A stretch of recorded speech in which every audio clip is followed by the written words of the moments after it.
La la la la la la bamba, say that. Yeah, what you gon' do for the bag? Yeah, spin it like in my last. Yeah, spin it, make it all bad. La la la la la la bamba, shout it back. Yeah, all the cash up for grabs. Yeah, there's no cap. She like that, I keep coming back. La la la la la la bamba. Yeah, she just want hard Celine. She like the bar Kareem. I'm tryna get all between. Yeah. She pop it all on me. Take on a shopping spree. Let her get a property. Hey, come to my palace. I know you tired them dudes be capping. She like my fashion. I put on strings like Richie Valens. You the baddest. I'ma tell them red no salad. Send the address. I pull up that fantastic. I can't leave you alone. No, you the only girl who get to stay until the morning. No cap. Dime que me amas, better tell me on the phone. She say you can have my corazón. La la bamba, say that. Yeah, what you gon' do for the bag? Yeah, spin it like in my last. Yeah, spin it, make it all bad. La la la la la la bamba, shout it back. Yeah, all the cash up for grabs. Yeah, there's no cap. She like that, I keep coming back. La la la la la la bamba. Shout it, you the bomb. We go shopping in Milan. Backseat of that foreign, bad in LA like LeBron. I got as much in her little bomb. She say yo te amo, she just wanted Louis Vuitton. Came for me, you in a fair lane. Keep you know you need to grab a napkin. Play my Spanish, she love to cook me plantain. Go hit my Cali crib and give you all that back pain. Yeah. Might make you my baby mama. I like how you shake it like some maracas. Might let you keep the commas. Para bailar la bamba. All that she get it all from her mom. La la la la la la bamba. Say that. Yeah, what you gon' do for the bag? Yeah, spin it like in my last. Yeah, spin it, make it all bad. La la la la la la bamba. Shout it back. Yeah, all the cash up for grabs. Yeah, there's no cap.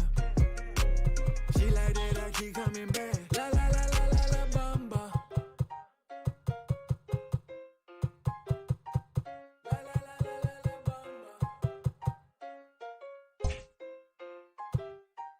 La la la la la la bamba.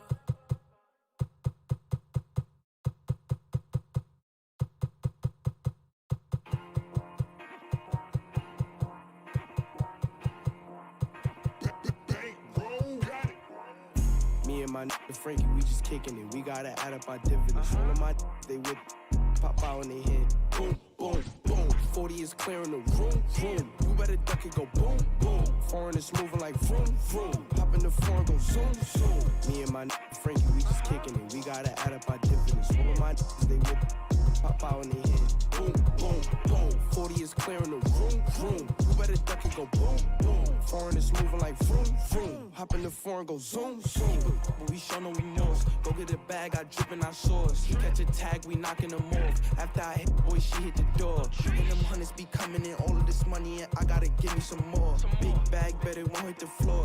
Talk hot, then we run your jaw. I'ma hop in the foreign and zoom off. That be my dog, I'm calling him Rudolph. I'm in love with the way I get chewed off. Pull up with Blake, he getting screwed off. Brand new Mozzie, big body, we cruise off. He think he hot, we knocking your crew off. Call me nasty the way that I shoot off. Youngie with drip, I got the juice on. Me and my nigga Frankie, we just kicking it. We gotta add up our dividends. All of my niggas, they whip, pop out in their head. Boom, boom, boom. 40 is clearing the room, room. You better duck it, go boom, boom. Foreign is moving like vroom, vroom. Hop in the foreign, go zoom, zoom. Me and my nigga Frankie, we just kicking it. We gotta add up our dividends. All of my niggas, they whip, pop out in their head. Boom, boom, boom. 40 is clearing the room, room. You better duck it, go boom, boom. Foreign is moving like vroom, vroom. Hop in the foreign, go zoom, zoom. I'm in the track trying to whip it, flip it. She on my so I quit it. Walk in the club with my grillin'. You on my chain, come and get it. You trippin'. Listen here, cussy, you got two decisions. Do you want the or do you want the Smithy? Your life is a game, but you better not risk it. And see, I'm in the track trying to whip me a pitch and I move with it. Keep a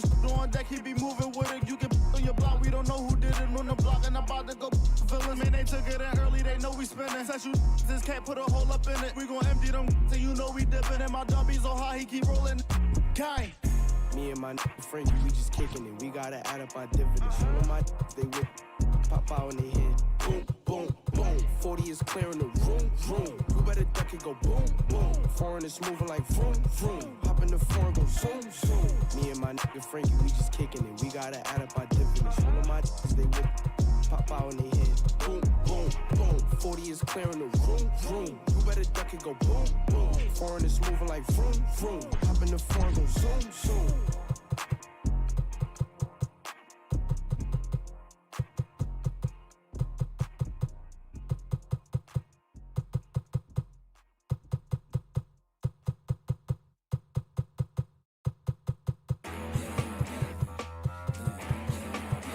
Gangster.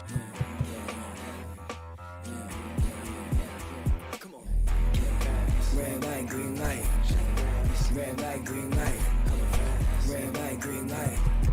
Stuck at the stoplight. Red light, green light. Red light, green light. Red light, green light. Stuck at the stoplight. It's about 10 to 4 when the back of the coupe is open. Your girlfriend's gone off that cola. You about for stroking. And I'm also focused for the day that I blow this open. Money like hocus pocus at the club with a bunch of brokers. Also, I can the broken. Hang eyes, trap, trap. Put you all over my Snapchat. That so fat, fat. Gotta get you home like stat, stat. Red light, green light. Red light, green light. Red light, green light. Stuck at the stoplight. Red light, green light. Red light, green light. Red light, green light. Stuck at the stoplight. You know what I'm reaching for. Shot my 3, who's keeping score? 2 ain't anymore. 1 mile till we make it home. Get a bag, get paid, get low. Ben Frank, don't stop, press go. Pick it up, lot of money on the flow. Keep shaking, 100 days, 100 poles. Hang eyes, trap, trap. Put you all over my Snapchat. That so fat, fat. Gotta get you home like stat, stat. Red light, green light. Red light, green light. Red light, green light.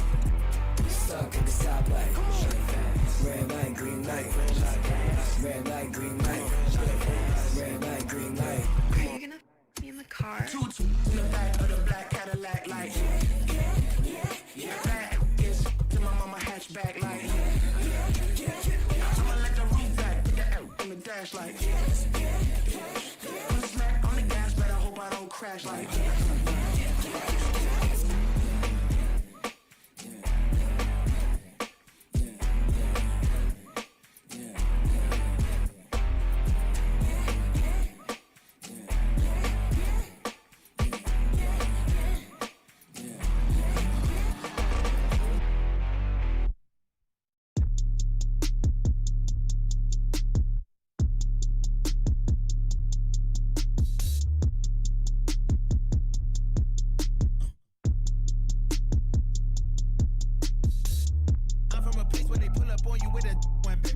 warned you, ain't no time for no when you sleeping on a stretcher like I'm saying hey, tryna live day by day. None of these neighbors say nothing if you see a and them is coming. They dumping, they kicking, they punching, they jumping, they you in front of the Baptist church. The trappers they job, they don't have to work. If this stitching, they act berserk and expos up like after birth. My mama told me go to church. I was sitting 10 rows from the first day, dreaming about everything I probably get if I take the lady in front of me's purse and run out the back door. If he ask for my relationship with the Lord. You can tell at the service I'm bored. Hold up. I'd rather be on a resort. Hold up. I'd rather be service I'm bored. Hold up. I'd rather be serving this to a sort of thinking I know she is. I'm drowning, swimming in this. Got me drowning, I'm drowning. Ice, yeah, this water got me drowning, I'm drowning. No flotation, I'm drowning, I'm drowning. No flotation, chasing, I'm drowning, Cool by the boat, I'm drowning. Ice, yeah, this water got me drowning, I'm drowning. No flow, chasing, I'm drowning. No flow, chasing, I'm from a place where they pull up on you with a going bang, bang, bang. No one warned you, ain't no time for no bang, bang, bang. You sleeping on the stretcher like late. I'm saying hey, tryna live day by day. None of these neighbors say nothing if you see a and them is coming. They dumping, they kicking, they punching, they jumping. The reason I'm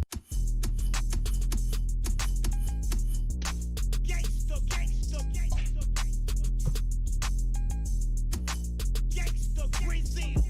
I know that we got it, I might even guarantee it. When she took me up and turned me right into a paraplegic pair of shoes. I got the MB on them, make you stare and see him. We ain't paying for him, now you ought to know I'm wearing free ones. When you ghosted me, I gotta know, is there a reason? It was so abrupt, I kinda had to think that there would be one.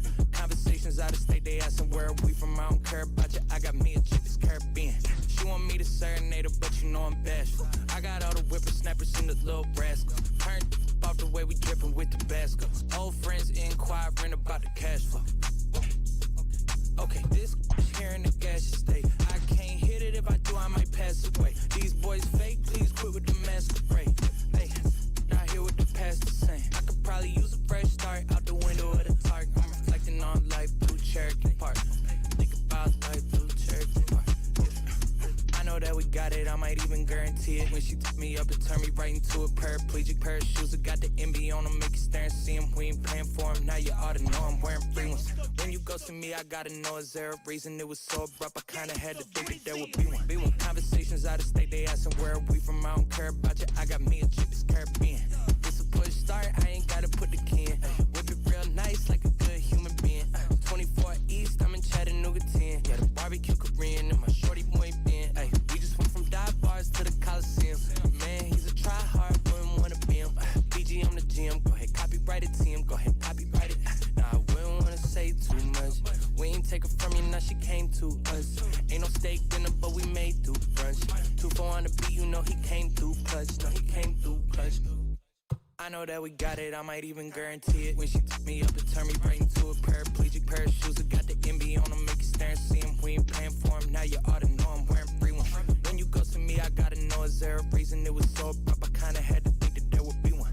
Conversations out of state, they asking where are we from. I don't care about you, I got me a chick that's Caribbean.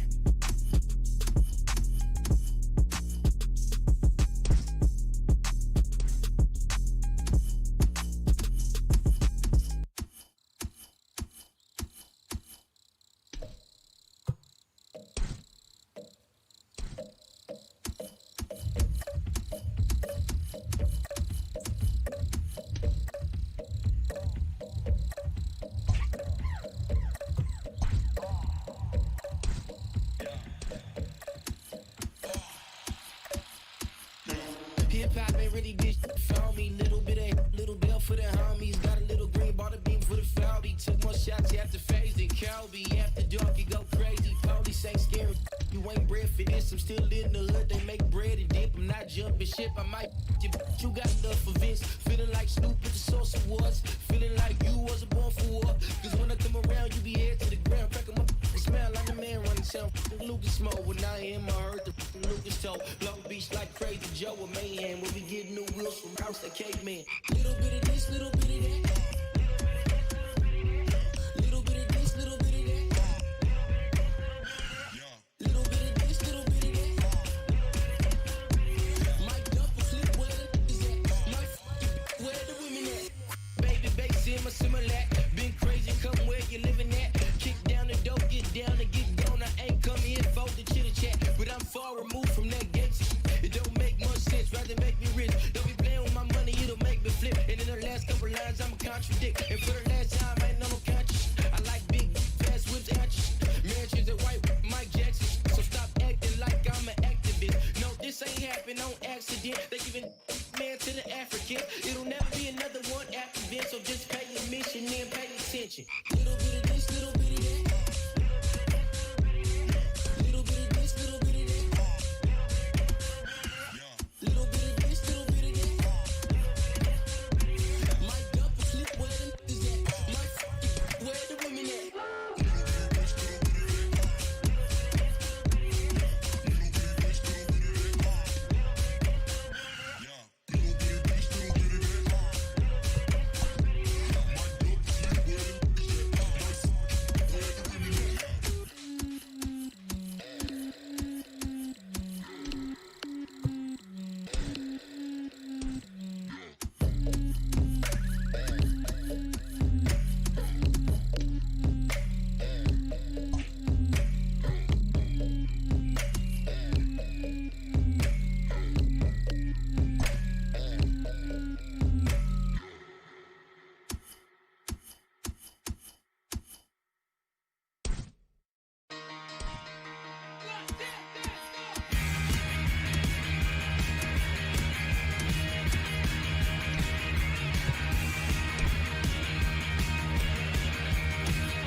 Long hair girl with Celine on, yeah. She ain't got a job, but she rockin' bomb, yeah. Hey, y que no pare, que con mi gente ando de pare. Hoy día no nos frena nadie, así que ahora mejor salte, no pare. Hey. Go ahead, girl, with your brickin' on, yeah. Long hair girl with Celine on, yeah. She ain't got a job, but she rockin' ball, man, yeah. I don't want a little bit, I want the whole thing. One of one, Mike and Mary Jeans, oh yeah. Why's hating on me, oh yeah. Don't you make it hot, don't make a scene, oh yeah. In the cut with the pump, it is clean, oh yeah. Like a lick, but I'm not one. Get in the cut with it. One up top, hit his top, one up top, hit his top, Just let me know if it's a problem. Bobby, I make it hot, boy. I was really on the block, and now they see me in the car. No pare, que con mi gente ando de pare. Hoy día no nos frena nadie, así que ahora mejor salte, no pare. Hey, ma, ¿cómo estás? Yo sigo en este lugar y no sé dónde quedas, así que no me venga a rescatar. No sé cómo llegué, solo desperté en una habitación que no era de mi hotel. Entonces me enojé, luego me calmé porque había algo para beber. Una fe de buen humor, me escapé para el club. Encima dentro había amigos que eran de la cruz.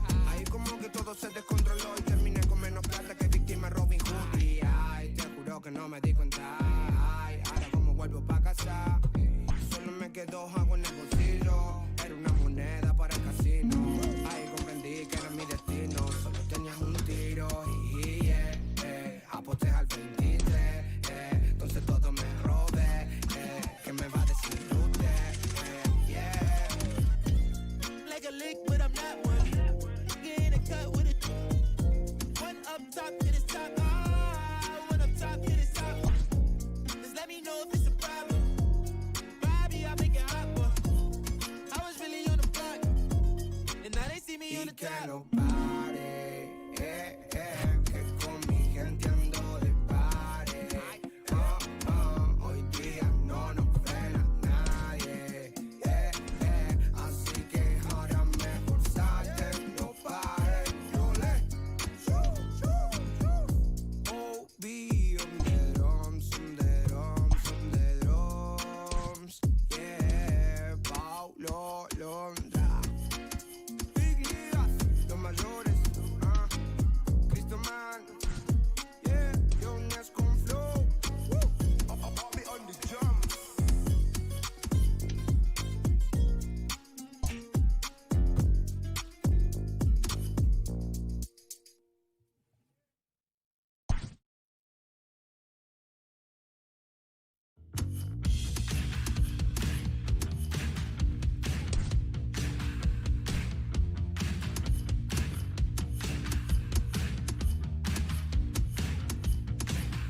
to play. You want more hits than lemonade. Now you don't own me, you don't even know me.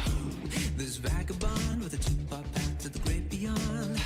Stay genuine, a ground floor up, I can help you find. You're a dreamer, call me when you're Bieber. And when they play it, you can't help but sing along. That's nothing odd, that's nothing wrong. Cause a good song never dies. It just reminds you of where you were the first time it made you cry, the first time you felt alive. No good song never. No good song never. The first time they made you cry, the first time you felt alive. No good song never. The wondered bond don't work no more, think it took too much. Your equity, make the caffeine be your weaponry. Is the reason there never was one needed. It's all around, but it weighs too much to slow you down. It's the time to act, cause the best defense is a timeless track. You don't own me, you don't even know me. But when they play it, you can't help but sing along. That's nothing odd, that's nothing wrong. Cause a good song never dies. It just reminds you of where you were the first time it made you cry, the first time you felt alive. No good song never. No good song never. The first time they made you cry, the first time you felt alive. No good song never. There was a moment, a hole opened in the sky, a chance to join their pantheon. For all the times they never heard your battle cry, now even angels sing along. Cause a good song never dies. It just reminds you of where you were the first time it made you cry, the first time you felt alive. No good song never dies. Like a lover who won't back down and pull you over to the side, looks you straight into the eyes. No good song never. No good song never. The first time they made you cry, the first time you felt alive. No good song never.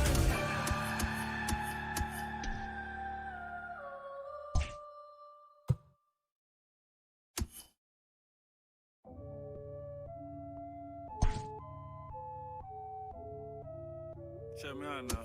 Tony, yeah, walked out of Louis looking like a virgin discount. If it ain't 100, this a miscount. 7 days a week, I 6 ounce. If a chick with me, she like big house. If a chick with me, she like foreign cars. If a chick with me, she like go yard. If a chick with me, she like protein. Make a sucker rich, the clothes off. Pull her to the flame with my doze off. Try to count a million and I dozed off. And I got my fingers in the air. Yeah, hanging with Paul Bear. Yeah, turn you to lawn care. Rex in my Montclair. Yeah, this just a small shell. Hold up, make sure it's all there. I go to sleep in designer. Psych, I go to sleep in yikes, telling it honor a lie. Right, soon as I left, I got right. This is precision and detail. See, life is a beach, seashell. I sold the bags for retail. I'm from the block, no email. Walked out of Louis looking like a virgin discount. If it ain't 100, this a miscount. 7 days a week, I 6 ounce. If a chick with me, she like big house. If a chick with me, she like foreign cars. If a chick with me, she like go yard. If a chick with me, she like protein. Make a sucker rich, the clothes off. I'm cool, yo. I'm starting to think no one told y'all. Designing my clothes, dog.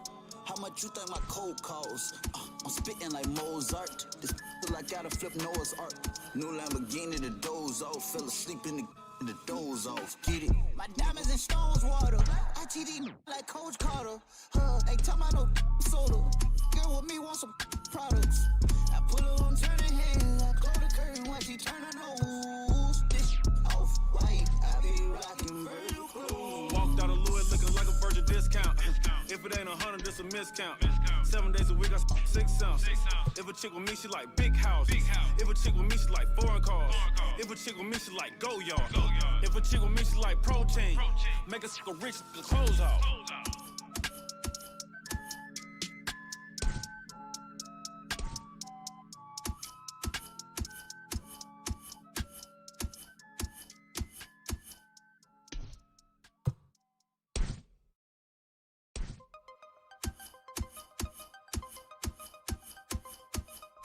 yo le llamo la reina del party. Ella lo torquea como Cari. Ella le dice que sea la Mari. Le gusta cuando freno en el Ferrari. Bailoteo, bailoteo, bailoteo, bailoteo, bailoteo. Bailoteo, bailoteo, bailoteo, bailoteo, bailoteo. Esta noche bailoteo, puesto para el discotequeo. Si salimos guerra, romo, así que esto se puso feo.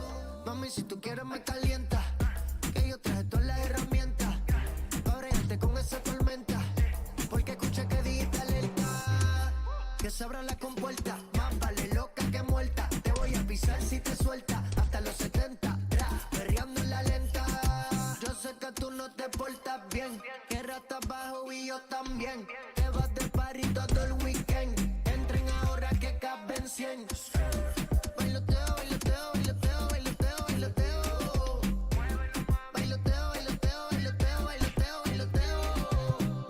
Esta noche bailoteo, puesto para el discotequeo. Si salimos guerra, romo, así que esto se puso feo. Suelta pa' que me baile, no te preocupes de los detalles. Yo haré que todas las notas te talle. La gente sabe que somos de la calle. Pa' que te sueltes, pa' que me baile, no te preocupes de los detalles. Yo haré que todas las notas te talle. La gente sabe que somos de la calle. Bailoteo, bailoteo, bailoteo, bailoteo, bailoteo. Bailoteo, bailoteo, bailoteo, bailoteo, bailoteo. Esta noche bailoteo, puesto para el discotequeo. Si salimos guerra, romo, así que esto se puso feo. Ay, yo sin killer, mame. Ella se va de la casa, de la casa. Mafio. Ella se va de la casa. Rich music. Dímelo, baby, baby. Ella se va de la casa, de la casa. Tú eres pata abajo, pata abajo, Ella pata se abajo, va de pata la abajo. casa. Yeah.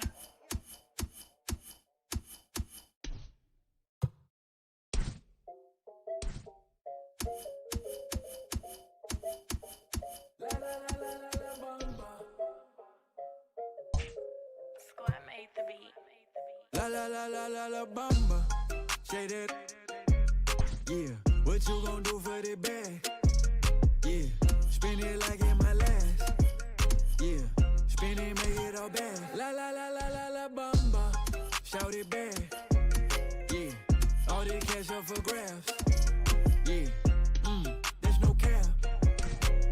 She like that, I keep coming back. La la la la la la bamba. Yeah. She just want hard Celine. She like the bar Kareem. I'm tryna get all between. Yeah. She pop it all on me. Take on a shopping spree. Let her get a property. Hey. Come to my palace. I know you tired them dudes be capping. She like my fashion. I put on strings like Richie Valens. You the baddest. I'ma tote them red, no salad. Send the address. I pull up that fantastic. I can't leave you alone. You the only girl who get to stay until the moon. No cap. Dime que me amas, better tell me on the phone. She say you can have my corazón. La la bamba. Say that. Yeah. What you gon' do for the bag? Yeah. Spin it like in my last. Yeah. Spin it, make it all bad. La la la la la la bamba. Shout it back. Yeah. All this cash up for grabs. Yeah. There's no cap. She like that, I keep coming back. La la la la la la bamba. Shout it, you the bomb. We go shopping in Milan. Backseat of that foreign. Back to LA like LeBron. I got this much in her little bomb. She say yo te amo. She just want that Louis Vuitton. Came for me, you in a fair lane. Keep you know you need to grab a napkin. Play my Spanish, she love to cook me plantain. Go hit my Cali crib and give you all that back pain. Yeah. Might make you my baby mama. I like how you shake it like some maracas. Might let you keep the commas. Para bailar la bamba. All that she get it all from her mama. La la la la la la bamba. Say that. Yeah. What you gon' do for the bag? Yeah. Spin it like in my last. Yeah. Spin it, make it all bad. La la la la la la bamba. Shout it back. Yeah. All this cash up for grabs. Yeah. There's no cap. She like that, I keep coming back. La la la la la la bamba.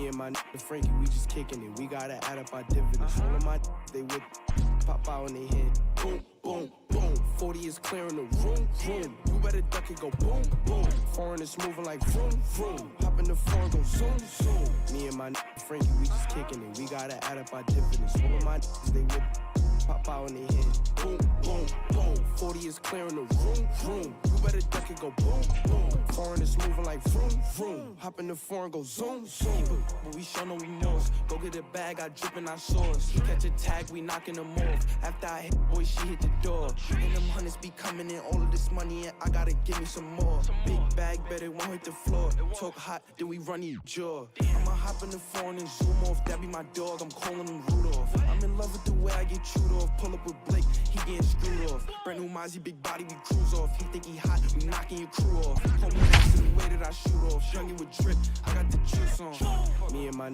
Frankie, we just kicking it. We gotta add up our dividends. All of my they with pop out in their head. Boom, boom, boom. 40 is clearing the room, room. You better duck it, go boom, boom. Foreign is moving like vroom, vroom. Hop in the foreign, go zoom, zoom.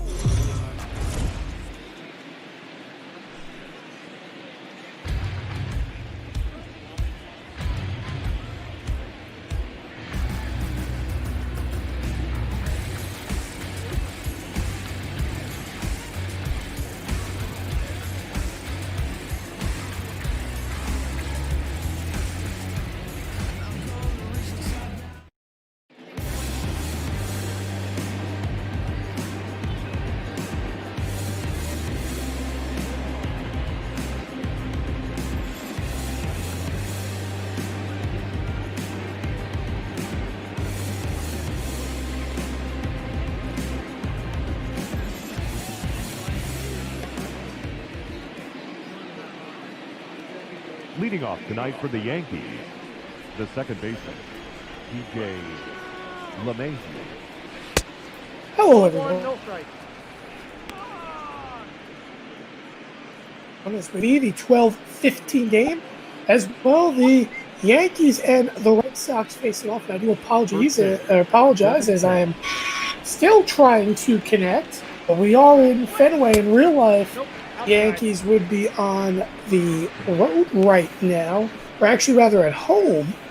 Eric Cole on the mound for the Yankees, and trying to get myself connected still into this stream, so I do apologize for that.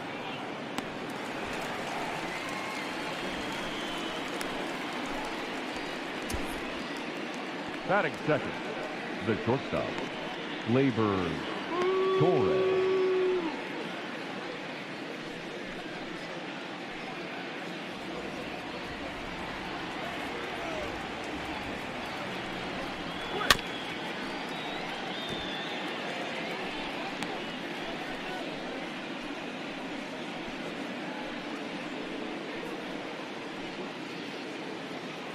Playing very hard right now. That's the ball. 1-1.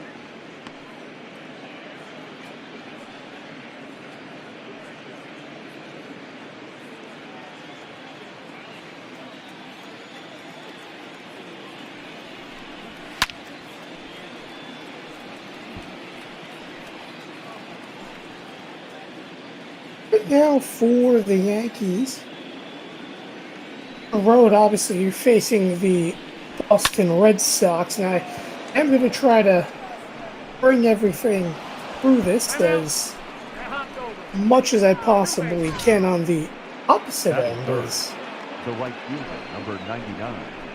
this stream gets loaded up on Discord. But the Yankees overall playing a very good job in the AL East, as there is one away, and that one to right field, and that one I believe is going to go for a grounds rule double.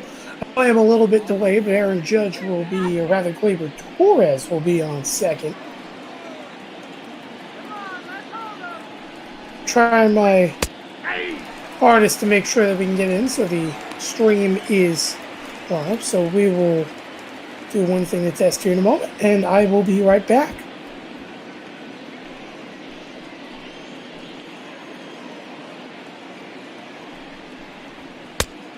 a ball, 1 strike.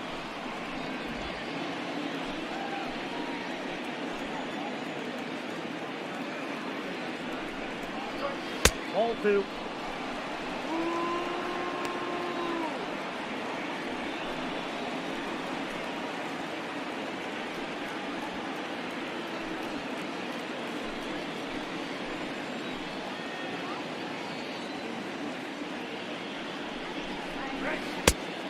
Ball, that's out. Trying to connect to the stream itself on the Discord. So again, I do apologize for the early on technical difficulties that we are facing.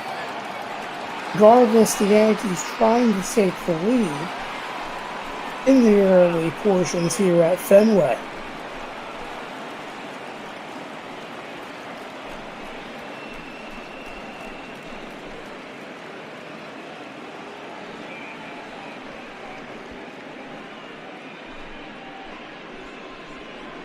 And it looks like Judge has perhaps just went yard, and indeed he has.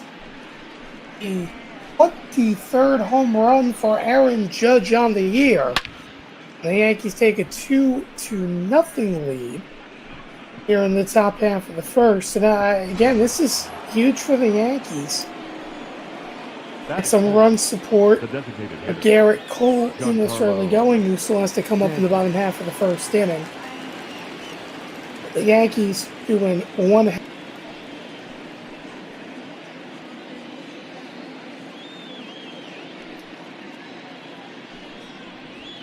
That's a ball. Counts 1-0. So it's a 2-0 lead regardless. Giancarlo Stanton at the plate.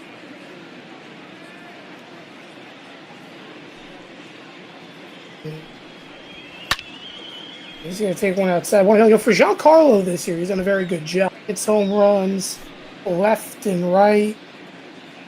I'll hit one back in the All-Star game. I got the count 1 and 2. I can feel the breeze up here from that one.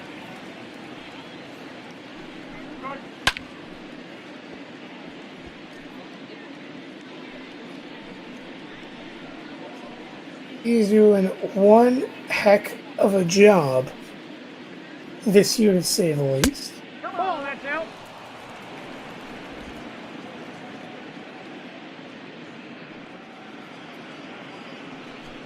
This is a hole, however, and he fouls one off. At 1 and 2. Pepper, by the way, early on is labored. There's a tendency, he has the stuff to strike out hitters, but early on we're seeing that he's struggling against the Yankees. He's going to miss outside.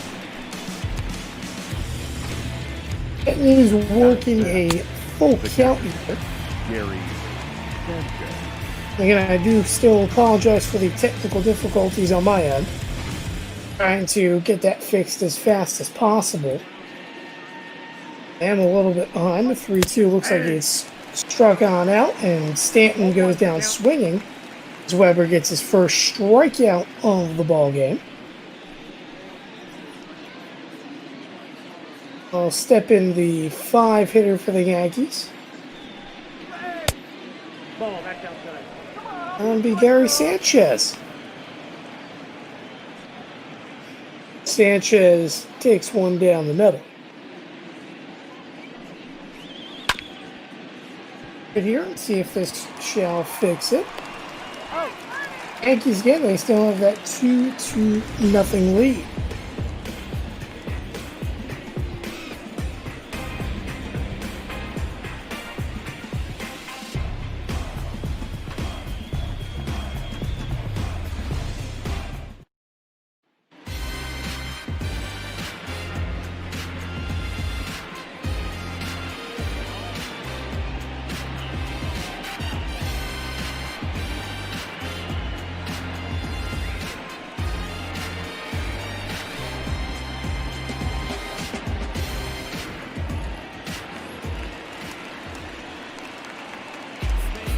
Leading off for the Red Sox, the second baseman, Jose Terraza.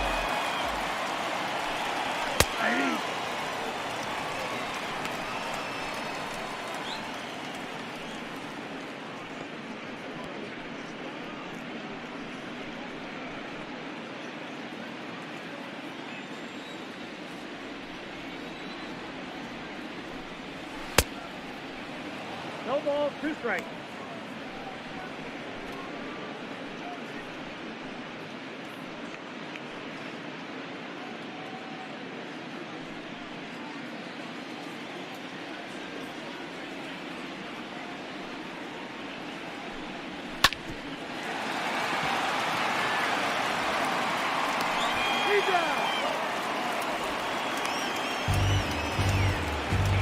And now we finally have the stream, so there we go, as there is one away. So Garrett Cole, he got me out. We welcome you back to Major League Baseball on Twitch.tv.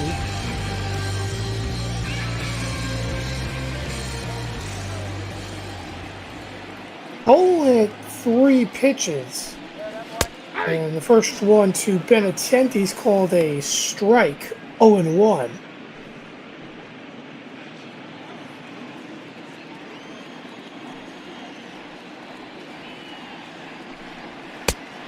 One and one.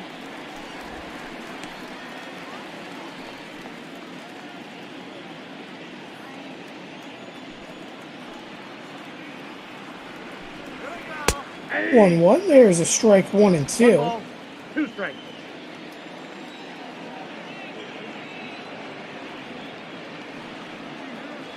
Looking very well early on, and oh my goodness, an ugly swing there by Benintendi gets him to strike out.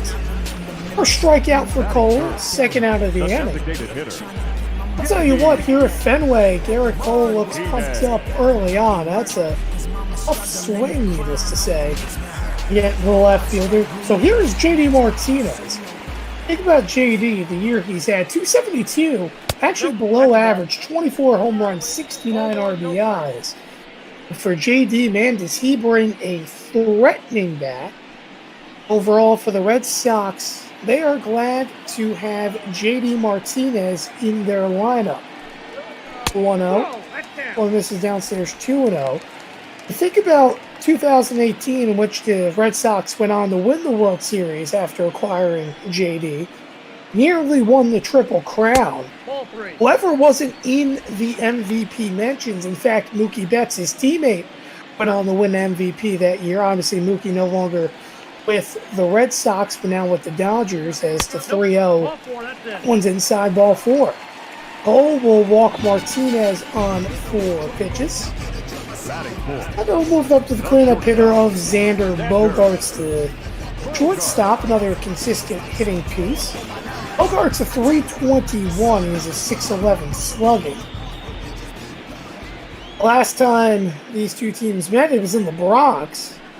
Of course, we got to see a first game bout I did with Dane. Dane not obviously here today, but we saw Garrett Cole last there, and he had an average day, allowed 3 runs, but the Yankees took the lead in the 5th inning, but unfortunately couldn't hold on via the bullpen. This one hit on the ground.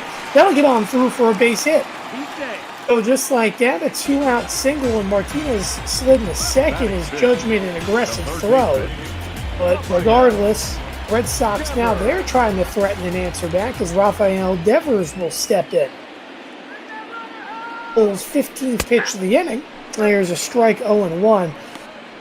For Devers, this has been a drop-down year as well, just a little bit. 268, 11 home runs, 53 RBIs. You have to remember last year, he was battling for the Major League lead in hits, and he had for average pretty well as that one swung on and missed 0-2. Let's see if Cole goes back down to that low inside fastball. Got Benintendi on an ugly swing 2 batters ago and a high-end slider. And it looked like Devers swung out of his shoes there on that low and inside pitch. The 0-2. Downstairs, 1-2. By the way, so unique. It has its, pesky pole, or what used to be down and right of the Green Monsters. That one swung on and missed. A nasty knuckle curve by Garrett Cole gets him out of the inning. So no runs on one hit and 2 runners left on. For 1 in Boston, we head to the top of the second. It'll be Hicks, Voigt, and Urshela, or rather Gardner, up for the Yankees. As you're watching Major League Baseball on Twitch.tv. The more right along with you as we welcome you back to Major League Baseball on Twitch.tv. Again, I apologize for the technical difficulties that I suffered through in the first half of the inning, but here is Aaron Hicks. That one misses outside 1-0. Hicks, 278.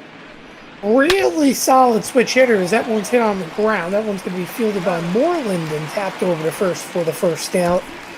Hicks has done a good job picking it up, but no one's picked it up better than this man at the plate for the Yankees of Luke Voigt. Voigt at a 319. He's been fluctuating between a 312 and a 329 all year long. Second on the Yankees in average. Obviously, we know the only man who he's behind, and that is DJ LeMahieu, their All-Star Game MVP. After the season Voigt had last year, a hot start, cooled down via the 4 injuries he was dealing with, including, a couple of hernias, and a very good job being out there and effective as the 1-0 misses downstairs 2-0. He's come up clutch for the Yankees many times this year. Right now, not necessarily a clutch situation.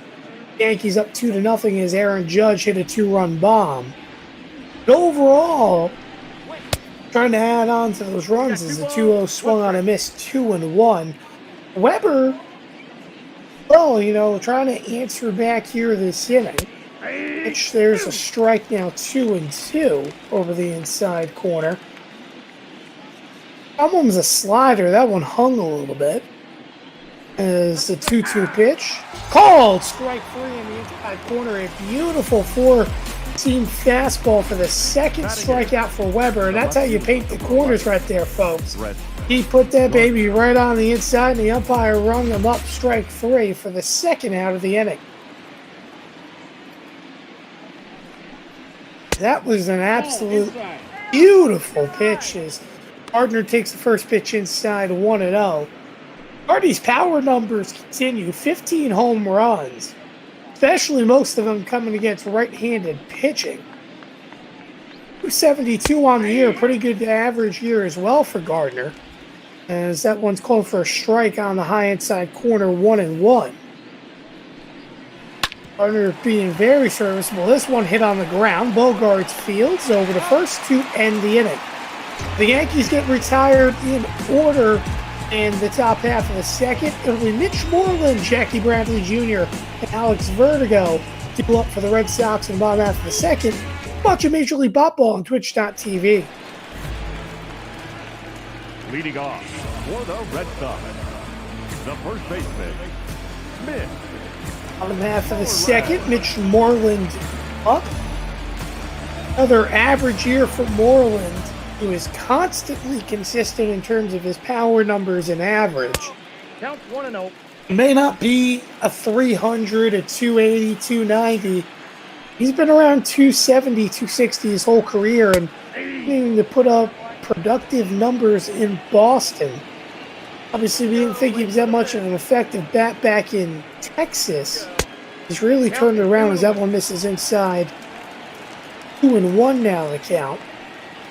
Cole, after getting in trouble, walking one and then allowing a base knock, got out of trouble in the inning. Now he's going to try to have a 1-2-3 inning here in this one, as it'll be a 2-2 pitch. Downstairs 3-2. Going to have to really challenge himself against the lefties in this lineup for Boston.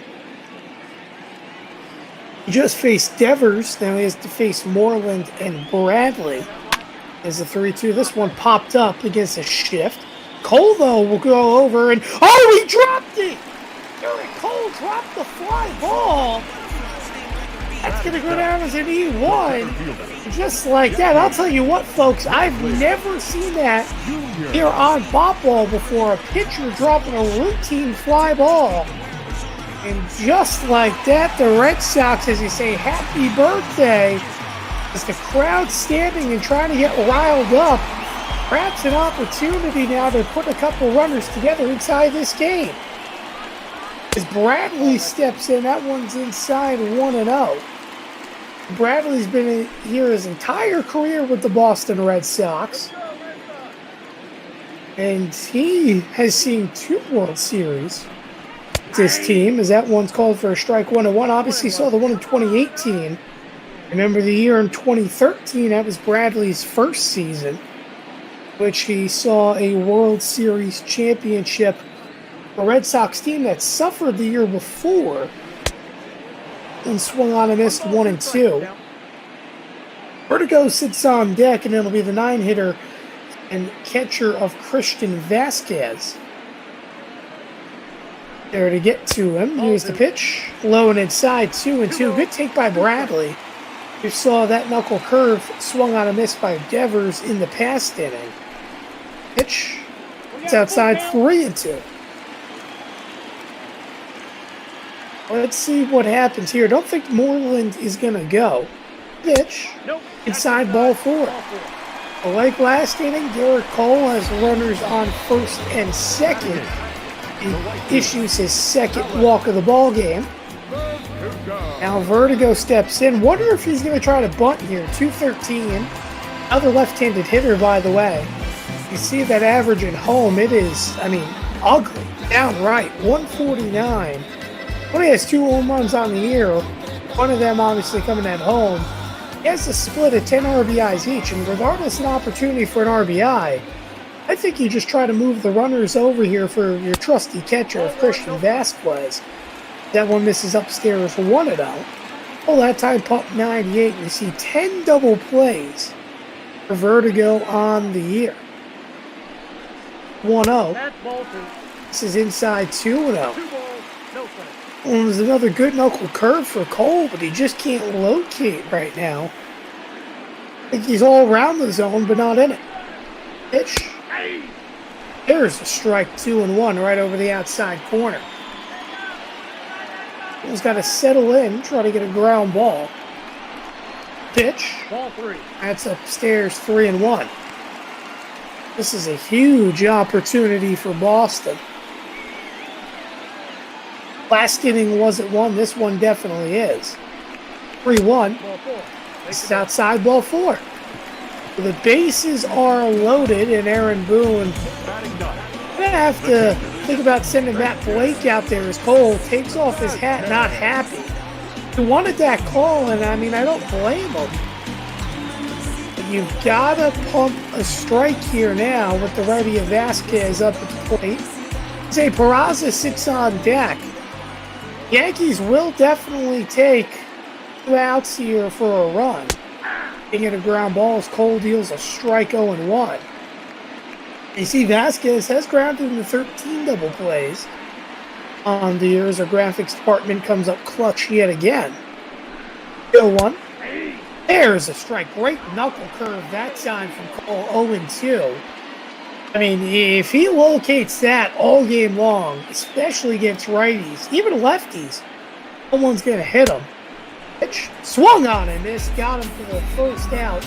Third strikeout now for Cole through 4 outs, and I don't think it gets any bigger than that. It's a double play now. We'll get him out of the inning. And Vasquez knew, man, you beat me. What he said. Now here is Peraza. Peraza grounded out in the first. There's a slider for a strike 0-1. I'll tell you, sliders really just aren't meant to do that. 90 miles an hour. That thing is nasty and sharp from Cole. That one's chopped foul 0-2. And Cole quickly, after walking hitters back to back, ahead of the count 0-2 now, 2 consecutive batters. There you go. Yes, he did. Ring him up, strike 3. First strikeout now for Cole. Here's Benintendi, who he struck out as his first victim earlier on this just an inning prior. Although is laboring, he's at 41.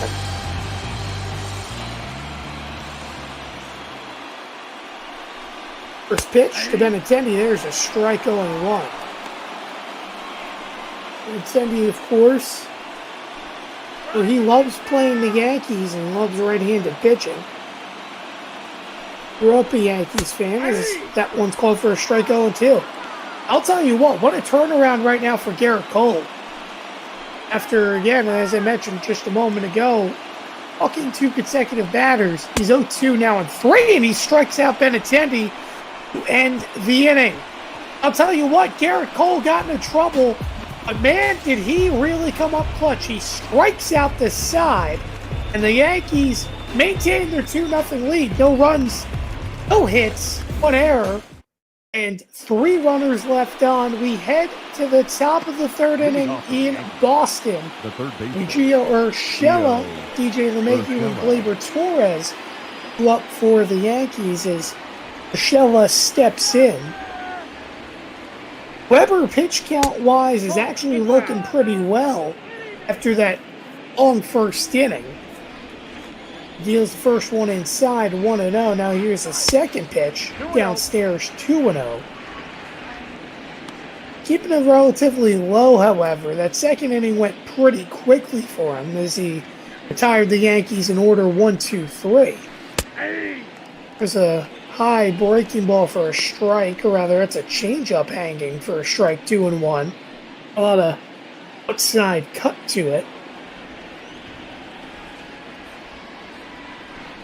It's a 2-1. One's chopped foul, 2-2. Urshela not staying consistent with that bat. He had one heck of a year last year for the Yankees. Pitch just missed outside, 3-2. He had one heck of a year for the Yankees offensively. And in a year in which the Yankees had so many injuries, he was arguably the biggest surprise, as that one's hit the right field. That one's going to fall down for a base hit and bounce over the wall. So another grounds rule double. Judge had one earlier in the game. Rather, Torres had one earlier in the game. And the Yankees threatening it again here in the top half of the 3rd. Is that one in the hot spot, to say the least? And here's DJ LeMahieu. LeMahieu's been hot in this series, but that one's going to be hit out to center field. Bradley there to make the catch for the first out. And now 3 for 7. The batter, and here is Gleyber. Torres. Gleyber is 1 for 1. Obviously, I mentioned he's the one who hit the double. Going back to the point on Urshela for the Yankees, and they needed him the most. He came up big, and no one expected that bat to be huge, average-wise. This year, it's been average 260, which the Yankees will accept because, unlike Miguel Andujar, he's a big defensive piece and not really a liability out there. So he's done a very good job being consistent. As this one hit on the ground, Devers Fields fired the first for the second out. Now that'll set up Aaron Judge. The right fielder, number but 99. Urshela, regardless, I mean, what a surprise in 2019 and now 2020. I say again, putting together a consistent piece for the Yankees. Try to make this World Series run. As Judge will take the first pitch inside, 1-0. Judge, and you see that career OPS, 938. Pitch. Downstairs, 2-0. He lives for this rivalry between the Boston Red Sox. Never forget, the Yankees went on the road after Game 2 against the Red Sox. That one's called for a strike, 2-1. Playing New York, New York. On the way out back to the bus. Unfortunately for the Yankees, they didn't go on to win that series in 2018. That one swung on a miss, 2-2, but it's kind of I guess you could say, Revived a little rivalry that the Red Sox and the Yankees had. Obviously, it's the most historic rivalry in baseball as that one's line fell 2-2. There really hadn't been much tensions since A-Rod got hit after, the whole steroid thing by Dempster as the 2-2. That one popped up high into the air. Right fielder Vertigo will motion and make the catch to end the inning. The Yankees do get a leadoff runner on. Nothing happens. No runs, one hit, and one left. You head to the bottom half of the third inning. It'll be 3-4-5 due up for the Red Sox as you're watching Major League Baseball on Twitch.tv. For the Red Sox, the designated hitter, JD Martinez stepping in. It's the first walk victim, I guess you could say, to Garrett Cole that did not score.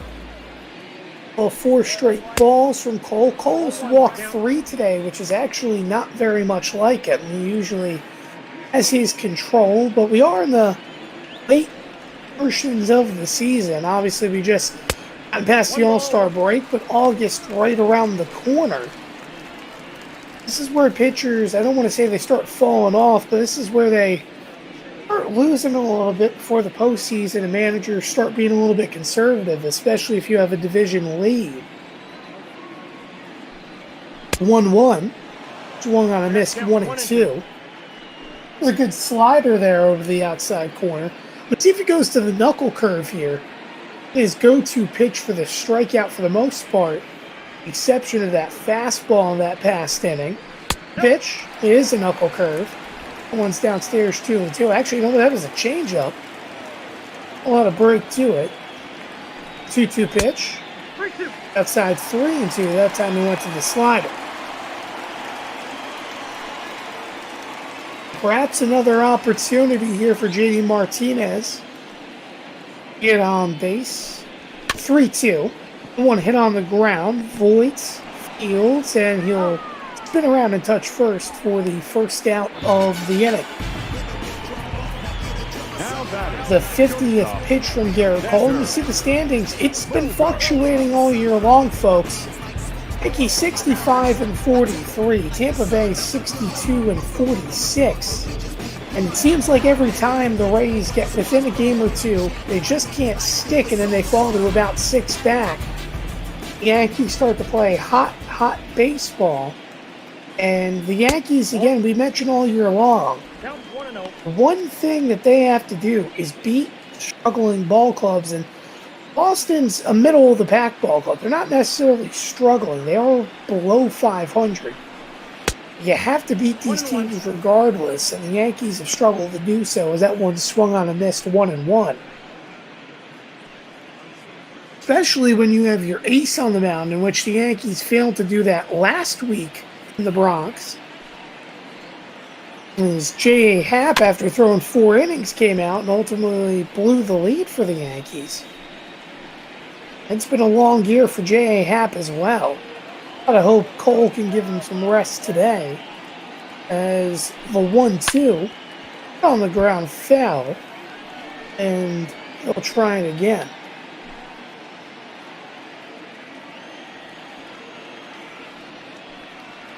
Set steals the pitch. Another foul ball. Hey, what? These Red Sox fans, though, still pretty happy up towards the back end of the stadium, especially trying to keep up their team. Here's the 1-2. Swung on and missed. Nasty knuckle curve yet again from Garrett Cole. His 6th strikeout of the game. That one, when that starts at the middle and drops over the outside corner, that pitch obviously is not even a strike. It's nasty 9 out of 9 times, or you should say 10 out of 10. That's as good as it gets. And Garrett Cole, he is an absolute gamer out there. And we're only in the bottom half of the third inning. So 6 of his 8 have come via the punch out. And he's struck it out 4 of his last 5. 1-0. Knuckle curve just missed yet again outside 2-0.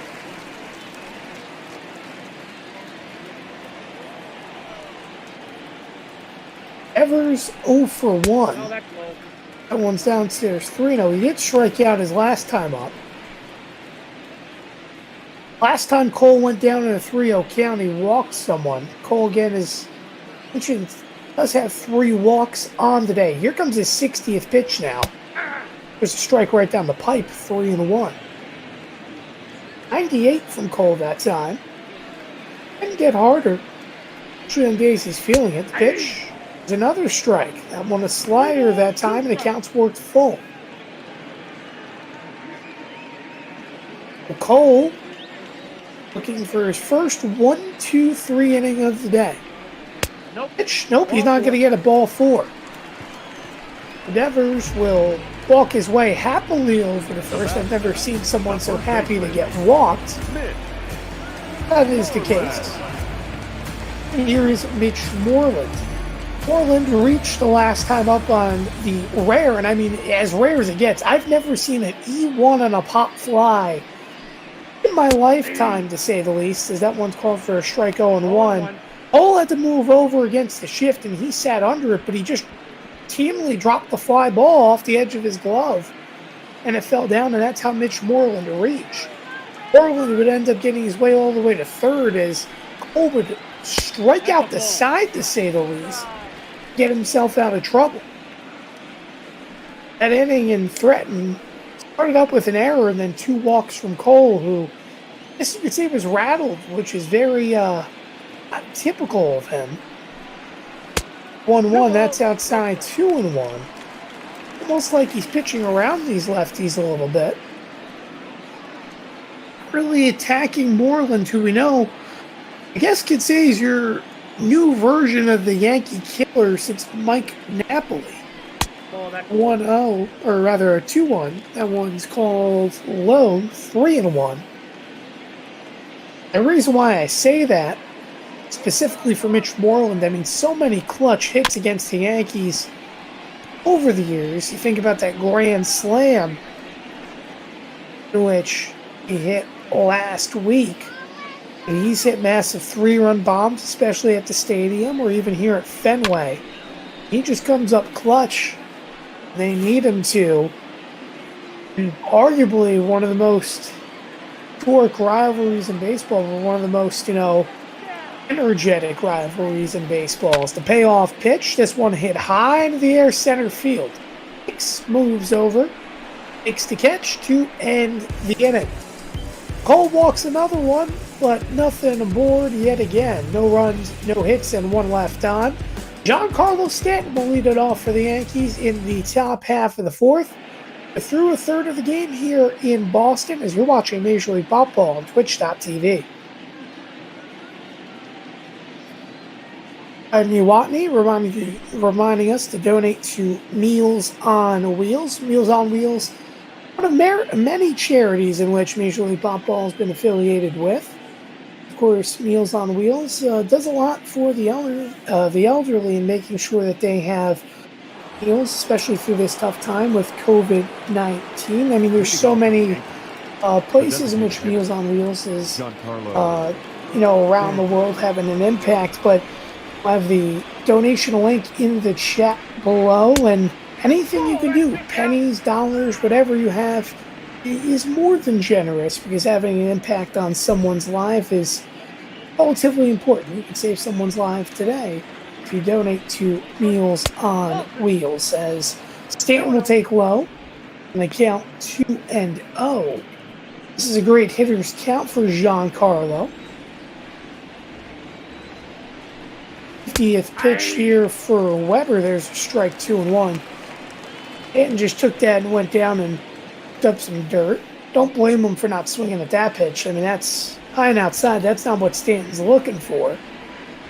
Well, as a hitter's count, however, is the pitch. That's ball 3. This is upstairs now, 3-1. In the inning, it'll be Stanton, Sanchez, and Hicks for the Yankees. And Luke Voigt would be after if Yankees to get on board. Here's the 3-1. One's hit on the ground, fielded by the second baseman of Peraza over to first for the first out. They had Stanton on a shift. Now batting, catcher, Gary Sanchez. One away. And Gary Sanchez now steps in. A really average year for Sanchez. The batting average, ideally where the Yankees would want it in terms of a catcher, especially in terms of Major League Baseball, as they, by the way, have the shift yet again on the Sanchino.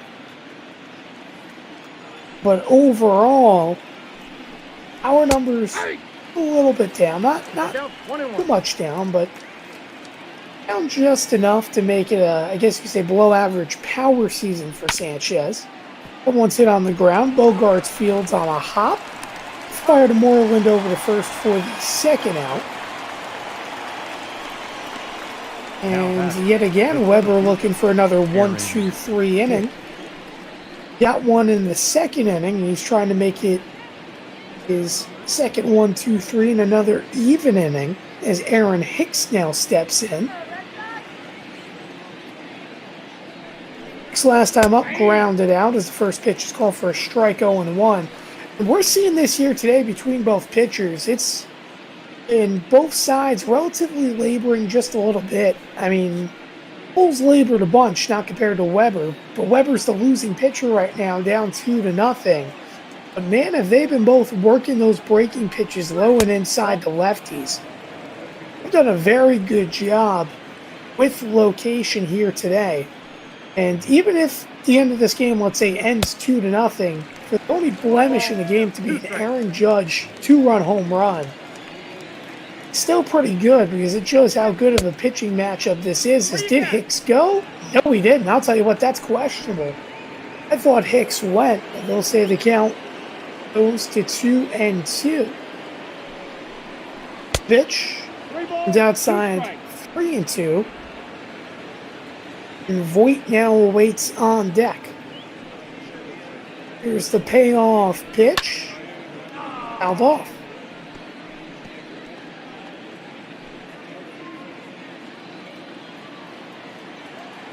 Hicks definitely likes the right-handed pitching compared to the left, as he struggled this year on the right side of the plate. This one hit to center field. Bradley on the run. Watches it bounce off the wall. Gonna play it off. Hicks goes to second. It'll be a 2-out double. Another extra base hit for the Yankees here today. As Hicks put his hands on his head and played me farther back. I don't think they could play him on the wall. Regardless, another extra base hit for the Yankees. Their fourth extra base hit of the day. And it'll be Luke Voit who steps in and who hits this one high into the air. This one is gonna go! Luke Voit hits that one over the Green Monster, and the Yankees have a 4-0 lead. It was almost reminiscent of what happened in the first inning after Gleyber Torres hit a double and Aaron Judge followed up. This time with 2 outs, Hicks bounces one off the wall, and that time Voit turns on one. I mean, watch this baby fly. He sat around and sat back, and you see that one go. I don't think it quite creeped over. Actually, it did. That one lands on Lansdowne Street, as you can say, over the Green Monster. But regardless, the Yankees a 4-0 lead make that now their fifth. That's right, fifth extra base hit of the ball game. You have 3 doubles. Torres, Hicks, and Urshela. Now you have the 2 home runs via Judge and also now Voit. Weber, I'd say, jinxed him too soon and said, hey, if this is the only asterisk you have, it's not that bad of a day. It shows a pitching duel, but now he has 2 asterisks on the mark as the Yankees have a 4-0 lead as the 3-1. One line foul from Gardner. That'll be another 3-2 pitch.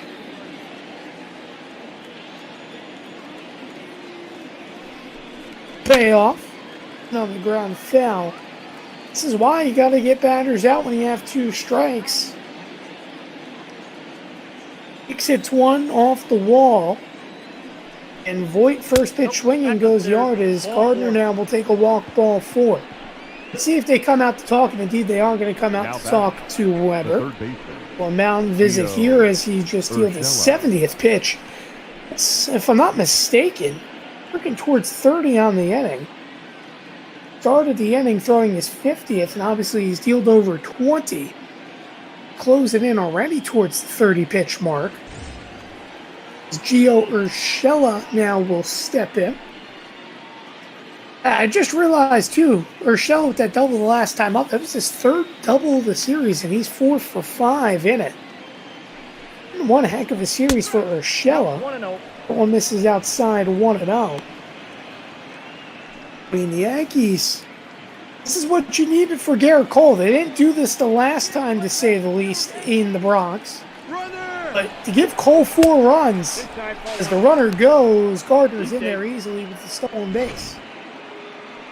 I tell you, Gardy, as he's gotten older, hasn't been really as much of a threat to steal.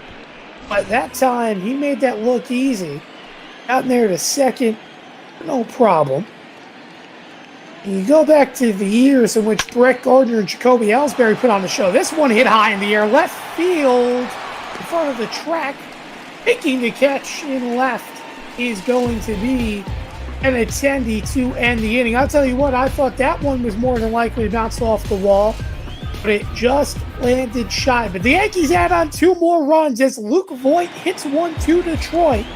The Yankees lead 4-0. You're watching Major League Baseball on Twitch.tv as Jackie Bradley will step in. It'll be 7-8-9 for the Red Sox as the 70th pitch field by Cole somehow missed upstairs 1-0. That one looked like a strike. That one's definitely a strike. It's to count 1-1. Red Sox, you have to find some success. That one Swan missed 1-2. I mean, Garrett Cole has given the Boston Red Sox opportunities throughout the first 3 innings. Still yet to have a 1-2-3 as this one's hit high in the air right field. Judge calls off as it spins left to make the catch for the first out. But they've had runners in scoring position and have failed every single time. They had the bases loaded with no outs. Answers back and strikes out the side. And runners on first and second back in the bottom half of the first inning, or rather the bottom half of the second inning. Nothing happened. We had a runner on second in the first inning, and nothing happened. So now it's the bottom half of the 4th inning. Of course, you look at it, I mean, in terms of runners in scoring position, that should go down as, let's see, I think that's 0 for 5, maybe 0 for 6 on the day already. In terms of, they did have those runners in scoring position. Obviously, the base is loaded with no outs. Will go down as 0 for 3 with runners in scoring position to open it up. That one's fouled off 1-2. The Red Sox have had their opportunities. It's still very early in this game to come back, as we know this is the classic rivalry in baseball where it's always a show. As swung on and missed, another strikeout, 7th for Cole. As, I mean, he just made vertigo swing out of his shoes on that high slider. We have 2 away.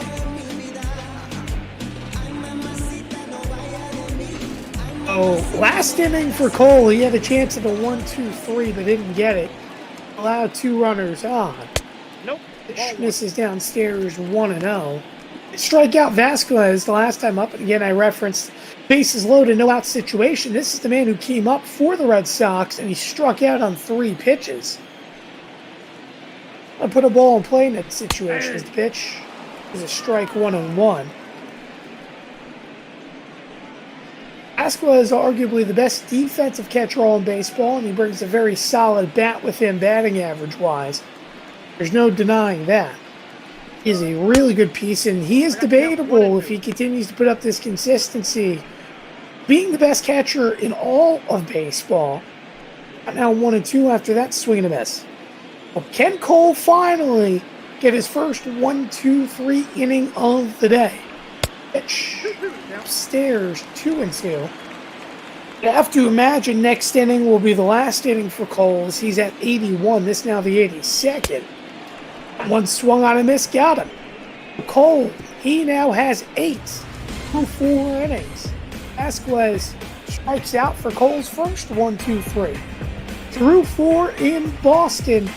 As we head to the top of the 5th, Yankees lead 4-0 as you're watching Major League Baseball on Twitch.tv.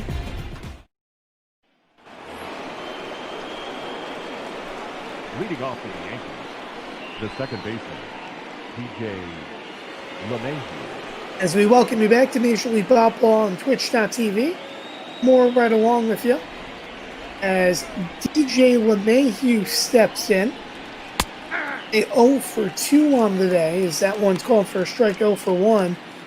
And I guess you could say a rare mishap as well as the reference, although it hasn't happened much every time I'm calling a Yankees game, where he's actually produced with runners in scoring position. I mean, he has done it, but he's failed more than he's been successful. As that one hit on the ground, Moreland, for some reason, flipped to the pitcher. He could have taken that himself.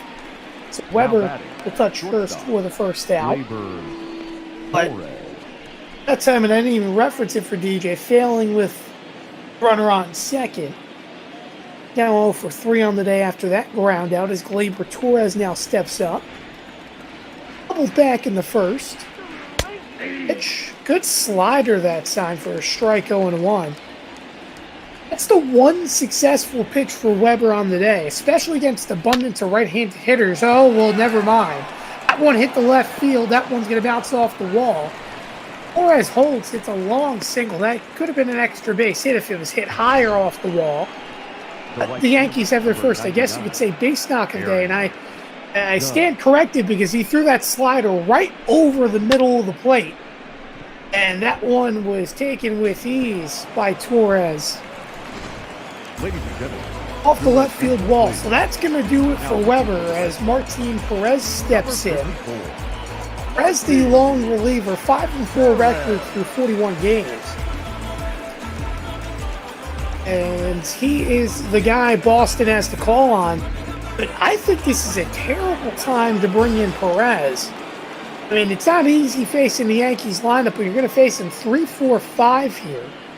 And you have a guy on deck after Aaron Judge, who, I mean, just decimates, and I mean decimates left-handed pitching. I'm sure we'll get a stat line when Stanton comes up, how well he's hit against lefties this year. As the 1-0, pitch there for a strike, 1-1. Judge, he does hit better for power, believe it or not, against right-handed pitching, but for average-wise, it's better against left-handed pitching. He's really done a good job, Judge. Not just giving the Yankees the lead here today, but being consistent. This one hit the right center field. That one is going to be caught by Bradley on the run. I'll tell you what, for a second, I thought that ball was just going to land in the gap and no one was going to get to it as Vertigo stopped running. Bradley called him off and had to make a run of the century, needless to say, to make that catch. Now Giancarlo steps in. Stand at a 292. The average still has dipped just a little bit, but it hasn't been a bad year. Oh my goodness, he golfed at that one. On a missed 0-1. But he loves his lefties, that's for sure.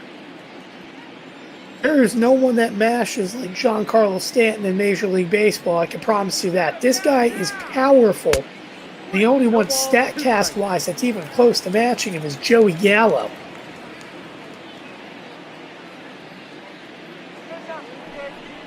0-2. Inside 1-2. The only difference from Stanton and Gallo is obviously one's a righty, one's a lefty, but one strikes out a bunch less. That's, of course, Giancarlo Stanton, and one has an MVP to his name as well. 1-2. Downstairs, 2-2. Obviously, Stanton gets a lot of criticism for not coming up in the clutch, but he's done it this year in nearly every opportunity he has. This one golfed to right center field. That one's going to get down. Is it going to go over the wall? No, it bounces off the wall. Rounding third is going to be Torres. And as he comes home to score, it's another double. An RBI double for Giancarlo Stanton. And he missed a home run by about 2 inches. That one bounced right off the top of the fence into Triples Alley, but Stanton getting the doubles. That one was played easily by Bradley. And the Yankees lead 5-0 as Torres sliding into home. Good job missing the bat, by the way, by Glaber. Stanton dropped in the left-handed box. But I mean, my goodness. They get another one for the Yankees. Their 6th extra base hit of their 7 hits. And they are dominating Boston right now. As I said, you don't want to pitch to Stanton, and Perez faced him. Ultimately faces the consequences. That wasn't his earned run. You have to remember that one goes to Weber. As Perez faced Weber and bounced it off the wall and scored. Now, Stanton obviously will be responsible for Perez from this point out, but he has an 0-2 count to Gary. It's funny you mentioned the point, or I mentioned the point about Judge against right-handed pitching for power. The same thing goes for Gary Sanchez. The difference is he struggles against lefties, even for average-wise compared to righties, as that one misses high and in 1-2. Yankees have overall done a good job today. Pitch outside 2-2. I mean, over 75% of your hits are extra base hits. You're having a good day. Is that one rung up, strike 3, cut fastball. Sanchez looking to end the inning. The Yankees tacked on one more run as Giancarlo Stanton comes up big yet again. 1 run, 2 hits, and 1 left. We head to the bottom half of the 5th as we're halfway through this one here in Boston. Watching Major League Baseball on Twitch.tv.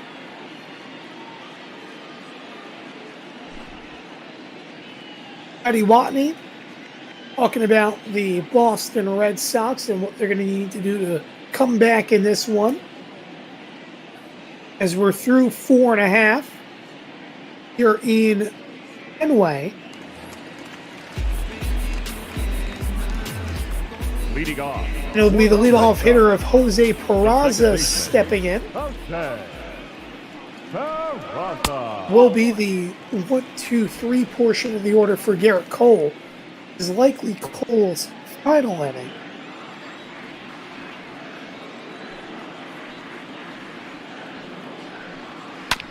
As the 1-0 hit on the ground, Cole can't field. Glaber, though, there over to first. Did he get him? Yes, he did. So the first out of the inning, and a good play by Glaber. Torres on the soft little chopper. He had to come in as Cole tried to field it on the backhand, couldn't. Or rather, Torres goes to the forehand and fires off balance to first for that first out. A big play there defensively.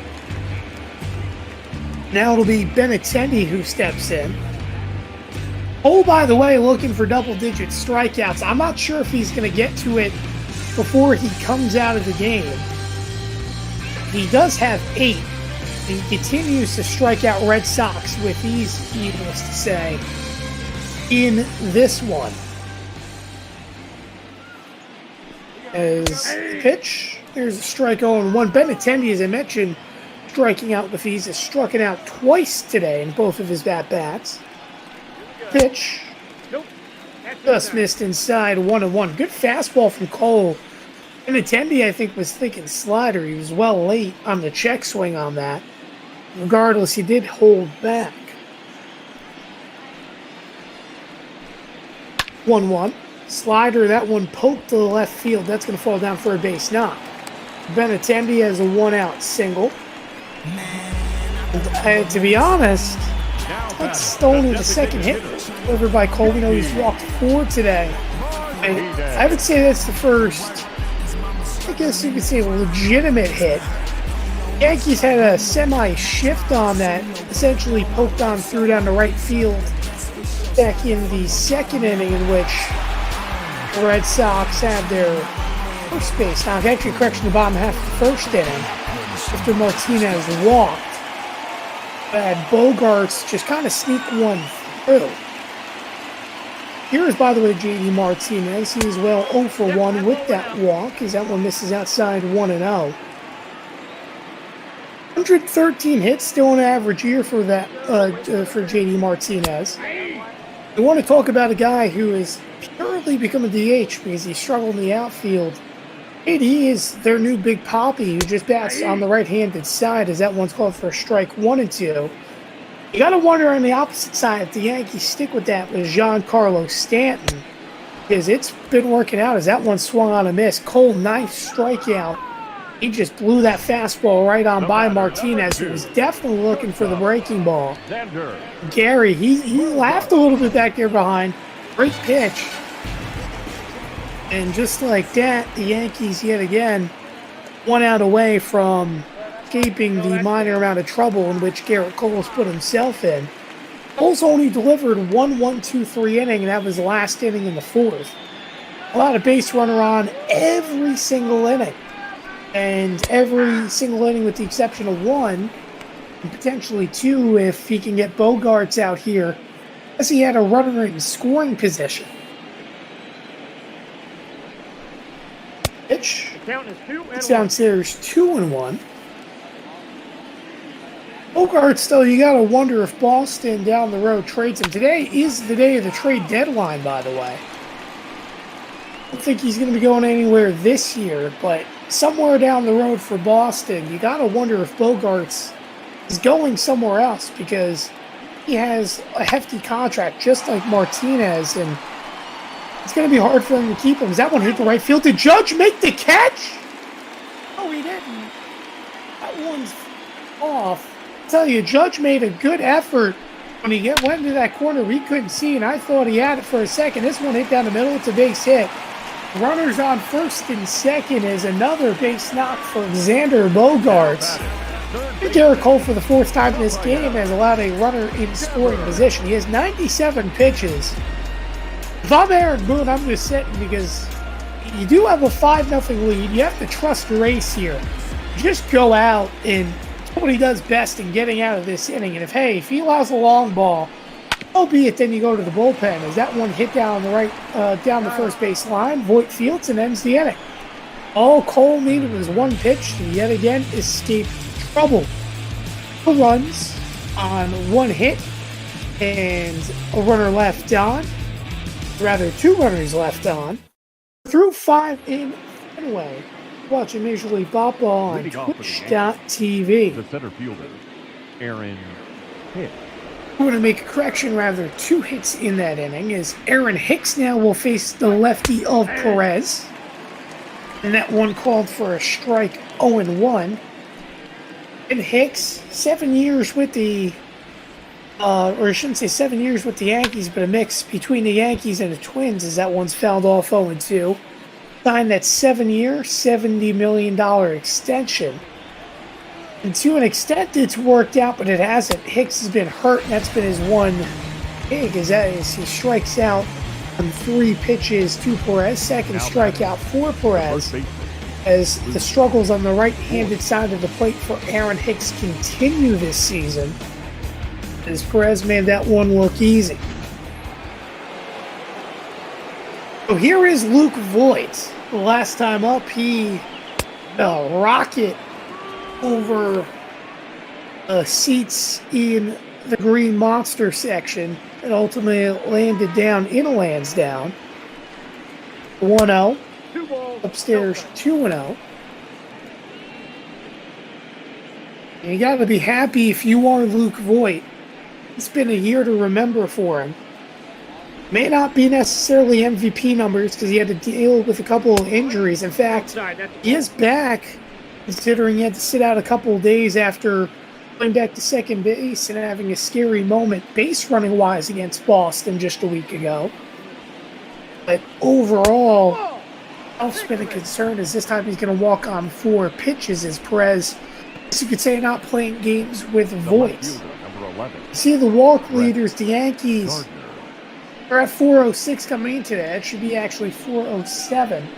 They have to try to chase the Indians, who have walked 414 times.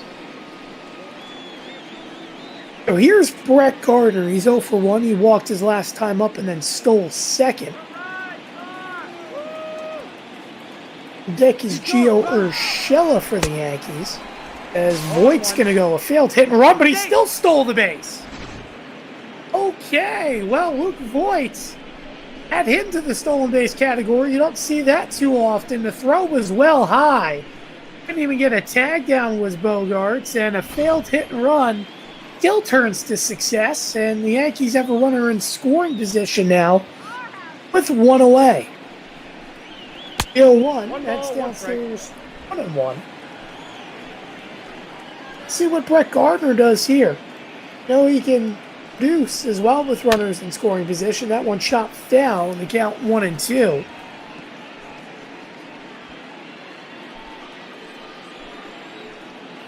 If he can't get it done, the man on deck definitely is capable of. As the pitch, rung him up, strike three. Questionable call on the circle change. Gardner didn't like that. Regardless, the third strikeout for Perez. And let's see here on Stat Tracker. Ooh, that one missed just outside, but it was close enough. Get the call. There's two away, but I don't blame Gardner for being upset. But I mean, that one literally just missed the zone. Gotta give the benefit of the doubt as Urshela steps in. Urshela, 3 extra base hits in this series. As a double earlier today, he got out his last time up. Pitch down the middle. It's going to get through for a base hit. Voigt rounds. Will he score? The throw from Bradley, not in time. It's an RBI single for Gio Urshela. And the Yankees lead 6-0. In a big hit there from Urshela. Sent that one just past the diving Bogarts. Bradley made a soft throw to home. They had him pretty much in. He wasn't playing that deep. And he still didn't make the throw to home plate. As now Voigt scores, obviously, but LeMahieu steps in. You should have been able to throw out Voigt. 2 missed opportunities. A failed hit and run. Voigt steals a base. Now he scores as a result of the base hit. It's the 0-1 to DJ. That one poked. That'll get through for a base knock. The Yankees are hitting, and I mean hitting, Martin Perez right now. As their runners on first and second with 2 away. Gleyber Torres now steps up. He hasn't been an easy out. 322 average. He doubled to open up the game, and he hit a single off the monster his last time up. Every time he's gone on base, he's come home to score. Scored on the Aaron Judge 2-run home run that gave the Yankees a 2-0 lead in the top half of the first inning. Most recently this past inning when Giancarlo Stanton launched a double off the top of the center field fence. At that point, give the Yankees a 5-0 lead. 0-1. One hit high in the air. This is going to get him out of the inning. Evers on the run. He will make the catch in the edge of foul territory to end the inning. The Yankees tack on yet another run. 1 run on 2 hits and 2 left on. We're through 5.5 here in Boston. Watching Major League Ball on Twitch.tv. Mitch Moreland now stepping in. He's 0 for 2. Buyout is reached on an error. Is a 261 average. Looking to go out through his 6th, but this could very likely be his last inning. You would have to imagine Boone is trying to extend him as much as he can. He can throw a good little bit as that one misses downstairs 1-0. Boone is doing a heck of a job.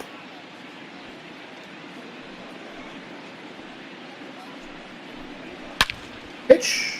One's launched foul, 1-2. Moreland does sit 0 for 2, but he walked earlier in this one. That one's in the dirt, 2-2, and Cole's aiming for that 10th strikeout of the ball game. It's going to be coming. It's just a matter of when. Is that one? There it is, strike 3. So the 10th punch out for Garrett Cole. And I would say this is where you should call it quits if you're the Yankees. I think this is you should go to the bullpen. No, they'll try to extend it more through 6, so they're gonna have to go to the long reliever. Is that one launched to right field? Judge on the run, but that one's gone. Cut out over, solo home run, Jackie Bradley Jr., his 7th of the season. I would like to say that may be it for Garrett Cole. That one was just a simple line drive that crept over a short portion of the right field fence. The Red Sox have their first run of the day. That one, it was just a hanging breaking ball. That was a knuckle curve. And if that was really in any ballpark, with the height of that baseball, is they're going to let Cole continue. If really, even though that ball went 393, if that was any other ballpark, that ball's off the wall. Because that fence is so short in right field, it just ended up going over. I mean, even if that was at Yankee Stadium, that bounces off the wall at 313 and comes back in. Regardless, the Red Sox getting one here at home it's a home run, as you know. The Red Sox down by 5. The pitch down, and the count 0-2.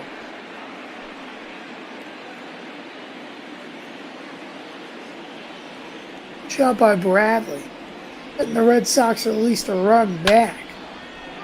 Once fouled off, I mean, for Cole to go from strikeout number 10 to allowing a home run, definitely not easy. It happens from time to time, especially, I don't know, when you're at 109 pitches. Once fouled off, and Cole will deal his 110th here. Now to the lefty of Verdugo.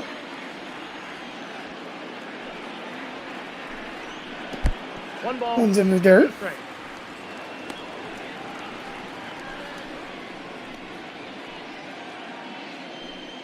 A Verdugo.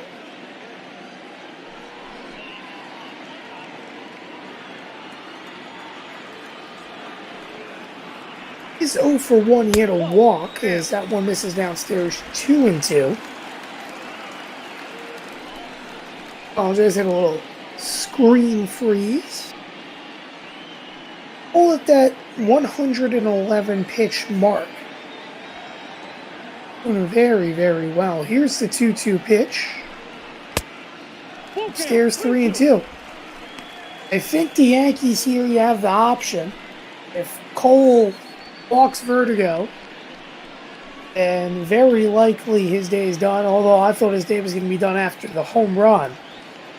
That hasn't been the case from Boone. Pitch, check swing, popped up.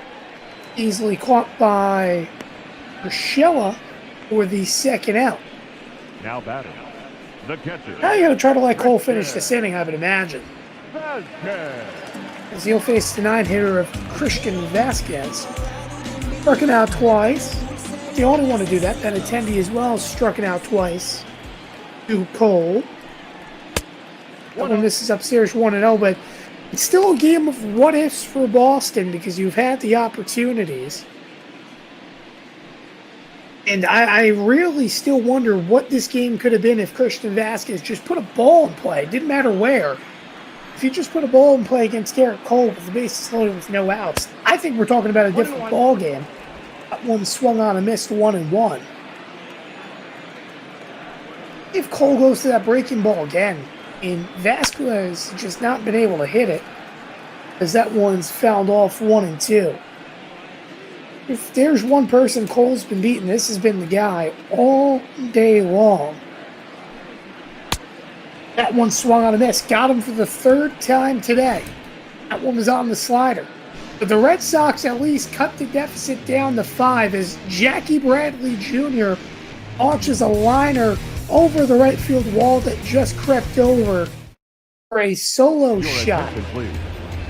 Through 6 here in Fenway, and it will be Hildenberger coming in for the Red Sox in the top half of the 7th. You're watching Major League Baseball on Twitch.tv. 345 due up for the Yankees. Hildenberger, by the way, 4-0. Pretty solid season he's had. The side armor deals a strike 0-1. 0-1's the count. Frazier and Barnes warming up in the bullpen. It'd be likely that Red Sox see Barnes come in over Brazier in the 8th. I think Hildenberger will try to extend some innings as that one's inside 1-1. Coach has gone hitless since his home run back in the first. That one's downstairs 2-1, but I would have to imagine this isn't going to be his final plate appearance of the day. As the pitch, one's high and away, 3-1. Have Giancarlo sitting on deck. And the mammoth home run season for him still continuing. Pitch, chop foul, and it'll be a 3-2.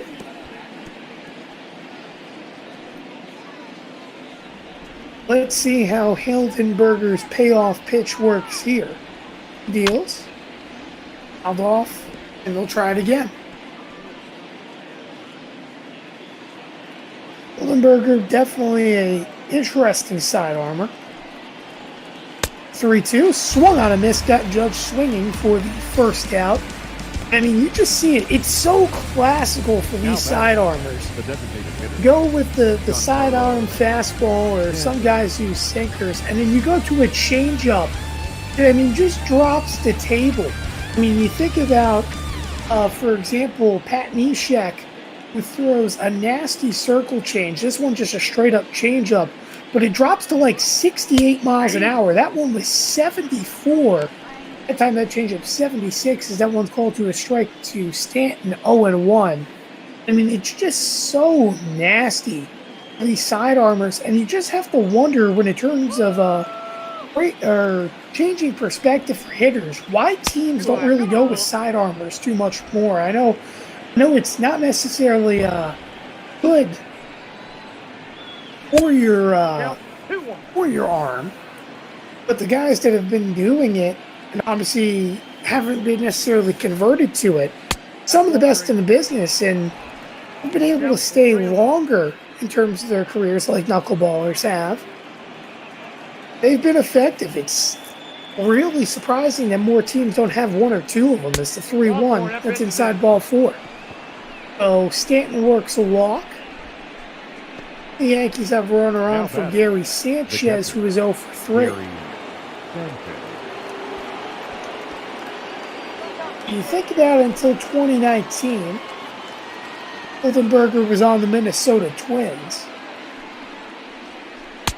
He was just an average pitcher, 9-11 career record going into the season. Obviously, this year he's 4-0.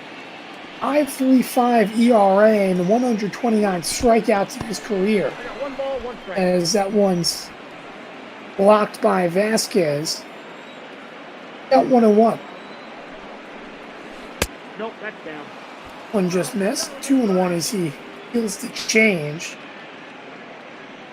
He knows how to pitch, that's for sure. Really does. He's going to be effective a good while if he continues this consistency, as that one swung on a miss. That time that was a sinker. And they count now 2-2.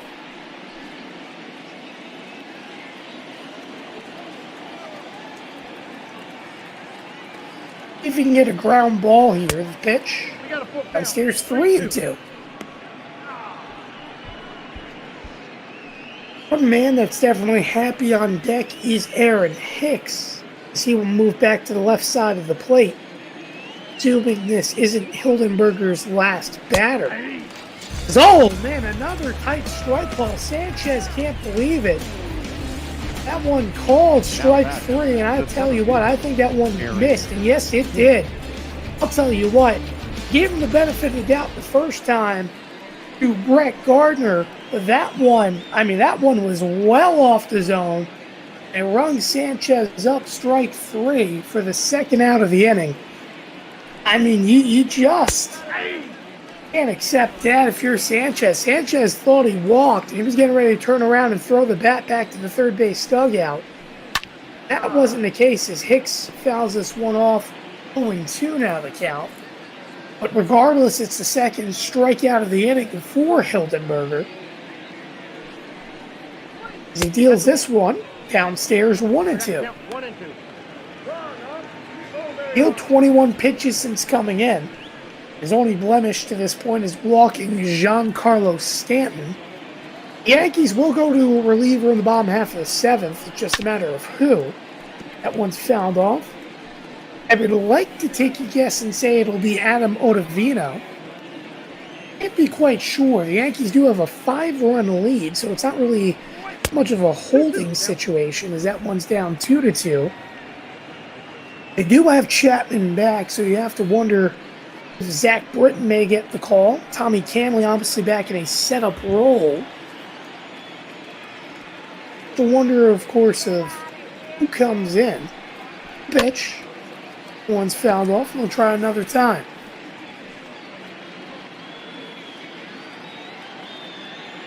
Berger, though, even though he's thrown 25 pitches here, or about to be his 25th as he deals.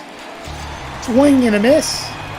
It takes out on strikes. Well, I was just about to say, he's looked phenomenal as he strikes out the side despite walking Giancarlo Stanton. So we're through 6.5 in the Bronx. There's no runs, no hits, and one left. It will be J.A. Happ coming out for the 7th.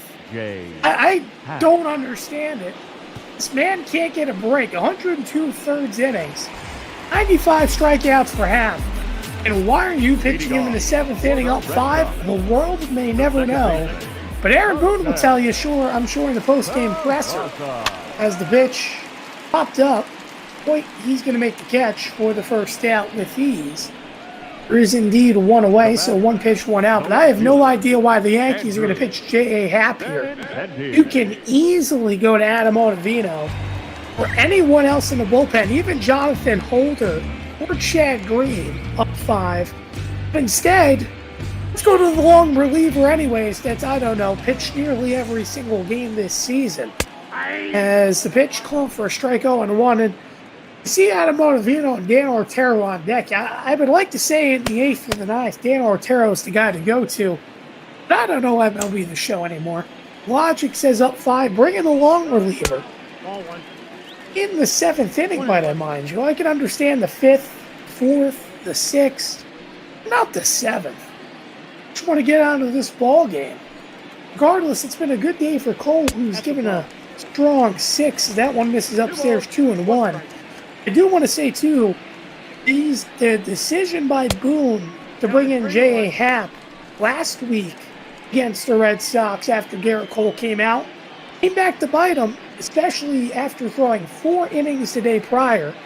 I don't think he threw 4 innings yesterday.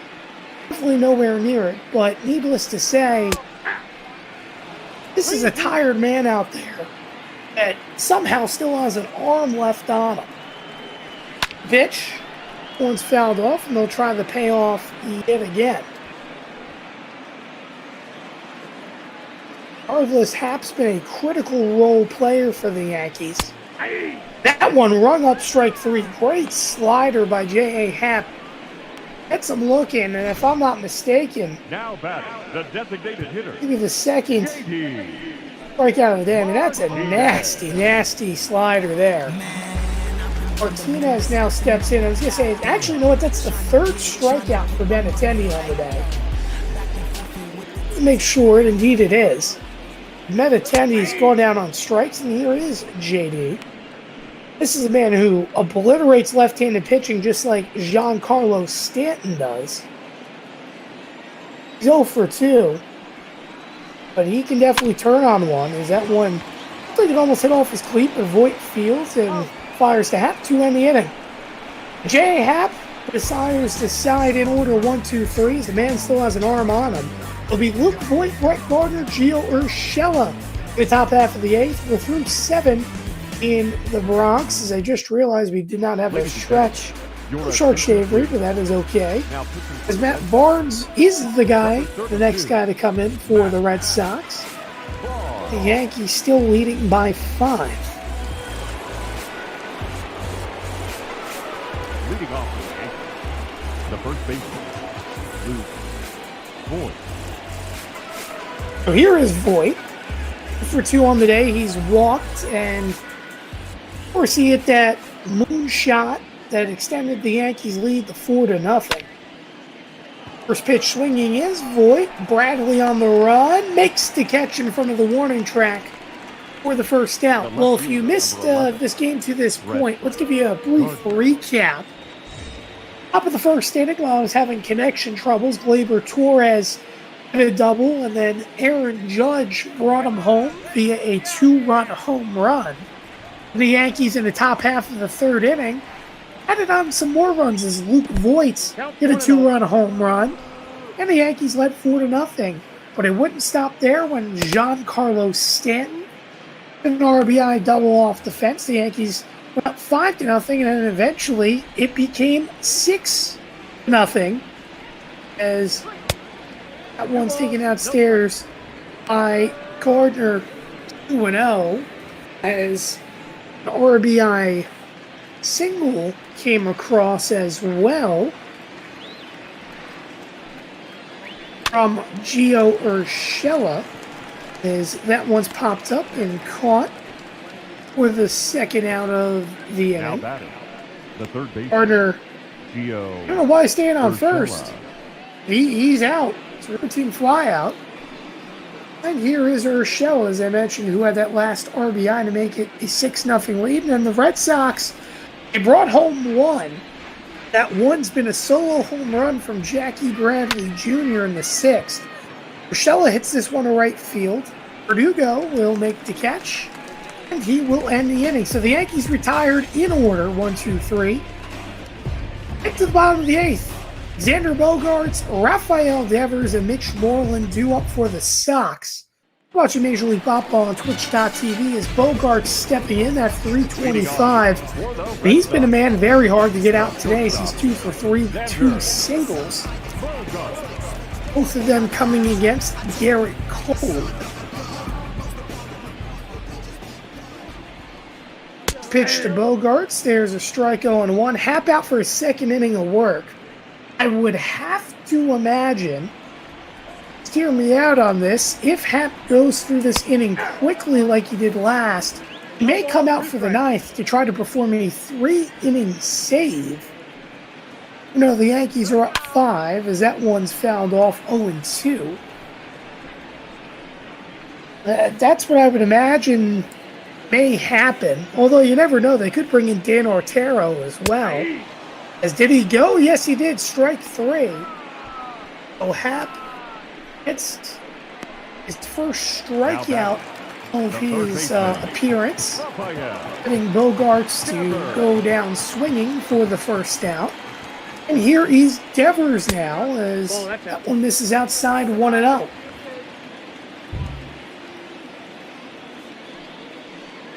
Devers can definitely deal, or rather hit deals. I'll tell you, that one just missed. Happ barking at the home plate umpire. Well, he said, "Did that miss high?" The umpire said, "Yes, it did." I don't know about that. I will say today it's been an inconsistent game behind the plate. Yankees have had a couple of strikeouts well outside the zone. Happ obviously wanting those calls. The pitch rounded foul, and they count now 2-2.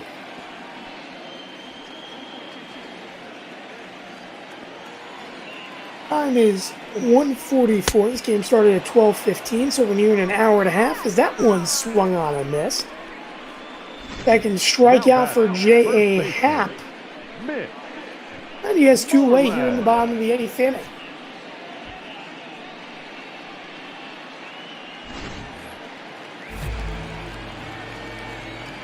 And it is trade deadline day. That one's called for a strike, 0-1. So expect it to get real wild here on Bop Ball. These trade admins are going to be going nuts, to say the least. One's called for a strike, now 0-2. Can Happ strike out the side? That is the question. The 0-2. As that one misses outside 1-2. I'd say he can't because he still can here, but There, he didn't do it on that pitch. There it is. Strikes out the side in order. So how about that? J.A. Happ goes right by the Boston offense as his success against the Red Sox continues. We head to the top of the ninth. The Yankees lead 6-1 as Ryan Brazier now will come in for the Red Sox. 2 for 5 in save opportunities. He has a 4-3 record. This obviously not being a save opportunity, nor is he the closer for the Red Sox.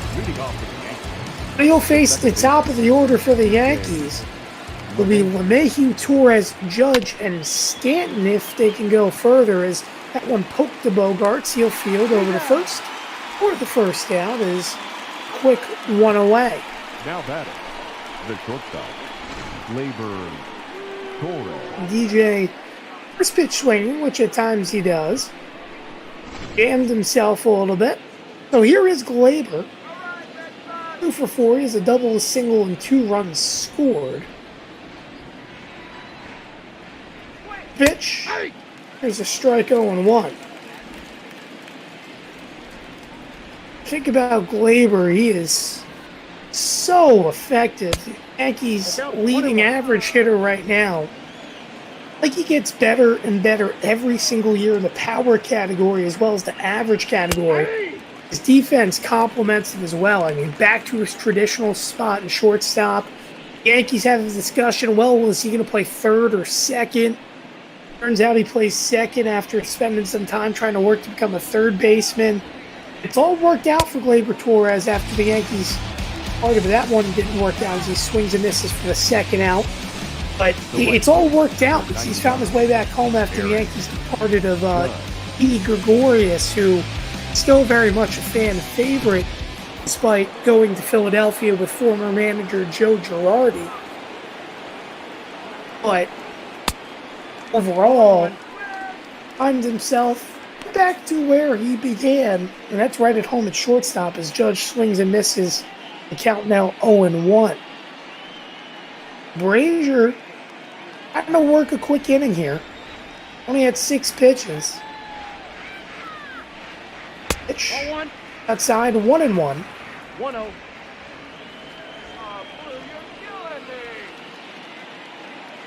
Judge hasn't had success since that home run. One hit to center field. Bradley moves over to make the catch. And inning. Judge hit it hard, but not enough. As the Yankees are retired in order again. 3 more outs in the Bronx. Let's see if the Yankees can do it. As you're watching me, or rather in Fenway, as you're watching Major League Baseball on Twitch.tv, and J.A. Happ and the work the 3-inning save. This is the hardest guy to get it against, as weird as that sounds for J.A. Happ. Is Jackie Bradley Jr., the only man to produce run support today for Boston. And the Red Sox have never had the lead since the top half of the first inning. The Yankees started up 2-0 and have never looked back. In a 6-0 lead, Bradley chipped in 1, and now he has a base knock against J.A. Happ to start off the bottom of the 9th inning. But overall, Bradley now with the second hit of the day, but they've just simply never been able to produce. They had many, many opportunities with runners in scoring position against Garrett Cole. They failed every single time. The only thing they could put together was a solo home run. But that could all change here when you head back to the top of your lineup. If you could slap around J.A. Happ here in the bottom half of the 9th inning. It'll be a 1-0 to Vertigo. That one just missed inside 2-0. Happ trying to regather himself.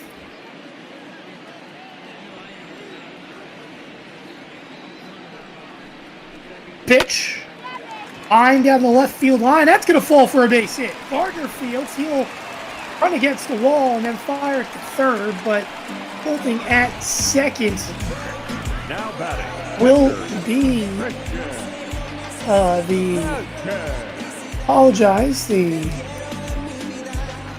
will be Bradley rather, as Vertigo has a base knock. I was about to say Vertigo was holding at second, but obviously Vertigo had the base knock, and Vasquez now steps up, trying to prevent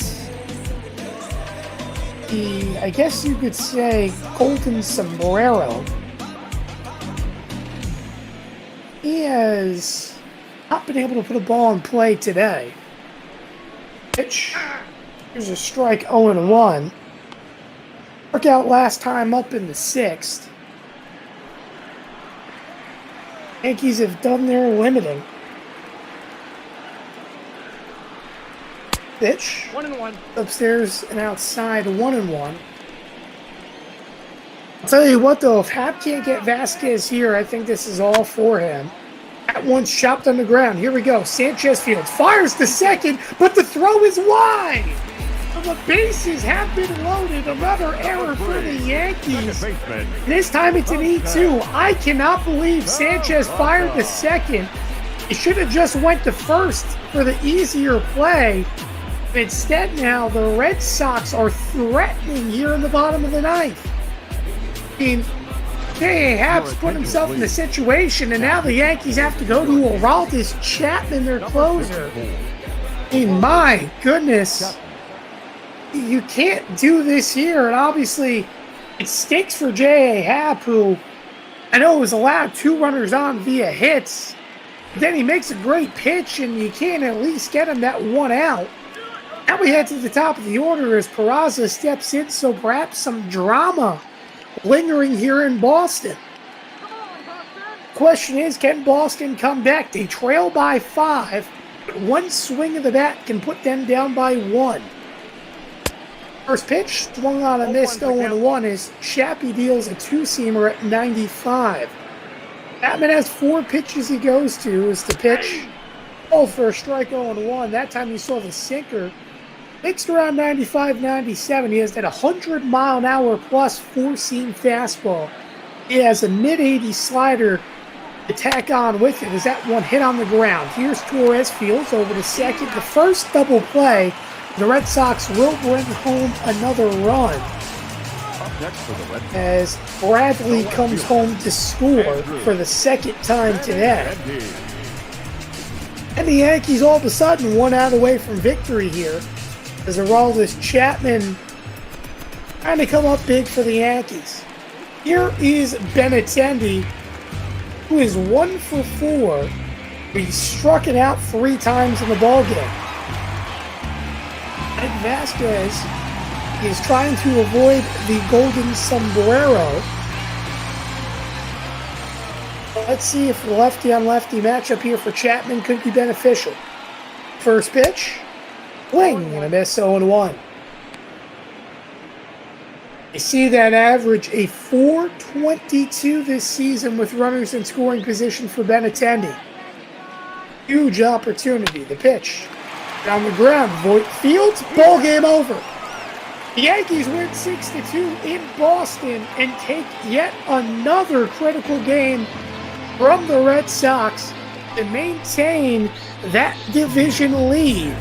I'll tell you what, it is huge for the Yankees as LeMahieu and Torres do a little bit of flexing. They've struggled against struggling ball clubs this year. They made it a little bit scary in the ninth, but a win is a win regardless. The Yankees pick it up. Garrett Cole takes the win. Weber the losses. Again, the Red Sox never saw a single out offensively with the lead. They trailed from the start, and the Yankees first never looked back, but had a hold your breath kind of moment. 6 runs, 9 hits, and 2 errors. 1 error from Cole and Sanchez. And the Red Sox 2 runs on 6 hits and no errors. Cole moves to 9-3, while Weber takes yet another loss. And you see 6 strong innings, 11 strikeouts for Garrett Cole. 1 earned run easily for player of the game. He did allow 4 walks and 4 hits. He never allowed a run to score. Of course, in terms of run to score that was in scoring position, 1 blemish was a solo home run. But let's take a look at the highlights. For my technical issues, Aaron Judge hit a 2-run home run over the Green Monster in left, 415 feet. The Yankees took an early 2-0 lead as that one as well landed and lands down. Then, get to the top of the 4th, Luke Voit. He hit 1-2 Detroit. as he hit that one as well over the green monster. Just under that Sitco sign, and it just landed over as well into Lansdowne as the Yankees had a 4-0 lead. And Garrett Cole, he had the bases loaded with no outs. He struck out Christian Vasquez. Actually, rather, this one wasn't the bases loaded situation. He struck him out solidly. And Giancarlo Stanton made it 5-0 as he hit an RBI double right off the top of the center field wall that gave the Yankees that 5-0 lead. And let's see if we have the highlight from Cole, maybe not, as Urshela made it 6-0. We apologize, folks. We're going to have that clip of Cole getting out with the bases loaded with none away. But then here it is, Mitch Moreland in the bottom half of the sixth. This would be Cole's 10th strikeout of the game.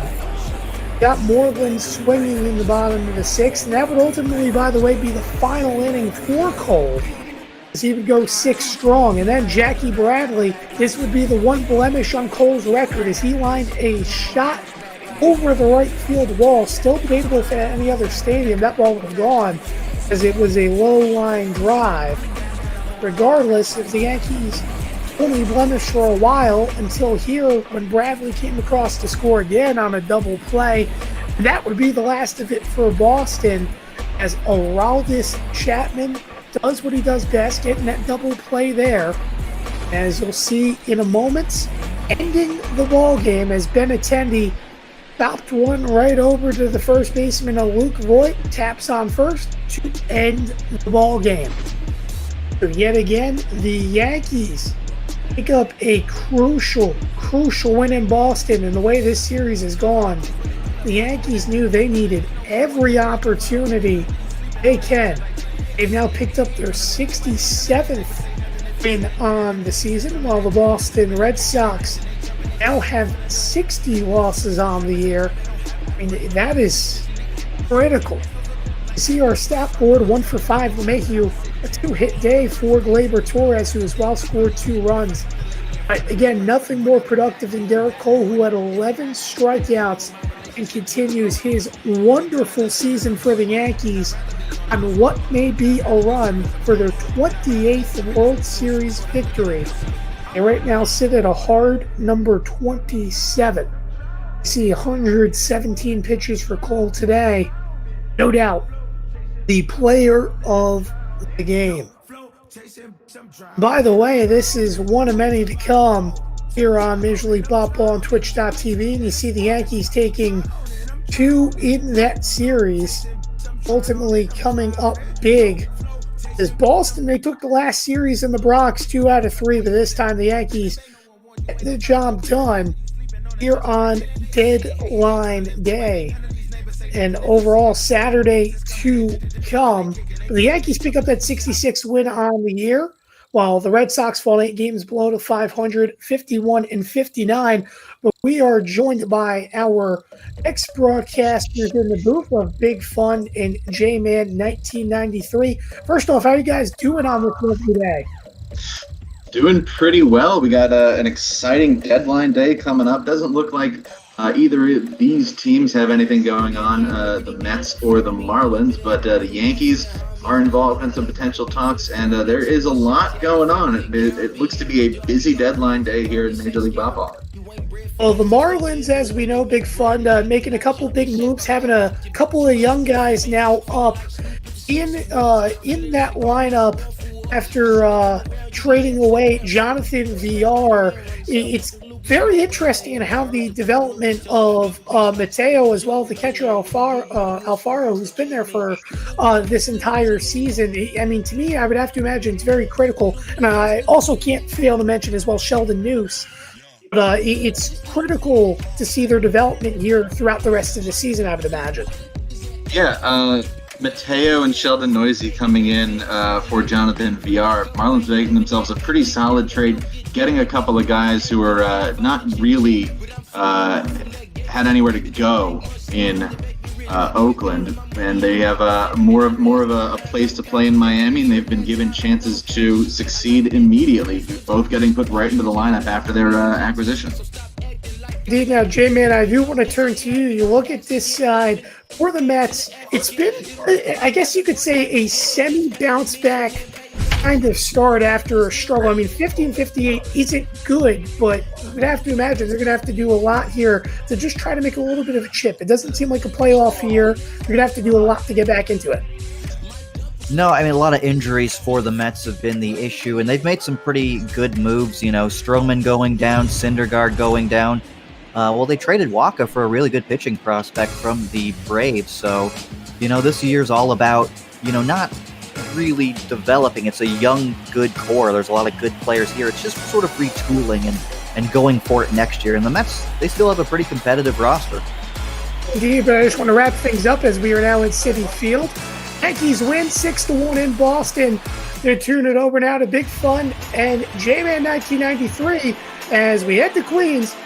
Watch Major League Baseball on Twitch.tv.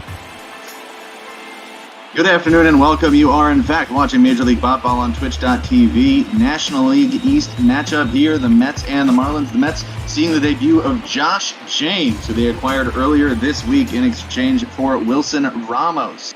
James wearing a familiar starting pitcher's number in New York, the big 33, as he will face off against Jorge Mateo to start. The first pitch for Josh James in a New York Mets uniform is low for ball one. I'm joined by Justin D'Ambrosio, J-Man 1993. I am the big fun Eric Garment. Rest of the lineup for the Marlins: Brian Anderson hits second, Corey Dickerson third, Jesus Aguilar fourth, Isan Diaz fifth. The 1-0 from James is swung on and grounded back to the pitcher by Mateo. James does it himself for his first out as a New York Met. Rest of the lineup: Jorge Alfaro hits sixth, Sheldon Noisy seventh, Jazz Chisholm eighth, and the Marlins starting pitcher Jordan Yamamoto is ninth. Now to bring up the right fielder Brian Anderson. Anderson has broken out as a big player for Miami over the past couple of years, can play all over, plays in right field the vast majority of the time right now. Yeah, and with a team like the Marlins, you can try guys out like that who aren't really considered top prospects coming up, drafted in the 20th round, and the fact that he's even made the majors being drafted that late is a testament to himself, and he's made himself a name for himself here in the majors. Now the 1-0 to Anderson. This one's hit toward right field. Coming in to field it on the ground is Michael Conforto. So Brian Anderson records the first hit of the game with one out here in the top of the first. Defensive alignment for the Mets, starting on the infield, moving around left to right. Third baseman Jeff McNeil, shortstop Ahmed Rosario, at second base is Robinson Cano, Pete Alonso at first, and the rookie William Contreras is behind the plate. First pitch to Corey Dickerson is over for a strike with a slider. In the outfield left to right, Yoenis Cespedes, Brandon Nimmo, and Michael Conforto. Dickerson's a guy that's just been around forever. I feel like he's played for so many teams now: Colorado, Tampa, Pittsburgh, Philadelphia. Here with the Miami Marlins, and they signed him to be a veteran leadership for these this young team they've got going, and he's put together a pretty impressive year. I'm surprised he hasn't even been on the trade block. Well, Dickerson, like you mentioned, Justin, a guy who has bounced around right now. He's really more of a veteran presence in Miami with the moves they've made during this trade deadline, getting two guys who are part of their starting lineup, in Mateo and Noisy. Could keep him around to be a part of a potential run next year, as this one is hit by Dickerson towards deep right center field. That one is going back, and it is going to go! Corey Dickerson with his 19th home run of the year of the two-run variety, and Josh James, 3 batters into his tenure as a New York Met, has given up 2 runs. That is part of why the Astros had sent him back to AAA Round Rock for more seasoning. Mets taking a chance on the high-ceiling starter, but right now he is continuing to show why he was struggling in Houston, as Dickerson takes him deep to right center. The Marlins up 2-0. Yeah, 19 home runs now for Corey Dickerson on the year. He's got a .518 slugging percentage coming into today. He's a pretty good hitter, and I'm surprised he's still, not drawing trade interest. Well, there are just under 2 hours left to go until the trade deadline. It's pretty close. Not out of the realm of possibility that Corey Dickerson could be on the move. Nope, that's a ball. As pitch to Aguilar, low and inside, 2-0. So James trying to find new life with the New York Mets organization, acquired along with catcher Chucky Robinson for Wilson Ramos on Wednesday, now behind Jesus Aguilar 3-0. Yeah, that's a pretty good deal for Wilson Ramos. I'm not sure how much longer he has on his contract. Isn't he a free agent at the end of this year? There is a club option on Wilson Ramos as this is outside ball 4, so 3 straight have reached against James. Yeah, that's a really great deal for the Mets. They added 2 high-ceiling prospects, pitching prospects, in the last week in Josh James and Ian Anderson. That's going to be a big boost to that rotation. If those guys can be healthy and pitches the way they've been advertised, you slide that in with DeGrom, Syndergaard, and, well, Stroman's a free agent. That's a pretty decent rotation.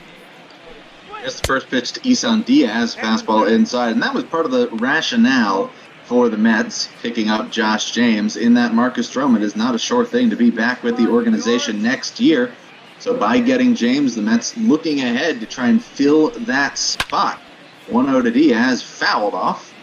A somewhat sparse crowd here on deadline day in Queens. Mets and Marlins both out of it, both near the bottom in the National League East. In fact, at the bottom, the Marlins a game ahead of the Mets in 4th, count now 2-1. And I don't know about you there, Fun, but I've been watching a lot of these games, the real games, I guess I would say, sure, not the bot ball games, and I miss not seeing the cardboard cutouts now behind these home plates. It feels weird seeing the empty seats. I think that should be something they use going forward, no matter what. If there's an empty seat, put a cardboard face there. Ripped by Diaz off the camera well on the first base side foul. I don't disagree, but then you're going to have a lot of cardboard cutouts on hand, depending on what organization you're talking to. This feels more like a game on Fox right now. Here's a 2-2 to Diaz. Swung on and missed. Josh James records his first strikeout as a New York Met. Gets Isan Diaz to swing at a changeup in the dirt for the second out of the inning. It'll bring up Jorge Alfaro. Well, nice piece of pitching there by Josh James. Get the strikeout there.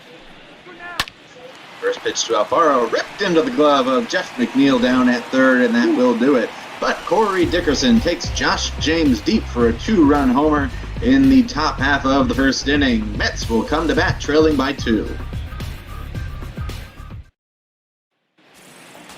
And they will face Jordan Yamamoto. Yamamoto with a 7-9 record across 22 starts this year. Strikeout number a little bit lower, but Yamamoto in his rookie year last year shined, hasn't necessarily had the same success with the Marlins this year. Throws a 4-seam fastball, a cutter, a slider, and a curveball. Pretty standard repertoire, to use the 4-seam cut slider combo. You don't see a changeup from Yamamoto, and that's a pitch that a lot of pitchers have been using a lot to combat these launch angle hitters, you would say, we're seeing in Major League Baseball this year.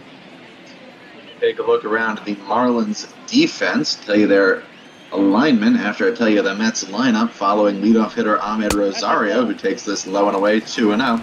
It'll be pretty standard lineup for the Mets now that their trade business seems to be completed. Rosario, McNeil, Alonso, Conforto, Cespedes, Cano, Nimmo, Contreras, and James. This one is hit deep to left field by Rosario. Going back and making the catch on the warning track is Dickerson for the first out.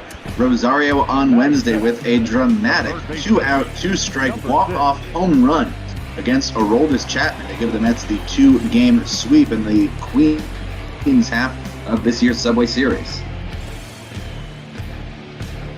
Yeah, he's been playing really well for the Mets this year. If you look at that average, 16 home runs, 5th in the league in average coming into today. And surprising he wasn't their all-star rep. Yeah, the Mets' lone representative in the all-star game was Wilson Ramos. That's a high fastball for a strike. He is, in fact, gone. Ramos now a member of the Houston Astros organization for at least the rest of this year, if not 2021. Mets turning to William Contreras behind the plate, acquired as part of that 6-man trade with Atlanta a couple of weeks ago. That's inside. 1-1. A lot of young, quality talent in both of these lineups. Swung on and missed by McNeil. You look at the Marlins with Mateo, Anderson, Isan Diaz, Sheldon Noisy, Jazz Chisholm, even Jordan Yamamoto. The Marlins are a team that could be ready to compete in the next couple of years with the team they're starting to put together. Popped foul by McNeil. Keep it 1-2. Well, when you trade guys like Giancarlo Stanton, Christian Yelich, who Yamamoto and Isan Diaz were in that deal, and Marcelo Zuna and JT Realmuto is a big big strikeout looking there for Yamamoto. It's his first strikeout.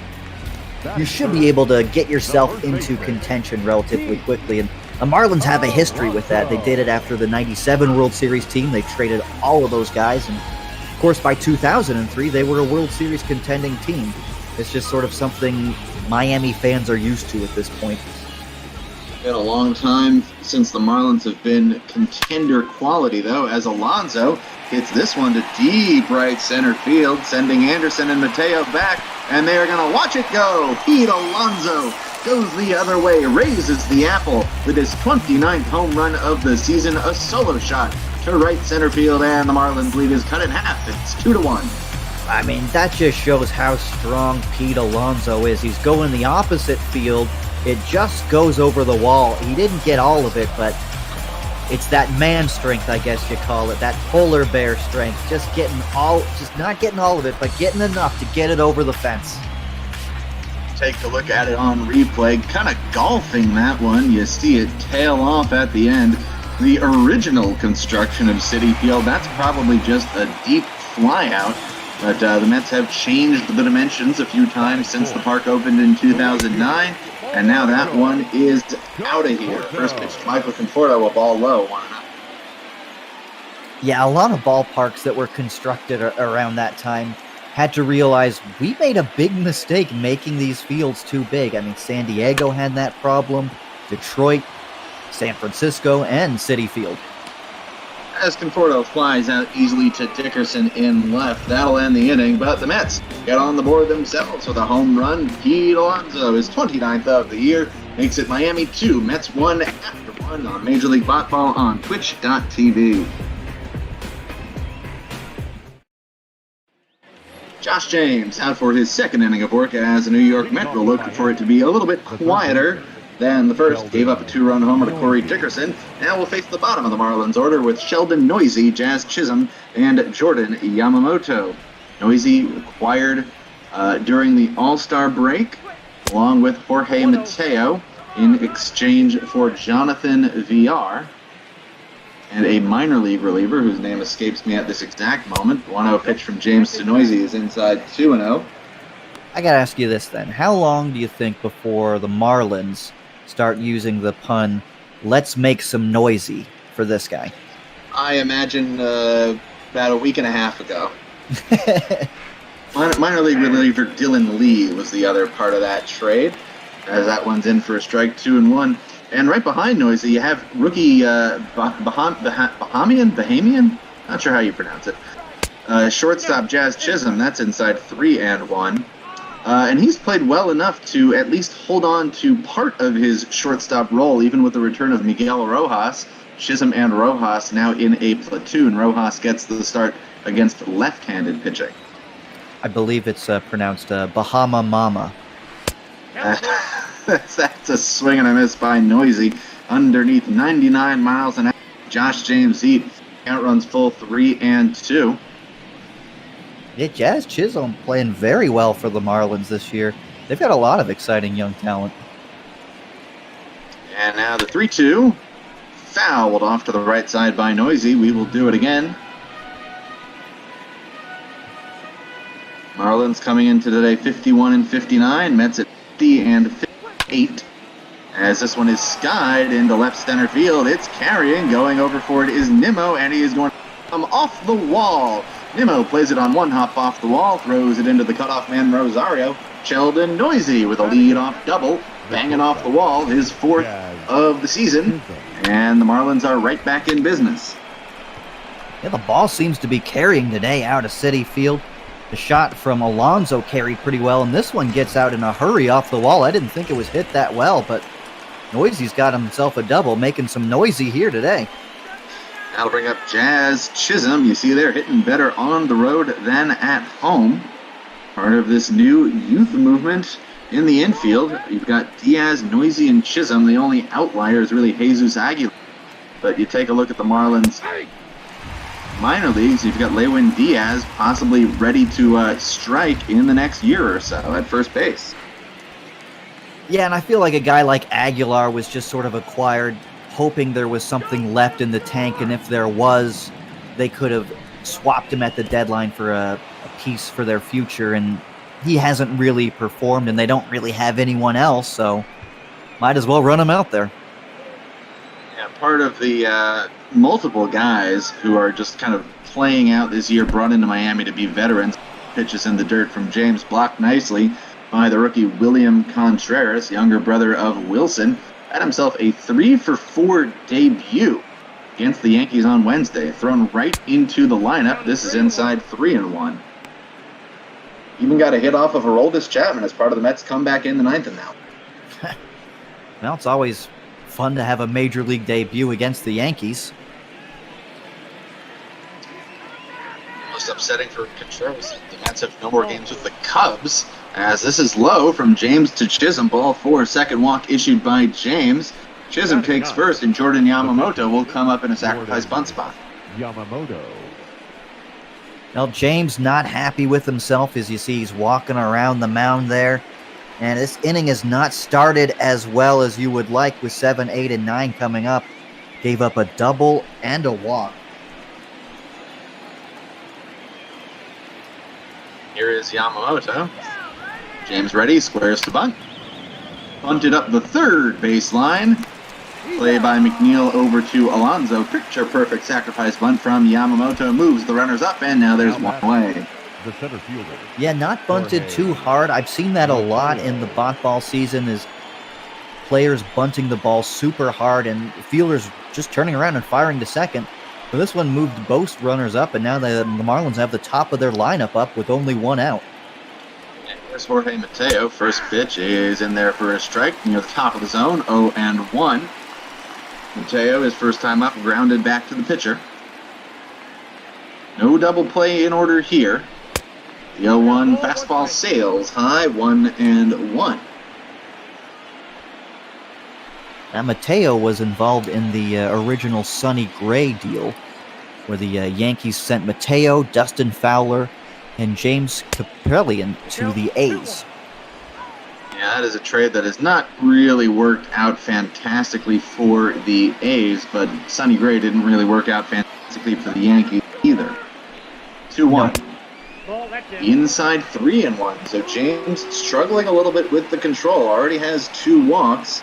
Now, walking Mateo would put the double play back in order set, but Anderson, solid contact hitter, not necessarily a double play candidate. 3-1 to Mateo. Swung on and missed underneath the fastball, 3-2.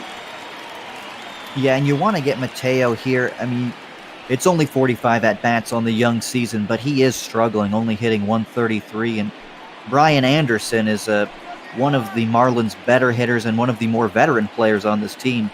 So Mateo's the guy you want. Swing and a miss at this slider, diving out of the zone. James gets Mateo to reach second. Strikeout for Josh James. 2 outs in the top half of the second. Yeah, and there's that inexperience of Mateo. Just got a little bit too anxious there and overcommitted on that slider. Really nice pitch there by Josh James, though, to get the out. Now there's 2 outs for Brian Anderson. First pitch inside, 1-0. James tries the slider on the front door, but instead it goes around the side.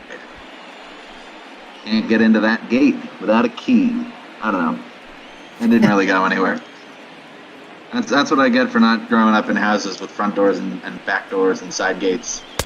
Nope. Fastball high, 2-0. We had a gate, but it was never used. It was always locked, and we always used the side door. Almost seems to defeat the purpose. Yeah, I never understood it. I was like, why don't we use the front? I hated that side door. Yeah. Another fastball high from James. It has been a struggle for Josh James. Can't imagine how too comfortable. He was in the rotation, struggling for Houston, sent back to AAA Round Rock, now immediately back at the major league level. Almost a little bit of whiplash for him. 3-0 to Anderson. Is in there for a strike on the outside edge. 3-1. You see there 13 balls out of 23 pitches just in the second inning alone. Well, the Mets do have success with trading with Houston. They, of course, got J.D. Davis from Houston, and he really blossomed here in Citi Field. I'm hoping probably the same thing. That one's fouled off. Another 3-2 count ahead. Jake Marisnik, Mets surplus outfielder, also acquired in a trade with Houston. Full count pitch to Anderson. He is low and inside, ball 4, so the bases will be loaded for Corey Dickerson as Jeremy Hefner will come out with the chat for the debuting Met, Josh James. Yeah, bases are now loaded, and it brings up Corey Dickerson, who you may remember hit that home run, that 2-run home run in the first inning. So a good time to come out here, calm your young pitcher down, just trying to remember him to throw strikes, stay in the strike zone, but don't throw too meaty of a pitch in the strike zone. Big spot for Josh James in his debut in the orange, and the first pitch to Dickerson is in there for a strike. 0-1 with the changeup. Yeah, nice changeup there. Good pitch just to dump it in there for a first pitch strike. Dickerson probably expecting a fastball. James has been having control problems. The 0-1 is just outside, 1-1. EBTO in the chat reminding us that big day for Brian Anderson yesterday, triple shy of the cycle in the Marlins 5-2 win, opening up this 4-game series. The 1-1 fouled away, get it just off the end of the bat, 1-2. Josh James already up at 47 pitches, about to throw number 48, trying to get out of this second inning with no damage. Come set. Inside 2-2. 19 pitches in the first inning, which is not a little, but it's not a lot. It's not the 29 that he's thrown this inning. Now the 2-2 to Dickerson. Fastball high, 3-2. So James's pitch count is going to hit 50 here in the second, and the runners will be on the move. Noisy from third, Chisholm from second, and Anderson from first. The carousel will be in motion. That's a big pitch there. That frees up the runners. 3-2. Hitting to the gap, could score all 3 of them. James deals. Would have been ball 4 on a high fastball, but Dickerson fouls it up and away. We'll do another 3-2 pitch. Come set. 3-2. Check swing. Ooh. Ball 4 just high. It's an RBI walk for Dickerson, third RBI for him. Noisy trots in to score, and the bases remain loaded for Jesus Aguilar. Well, James wanted him to chase on that one. Almost got him to bite on it, but again, it's another base on ball. That is his third walk this inning. And he's still not out of it with Jesus Aguilar up at the plate. Now the first pitch to Aguilar is inside 1-0. So James just does not have the control right now. Went 0 for 4 yesterday, did Aguilar with a walk. As a walk in this one. Now the 1-0 is outside 2-0. So Mets rookie lefty Kevin Smith might be called upon for some long relief work sooner than later.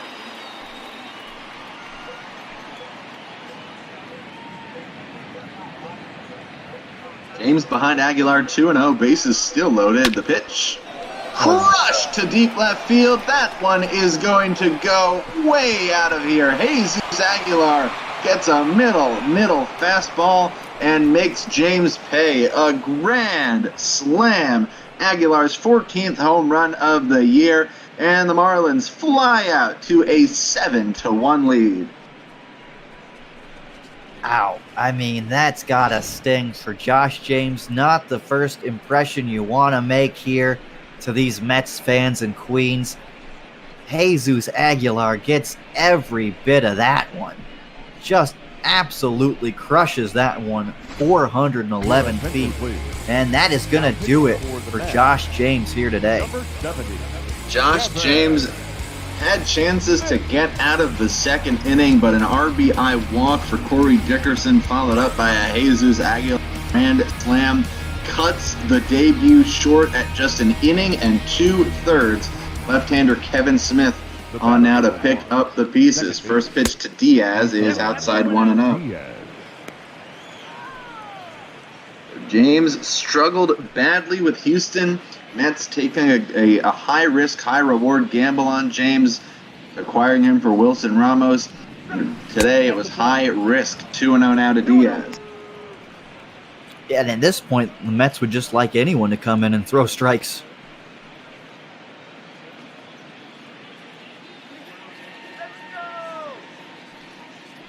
Now the 2-0 pitch is shot foul by Diaz, 2-1. Nice play in front of the tarp by the ball boy down there.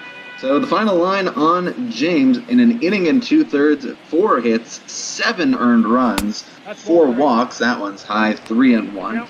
And the 2 home runs allowed along with 2 strikeouts. Some days you just do not have it.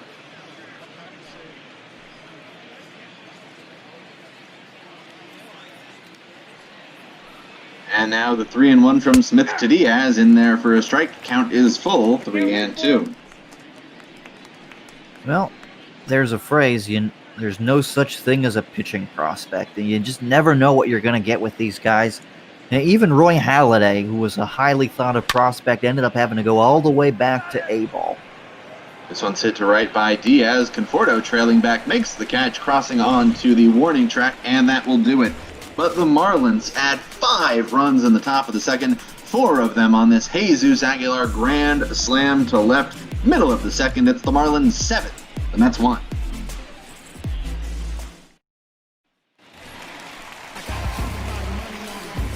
So the Mets have their work cut out for them early, as it'll be 5, 6, and 7. Yoenis Cespedes, Robinson Cano, and Brandon Nimmo to face Jordan Yamamoto, now staked to a 6-run lead. Yeah, it's still early, though. You just want to sort of, what's the word I'm looking for? Scratch your way back into this, claw your way back into this. Just try to get a run or so, an inning, and then you're back into the game very quickly. And Yoenis Cespedes has actually been playing very well recently. Drove in all of the Mets' runs yesterday. This one is grounded foul. He's behind 0-2. Also had a 5-for-5 day on Tuesday against the Yankees. 0-2 from Yamamoto. He's inside with a curveball, 1-2. So like you said, Justin, a lot of baseball still left to be played. 6-run deficit while imposing. Certainly not something that can't be overcome. Now the 1-2 from Yamamoto is swung on and missed. Strike 3 underneath the fastball is Cespedes. Second strikeout for Yamamoto. 1 out in the bottom half of the second. The second baseman, Robinson. Yeah, and the surprising thing is the Marlins have actually had pretty good pitching all year long. You know, we talk about this being a young team, a team on the up and coming, and coming into today, they had a team ERA of 3.74. Once a strike to Cano, 0-1. Yeah, the Marlins pitching has been solid. It's just been their bullpen and their offense that hasn't picked them up. Also doesn't help to be in a division with the defending World Series champion Washington Nationals and the Atlanta Braves, 2 of only 6 National League teams that are sitting above 500 today. 1-1. Swung on, grounded foul, 1-2. The other interesting thing about this Marlins team is all 5 of their starters have not missed a turn in the rotation. Every single one of them has made 22 starts so far on the season. 1-2 to Cano. This is lifted into center field, sending Mateo further back, and he's going to leap up, can't make the catch. Coming over to back it up is Anderson. Robinson Cano slides into second, actually strolls into second with a stand-up double. His 11th of the year, getting over the head of Mateo in center, and the Mets have a runner in scoring position with 1 away. Now Robinson Cano saying, don't forget about me. He's often the forgotten man in this Mets lineup. But, I mean, if he can hit like he hit in Seattle or even in New York, I mean, wow, he's hitting 6th in the lineup. This is a deep Mets lineup. It is a deep Mets lineup with a lot of quality bats. It's just one that has struggled. You take a look at a guy like Pete Alonso, hasn't lived up to the extreme heights of his rookie year. Michael Conforto has been very up and down. But, yeah, and also losing starting pitching and Noah Syndergaard and Marcus Stroman certainly not helping these Mets out. This one is grounded by Nimmo to third. Quick snap throw by Noisy across for the second out. Yeah, if the Mets had the luck that the Marlins have had in their rotation, every single starter not missing the bell once, I think we'd have a lot different picture in the NL East. Here is Contreras now. Went 1 for 3 last night. Grand total of 4 for 7 so far in his very young major league career. First pitch is low, 1-0. Does have an opportunity to potentially get his first major league RBI should he put one in the gap. That could bring Cano home. 1-0 from Yamamoto is lifted foul and over the screen, 1-1.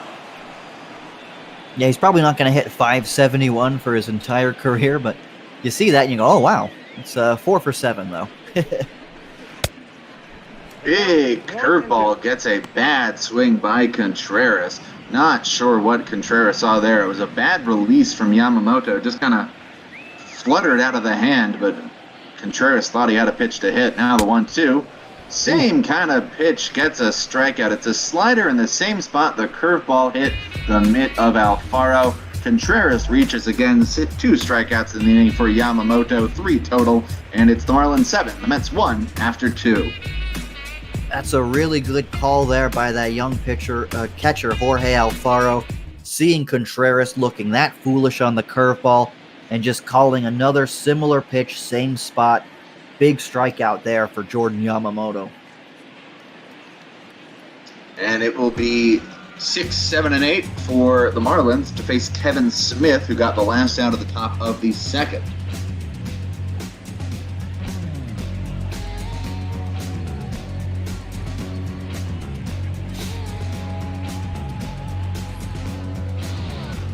Mets looking to just keep this deficit where it is. Calling on Kevin Smith, who double jumped his way to the big leagues last month. First pitch is high, 1-0. Skipping AAA entirely. Mets were in need of some long relief help. Didn't really get it between a combination of guys like Walker Lockett, Steven Gonsalves. This one's hit to right. And moving over to make the catch on the line is Conforto for the first down. And I've got some breaking news for you coming in just now on the trade wire. The Chicago White Sox are getting second baseman Jonathan Scope from the Detroit Tigers for outfielder Luis Gonzalez. It's not the same Luis Gonzalez that recorded a World Series winning hit in 2001. But interesting that the White Sox going after another second baseman, as this one's inside to Noisy, as they were part of a three-team trade with the Mets that got the White Sox Eduardo Nunez, as this one is lined foul by Noisy, 1-1, and ended up bringing Domingo Leyba from the D-backs organization to New York. Maybe Nunez just hasn't worked out the way the White Sox have hoped. Yeah, interesting. They've got Leury Garcia there at second base, and Nick Madrigal, one of their top prospects, is a second baseman as well. But, you know, infield depth, and Leury Garcia sometimes ends up playing the outfield when Nomar Mazara can't ring the bell, or Luis Robert not playing as well in the ball season. Kevin Smith picks up his first strikeout of the game, getting Noisy to reach for a fastball up and away. 2 outs, top of the third. It'll bring up Jazz Chisholm.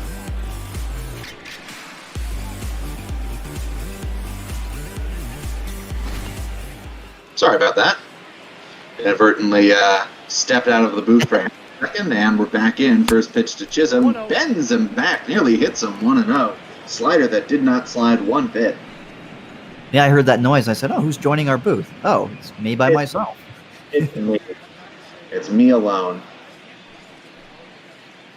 1-0 from Smith to Chisholm is in there on the outside edge, 1-1.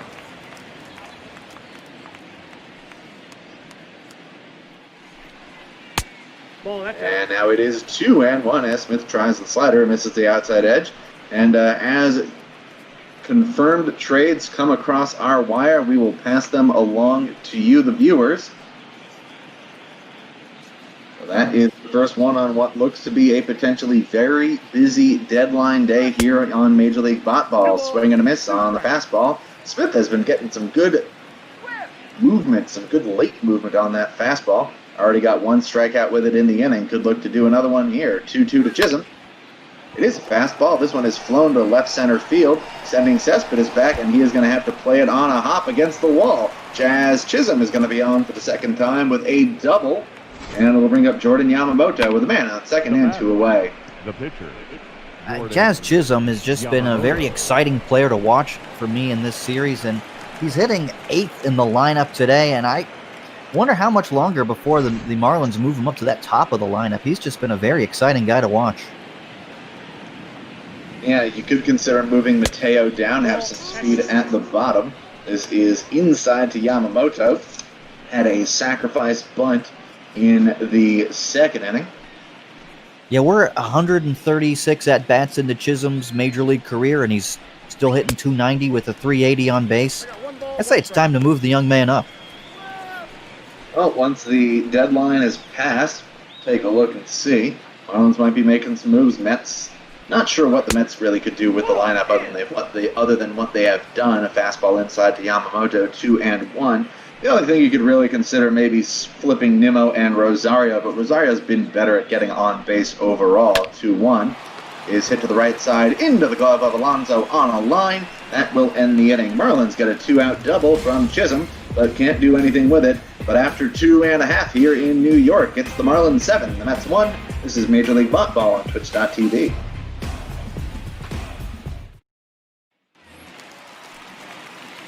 Getting some word on the wire from Bot Heyman that the next trade to be announced could involve a Phillies legend. So that is the latest trade rumors that we are getting today. Might be an exaggeration on the word legend, and I do believe, if I'm not mistaken, that this may be Kevin Smith's first Major League plate appearance. I do not know offhand. Certainly doesn't have a hit to his name. The 1-0 pitch is lifted to the right field down the line, and this one is going to be caught by Anderson as drifting into foul territory up against that side wall. Not a lot of foul territory down the line, but Anderson uses what's in front of him to make the catch for the first out. Yeah, always scary running up to that wall there in the foul territory. You never know where it's going to be. It sticks out, it's jagged, but a nice catch there by Anderson. Rolls over to the top of the Mets order. Ahmed Rosario takes a fastball for a strike high, 0-1.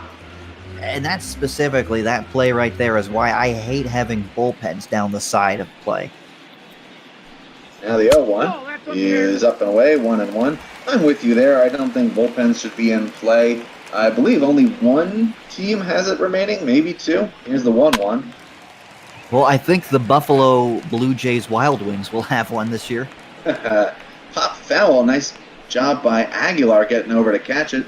And there you see on the sidebar another trade moving through. Utility man Brad Miller moving from St. Louis to Atlanta. Starting pitching prospect Trey Riley going back the other way to be a part of the Redbirds organization. Well, I just called a couple games, Atlanta versus Cincinnati, and Atlanta has made some really good moves. They've put themselves in a really good position. They just swept the Nationals. They were playing really well against Cincinnati. They took the first two that I saw. Atlanta making some really smart moves, and they may make some noise in the playoffs this year. Yeah, they've already gone out and acquired Jurickson Profar. That's inside 1-1. So the Braves really solidified third base for them. Yeah, Braves stocking up on utility talent as we see another one coming across. I believe that was announced earlier, but the Yankees across town picking up infielder Tommy LaStella. Here's a 2-1 to McNeil. That's outside 3-1 for a couple of pitching prospects, Miguel Yajor and Caleb Ort, a starter and a reliever respectively. Now, I really like that trade for the Yankees' perspective. It's another left-handed bat, Tommy LaStella. They don't have many left-handed bats in that lineup. And Urshela and Andujar have both not played up to expectations this year. LaStella has played pretty well for the Angels this year. I like that move a lot. Angels pretty well out of it in the AL West. Houston had cut the Oakland lead to as low as I think a couple of games. You see there at the start of play today, that lead is back to 6.5. Angels 9.5 back, deciding that it is not going to be there for them this year. So moving La Stella away. Here's the 0-1 inside 1-1. Yeah, with that second wild card, you usually think if I'm a team around 500, I've got a chance of sneaking in with that second wild card. And that's what the Angels are. They're a 500 team. The problem is the AL Central this year, Chicago, Minnesota, and Cleveland are all fighting for those playoff spots, and they are all well above 500 teams. Alonso ahead in the count 2-1. Takes it low 3-1, provided the only offense for the Mets so far with a solo homer to right center in the first. Could do well with another, or he could do just as well to get himself on base and bring up Mike Conforto with potentially a couple of men on. 3-1-2 Alonso is low, ball 4, so back-to-back walks to McNeil and Alonso.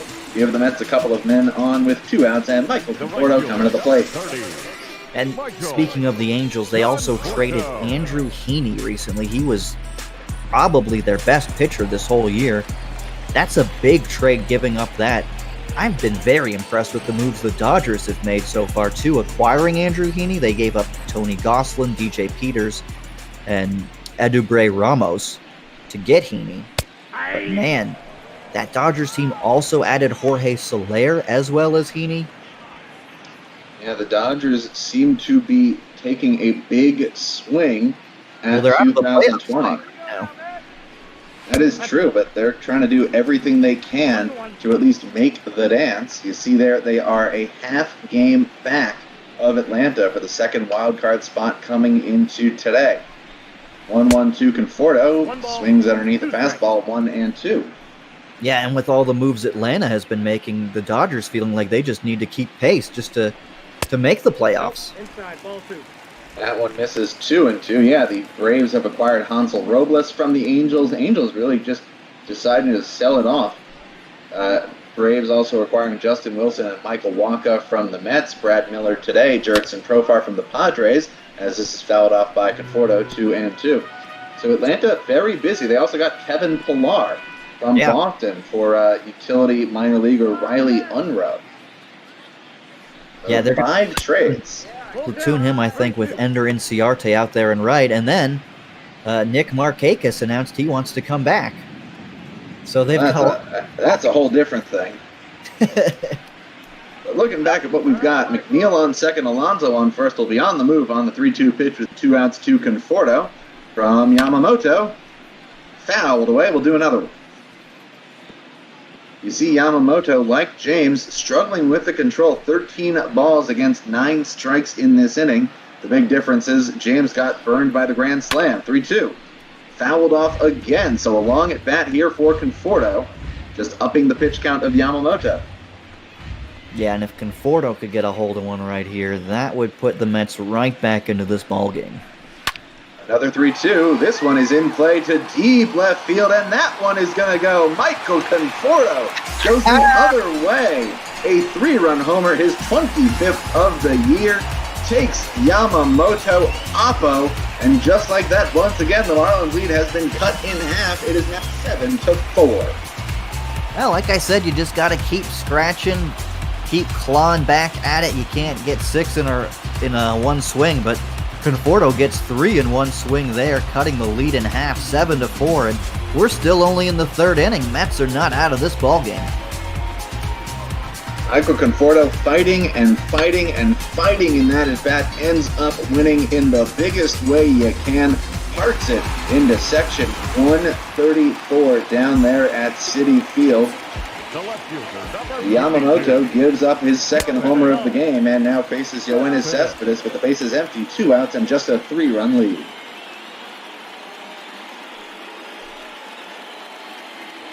And 50 pitches here for Yamamoto in the 3rd inning. So the pitch count under control for him, but it's all unraveled here in this inning. Cespedes ahead 2-0. Now Robinson Cano had a double in the second, waiting on deck should Cespedes keep the inning alive. 2-0. Big swing and a miss. Yamamoto goes to that slider, getting Cespedes way out in front. 2-1 is high, 3-1. Well, he's walked 2 batters already this inning after the home run. You thought it might have reset things for him, but still having the control issues. Now the 3-1 is outside ball 4. Third walk of the inning issued by Yamamoto. Mets keeping the line moving. Robinson Cano will now come up. Not even close on that one. And last time up, Robinson Cano just missed a home run. He hit a double right off of that wall. So this is a big plate appearance, a big at-bat for Jordan Yamamoto. 4 straight have reached against Yamamoto. McNeil and Alonso walk. Conforto homer, Cespedes walk. All of this happening with 2 outs.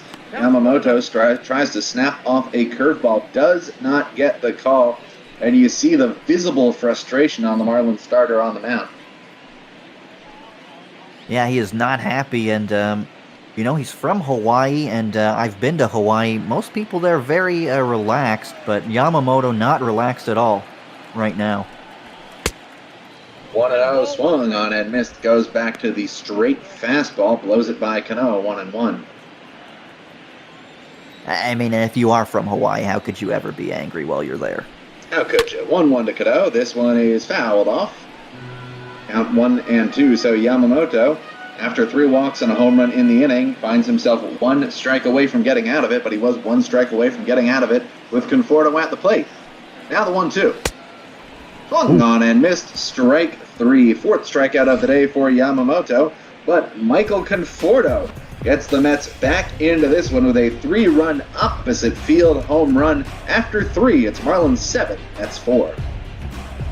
Yeah, nice job of Yamamoto to battle back there and get that strikeout of Cano. That's a big out, keeping that lead that Miami has to 3. Kevin Smith back out here to start the 4th inning and the 3rd trip through the Miami order in this one. First pitch to Jorge Mateo is low, 1-0. It'll be the first time that Smith faces the first 4 batters of the Miami order, should he see them all, as that's low, 2-0.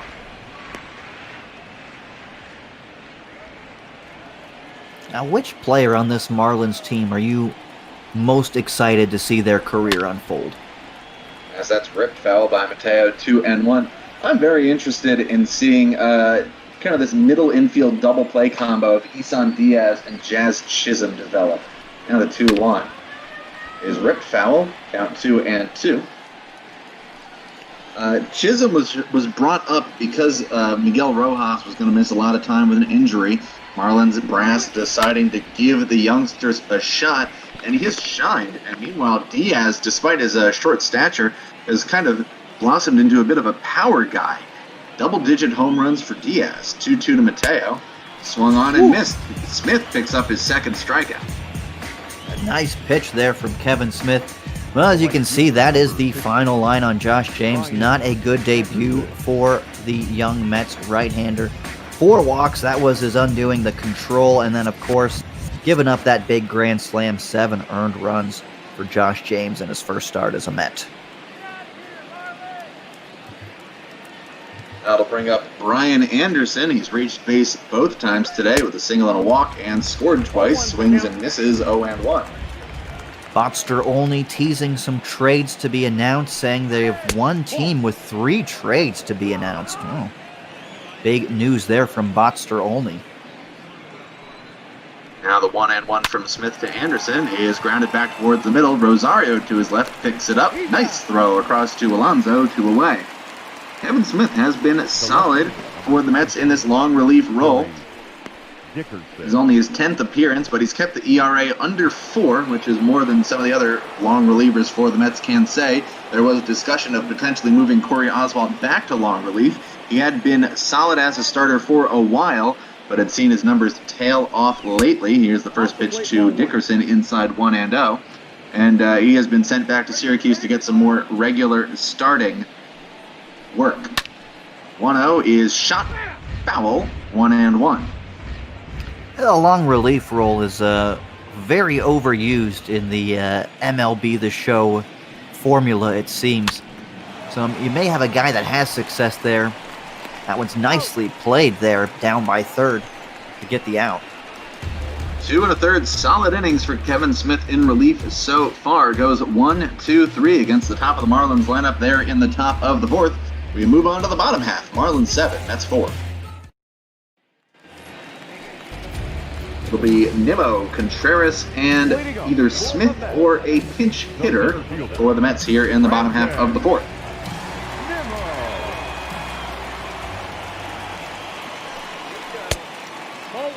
First pitch outside, 1-0.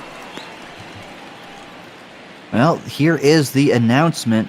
Tampa Bay Rays are getting Taijuan Walker for pitcher Paul Campbell from the Seattle Mariners. Yeah, Campbell is starting pitcher at AA Montgomery for Tampa. Rays reportedly planning on using Walker as a long reliever. The 2-0 is low, 3-0. William Contreras waiting on deck. Walker would supplant Trevor Richards in that role for the Rays.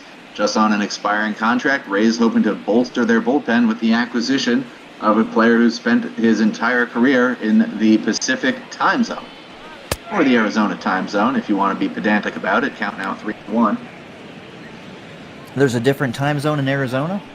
They do not, they are full-time daylight savings time. So when it is standard time, they're on mountain time. When it's daylight time, they're on Pacific time. 3-1.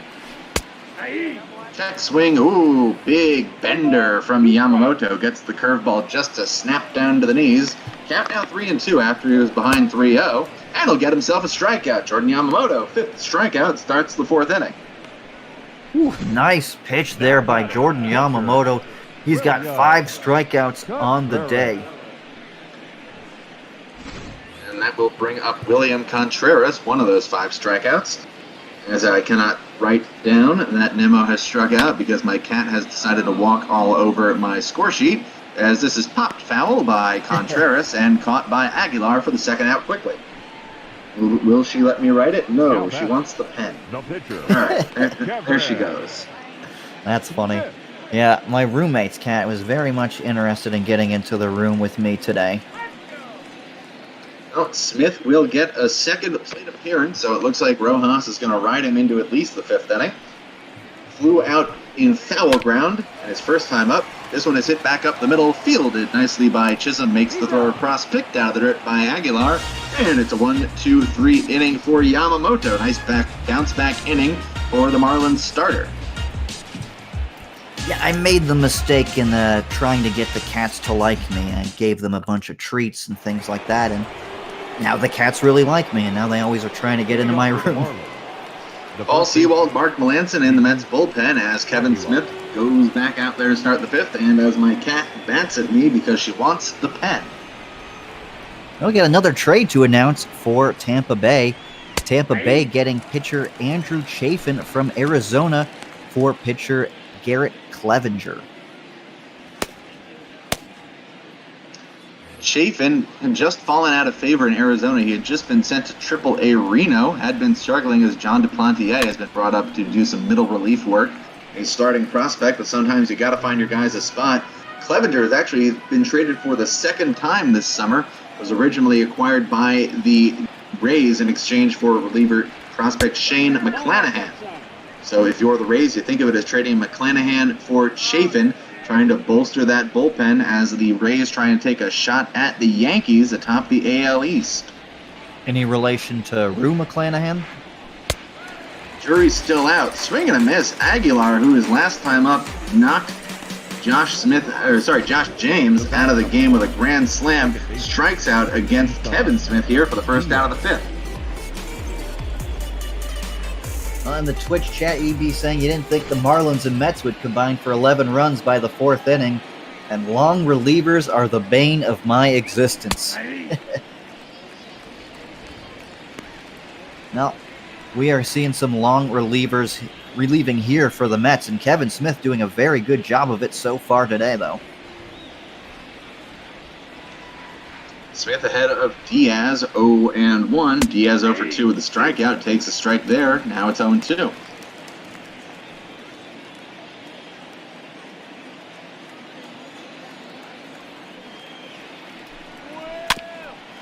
And this one is grounded back towards Cano. Moves in, makes the throw. 2 outs, 6 straight outs recorded by Smith. The batter, the catcher, Jorge. Yeah, he's pitching really well right now.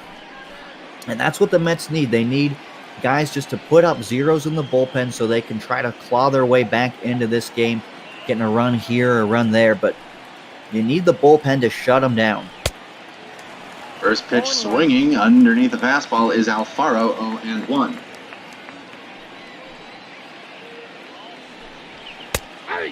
And that's in there for a strike, 0-2. Smith just pumping in fastballs. He's been pitching very well. Just 1 base runner allowed at Chisholm doubling the third. 0-2 to Alfaro. Lined foul. First base ump diving out of the way. Keep it 0-2.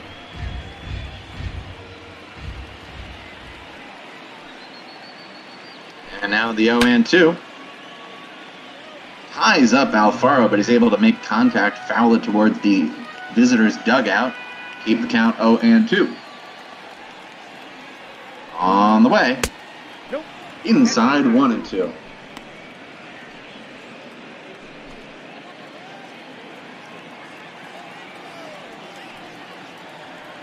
Here's the 1-2 now.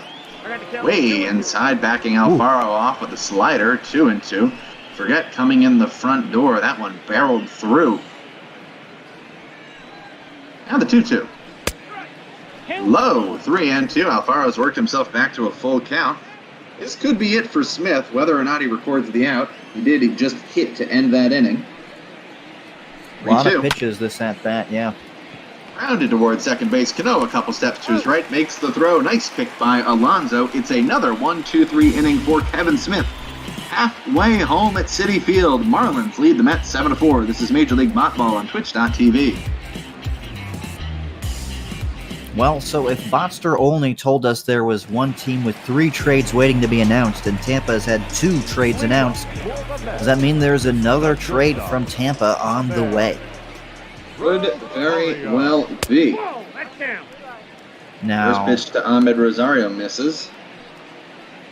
If only we could get an interview with the general manager of the Tampa Bay Rays and see what he's thinking right now. Oh boy, that's a really good question. I wonder who that is. Ahmed Rosario leases 1 foul, 1-1. It's me. And that's what I was alluding to, yeah. Yeah, I know. And this one to Rosario is floated into the shallow right field.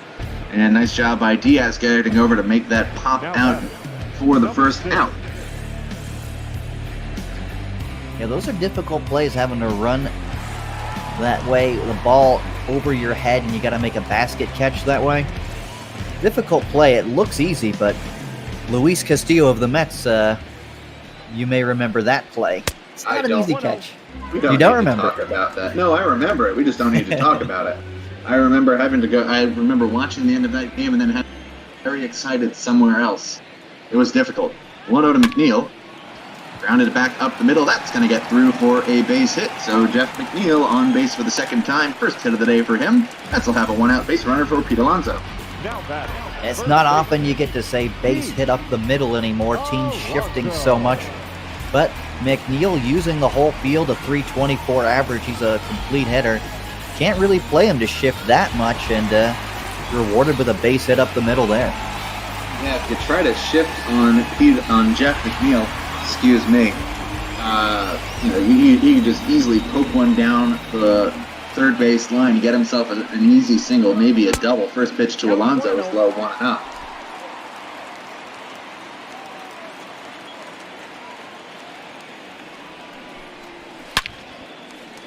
And this one is hit under the glove of a diving Diaz into right center.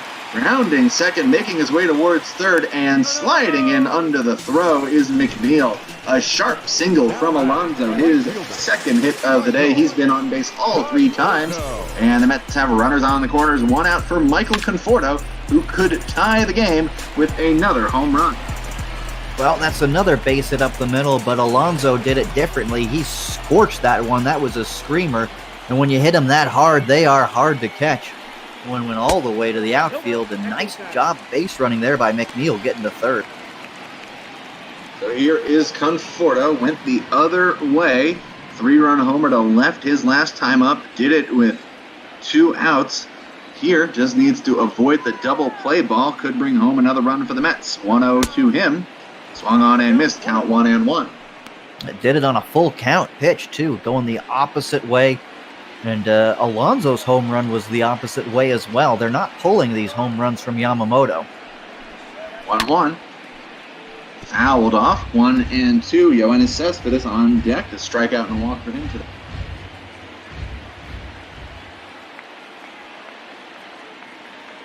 Now the 1-2.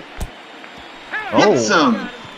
Yamamoto tries a slider on the inside edge and instead plunks Conforto on the right leg near that hamstring. So the bases are now full of Mets for Yoenis Cespedes. Not a bad place to get hit if you're going to have to get hit, and it looked like a breaking ball, so again, not the worst that you could do. And now the Mets have the bases loaded, a base hit here, and they are right back in this game. First pitch to Cespedes, fastball for a strike, 0-1. And he's yesterday's hero for the Mets, two hits, drove in 2 runs, hit that home run. He's got that average up to 237. You see 237, you go, he's not hitting at all. That's up for Cespedes. Speaking of up, this one is sky high to deep left field. There will be time for Dickerson to settle under it, make the catch, tagging at third McNeil. The throw is going to go straight into third, so no throw home. McNeil comes home to score. Now the game is 7-5. The Marlins lead, and Robinson Cano will come up with 2 on and 2 out.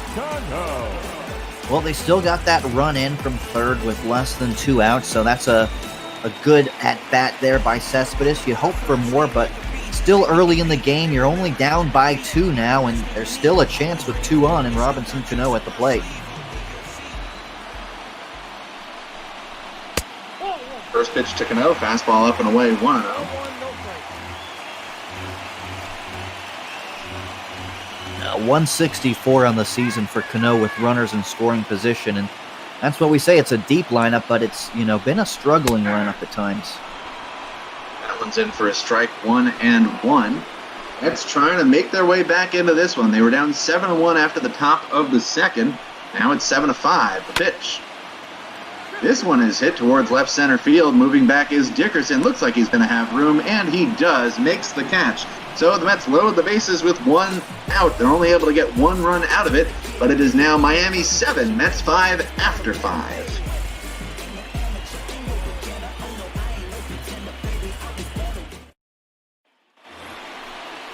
Kevin Smith continuing on in this one. 3 1/3 innings of 1 hit, scoreless ball for him. We get the bottom of the Marlins order here in the 6th. First pitch. Fouled off by Sheldon Noisy, 0-1. So if Smith can get through this, that would be 4 1/3, and then his day would certainly be done with the pitcher spot due up third for the Mets in the bottom half. Yeah, that's what manager Rojas is thinking here, hoping just to get him through this inning and then be able to pinch hit him the next inning. I got the count 1-2. Count now 1-2 to Noisy. Now, I didn't know this about Mel Rojas, but his brother is Moises Alou.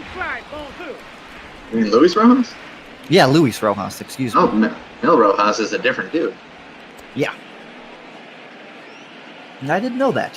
Why isn't he named Alou then? Who's to say? 2-2. Fouled off by Noisy. Keep it the same. 53 pitches for Kevin Smith in very solid long relief work. I believe he's thrown more pitches than Josh James now. I think James threw 54, and pitch number 54 from Smith is popped into shallow center. Coming on, making the catch, Brandon Nimmo for the first out of the 6th. Much better 54 pitches for Kevin Smith. We'll bring up Jazz Chisholm. 1 for 1 with a walk, double, and a run scored. The lone hit off of Kevin Smith. First pitch is grounded up the first baseline. Coming in for it, Alonso makes the tag himself for the second out. He ran right into him there. Surprised that wasn't an injury. Now it looks like Alonso The pitcher, Jordan walking a little bit gingerly Yamamoto. there too. Maybe there was something there.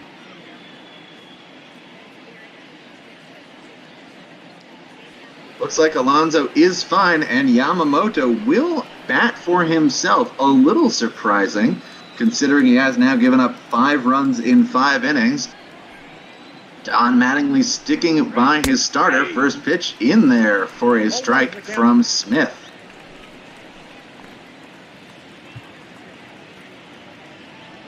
Yeah, I'm a bit surprised by that too. Then you keep Yamamoto in here, giving up 5 runs over 5 innings, and not a terrible Marlins bullpen. Get the final 4 outs, but and it looks like Yamamoto's been tiring too. Kevin Smith surely considering to be tiring himself. I think this is one of his longest outings, if not his longest, as a New York Met. 1-1 to Yamamoto, in there for strike 1 and 2. 9 straight retired for Smith so far, looking to make it 10.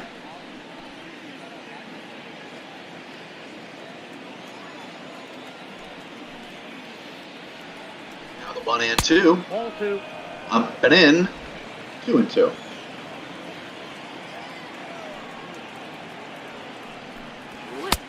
To pitch in there, strike 3 called. Kevin Smith with his 3rd strikeout. That gets him through 4th strikeout gets him through 4 1/3 innings of 1-hit scoreless relief. If that's the end of the line for Smith, what a job out of the bullpen.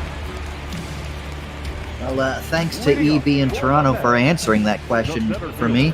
Apparently the family name in the Dominican Republic is Rojas, but Felipe Alou and his brothers became known by the name Alou when the Giants scout who signed Felipe mistakenly thought his mother's last name was his father's name, so a little bit of mistaking there. That is an honest mistake. 0-1 to Brandon Nimmo, fired in for a strike, so Jordan Yamamoto trying to get himself through the 6th inning after being given this long leash by Don Mattingly. This is with a curveball outside 1 and 2. And I went to a couple Marlins games when Moises Alou was there, and I can say it wouldn't have been as fun if you couldn't have gone Alou every time he came up. This doesn't work. Rojas! Not really the same. 1-2, another curveball inside, 2 and 2. Actually, the slider from Yamamoto.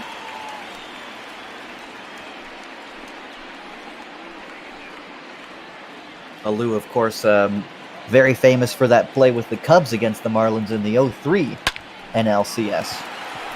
Slapped to shortstop by Nimmo. Pulls off the bags. The throw from Chisholm pulls Aguilar off the bag, so it's an E6, and the Mets have themselves a leadoff base runner for William Contreras.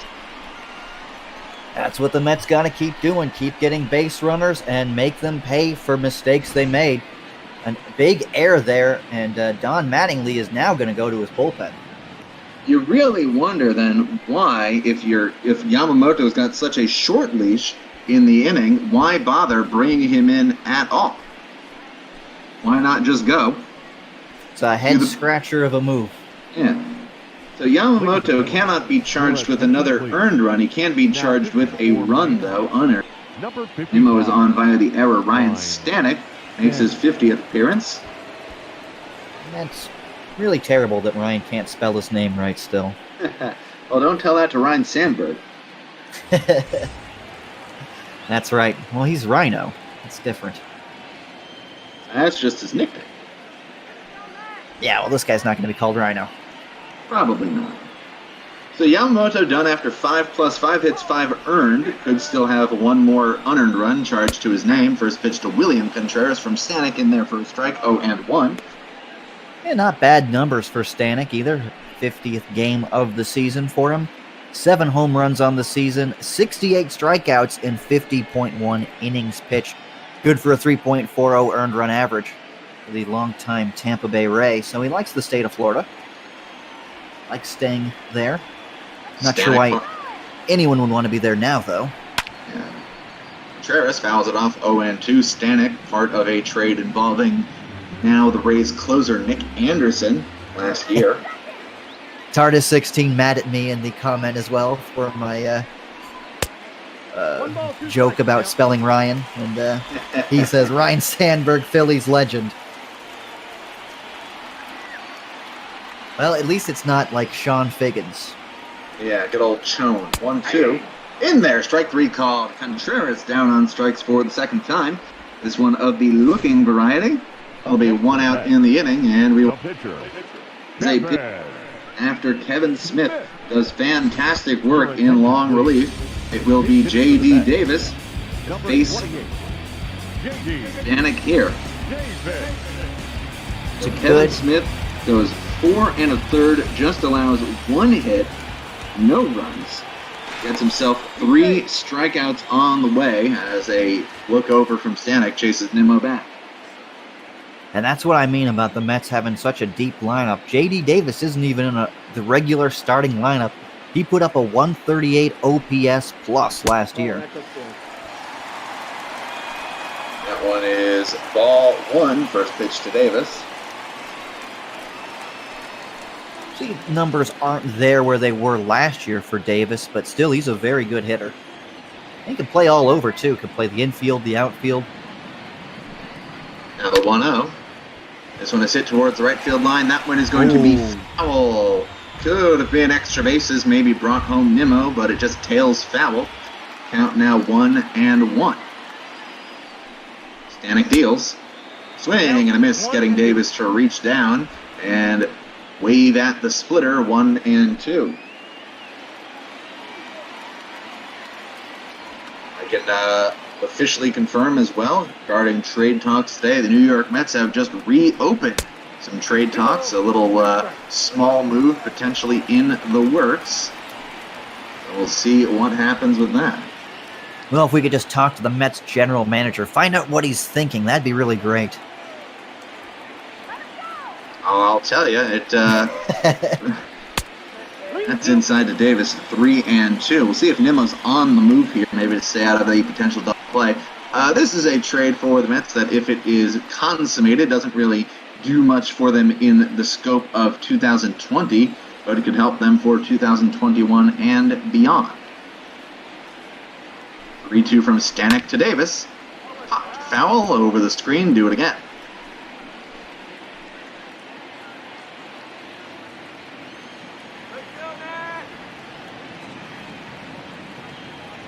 Another 3-2 to Davis.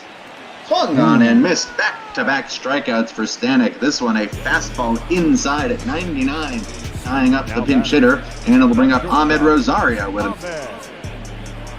Yeah, so if it wasn't for that error by Chisholm, it'd be a 1-2-3 inning for Stanek. Let's see if Ahmed Rosario can make them pay, though, for that error, giving him that extra out.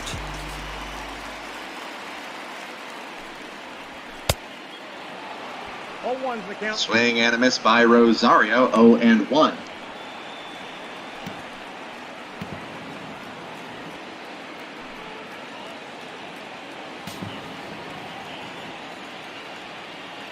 And 0 for 3 today for Rosario. It's flown out and popped out. Now he is behind 0-2. Second on the Mets in hits, and now would be a good time for him to get one of those hits. Nimmo on third after reaching on the error. The 0-2 pitch is way outside, 1-2. Mets hoping to capitalize on that leadoff error. Gary DiSarcina sending signs.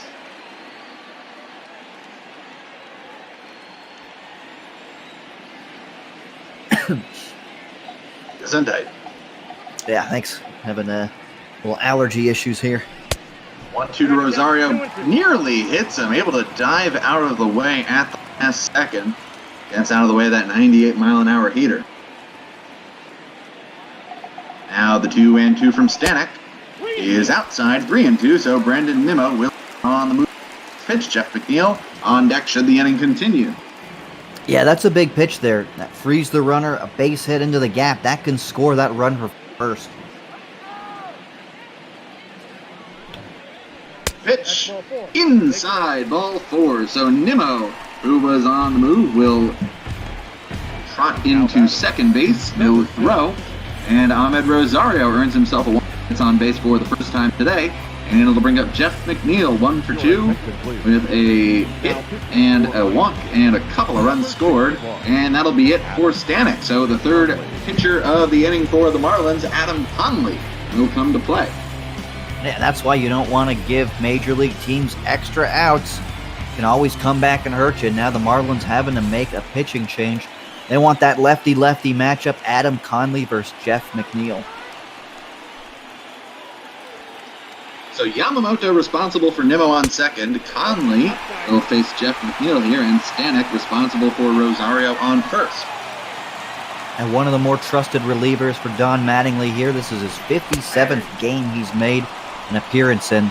He doesn't strike a lot of guys out. 39 strikeouts in 49 innings and 20 walks on the season. 1-1 from Conley. High to McNeil, 2-1. Nets trying to make their way back from a 7-1 deficit after the second inning. They got 3 of those runs via a Michael Conforto home run in the third inning, added 1 more with a Yoenis Cespedes sacrifice fly in the 5th. Now 3-1 to Alonso. And this is the risk now with bringing in a left-handed reliever to face a left-handed batter with 2 outs. You don't get that out, you might have to face a big right-handed bat next. The 3-1. Oh, fouled away. Swung it. Ball 4 there. That was definitely ball 4 for McNeil. No, full count again, so the runners will be off. Pitch on the way is low. Ball 4. Back-to-back walks issued by Stanek and Conley. Nimmo to third, Rosario to second, and McNeil takes first base. Any runs that score now would be unearned as a result of the error. So Yamamoto trying to avoid an unearned run, Stanek trying to avoid an unearned run, Conley all the same. But Pete Alonso will come up with a chance to do some big damage. Yeah, this is the guy you want up at the plate. 2 for 2 today, and he's got a lefty on the mound, and missing there. He's got a favorable count now, 1-0.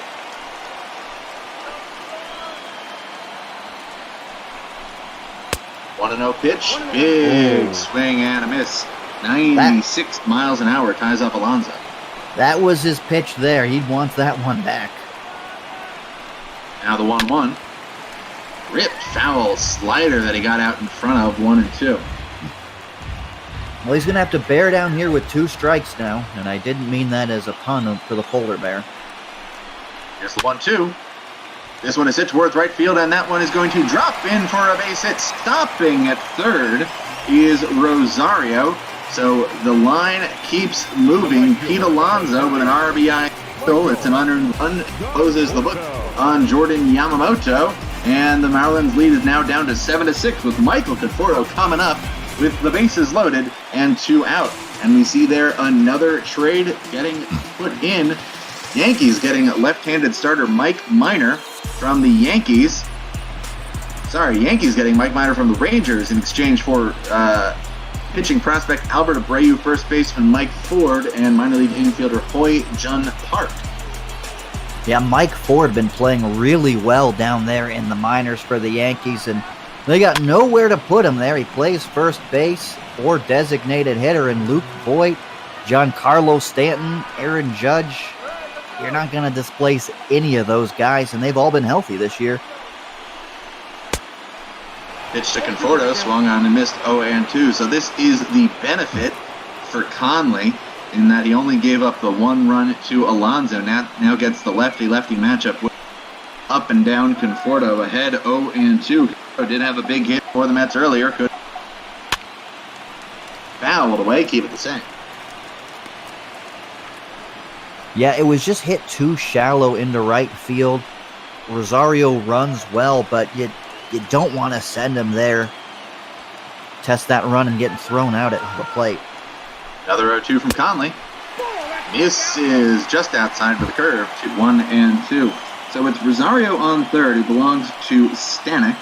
McNeil on second, Alonso on first, both the responsibility of Conley, who's already allowed 1 inherited runner to score here in the inning. 1-2. Just chopped foul. Trades are coming fast. Yeah, 40 minutes to the deadline. Conforto chops another one, foul 1 and 2. Already 6 trades completed today, with reportedly multiple more in line to be announced. Another 1-2 to Conforto. Inside 2 and 2. Good take from Conforto. That may have caught some of the plate, and Conley doesn't look too happy about it there. Doesn't he look a little bit like Adam Driver there? Yeah, a little bit. Conley ready, 2-2 pitch. Fouled off, so Michael Conforto, similar to his at-bat against Yamamoto in the third, just fouling off pitches, staying alive, staying alive, staying alive. 2-2 again. This one is hit deep to right field, sending Anderson back, and he is going and watch it go. Michael Conforto with a grand slam, his second home run of the game. He now has 7 RBIs, and the Mets have completely turned it around. They now lead it 10-7. Wow, what a game we're seeing here. 2 grand slams and a 3-run homer. Conforto, 7 RBIs, 26 home runs on the season. And when it was 7-1, I said, this ain't over. Now the Mets are up 10-7. What a shot. So Stanek gets an unearned run against him. Conley now 3 unearned runs. He has come in to face lefty-lefty and has recorded no outs. Walked McNeil, Alonso with the single for the RBI, and now Conforto. A grand slam means the Marlins will bring in their 4th pitcher of the 6th inning, Sixto Sanchez. Now Sixto Sanchez coming over in that JT Real Muto deal. And you look at the numbers for him, he's been in that long relief role that gets used so often here in Botball.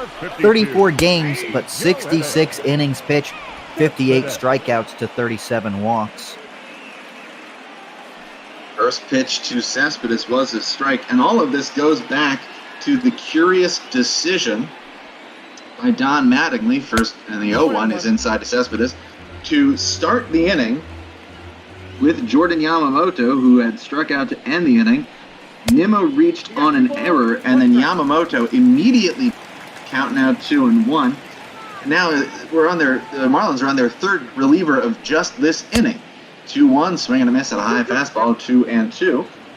And here's the thing of it all, though. Jazz Chisholm's throw doesn't pull him off the bag, Aguilar off the bag. It's a 1-2-3 inning.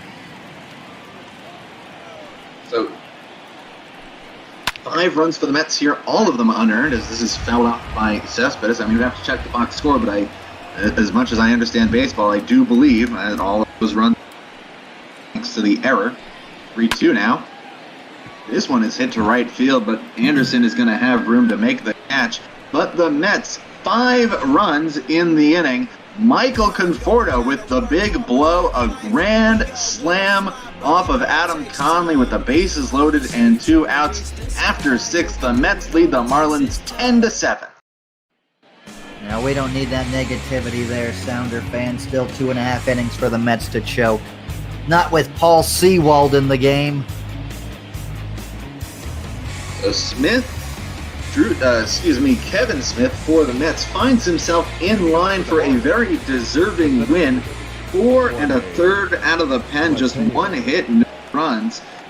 Now he's on the long side as Paul Sewald comes in to be the 3rd pitcher for the Mets. Seth Lugo, Robert Gazelman up behind him. Yeah, Conforto will probably be the player of the game should the Mets hold on to this game, but you cannot discount the job Kevin Smith did keeping that score to 7. And here's Jorge Mateo, who hits one to deep left field. Cespedes moves back to the track, makes the catch. Mateo gave it a ride, just not enough underneath it. 1 out in the 7th. Oh, I thought he got all of that. I was about to say, and now it's been moved to 8, is what I was ready to say. That one was hit very well, but Cespedes able to track it down.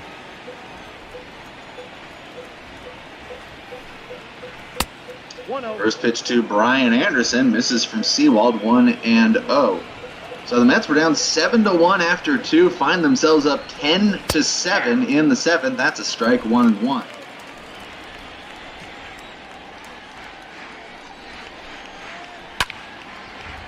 This one is going to be foul down the right field line, 1 and 2.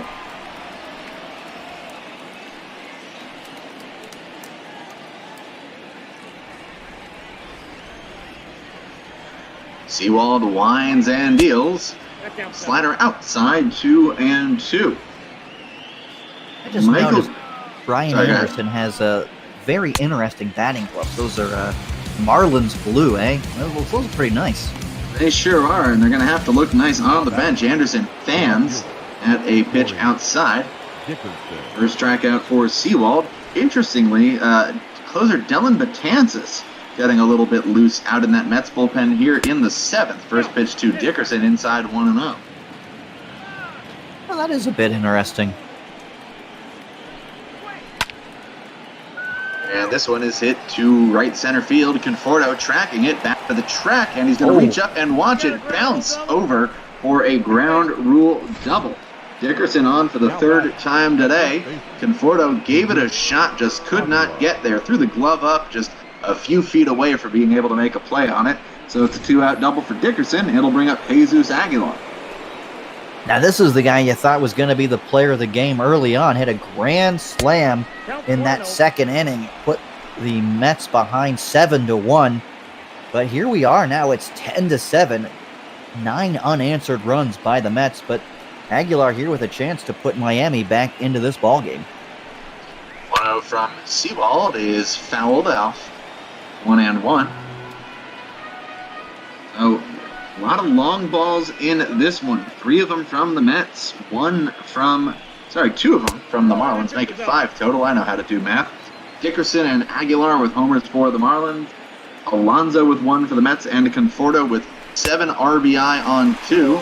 Seawald gets Aguilar to flail at that slider. Count 2-2. 2-2 pitch. Check swing, he around. 2nd strikeout for Aguilar. 2nd for Seawald in the 7th. Stretch time in Queens. The Mets leading it 10-7. Remember, folks, all of us here at Major League Baseball are doing this as volunteers. Also doing it for charity. This week we are raising money for Meals on Wheels. Meals on Wheels supports more than 5,000 community-based programs across the country that are dedicated to addressing senior isolation and hunger. This network serves virtually every community in America and enables America's seniors to live nourished lives with independence and dignity. If you would like to donate to Meals on Wheels, I've just put the donate link in the chat there. There's also a big old button that says donate to charity and PayPal if you scroll right below the stream. And if you subscribe to us with Twitch Prime, those dollars that the channel gets will also go to charity.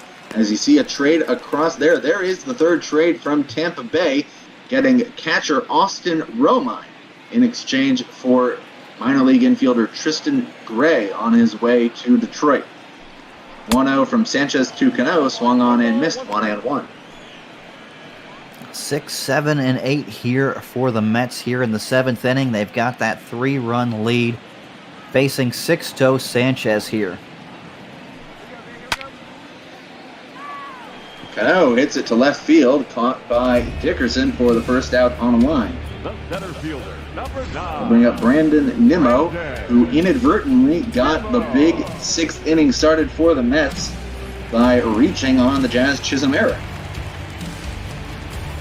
Well, I just read in the Trade Chatter channel that the Brewers are now taking last-minute offers for Christian Yelich. So Yelich is on the trade block. Can't imagine why. Seems shocking that the Brewers would consider moving Yelich. I understand that they are out of it this year. That side to Nimmo 1-1. But can't imagine, unless it would be the proverbial Godfather offer, that he would be on the move. Well, I mean, you look at the first deal that the Marlins got for Yelich, and they didn't get much for him. I got to count 1 and 2. Well, it seemed like they got much for him. They also got salary relief, which the Marlins constantly think about when making trades. 1-2 to Nimmo. He is low, 2-2. I just remember Toronto was interested in Yelich at that time, and the rumored deal that the Marlins were asking for Yelich goes down on strikes there, was Biggio and Guerrero for Yelich. Not one, but both. Right. That's why he's not a J. Yeah, it's pretty reasonable. So here is William Contreras. First one to him is outside, 1-0. So should Contreras not get a hit here, it would be his first major league game without it. Assuming he does not get an at-bat in the 8th or beyond. Sixto Sanchez, 3 up, 3 down across the 6th and 7th innings so far. That's outside, 2-0. Now, I would trade Guerrero for Yelich straight up, and I don't think the Brewers would, though. That's understandable. Count now 2-1 as Contreras fouls it away. Marlins are going to need to find themselves at least 3 runs over the last 2 innings of this one, a game that they did lead 7-1. 2-1 pitch. Popped up by Contreras into shallow left, moving in and making the count. So it's a 1-2-3 inning for Sixto Sanchez out of the pen. After 7, it's the Mets 10, the Marlins 7. You're watching Major League Baseball on Twitch.tv.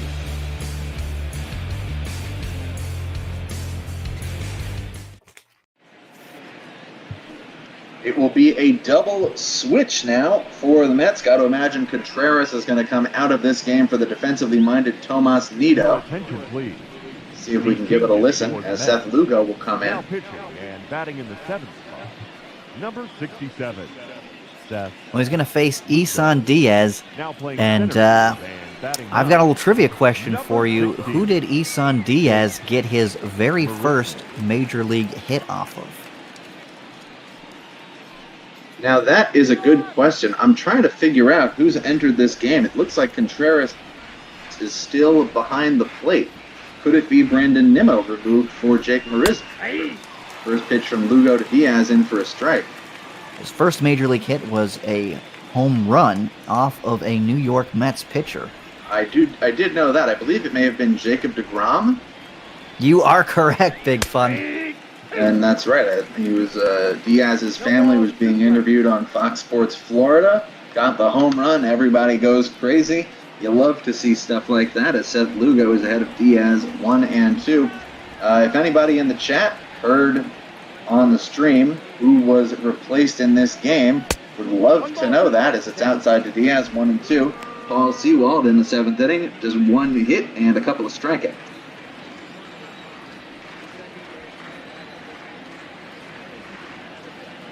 Now the 1-2 to Diaz is outside, 2-2.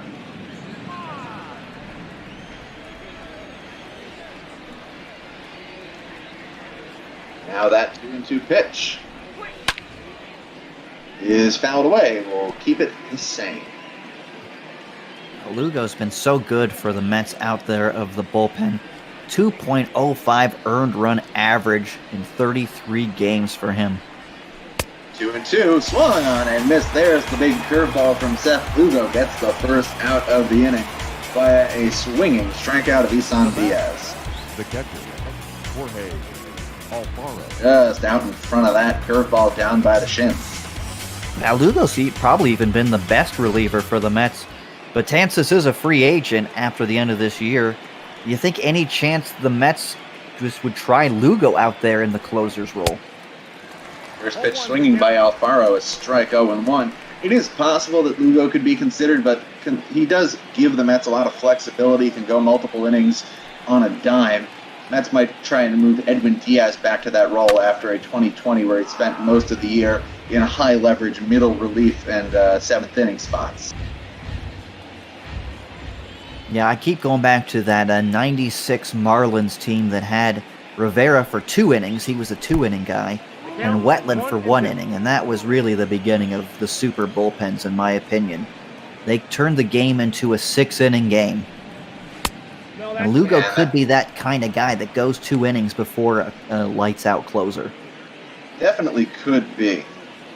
Mets have used him in a number of ways. Starter, reliever, closer, multiple-inning guy. Using him right here at the setup, man. Check swing by Alfaro, no swing. He did not go. Didn't even bother checking down at first, so it'll be a full count now to Alfaro, who is 0 for 3.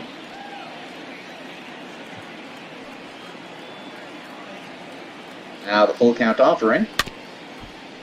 Chopped foul back toward the screen. Do it again.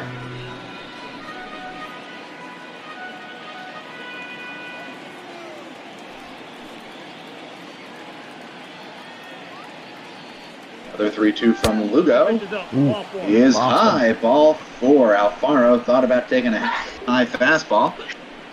Up next for the Marlins, the third baseman, Sheldon Noisy.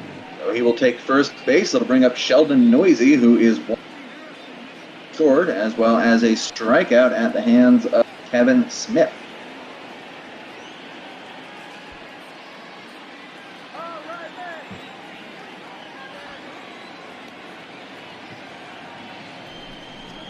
First pitch to Noisy now is lined into right field for a base hit.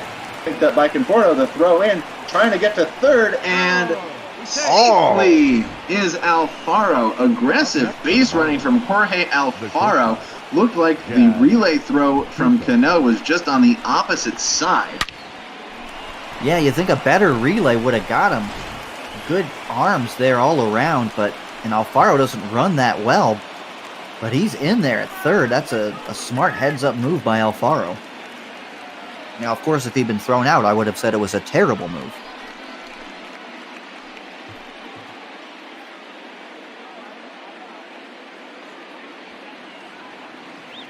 Yeah, Alfaro, definitely one of the better base runners, at least in terms of catcher speed out there. Doesn't mean he's, going to win any foot races by any stretch of the imagination, but definitely can get moving. So now it's runners on the corners for Chisholm. Yeah, you're right about that. He had the fastest sprint speed of all Major League catchers at 28.8 feet per second. So, maybe he should be running more. Maybe. Chisholm, 1-1 from Lugo, is up and away, 2-1. So the Marlins threatening here in the 8th. Now, EB in the comments saying we are hitting all the talking points he talked about yesterday. Alfaro's speed and the trivia question about Isan Diaz. We're doing great here. We bring you fresh content every day on Major League Ball. 2-2. Fouled off. We'll do it again. So Seth Lugo having a little bit of trouble here.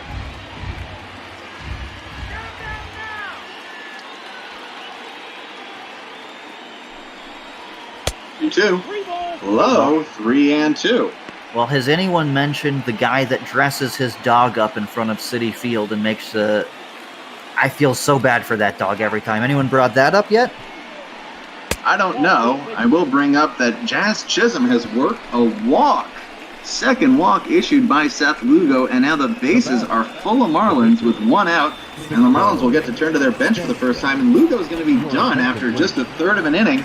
Robert Gazelman going to come on and try and get the Mets through this 8th inning. Well, I was just talking about how great Seth Lugo has been, maybe even going to the closer role, and he does not do a great job here. He leaves the bases loaded for Robert Gazelman. Interesting move there, bringing in Gazelman. What is it going to take for them to trust Edwin Diaz in high-leverage situations like this again? Well, it's a good question. Gazelman has done some late-inning work for the Mets in the past few years. First pitch to pinch hitter Garrett Cooper inside for a ball. And the other thing with Diaz is he's always been considered as a guy who likes clean innings, and this is about as dirty as you can get. 1-0 to Cooper. Grounded towards second. Cano comes in, flips to Rosario, back to first. Double play. Robert Gazelman comes in, faces one batter, gets 2 outs, gets out of a huge jam. Take another look at this. That's about as textbook as you can get. The backhanded flip. Rosario slides the toe across the bag, throws onto first. Garrett Cooper wastes a golden opportunity. And now it'll be Sterling Sharp on for the Marlins. Yeah, really nice double play turned there by the Mets.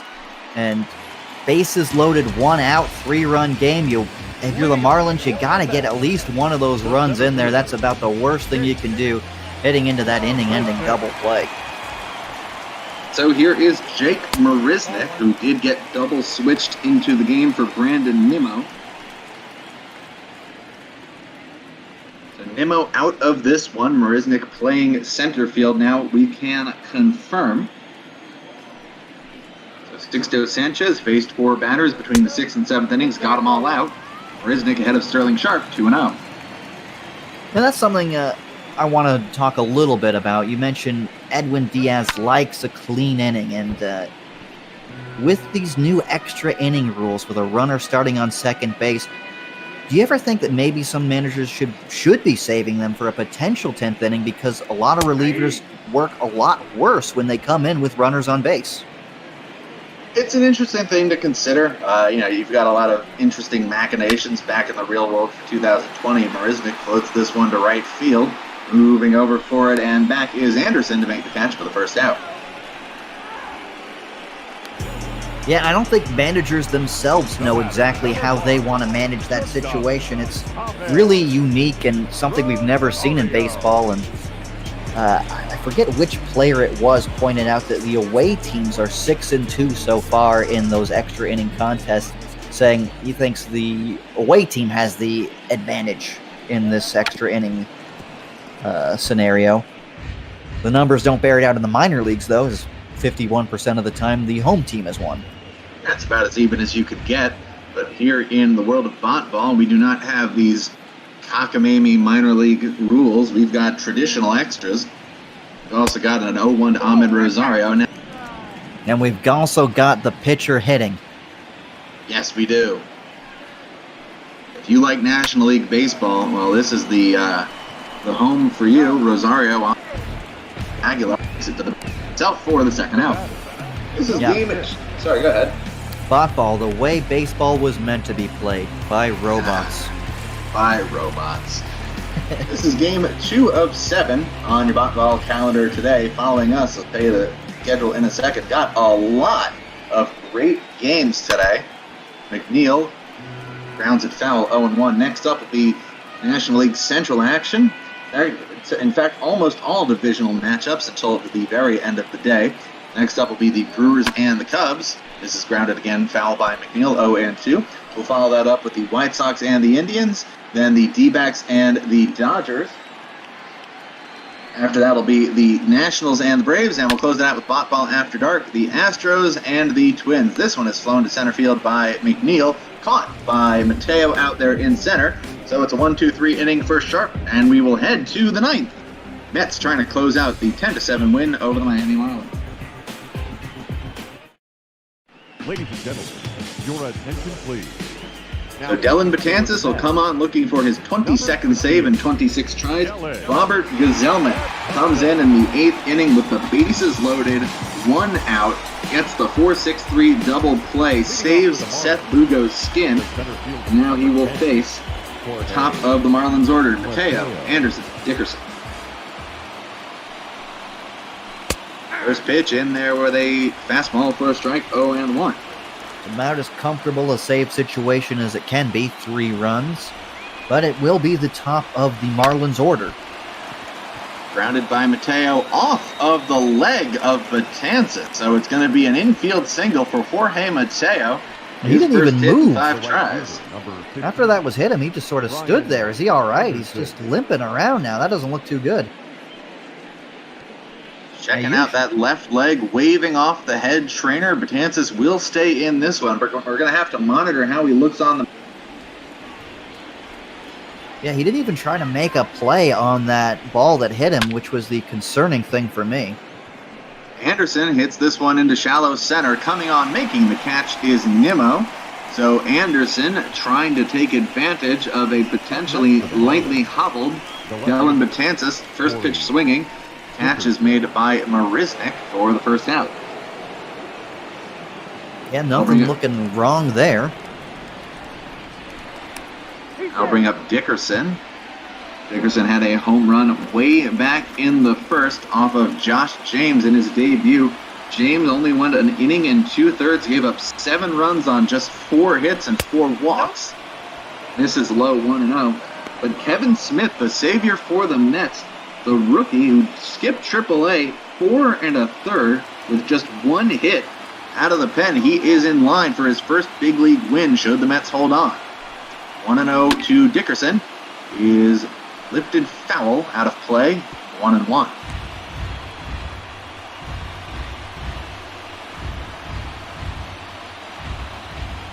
We are 15 minutes away from that trade deadline. And nothing really brewing right now, but it's just really exciting. 15 minutes. You wonder what trades could come in at the wire. And that one is going to be a swing and a miss. Dickerson goes down on strikes, and Dylan Betances is 1 out away for picking up his 22nd stave. A nice piece of pitching there by Betances. Dickerson looked like it was in on his hands. He gave an awkward swing at it, and there's 2 outs now in the ninth. First pitch to Jesus Aguilar, fastball in for a strike, 0-1. If you are tuning in for the Brewers to Wrigley Field as soon as this game is done, don't you worry. We'll have Hines A.S. and J.D. Gregory bringing you the action from Wrigley. 1-1 now to Aguilar. Needs to get himself on base to keep the game alive. Aguilar Will Christian Yelich be in that game? That is the question. He is apparently on the trade block.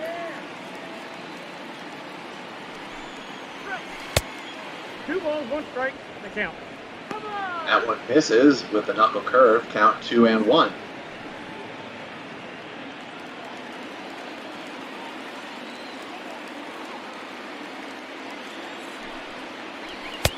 Inside, ball 3.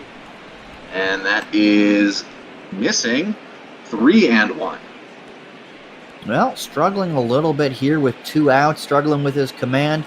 You hope the leg is not bothering him. You just want to get this final outing, get him out of this game, and get him into that trainer's room. 3-1 to Aguilar.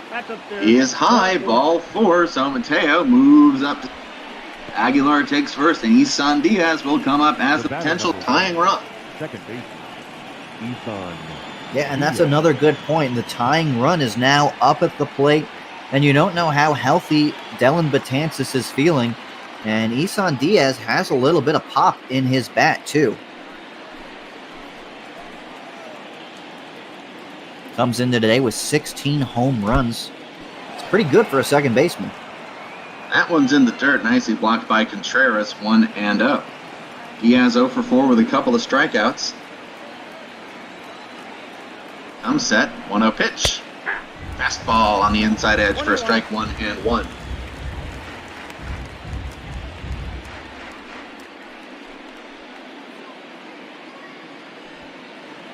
So does Mateo on second, Aguilar on first. No speed over there. Not really a threat. His run doesn't really matter. One. Diaz swings underneath the fastball, and the Marlins are down to their 5th strike.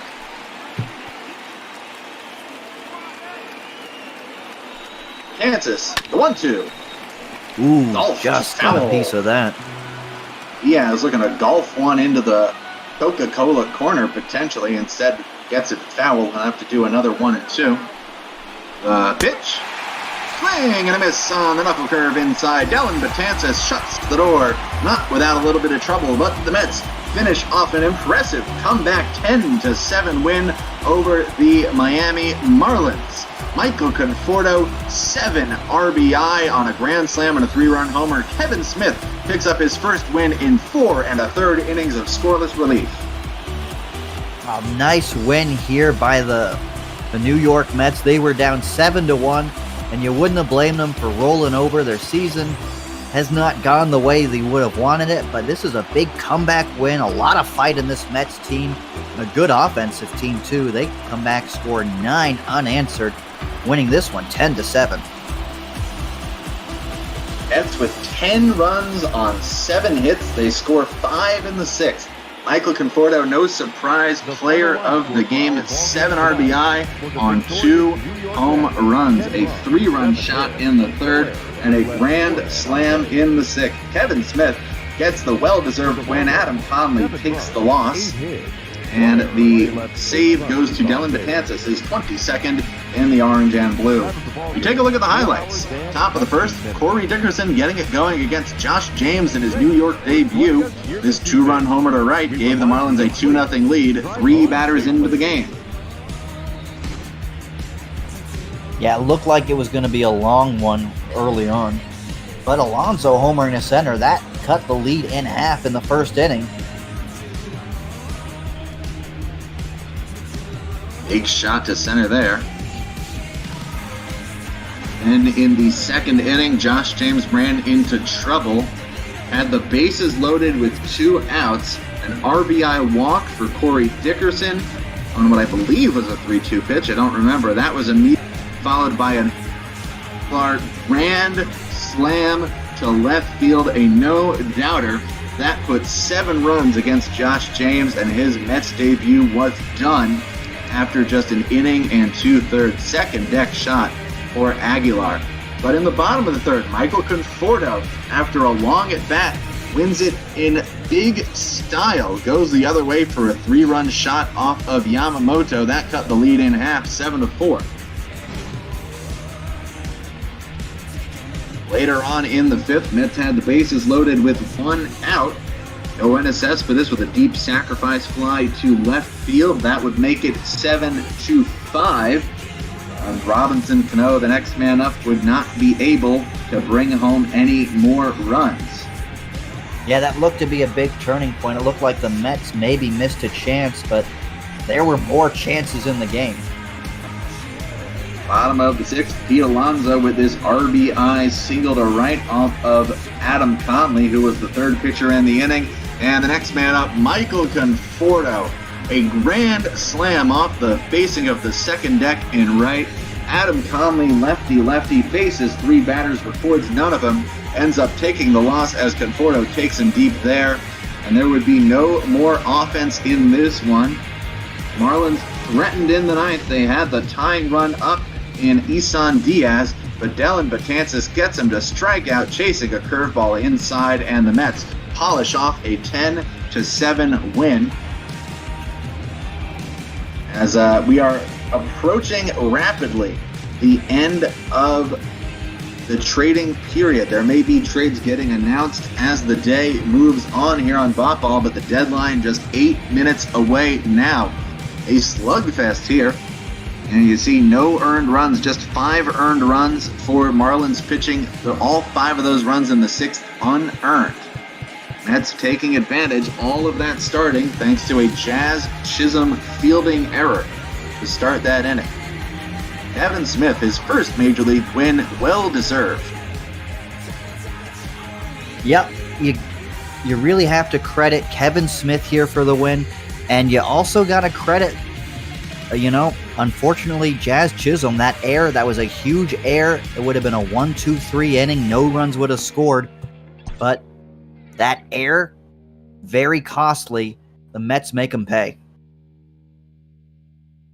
As we welcome Heinz A.S. and J.D. Gregory into the booth. Guys, busy trade deadline day. Are you excited for getting some more reports coming across during your Brewers and Cubs affair?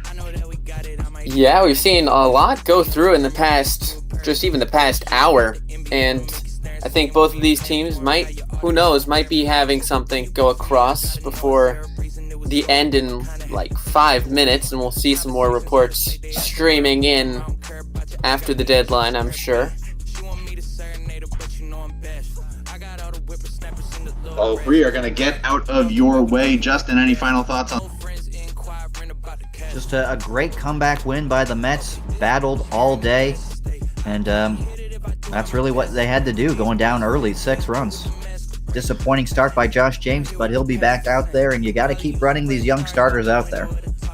Well, for the J-Man, Justin D'Ambrosio, I am the Big Fund, Eric Garman. Final score from Citi Field. Mets come back in a big way to take it 10-7. The winning pitcher, Kevin Smith, gets his first big league win. Adam Conley takes the loss, and Dellin Betances his 22nd save. We now send you out to Wrigley Field. It's the Cubs, it's the Brewers, it's Major League Botball on Twitch.tv. Well, thank you, Big Fund and J-Man, as we do take you out to Wrigley Field. Some interdivision ball between the Cubs and the Brewers, 2 teams that at the beginning of the year everyone thought would be competing for the division title, and instead it's the Cubs essentially running away with it, with the second best division in ball there at 70 139 coming in. The Brewers far under 500. JD, how are you doing on this afternoon? I'm doing very well. How are you, Heinz? It's going well. Got Jose Quintana on the mound here for the Cubs. One of, if not the best pitcher in the National League at the moment. Leading in ERA with 2.26.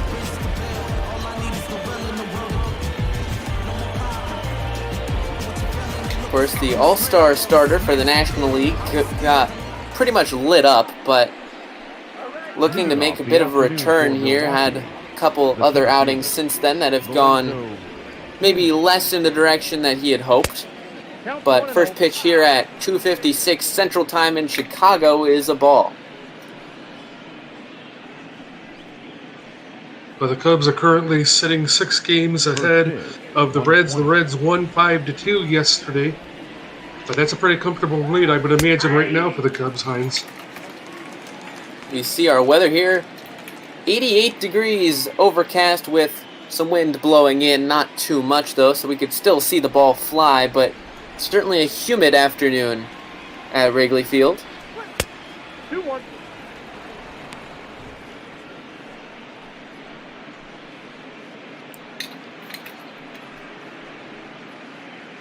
Kane hitting .312 out of the leadoff spot for the Brewers. A bright spark in a otherwise stagnating lineup, with the exception of him and Christian Yelich for the most part.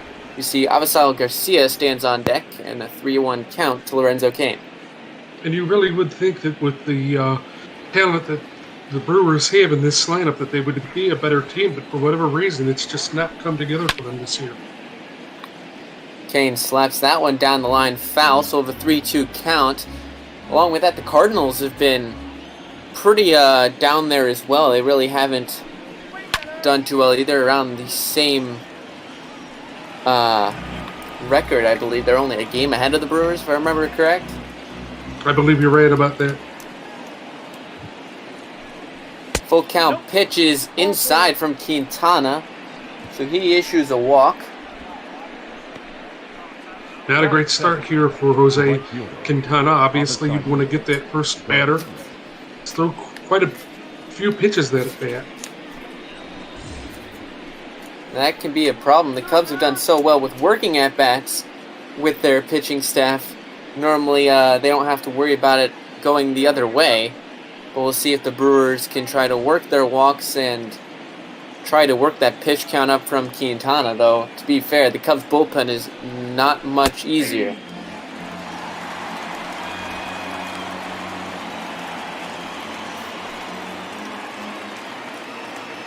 Avisal Garcia, of course, had some time both against the Cubs and with Jose Quintana on the south side of Chicago before signing with the Brewers in the offseason.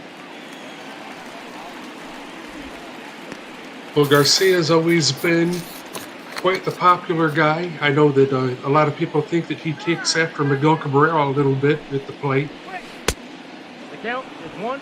I believe they're like the exact height and same weight for a long time, and both being coming out of Venezuela, they have a lot of similarities, that's for sure. Absolutely. Well, I've heard stories that when he was in Detroit, the players used to call him Baby Miggy. So. Pops that one behind the plate. Wilson Contreras, also a Venezuelan native, making a catch for out number 1 here. Good bounce back there for Cantina. So here's Keston Hiura, really broke on the scene last year, hitting over 300 in his debut season, seeing a bit of a sophomore slump. But then again, for the most part, so is this Brewers team coming off of last year's wild card loss.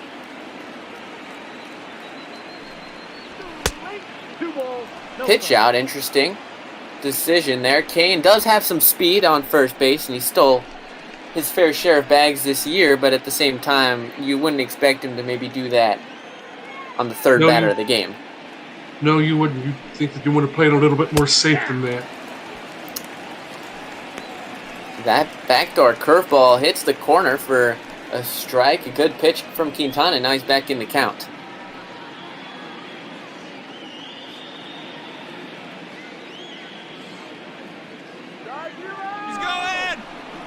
Quintana delivers the 2-1. Good curveball. Kane is going, and he is going to be safe. Well, showed a flash of speed there by Kane as he comes away with a stolen base right there. He's always been a fast guy. The Brewers getting aggressive, looking to jump ahead early here. Must have had a very big lead on Jose Quintana because you don't see too many guys risk running on the cannon of an arm that is Wilson Contreras behind the plate. No, you don't. So the Brewers get away with one there a little bit. Another full count here to Keston Hura. That one is swung on and missed. Strike 3, the first K of the afternoon here coming from Jose Quintana. It's got to be a shot in the arm for Quintana, as well as he's having to worry about Lorenzo Kane on second base. Get a big strikeout right there, and he's 1 out away from getting out of this inning. So that'll bring up Christian Yelich. Will he be on the move in the next 20 minutes? We'll see. As the deadline has hit, in fact, but we might still see some reports coming in over the next period of time as things get processed. Well, if you were the Brewers, you'd want to get a haul for this guy, though, because he's such a big part of this team and he's such a big star. You can't just settle for anything. It's 1-1 here on Christian Yelich.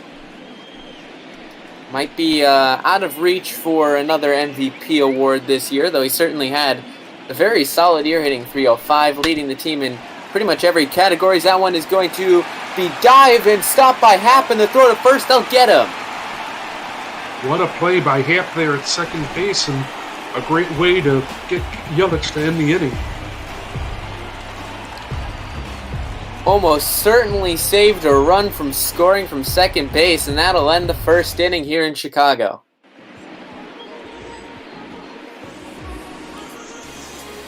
On the mound for the Brewers is the southpaw Brett Anderson, former Cubs. Spent half a season here before getting released following a 2-2 record with an ERA above 8, but's found to bounce back here in Milwaukee. Well, Brett Anderson has always been a really big prospect. I believe he began his career in Oakland, but he's definitely struggled through some injuries in his career as well.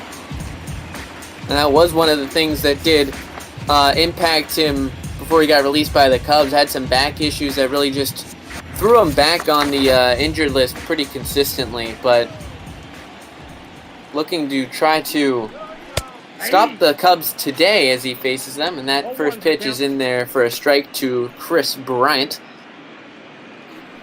Well, to be able to have those type of injury issues and still be able to have a successful major league career, that's a pretty special player. That's a hanging curveball down the line. Nice stop there at third by Jed Jerko. Gets it over to first for the first out. Batting second, the first baseman, Anthony. Defense behind Brett Anderson today. Yelich, Kane, and Garcia from left to right in the outfield.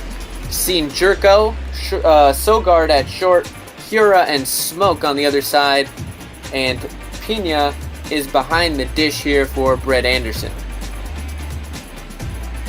He's going to face a guy here that's on quite the tear. He's got a 9-game hitting streak in Rizzo. Batting average now up at 275. I remember it was down near the 250s for the longest time. As that one's chopped, it's going to be picked up and thrown over to first, I believe, by Eric Sogard on the other side of the second base bag. The shortstop, Javier. Good range there by Sogard. Played second base for a while. That might help him out there, basically playing more or less second base position. Yeah, remember his days in Oakland, he used to play second base. Javi check swings, and that one's going to be popped up. And the catch is going to be made. So 4 pitches to get out of the first for Brett Anderson.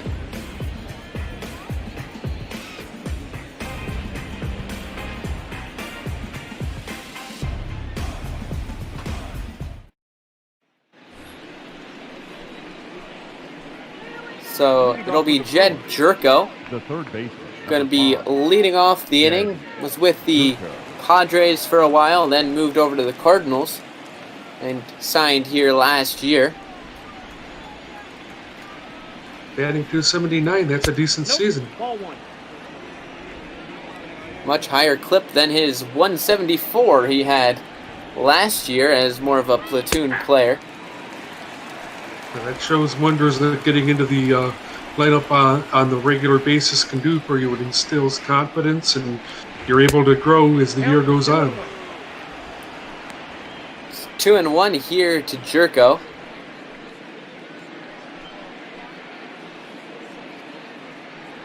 Quintana's already at 23 pitches compared to the 4 that was thrown by Anderson last inning. So the Cubs are almost having what they usually do to others is being done to them. This Milwaukee team is putting together a lot of patience at bats, and Quintana's having to labor a little bit here. That's going to be grounded. Javier Baez showing off the range and the arm over to first. That's going to be out number 1. Well, as long as Quintana's getting outs and not putting runs on the board, that'll be a good thing for the Cubs, but the Cubs need to get their offense going. They can't have any 4-pitch innings when they're at the plate. So in steps Nerd Power, Eric Sogard, known by that nickname by those fans out in Oakland. Well, he's had those big black wire glasses that he wore. I always got a kick out of that and a kick out of that nickname, the Nerd. Ball, that's off the plate. Well, he's showing that they can sure play baseball. He had, I believe, 11 home runs, 13 home runs last year, which doubled his career total going into the season. It's quite a year.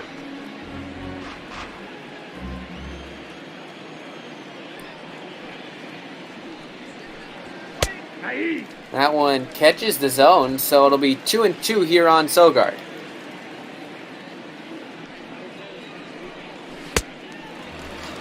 And he swings and misses, so that's strikeout number 2 on the afternoon, both so far from Jose Quintana. Well, this could be the inning that the doctor ordered for Quintana after throwing a lot of pitches in that first inning. He's kind of set the first couple of batters down here.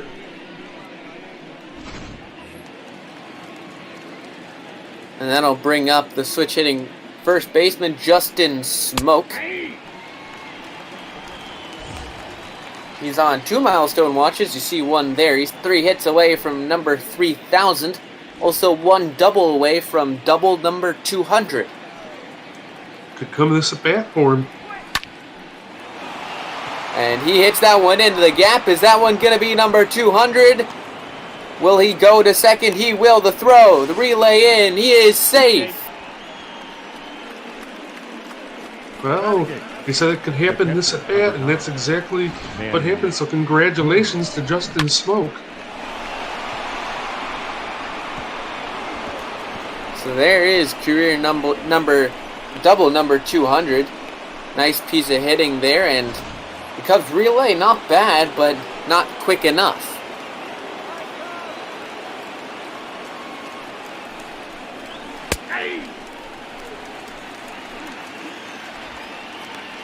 Strike 1 here on Manny Pena.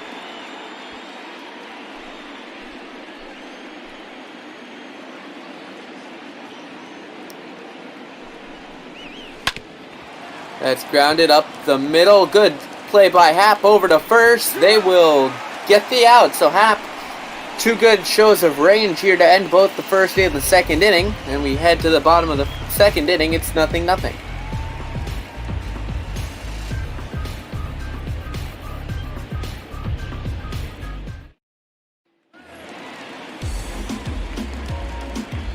Leading off for the Cubs, the catcher, Wilson Contreras gets the nod in the 4 spot for the Cubs against the left-hander. He's been hitting very well going into the All-Star break and out of it now. Pretty impressive showing all the way around by Contreras this year. He's shown a lot of power. Looking like he's going to have a nice patient at bat here. The 2-0 here from Anderson's in the dirt, so 3-0.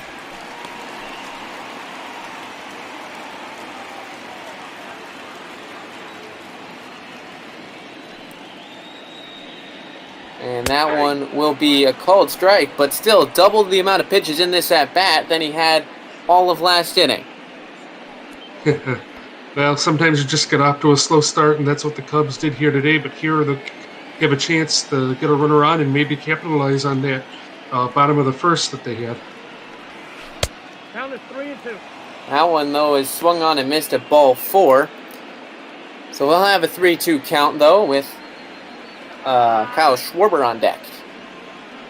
Well, you'd hate to see the Cubs waste an opportunity here, and it looks like Contreras is going to walk, so we'll see if Schwarber can do something here in this at-bat. That's a very good take, too. That one, you could argue, might have been a 50-50 pitch, but got the call there, so he'll take it. Well, I don't think Anderson was very happy with that. It looked like he was rolling his eyes out there on the mound, so maybe you can get him frustrated a little bit. First pitch to Schwarber is hit very well, but very foul. 9 doubles his last at bat, so these have been some good at bats that Schwarber's been putting together. Ball, that's in. Had an 0 for 4 yesterday, but a very good series against the Giants overall. Had a homer in their loss in Game 3 of that series. It's 1-2 now.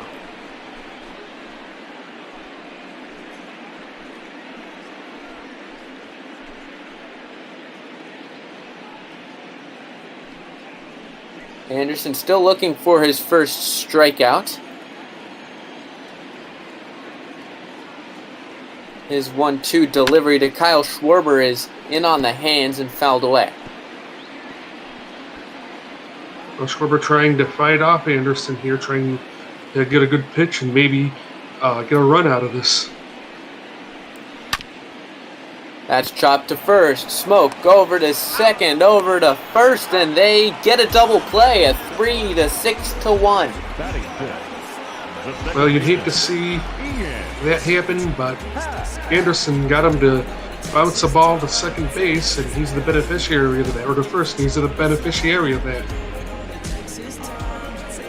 It's a good job for him to get over to first, because there are definitely some pitchers who don't always hustle over to cover the base, so it's always nice to see a guy practicing that pitcher fielding position. It absolutely is. More guys need to take an example from that.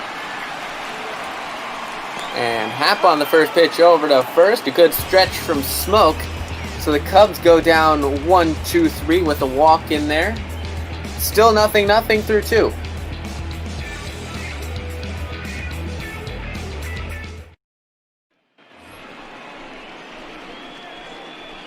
Leading off for the Brewers, the pitcher, Brett Anderson. After helping himself out last inning, I'm sure Brett Anderson will want to try to help himself out yet again, this time with a hit.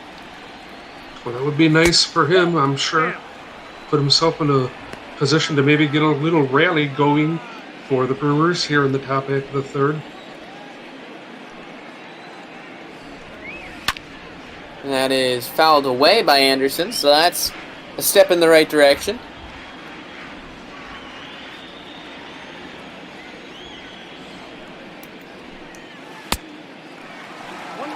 Swung on and missed there, 1-2. Anderson only 2 hits on the season, so probably not expecting too much from himself. And it's been my experience that pitchers normally aren't great hitters. There have been some in the history of the National League that have been good, but for the most part, they're not very good hitters. And that is swung on and missed at a high fastball, so he is the third victim of the K from Jose Quintana. Quintana got him to chase up there, pitch up in the zone. Might have been a ball if he would have laid off on that. So they head back to the top of the order in Kane. Kane walked his first at bat to start the ball game. Quintana threw a lot of pitches that inning, but it looks like he's kind of settled down a little bit. Nope, that is Though he does find himself here in a 2-0 count, so he'll need to come from behind again here against Kane. Lofted into shallow center. Albert Almora makes the catch. And with that, we have actually a new trade announcement here. The Chicago Cubs, in fact, are involved. You can see on the screen the Cubs get outfielder Cameron Maben. In return, the Detroit Tigers will get first baseman / outfielder Alfonso Rivas. Well, that's an interesting move right there. I know the Cubs have kind of been after Maben. I did see an update this afternoon that there was a trade like that in the works, so that's a good job by the Cubs front office getting something like that done. Nope, that's the ball. And you'll assume he'll probably slot in there nicely along with Caratini, Bodie, Billy Hamilton, who they brought in via trade, and who knows, maybe we'll see Nico Horner, their top prospect, get called up as well, and that would be a very solid bench to have, especially with the speed of Maben and Hamilton. Absolutely, you could really kill it on the base taps with those two. Flown to center. Almora will make another catch here to end the inning, so no hits, one trade, and we head to the bottom of the third.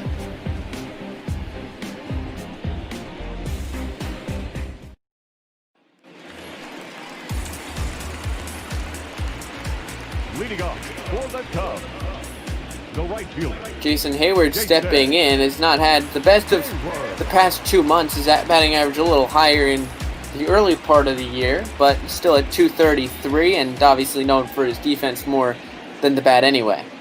Well, I would imagine that you just don't want to go below 200, so Hayward doing a good job keeping that up. He's a little bit of an older player, though. This guy's been around for a while. Nope. That one is just inside, 2-0.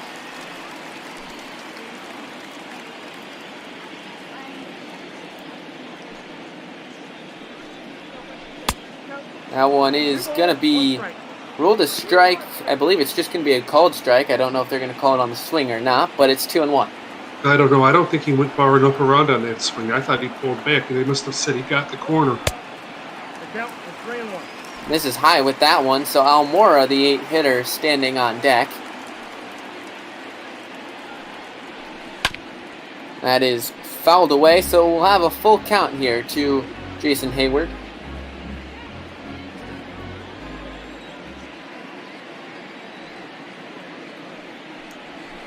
Nope, that's That one misses low, so that's going to be another walk here from Brett Anderson, his second of the day.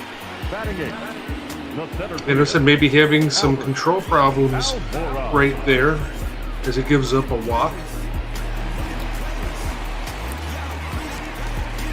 Going back to that Cameron Maben deal, I think he'll also help as that veteran presence because he's been around a while with the Tigers, the Marlins, the Yankees for a bit, and I'm pretty sure there were a couple other teams in there I have missed.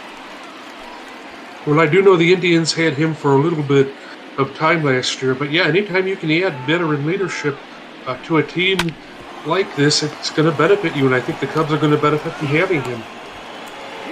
That is going to be another walk-eliminating double play, that time going 5-4-3 around the horn. That's a real killer, too. When you get runners on, you want to try to advance them and work them over, and Almora didn't get the job done right there, that's for sure. And that'll bring up Jose Quintana, hitting above 100, so that's an improvement on his counterpart on the mound. 5 hits, 1 RBI, and no extra base hits. Well, this guy's paid to go out and get outs for you. He's not really paid to hit the ball, so I guess you can't expect a whole much from him offensively. Though, drops that one into right field, so I guess he must have heard you. He must have. He must not have liked what I'm talking about what he's paid to do, but that's a little bit of a bonus right there for the Cubs. You've got some of your order coming up. Here's your chance. And if Duggo is watching this, he is smiling because he loves pitchers hitting. Count 1-0. But it's always great whenever a pitcher can contribute any way he can.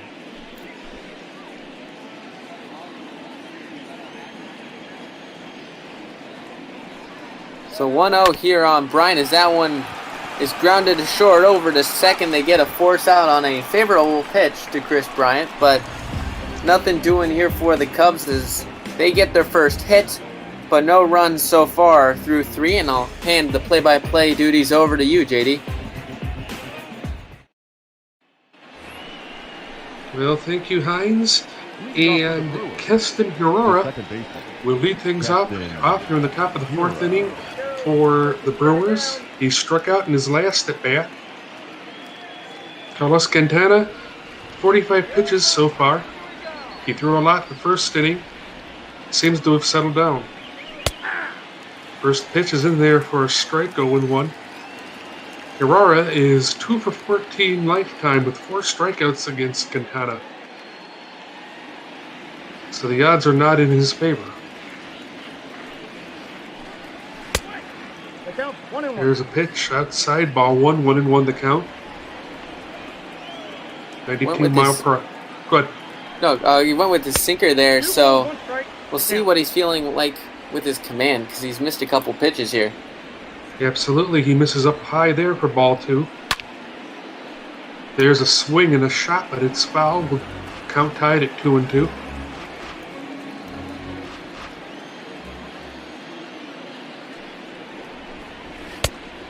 The next pitch is low, ball 3, so we'll work the count full. There's Christian Yelich on deck.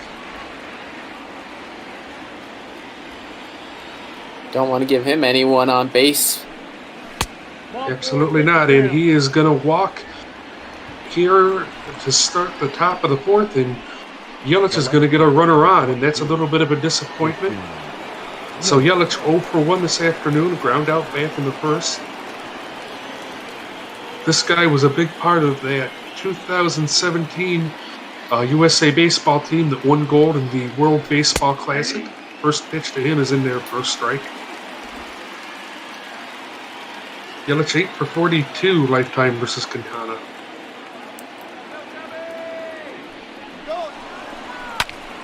The next pitch, swing and a foul off. I believe Herrera was running on that pitch. We saw them steal with Kane in the 1st, so maybe trying to do something like that, but maybe not immune from a hit-and-run idea with the good average there from Christian Yelich on the year. Well, Yelich is definitely the bat that you would want to try a hit-and-run with.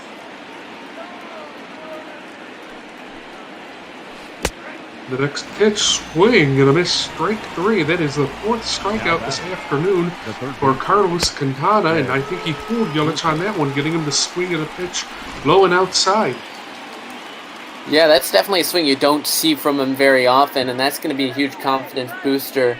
As that pitch count gets up, the best thing you can do is bring up your confidence and try to minimize pitches from here on out.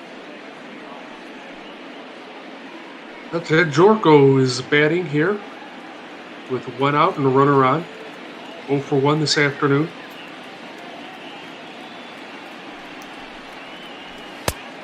One-0 pitch is up high, ball 2, 2-0. Jorko's first home run actually came against the Cubs off Scott Feldman back in, I think, 2013. There's a swing and a miss. Strike 1. 2-1 the count. Kind of a gray afternoon here in Chicago, but still a good afternoon for baseball. 2-1 count is high and away, ball 3. 3-1 to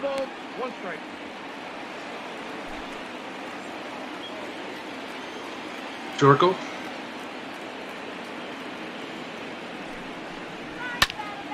The next pitch, liner foul down the third base line. We'll do it again at 3-2.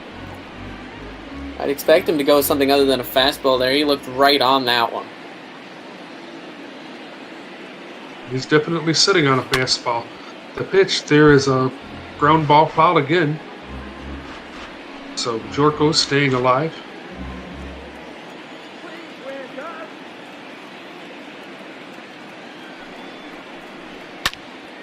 Next pitch again, fouling him off. So Quintana having a hard time with Jorko here in this at-bat.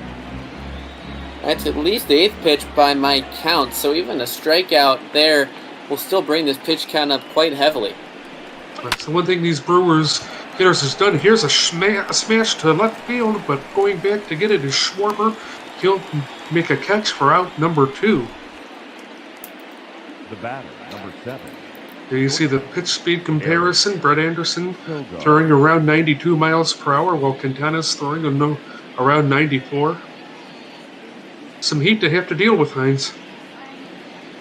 Yeah, and I think a lot of people will disregard that, velocity just because it's not coming in at like 99 and 100 or whatnot. But, I certainly know I couldn't hit more than like 60. So anybody who can hit 90 or more, my respects to them. Absolutely. And being a Major League Baseball player in itself requires a lot of eye-hand coordination. And I would imagine it's hard to see the ball, regardless of how hard it's thrown, if it's thrown up in the 90s. 1-1 the count to Eric Sogard. Do you have another report coming in that there are 3 deals that are being reworked between Detroit and Oakland for 1, Detroit and Cleveland for 2, and the third being between the Dodgers and the Brewers. So we'll see if those come out sometime in the near future. Interesting. Detroit has been very, very busy this afternoon. Inside, ball 1. We've already had, let's see, I've already seen 2 so far today. Now Detroit definitely trying to build. They're a good young team. Maybe trying to get some youth in there. Complement what they already have. Yeah, that's 3 trades today. They had 2 yesterday as well, so they've been active not just this past couple of days, but this whole window, really. Absolutely. 3-2 the count to Eric Sogard with Justin Smoke on deck. The next pitch is low and away, ball 3, so we're going to have runners on first and second with 2 out for Justin Smoke, and Smoke is not exactly a slouch at the plate, Hines. No, you could say he smoked the last one into that gap in left center, and while he's better known from his power against right-handed pitching from the other side of the plate, he certainly can hit either way. Absolutely. We'll see if this can be another historic at-bat. We saw him get, his 200th double his last at-bat, and he's looking for hit number 3,000. 70 pitches already for Quintana. The next pitch, bouncer down the first base side. Quintana fields it and throws out Smoke for out number 3, so a little bit of danger averted. We will go to the bottom of the 4th, scoreless here in Chicago.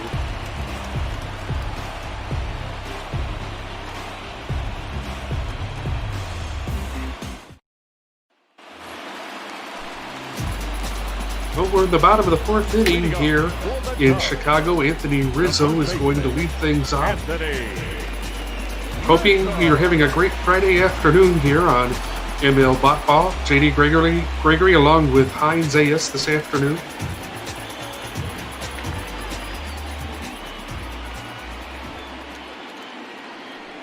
Here's the first pitch to Rizzo. Rizzo bounces it to second base. Sogard comes over and makes a great catch for out number 1. Rizzo can't believe that. That was a great show of range again by Eric Sogard to make another play on the other side of second base. That one was roped, and a great catch there. Good reactions, especially in a bit of an unnatural position as we see yet another trade. Looks like the Mets trading Daniel McGrath to Boston for Rick Porcello. That is an interesting deal. Porcello gets to go back to the place where he won the Cy Young, and arguably has had a much better time there than he has in New York this season. No, the Mets have had a frustrating year, so I'm sure that Porcello is good to be back in a better situation for him. 1-1 pitch to Baez, taking low for strike 2, 1-2 the count. 1-2 pitch. Down low, ball 2, 2-2. We're talking about trade. Go ahead. No, I was just going to say there's been another report that a trade has been approved and will be announced later tonight between the Dodgers and the Diamondbacks in the division. Interesting, because you wouldn't think division opponents would want to help each other out. Especially since they're both challenging for the West crowd. Absolutely. But Javi Baez, as we're talking, strikes out, so there are 2 away for the Cubs here in the bottom half of the 4th. Wilson Contreras batting. Brett Anderson has had his way with this Cubs lineup this afternoon early. Had some good command, really, and forcing them into quick at-bats like this one. Well, here's a grounder to second base, and Contreras is out number 3. So we've played 4, no score here in Chicago.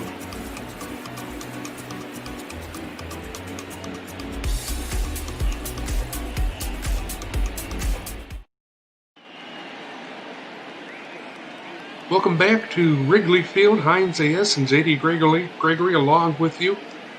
We've been talking about the trade deadline this afternoon. Heinz, Detroit's been pretty active. Could you see them possibly being able to move Miguel Cabrera at all? I mean, I would say that nothing's out of the question at this point. He is a big contract on their books, which is both something that they're going to want to get rid of, but at the same time is going to be hard to get rid of for that exact reason. But I'm going to say he stays just because of the pedigree he's had there and the time he's spent. I think he's going to stay and retire as a Detroit Tiger. Well, it's like you said, that contract could be a hard thing to move, and he's certainly not the player he once was either. The next pitch is up high for a ball or strike 0-2. Yeah, that one fooled me as well. There's Ed Burke, Azalai, and Alec Mills in the bullpen. These Brewers hitters have made Carlos Quintana work this afternoon. The next pitch down low, 1-2 the count to Manny Pena. Swing and a miss, strike 3, so quick out here for the Brewers in the bottom half of the 1st. That's the 5th strikeout. Cubs sitting atop the ERA leaders at 3.04 entering play this afternoon.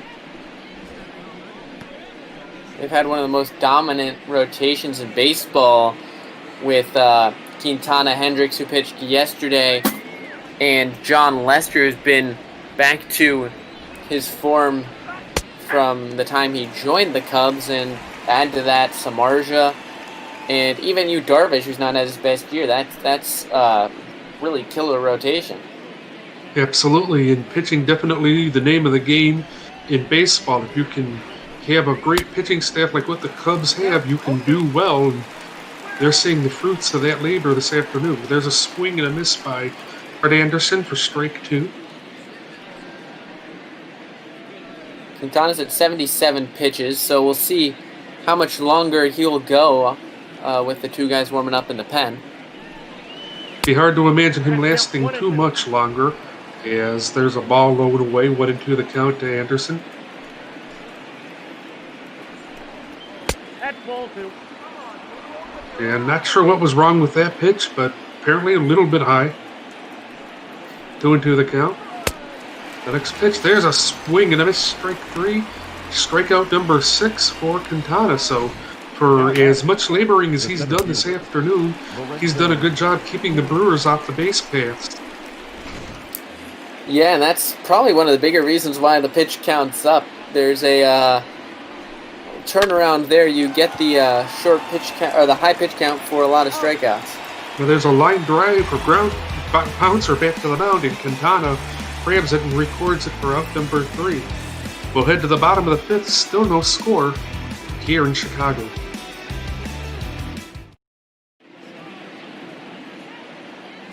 Well, welcome back to Chicago.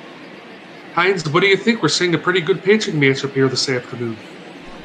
Yeah, and I think looking at Brett Anderson and his history, he's been a pretty average player. You wouldn't expect him to maybe do as well as he did so far, holding the Cubs scoreless and it's only 1 hit through 4. So I think the big question is, will it translate to the bullpens? Because Cubs have a great bullpen, the Brewers not so much, but of course anything can happen.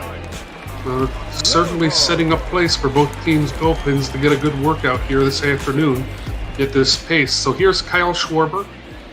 Schwarber 0 for 1 this afternoon.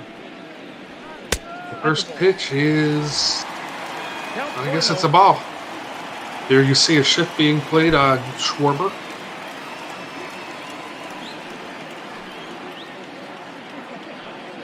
One 0 pitch. There's a swing and a foul. 1-1 the count. But the one thing about Schwarber is he puts together some pretty aggressive at-bats and he swings early in counts. I think that could be kind of a downfall for him. I think for a lot of guys it usually is. The one thing that Schwarber does have is he does have a good eye for the strike zone. So he might strike out a lot, based on his aggressive approach, but he'll also work his fair share of walks just from his solid knowledge of what is and isn't a strike, at least by his definition. Well, on an afternoon like this, that's pretty much what you got to do when hits have been hard to come by and we've reached the middle innings. 2-2 pitch. There is a ground ball up the third base line. So Schwarber hitting away from the shift. He's going to head for second, and he will be in there safely. So Schwarber doing a nice job going the other way with that pitch. 28th double of the year. Chris Bryant there on top of the Cubs leaderboard, but then again, he's almost, I believe he's second on the National League leaderboard, so no harm being behind him. But yeah, it's good to see someone go against the shift. We've seen Rizzo and Schwarber occasionally do that and just slice one down the line, and that always helps when you can beat the analytics. Absolutely. So the Cubs off the side here just a little bit. Ian Happ coming to the plate. Runner in scoring position and none out, so this is a good situation. The first pitch is in there for strike one. Happ 0 for 4 yesterday with a strikeout. The next pitch. 1-1. Inside, Happ having to back off. 1-1 the count. Brewers will have to be careful with their bullpen today because the Cubs were down 4-3 late on in the game against the Giants and came back with 5 in the top of the 9th inning to get the win 8-4. So after having a lot of struggles with situational hitting, especially late in the game, they finally break out and could be a sign late on in games for the next week or two that they're back. So that's definitely momentum builders. I remember a couple of weeks ago they came out with their bats against Cincinnati and that seemed to have done them a little bit of good. Full count here to Ian Happ. Jason Hayward on deck.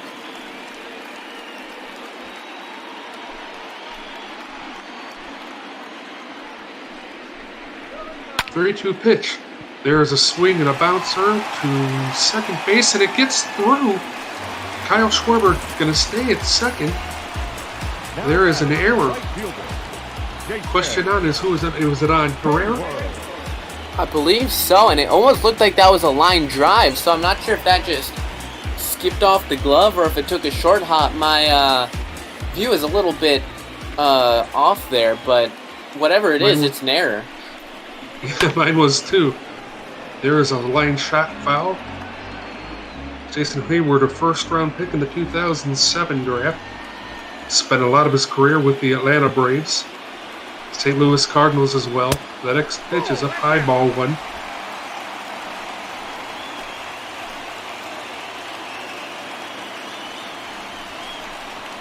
The next pitch fouls it off again, 1-2. Hayward with runners on first and second, none out. Albert O'Meara coming up next. The next pitch, taking. It looks like that was a ball. There have been some very questionable calls here this afternoon. Yeah, I'm sure the home plate umpire's been hearing it from both sets of fans because it's sort of gone either way. Yes, it has.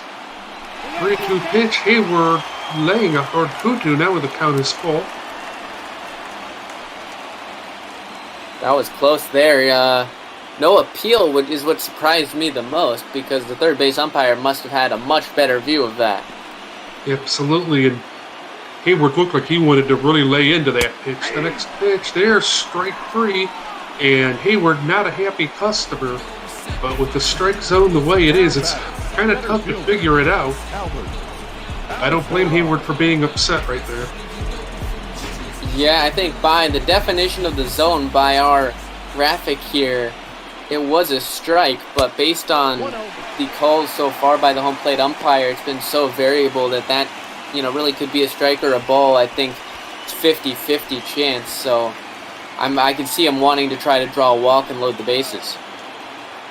Well, absolutely. Here's the next pitch to Almora. Here's a ground ball. Diving stop by Sogard, but he can't hang on to it. And their bases are going to be loaded. And this has been a nightmare inning for the Brewers defensively. And the big question is, how are they going to do it here with Quintana? Yes, he has a hit in his last at-bat, but the last thing you want is a double play. So they're going to have to figure out some way to get the runner home. Suicide squeeze, maybe? Nope. Anything is possible. I wouldn't put that out of the question with David Ross as the manager. He's been known, I was under Joe Madden, who's been known to do a lot of interesting things like that. So it's certainly a possibility. Well, let's see what happens. 1-0 the count. The next pitch here is a fly ball to right field. Right fielder comes in and makes the catch. Nobody's going to go. And there are two away, so Visiel Garcia making the play. So that's a missed opportunity, but here comes Chris Bryant. Bryant 0 for 2 with 2 groundouts. But we've seen Bryant come through in situations like this, so we'll see if the Cubs can push a run across the plate. There's a ball. Yeah, to your point, you really didn't expect too much with Quintana at the plate, so I think with Chris Bryant up, as much as, if it was anybody else, it would be a very poor performance, but with Quintana, he managed to not hit the ball on the ground. The strikeout or a out that doesn't put the rest of the runners in danger is exactly what the doctor would have ordered, besides the run scoring. Absolutely. 2-0 pitch. There's a swing and a drive to deep left center field. This ball is gone. A grand slam for Chris Bryant. Well, Cubs fans rejoice right there. What a shot. And the Cubs have a 4-0 lead.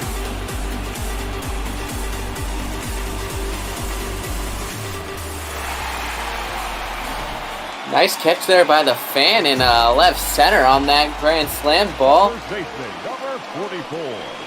That brings up Anthony Rizzo. There's a high fly ball to right field. Visiel Garcia is there. He'll make the catch. But Chris Bryant with a grand slam, and the Cubs have a 4-0 lead. We've played 5.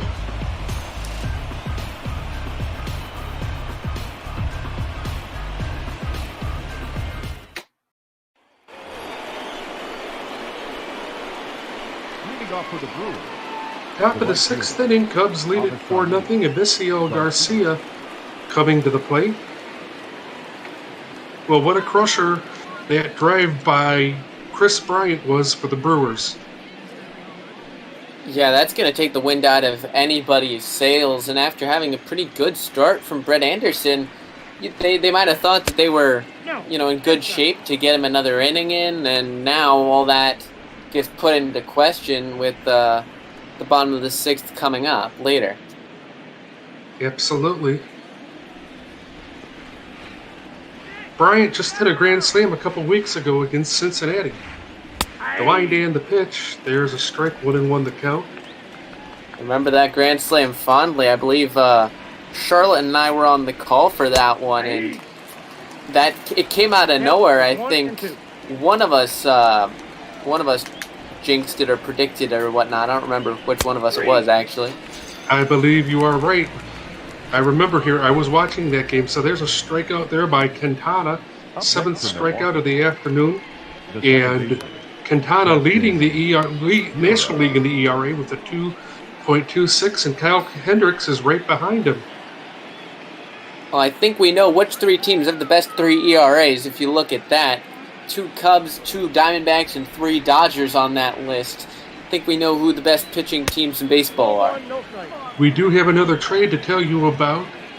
Yoshia Hirano is on his way to Cleveland. Looks like they've traded him to Seattle for Greg Allen, and I didn't get who that other name was.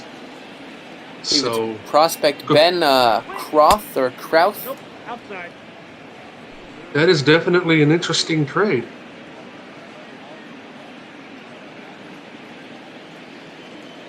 So Quintana, after getting a strikeout here, is on the verge of walking Keston Hirora. Hirora 0 for 1 this afternoon, also charged with an error back in that last bottom of the 5th inning that led to that Chris Bryant grand slam. The wind and the next pitch, swing and a miss. 3-2 the count. That man there, whose face is obscured, Craig Counsell, has got to be disappointed that they've been unable to, get anything out of their 3 walks and 1 hit to this point. There's a drive to right center field. Going back is Almara. That's going to get down and go to the wall. Going for third base is Herrera, and he's going to be in there safely. So, just as soon as it looked like the Brewers may be down and out, they've got a little something cooking here in the top half of the 6th. I'm sort of surprised he ended up going for third, and really I feel as though that should have been Hayward's ball to pick up. He's got the better arm. You have to know if you're Almora that you've got a lesser chance of getting the guy out than Jason Hayward does. Yes, you do. That's not something that you can understand. Well, here comes Christian Yelich, who struck out and ground out. Deep fly ball would score a run for Milwaukee.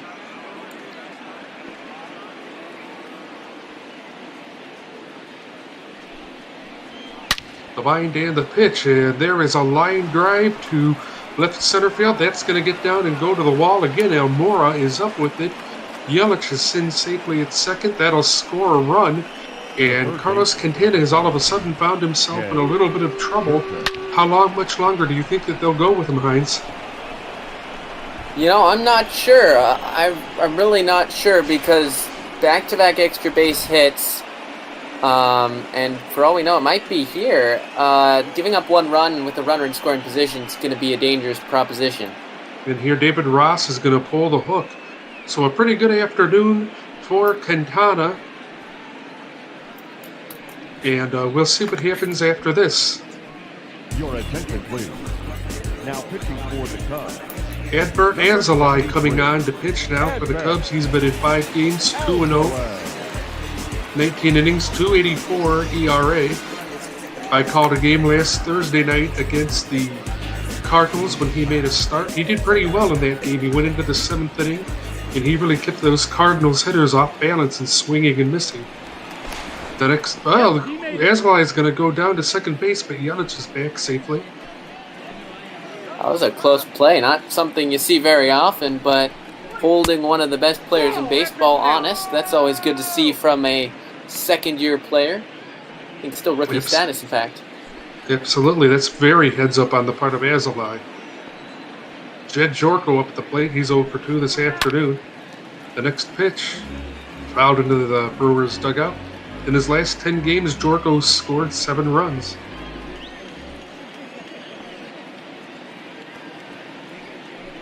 One pitch. Oh, that's good. High and inside ball 2. Anzalai is inheriting a very dangerous situation, but he's been, as you mentioned about his final start before he got moved to the pen against the Cardinals, he's been very good and really should be translating to the pen very well. Well, you definitely want to move parts around that give you the best chance to win. I think anything that Anzalai can do to help you want to, with his talent, you want to be able to utilize that. The next pitch, low and away, but Jorko swings and fouls it behind the plate.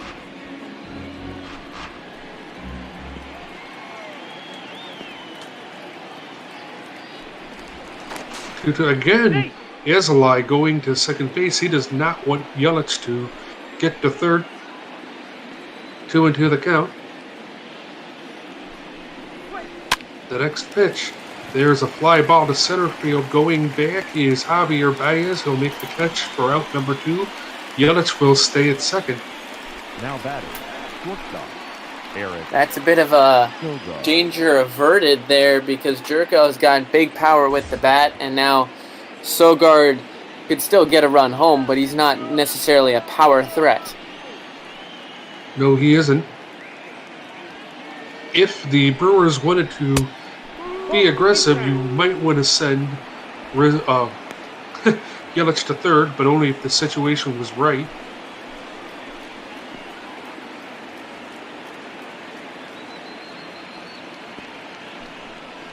One-0 pitch. Low ball 2-0 the count. Got to be wary of Justin Smoke on deck because he's got that double earlier on, and now hitting from the left-hand side of the plate would be very dangerous. Yes, he absolutely would be. He hits with a lot of power from that side of the plate. There is a foul ball down the third base side, 2-1 the count.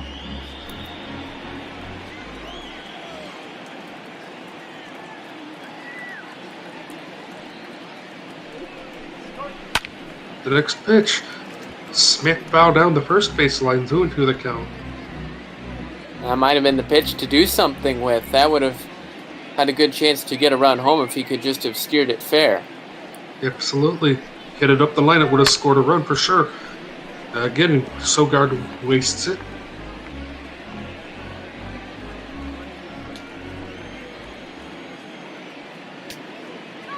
One on, 2 out here in the top of the 6th. Cubs up 4-1. The pitch, swing, and a strike 3, and that'll do it for the Brewers here in the 6th. But the Brewers do get a run on that line drive double by Christian Yelich, and after 5.5, it's 4-1 Brewers. Or Cubs, excuse me. Eric Lauer into the game now for the Milwaukee Brewers. 2-5 this season, so not a great record in 60 innings pitched. 6.15 ERA, that's pretty high. He'll face Javier Baez to start things out with Adrian Hauser in the Brewers bullpen. That's sort of been the case for most of these Brewers bullpen players. They haven't necessarily had the best of ERAs, so it's going to be up to Lauer to try to put a stop to this and just like Alzolay, eat some innings. 0-1 the count to Javier Baez. The pitch. Up high ball 1-1. Tried to get him to chase a four-seam fastball.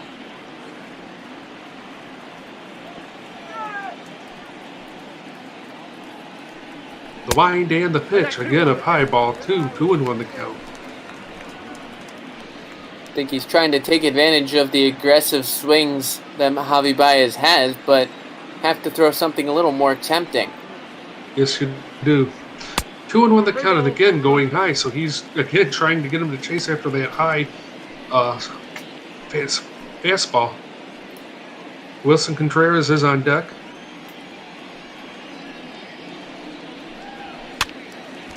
Here's a pitch, fouled. 3-2 the count.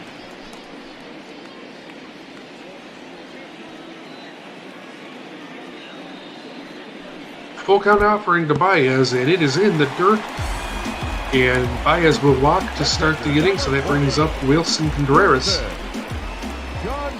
And if you're just joining us, we welcome you in. JD Gregory along with Hines AS.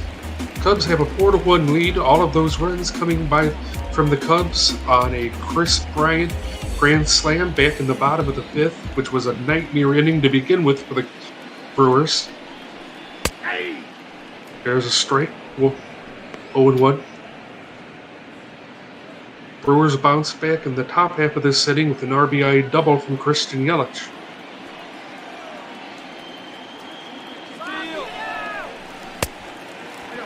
There's a ball. There goes the runner from first to second, and he's in there safely. Javier Baez with a stolen base.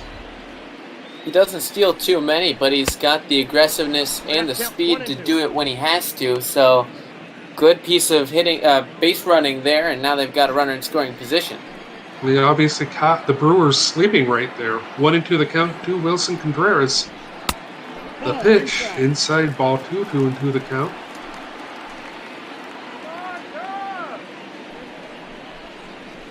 The line and the next pitch. There's a fly ball to left field. Over to get it is Christian Yelich, and he will go to third base with it, but Javier Baez will stop at second. And there's one on with one out. A little bit of a hanging pitch there from Lauer, but not much solid contact going from Contreras. Sort of got in on the barrel. Brings up Kyle Schwarber, 1 for 2 this afternoon. The next pitch in there for strike 1.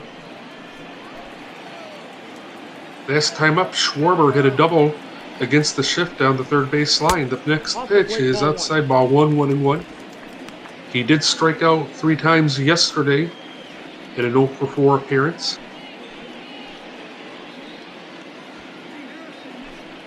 One of only 2 Cubs in that game to be hitless, along with Ian Happ. 1-1 pitch is down below the knees, ball 2, 2-1 the count.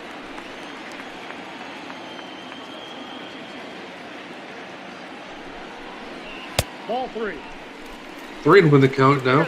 So Schwarber we're laying off of that low pitch.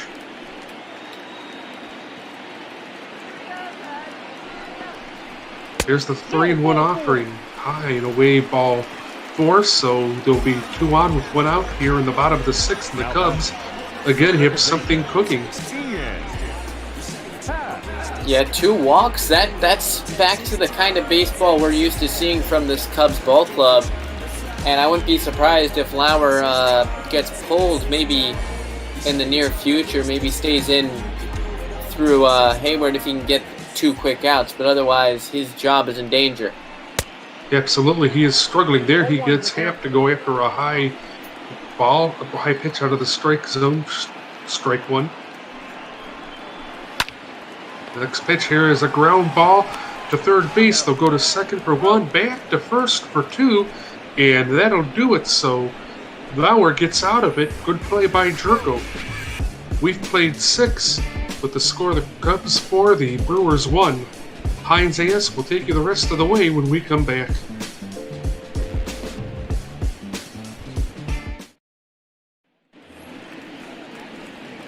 Well, thank you, JD. That was an interesting 3 innings, that's for sure. We got 5 runs on the board. As you mentioned, the grand slam from Chris Bryant, the kicker at the point. Adbert Alzolay heads out for his 2nd inning of work. He's pitched the final 2 outs after Quintana left the ball game.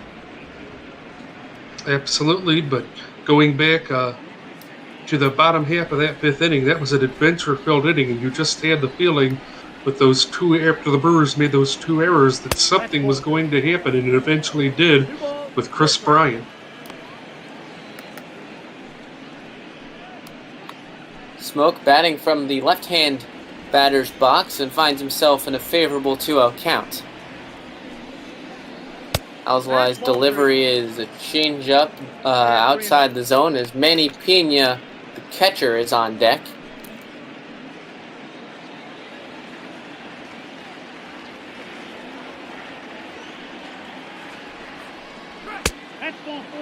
And that'll be ball 4, so Alzolay walks the leadoff man. Well, we talked about how much better Smoke is at the first half of the plate, from left side of the plate last inning, so you wanted to pitch carefully, but definitely a disappointment for Alzolay not being able to get him. So with Pena up, ideal double play candidate, but things don't always go by ideals. No, they don't. But it's all about how you can bounce back if you're a starting pitcher. Pitcher's spot will be on deck and will most certainly be a pinch hitter for Lauer, who struggled through the last inning and got a double play to get him out of trouble. It wasn't a good inning at all, and again, I don't know how you can send him back out there and expect to have a comeback because really this game's not all that far out of reach if you're the Brewers. Seen bigger comebacks even just today. That one is through the left-hand side for a base hit, so there will be 2 on, nobody out, and the pitcher spot up for the Brewers. That's right. You were talking about the game before us with the Mets, the Marlins. The Mets were down. What was it? 7-1 at one point, and they come back and win 10-7. Omar Narvaez, another former White Sox in this lineup. Their backup catcher, and I would not be entirely surprised if he comes in as part of a double switch in the to replace Manny Pena, considering he usually plays against righties and there is not a lefty to be seen in the Cubs pen. That one is into the gap. That one is going to get down. 1 run will score easily in smoke. They are going to hold the runner Pena up at third. So an RBI double for Narvaez, and just like that, a single could tie the game. But we talked about how the Brewers aren't that far behind here. They're getting runners on, and Narvaez is able to come through, so that is a good substitution right there for Craig Counsell. And Lorenzo King coming up. Lorenzo King does pretty well himself offensively, so the Cubs definitely not off the hook yet. As you mentioned, the top of the order coming up, Kane, Garcia, and Hura, assuming that there's no double play or anything like that going on, and I'm sort of surprised that Alzolay is still out there. I don't know about you. Because he, in this inning, has struggled a little bit, and he's in position that he could definitely cough this lead away. You'd want to try to get him out. That one is low to Kane, so 2-0. Got to assume the Cubs have someone up. Wouldn't be surprised if it's Brandon Morrow or Rowan Wick. They've been 2 of the better arms out of the pen in the 7th inning before their 1-2 punch at the end. Well, absolutely, and really a situation like this, Hines, I would think that, things have gone pretty well this year for Alzolay, and at some point he's going to have to learn how to handle some adversity, so this is a good lesson for him, but you can't let the Cubs fall too far behind. That one is going to be a cold strike. Kane didn't think so. Definitely shocked on that one. 3-1 pitch is slapped the other way. That one is past Ian Happ. 1 run will score. Hayward overruns it, and a run will score again. So 2 runs have scored, and this is a tie ball game. Well, errors just absolutely kill you. We saw it kill the Brewers in the bottom half of the 5th, and here they're going to kill the Cubs in the top half of the 7th. We talked about how sound Hayward was earlier defensively. I'm a little surprised to see him pull his glove up early like that, and unfortunately it's going to cost the Cubs 2 runs. So here is Brandon Morrow, the Cubs hoping that this isn't too little too late to stop the bleeding, because there's still no outs, and Kane on first is a good base runner. You see Tepera and Kimbrel warming up in the pen.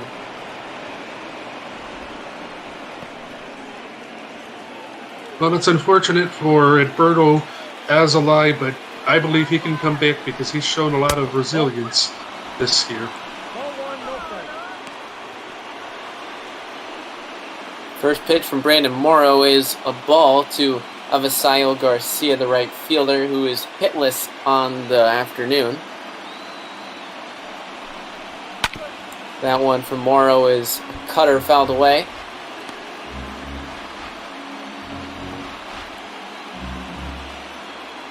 Morrow's only thrown 6 2/3 since getting the call up, but has been very solid. I believe only has allowed a couple runs and a couple hits, and those runs coming in dangerous situations that he's inherited.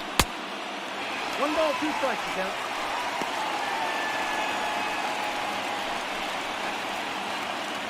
So 1-2 on Avi Garcia.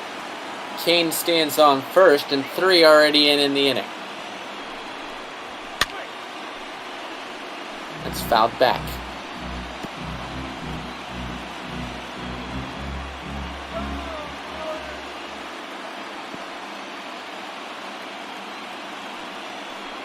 1-2 is outside. Try to extend the zone there. Well, why not with all the interesting pitches that have happened all day today? You got a full count. 3-2. Goes back this time with a slider, it looks like. So full count. Keston Hira stands on deck. Payoff pitch is inside for another walk in this inning. And that's something Brandon Morrow has only done one time coming into this game. The second baseman. You can see some frustration on his face right there. He's not happy with this strike zone, like a lot of other players haven't been. Got to bear down here and just try and come after that next hitter. Hira had the triple back in the last inning and scored on the Yelich double. And speaking of Yelich, he's on deck. Last thing you want is to have him up with any runners on, and that's going to most certainly be the case, barring a triple play. Absolutely. And you didn't want to put yourself in that position, but here it happened, and it looks like, well, you might have to face one of the best hitters in the game with runners in scoring position.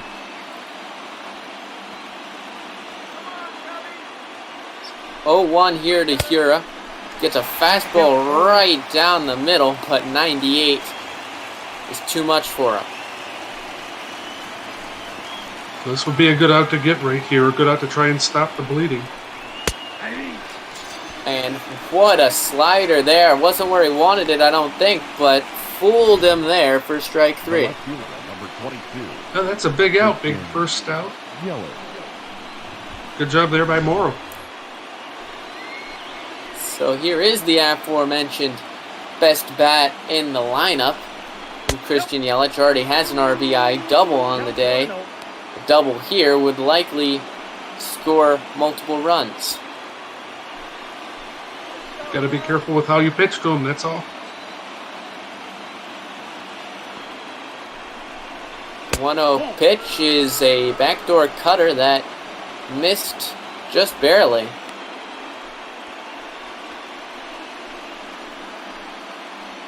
Yelich hitting 313 with runners in scoring position. Again, another situation where you got to be careful. Did he go? No, says the home plate umpire. Another situation where no appeals, and now it's 3-0. Did he go this time? Now they appeal ball 4. Sure, Morrow's unhappy about the previous check swing, which looked more dangerous than that one, in fact. Yeah, that last swing, check swing, I think he went around and, ooh. I don't know, Hines. I think that's really close. I think so, and with Jed Jerko up, we already have one slam in this game.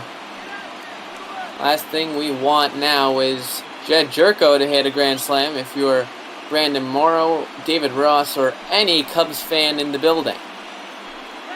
Absolutely, you're holding on to your seat. If this ball gets hit in the air, you're going to be nervous. No wind does not usually bode well at Wrigley Field. Doesn't mean the ball will not carry as we've seen. It's when the wind blows in that it becomes a pitcher's park. But you're going to have to try to keep the ball on the ground here if you're Morrow. That one is in the air. Hayward is under it, gets a good run up. They're not going to test his cannon out there in right field. So 2 outs, a big out, and now it's Eric Sogard. Well, the Cubs are catching a huge break right here. I'm sure Smoke is not very happy with himself, but good pitch there by Morrow, getting him to not get so much wood under the ball. Sogard watches that one for a called strike.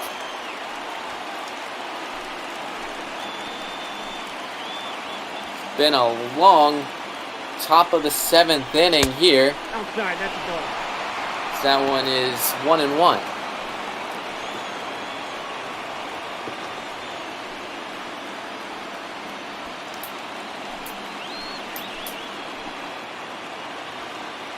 Morrow delivers the 1-1 pitch, and he just overthrows that one. It's 2-1. Well, if you're the Cubs or one of their fans who just can't wait for this inning to be over because it's been a very frustrating inning. Morrow needs to make a pitch here. The 2-1 is called a strike, so a favorable call to him, and that could change the balance. Absolutely, and the fans are going to be on their feet. It's going to be loud here. This is going to be a little bit of boost for Morrow, I believe. Cubs fans getting the adrenaline pumping in the building. The 2-2 is swung on down the line. Good stop by Bryant. The throw over to first. They got him, and the Cubs get out of the inning by the skin of their teeth. For the traditional seventh-inning stretch. Well, we saw Bryant come through at the plate earlier, and here he saves this game. I think possibly for the Cubs with that good defensive play. Let's see if they can capitalize on it. Now pitching for the Brewers, number 38. 3 runs scored in the top of the 7th inning, and man, after 9 guys coming to the plate here, I'm sure the Cubs would like to do the same. Absolutely, and there's a great chance here with Jason Hayward coming to the plate.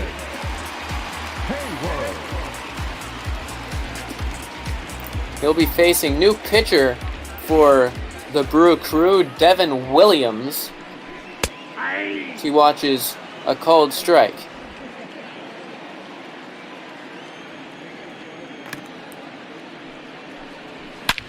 That one is hit well into right center field. Going back is Kane to the track, to the wall. It is out of here. All right, well, that's the start 2-1 right there. If you're the Cubs, a nice solid home run there off of the bat of Jason Hayward. Maybe try and build on this a little bit if you're the Cubs, because the last time you had a lead, you coughed it up. 404 feet out there to right center field. Welcome to the ball game, Devin Williams. Big wake-up call here for Williams. Can't play around with hitters, especially like Hayward. As you mentioned, though, the Cubs certainly need some more offense here. They have the ability to do so, so why not try to grab the game by the scruff of the neck and try to put this out of reach? Absolutely. You don't want to go into the late innings in a position to where you could lose the lead again. Jerko on the other side of third base over to first, and Almora beats out an infield single, and that's just the kind of thing that can turn the balance. It's the small things. Absolutely, but that's still a good defensive stop right there by Jerko. We saw Chris Bryant make a great play at third base at the top half of the inning, and Jerko trying to copy it. Just can't get it done.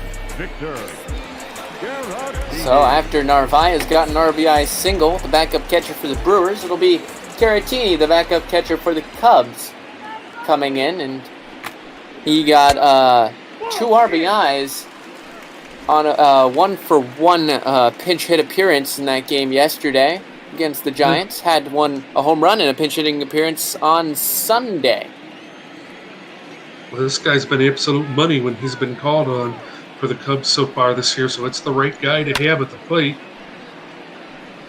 But I'd imagine when once Cameron Maben gets here, Hines, that's just going to add one more bat you can get off your bench when you really need it. Yeah, with him and potentially a Nico Horner in the mix there, you got a pair of switch hitters, you got players who can play pretty much anywhere where you need them, and all of them hitting at very decent clips on the season. As that is sort of scuffed down. Sogard over to second, the throw over to first is going to be late, but they get the lead runner. That's a beat shown there by Caratina, making sure that double play doesn't get turned. Not much Sogard could do to get more power behind that. As we take you back to the 5th inning, as Chris Bryant hits that one deep, and he's going to be getting yet another free salami sandwich somewhere in the Chicago region. Well, that was a nice catch by that fan. Little one-handed grab right there. Great job. You always advise to bring a glove to the ballpark, but catching it with a glove does not get you airtime on TV. It certainly does not, but I'm afraid I have a feeling her hand's going to be a little bit sore later on this evening if it's not already. Granted, that is a very, very worthwhile injury to have if you get a Grand Slam baseball, especially if she's a Cubs fan. Absolutely. And I'm sure she's probably a pretty big Chris Bryant fan as well. That's ball straight. Finds himself, though, in a 3-0 count, does Chris Bryant. Anthony Rizzo stands on deck. There is no break in this Cubs lineup. No, there isn't. This is a very complete team. It reminds me a lot of that team that won the World Series in 2016. I think a Cubs-Twins World Series matchup would be a very attractive, very interesting World Series. It certainly would be, and that would be probably the first time that that's ever happened. And I'm trying to remember the last time the Twins made the World Series. That might be just 91 when they won it, if I remember correctly. That would have been the last time they made the World Series.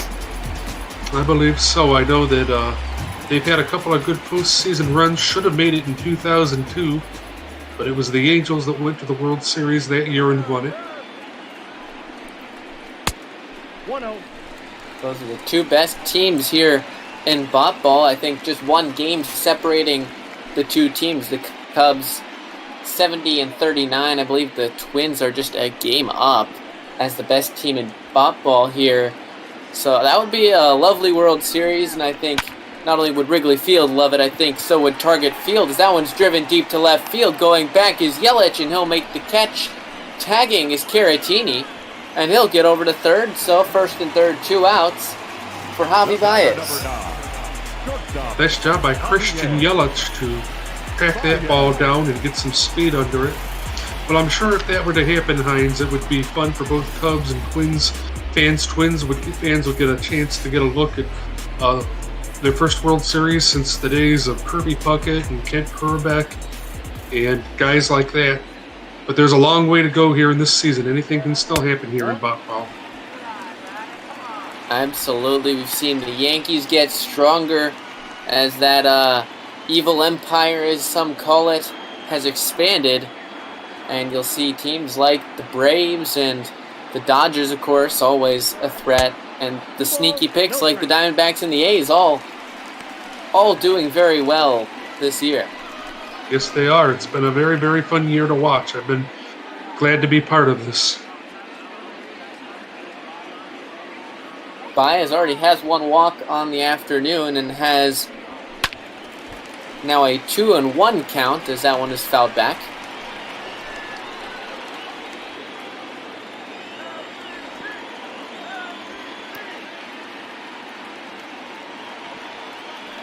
The 2-1 from Devin Williams is smacked right in front of the Brewers dugout. It's 2-2. I'd like to see Baez drive in a run and get up by a couple runs here. You don't want to play around with a 1-run lead. And Baez sends that one into the overcast sky. That one's going to touch a few clouds as that one heads to the left field bleachers. It's a 3-run shot.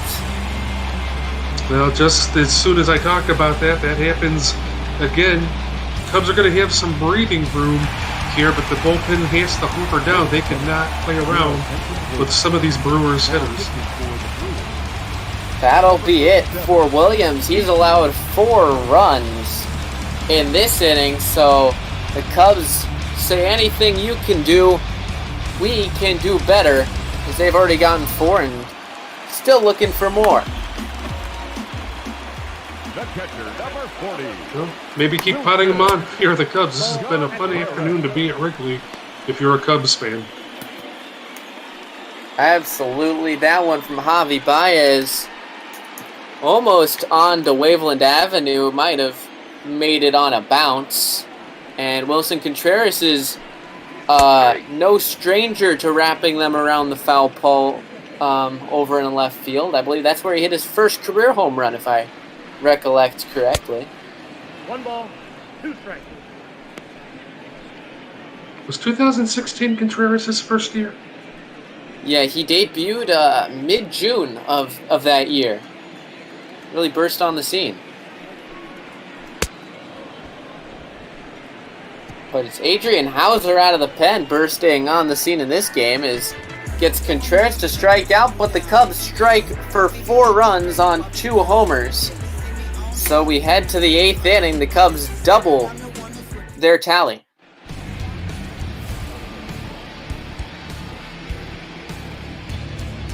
Ryan Tepera out of the pen here. Interesting that we're not seeing Craig Kimbrell out of there. It could have been a idea to go to with it still being a close game. But I think Kimbrell's a little bit more of a proven commodity too. I agree with you. This is a curious move to Lions.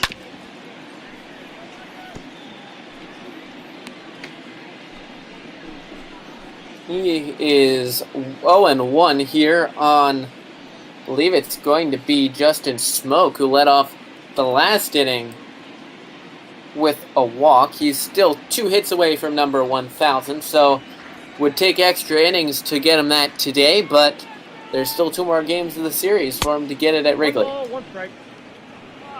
Absolutely, he could come tomorrow afternoon. If he gets a hit here, it could come Sunday afternoon. If you're a Cubs fan, you got to be excited because you could see some history if you come to the ballpark this weekend. You always get to appreciate that, no matter whose team you're on. Man, I thought that one was going to go more in the other direction as that one's just looped behind the plate. Now batting, the catcher. Get a look at our starter comparison. Both pitchers going 5. Anderson, no runs, 1 run instead for Jose Quintana. Well, it was kind of a rough afternoon for both pitchers, but Quintana still found a way to strike out 7, and he really bared down and got himself in a position where the Cubs could grab the lead that they have. Good start by him this afternoon, even though he only went 5. So Manny Pena, the catcher, is going to hit now in the inning. Should be a pinch hitter on deck for the Brewers, who have Brock Holt, Ryan Braun, Luis Arias, and Keon Broxton. We see Jefferson Wick in the Cubs pen.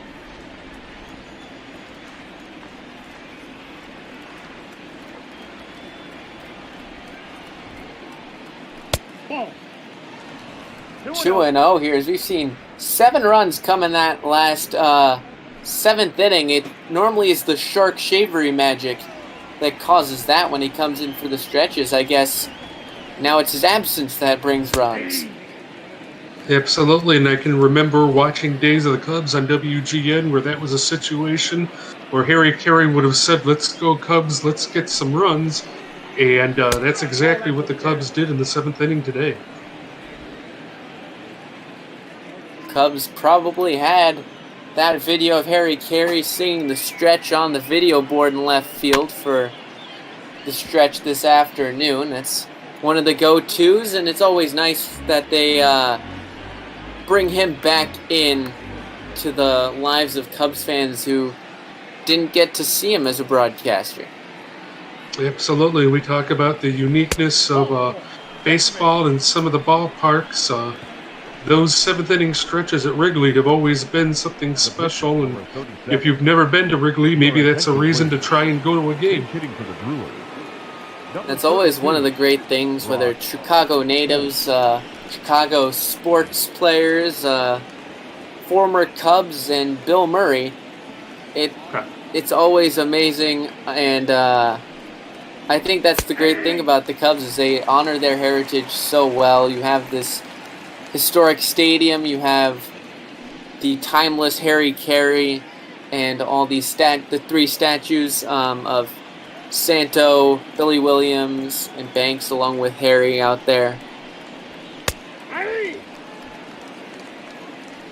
You come to Wrigley, you certainly get a history lesson, and so if you're a baseball historian or just a flat-out baseball fan, if you ever do get a chance to make it out, you should come.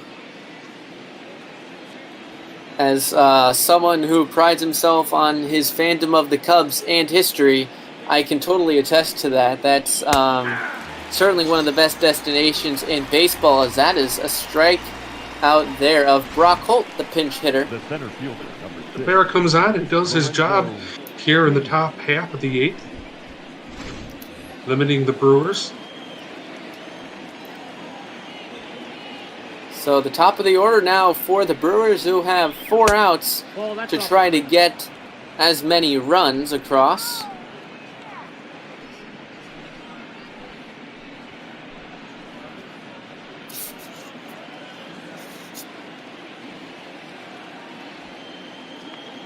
Tepera's 1-0 delivery is in the dirt and well blocked there by Contreras. The runner will have to hold. It's a good step there on the part of Contreras, making sure that ball doesn't get too far away from him.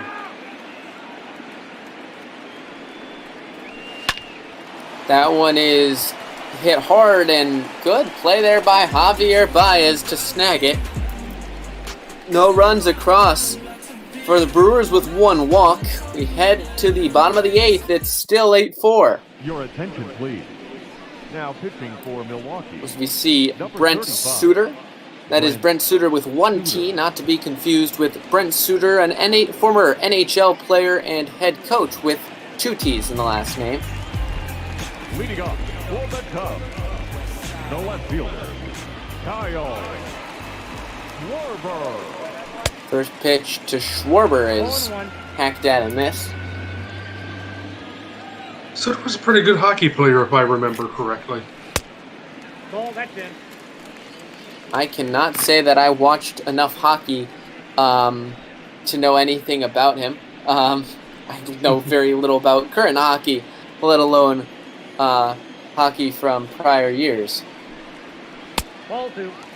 Yeah. I'm a pretty big hockey fan. Got excited about a big Columbus Blue Jackets win last night. They're heading into a 3-game series where they could make the playoffs, but we'll talk about hockey another time. Schwarber rifles that one foul. And we talked about baseball history with this Cubs team, and I will take you back for a little bit of this date in baseball history for July 31st. Obviously, the trade deadline is the biggest thing. 2 of those things being 04. Nomar Garcia-Parra got traded to the Cubs as part of a 4-team deal, which saw Cubs young shortstop Alex Gonzalez go over to Montreal. It was a very big sort of fiasco with the trade because there are just so many moving parts to it that if you could track it, I totally applaud you. You should, I don't know, your eyes are probably much better than mine. Which isn't saying much. I don't have the best pair of eyes either, but I do remember when that Nomar Garcia-Parra trade went down that was a very, very big deal. Yeah, go ahead. That was the midst of a really good run by the Cubs at that point in time, too. The Cubs were trying to get to the World Series at that point in time. That was after, of course, the 03 season with the infamous Steve Bartman game and, of course, 7-game series against the Marlins, who ended up taking it all. Ian Happ comes to the plate here against Brent Suter. One of my big memories about that series was, I believe, it was Game 7 when Kerry Wood smoked a 2-3 run home run in the bottom of the first inning of that game, and it looked like the Cubs were going to be on their way. I believe he's one of only 2 pitchers in baseball history to hit a home run in a losing postseason effort. There have been, I believe, 22 pitchers to have hit a postseason homer, including the probable starter for tomorrow, Brandon Woodruff, as that is cut on and missed for strike 3. Not a very good hit at bat right there by Ian Happ, and I said this on a broadcast. Well, I guess that was a pretty good pitch, so I'll rescind what I was going to say, but Happ not good at bat, and not too sure what he was upset about there on his part. Jason Hayward lines that one the other way, as that can be caught at will by Christian Yelich. So, just like that, 2 outs. Well, but good inning so far from Suter. We'll see if he's able to get this 3rd out right here. as we continue our journey through baseball history, flash forward 2 more years as Greg Maddux, the 40-year-old who had notched his 300th win, I believe, earlier in that campaign, if I remember correctly, gets traded over to the Dodgers to be on a contending team, as that one is down the line, foul. He ended up going for Cesar Izturis. Interesting. I guess I don't really remember that. I think he only spent a year and a half then with the Dodgers before rounding it out with a 08 stint with the Padres, which, if I remember correctly, not much really happened during that year with them. He did not, and I remember going to an Indians game that year when he pitched against them. He pitched a rubber game of that series, and the Indians lit him up. That is swung on and missed. Ugly swing from Almora. Good inning from Brent Suter. We head on to the 9th inning. It's 8-4 Chicago Cubs.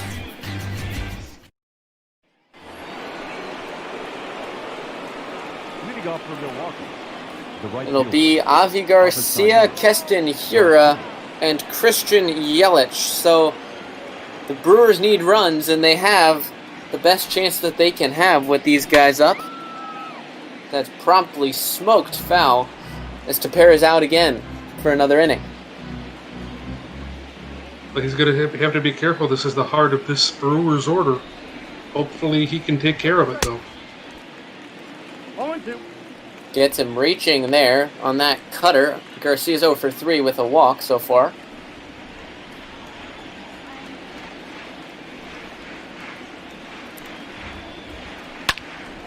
That one is down the line. That's past Chris Bryant, and that one is going to go all the way to the ivy. Schwarber will get it in, but Garcia's speedy runner is going to reach to second base. Now the door is open here for the Brewers here in the top half of the sitting. We asked where Gabe Kimbrell was. If I were David Ross, I'd have him up and throwing right here, Heinz. Yeah, don't think Kimbrell has been seen in the bullpen yet. I know Jeremy Jefferson, Rowan Wick were not bad options by any means, but you probably want one of your best arms out there, as that is lofted to center. Almora didn't have to move a muscle as he makes the catch. Tagging is the runner. The throw over to third, and it just takes Bryant away from the bag. If it was on target, they got him. Absolutely. Almora with an offline throw right there, and the Brewers have a runner 90 feet away from the scoring with Christian Yelich coming to the plate. Still only 1 out. You couldn't ask for much more if you're the Brewers, if you want to start a little rally right here.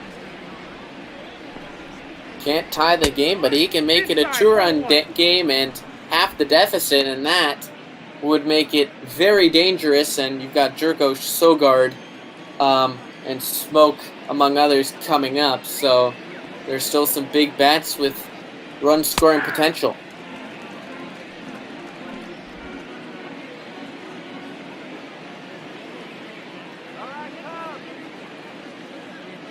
The 1-1 here from Ryan Tepera is just a bit outside.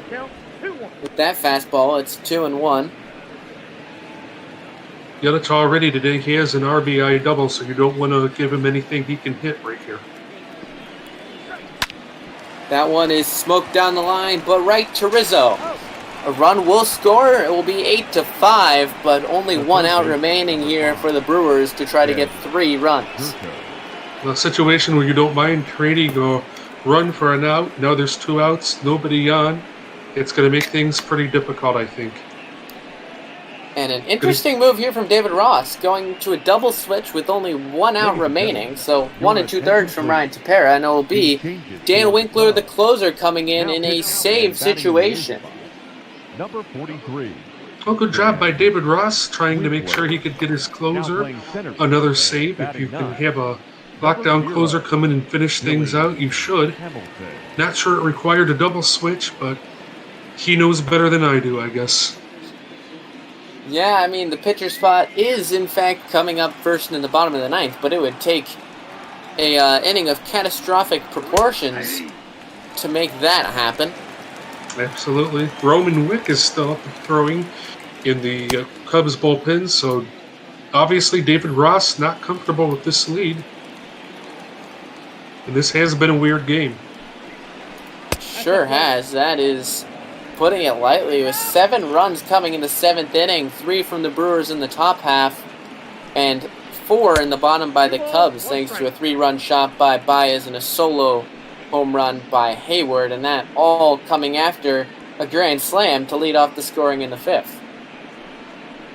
That was something else when Bryant hit that grand slam. You were not expecting that at all. 2-1 from Winkler is grounded. That one is through the middle, so there is life in this lineup. Yes, there is. Nice little snap up the middle right there by Gurko. The Brewers not going easily. So the torch is passed over to Eric Sogard, who so far 0 for 3 on the day, does have a walk, but also 2 strikeouts. That one's in there for a strike. Sogard has always been a gritty little player, so definitely the chance he could get on base here.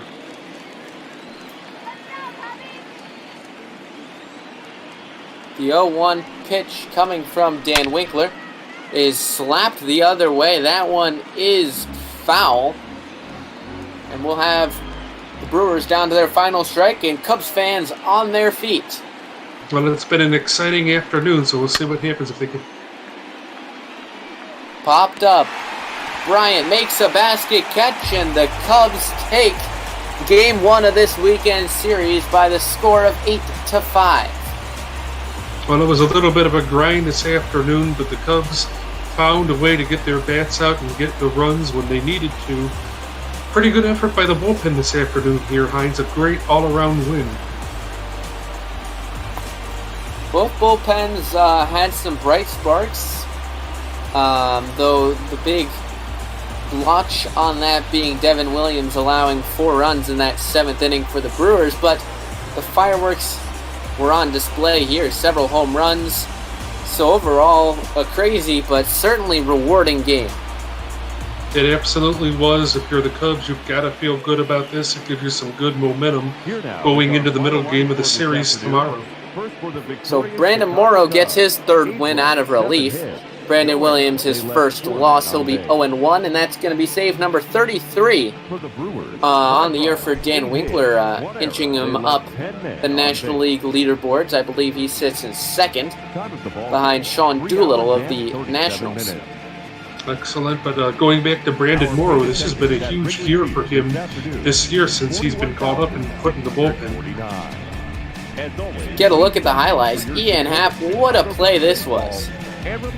Well, that could have gotten the scoring rolling for the Brewers right there, so that was a great out for him to get a great defensive play. And that is a salami sandwich into the afternoon sky at Wrigley by Chris Bryant. 425 feet, that's not a cheapie. No, it's not, and it capped off a perfectly frustrating inning for the Brewers that inning. And they did show signs of life. They came back with this Yelich double. Almora would get it in, but it would be a double. And then the 7th inning, the wheels just fell off for both teams. But it was a frustrating inning for Edberto Azalai. It started off with that right there. And the Cubs did make a couple of errors there, and it cost them. But luckily, they were eventually able to come back. And here is the error you're talking about. Just overrun by Jason Hayward out in right field, uncharacteristic, and that would allow the 2nd run, the tying run, to score. Well, here's a great play by Chris Bryant. This, I think, saved the game for him here, Hines. I would agree with you there, because look at how close that call at first is. I thought for sure that stop was going to mean that they wouldn't get him and a run would score, as we see Jason Hayward hitting a home run. That's always nice to see, making up for that misplay. Absolutely, and if Bryant doesn't stick with it and make that play, that may not have happened. And then Javier Baez. 3-run shot onto Waveland Avenue here as that just wraps itself around the foul pole. Oh no, it just stayed right in front of a hot dog stand out there in the corner. In the view of that, we thought it wrapped around the pole because it definitely had that trajectory. This would be the second to last out. An RBI for Yelich, but a ground out made it 2 outs in the inning before Eric Sogard looped one up in the air, and Chris Bryant, I'll say he's my player of the game today, made that catch. Absolutely, he gets the grand slam, a defensive game-saving play. Chris Bryant deserves a player of the game nod. He does get it. You can see a lot of 1 for somethings on the line of all these players. Cubs got a solo homer, a 3-run shot, and a grand slam. A 2-run shot shy of a team home run cycle, which you don't see very often, that's for sure. No, you don't. That would have been very impressive. Came shy of that today, but all around, again, it's just a great afternoon for the Cubs. Great win, hard fought and well deserved. So the Cubs take the 8-5 win here in Game 1. JD, you and I will be on the call for Game 2 of this series. Brandon Woodruff against Yu Darvish. And I'm looking forward to seeing that. Darvish needs a big start. Let's see if he can get it tomorrow. Let's see if this pumps him up this win today.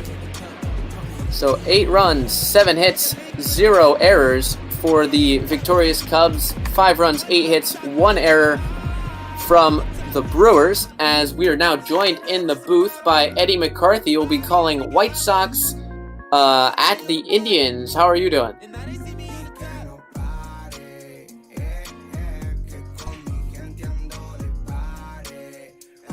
Sorry guys, had a little mic trouble there with the mute button on, but I'm doing good. How are you? Doing very well. I had the same problem on Saturday afternoon, Eddie, so don't worry about it. So I believe you have Giolito for the White Sox against Zach Plesac. That ought to be a very good matchup between 2 really good pitchers. It's a great matchup, 2 really good pitchers. It's a great series, and it's a big series. Guys, both these teams right now are in the really unfortunate position that they are in the AL Central, which has 3 of the best teams in baseball. They're unfortunately teams number 2 and 3, so both these guys trying to build some ground. Well, looks like we're about to send you out. JD, I'll let you get one last word in before we hand it over. Well, I was just going to say, Plesac needs a good start after last time, but hey, if you're the Cubs, it's a great win. You've got another big starter on the hill tomorrow. Go out and get another one. So the Cubs take the 8-5 victory in Chicago over the division rival Brewers. That one will be back on Bot Ball for you tomorrow with JD and I, but for now, we take you out to Cleveland. It's going to be White Sox and Indians. Eddie, take us away. All right, thank you, Hines. Thank you, JD. Terrific job as always, and we'll switch gears now. We're going to go to Progressive Field, where this is a really, really big series. It's Game 2 of 4. The White Sox in town to play the Cleveland Indians.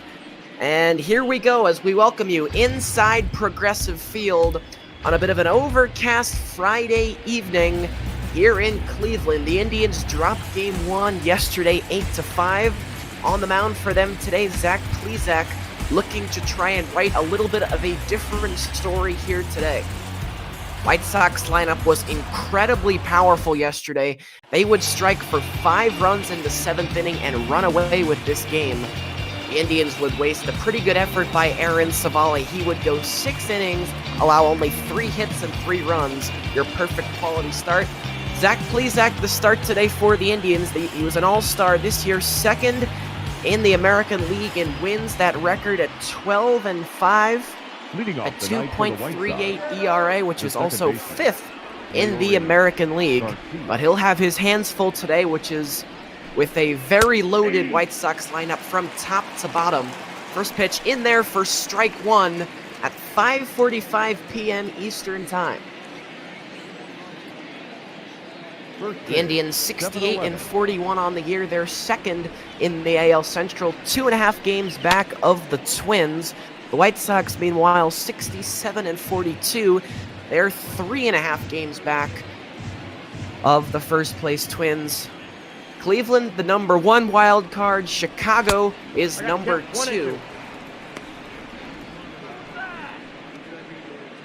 So both these teams jostling and jockeying for position. 1-2 to Garcia to start off the game. And that's inside 2 balls and 2 strikes. Cold night in Cleveland, 51 degrees. Not much wind, but it's overcast. Perhaps a little hint of rain in the forecast. We may see a little bit of a drizzle as we progress. Tied him up, struck him out, and a good start, Zach Plesac, as Lurie Garcia goes down swinging to start the game. We'll talk about the defense for the Indians. We'll start in the outfield. It is Delino DeShields. He's in left. Oscar Mercado plays center. Tyler Naquin is in right. No changes for either team defensively today, with the exception of the pitchers. Around the infield for the Indians, it'll be Jose Ramirez at third. Francisco Lindor and Cesar Hernandez turn it up the middle. And Carlos Santana mans first base with Roberto Perez, last year's Gold Glove winner, behind the plate, calling pitches for Zach Plesac, who is now ahead 0-2 here on Tim Anderson, batting second today for the White Sox.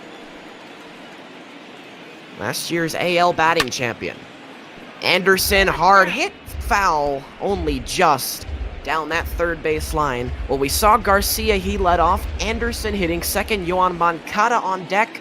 He bats third. 2-strike pitch to Anderson. Skips in there, 1-2.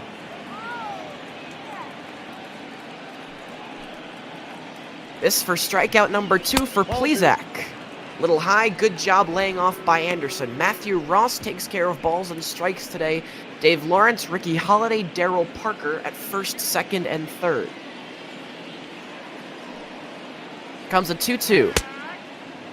And it's low, and Anderson, after being down 0-2, has worked this into a full count.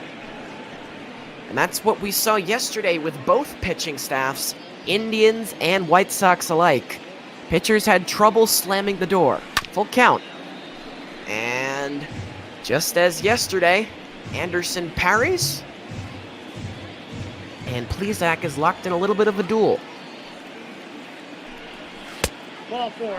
That is low. A good at-bat by Tim Anderson, and he will walk first base runner of the night for either side. As in steps Yoan Moncada, hitting third today to finish up the White Sox lineup. In the middle, Edwin Encarnacion. He had a big day yesterday. We'll talk more about that. Then fifth is Eloy Jimenez. Sixth, the catcher Yasmani Grandal. And then rounding out the order, Jose Abreu, Nomar Mazara, and then the center fielder Luis Robert bats in the 9th spot for Rick Renteria's squad. Outside corner strike is called, 1-1 here to Moncada, who was 1 for 4 with an RBI and 2 runs scored yesterday. And that's outside, it's 2-1.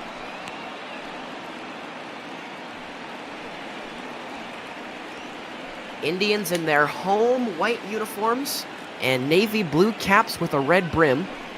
The White Sox in their traditional traveling grays.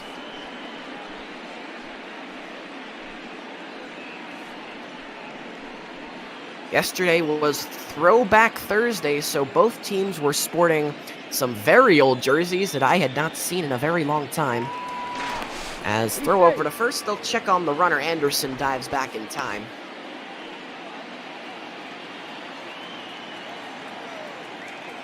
(3-1) to Moncada. Is hit in the air, shallow in the infield. By the mound, Santana takes charge, and that's 2 out. So Moncada just got under it, swinging on 3-1. And with 2 outs, that'll bring up Encarnacion.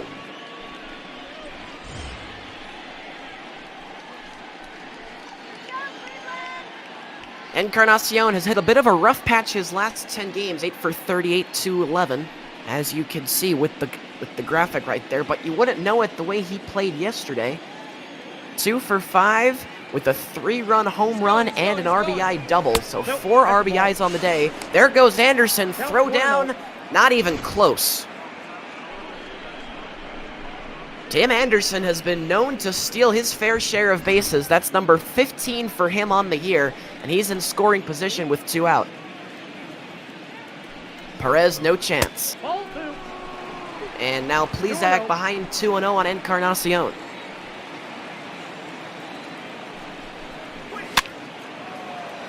Flied into shallow right, foul ground. Nice play, Santana. So a 21 pitch first inning for Zach Plesac, but it's a scoreless first. Cleveland to hit for the first time when we come back. No score after the top of 1.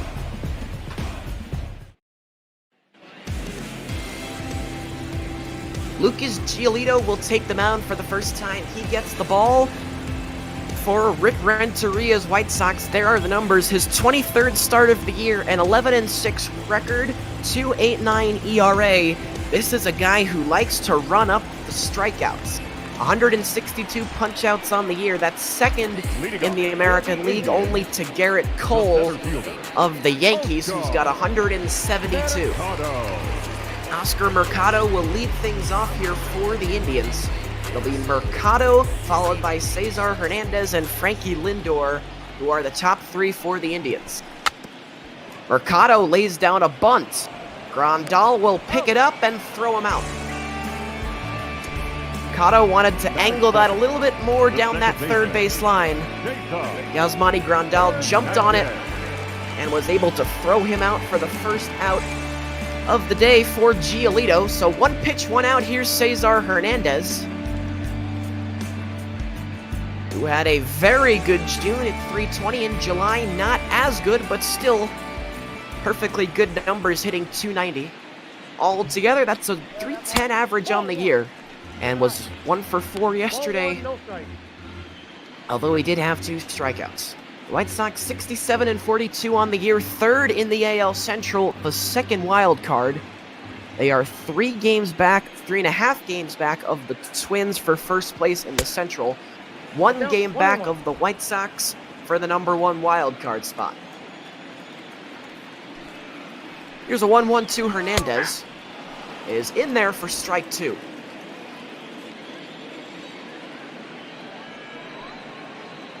Giolito's 1-2 is low. Good stop, Grandal, 2-2.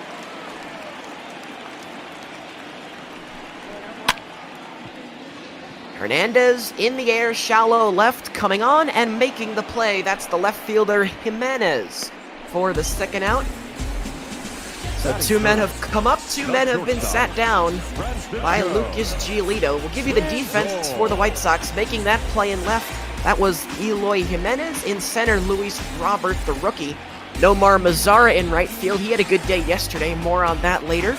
Around the infield, Yohan Moncada, who played a terrific third base yesterday. He's there again. Tim Anderson at short, his double play partner. Lurie Garcia is at second. Jose Abreu, the longtime White Sox, plays first. And Yasmani Grandal does the catching and calls the pitches for Giolito. Just like the Indians, no changes defensively, except the man on the hill. Yesterday, Dane Dunning, now Lucas Giolito. 2 balls, no strikes, Lindor. And now 3 balls and no strikes. Carlos Santana's on deck. Francisco Lindor was yesterday 1 for 3. Drove in a run and walked. And he'll walk here on 4 pitches. First walk of the day issued by Giolito, the Indians' first base runner. So both pitchers now have issued a first inning walk, and now stepping in Carlos Santana,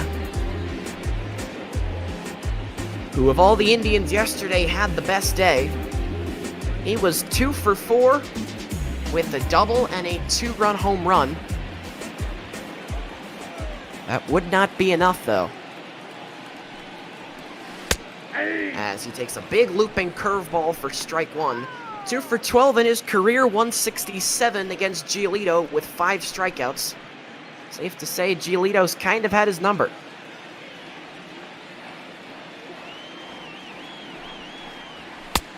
One and one. Lindor leads away from first after the 2-out walk. Santana trying to make something happen here in the first.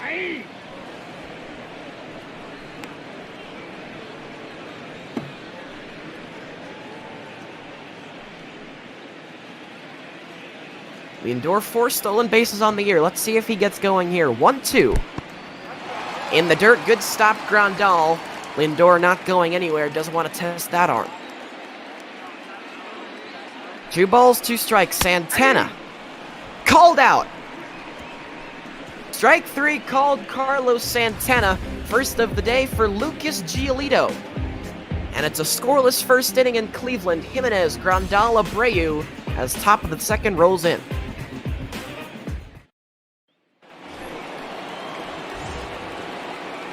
Leading off for the White Sox, Eloy Jimenez leads off the top of the second for Chicago. Much better against left-handers than right-handers. So Plesac, who's having an all-star year literally, will be a very tough matchup for Jimenez. Nope. Ball one. First pitch low for ball 1. Count 1-0.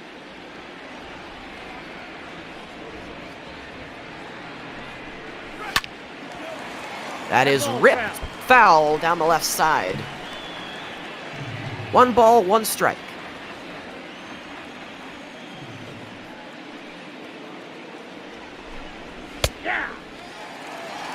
Both pitchers essentially had identical first innings.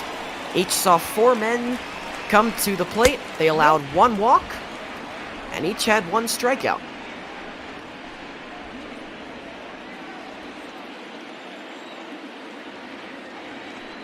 It's a 2-2 to Jimenez. Struck him out. And a strikeout starts the top of the second. Second of the day for Zach Plesac. the catcher. As Jimenez is frozen on the good breaking ball.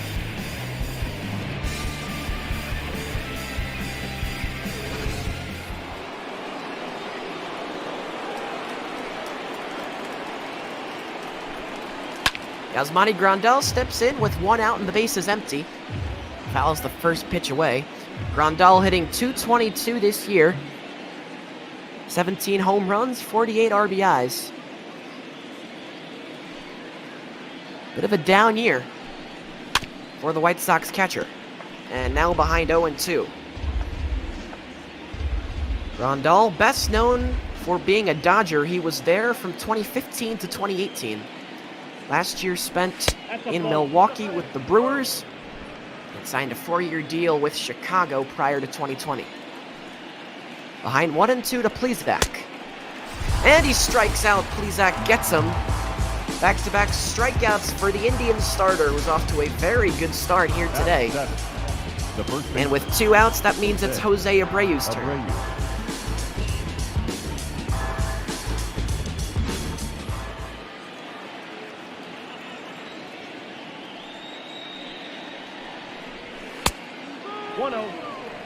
Plesac deals ball 1 to Abreu. Well, it's only Plesac's second major league season. Ball State University product. Was drafted in the 12th round back in 2016 by the Indians. As Abreu's aboard here with a 2-out base hit. Good hitting as he shoots it through the right side. Batting it, the right fielder, number 30, Nomar Mazara. And that'll bring up Nomar Mazara, who takes curveball for strike 1.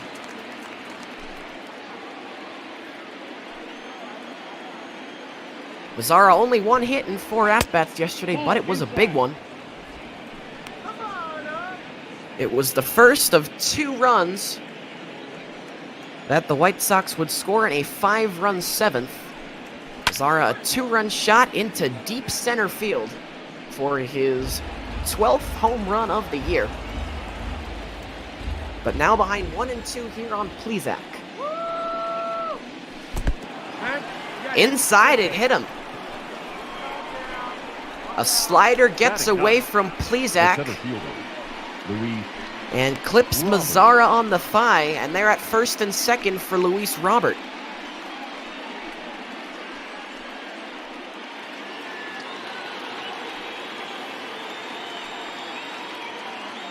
Robert, the rookie, only 22 years of age. Real life, Luis Robert made his Major League debut on July 24th at the start of the real season. That is in the air to right, and it'll be handled by Naquin. So Plezak able to get around, a 2-out base hit and a hit by pitch. He's through 2 scoreless. No score. We've played 1.5 in Cleveland. Leading off for the Indians, Jose Ramirez, the switch hitter batting from the left side, will lead it off for Cleveland. There'll be 5, 6, and 7 for the Indians. That means Ramirez, Domingo Santana, and Tyler Naquin. Ramirez first pitch swinging, fouls it away, 0-1. Ramirez, another guy who's struggled in his career against Giolito, just 2 for 16. And way behind that one, fastball 93 miles an hour. And Giolito ahead 0-2.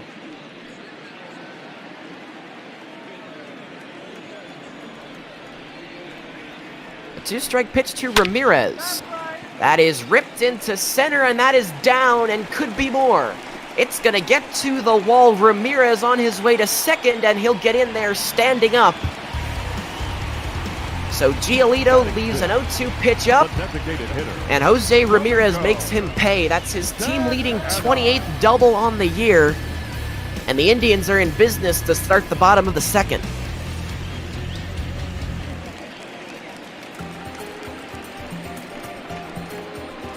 Domingo Santana's turn now.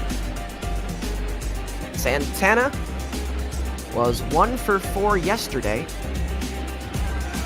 with a bunt single.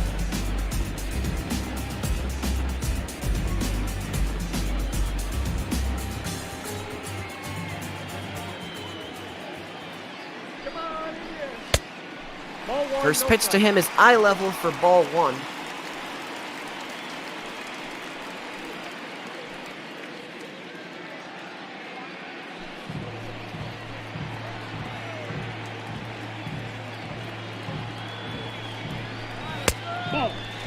And that's up and in, 2-0. Santana on a 1-year deal with the Indians with a 2021 option, should the club decide to pick that up. And now it's 3-0. So Santana, not a small man, 6'5", 220 pounds, but Giolito having trouble hitting the strike zone. We'll get it there. It's 3-1 as Santana taking all the way on 3-0. Still has the upper hand. Santana will swing at it and clip it foul, and it's a full count here, 3-2. Ramirez at second after the leadoff double. The payoff from Giolito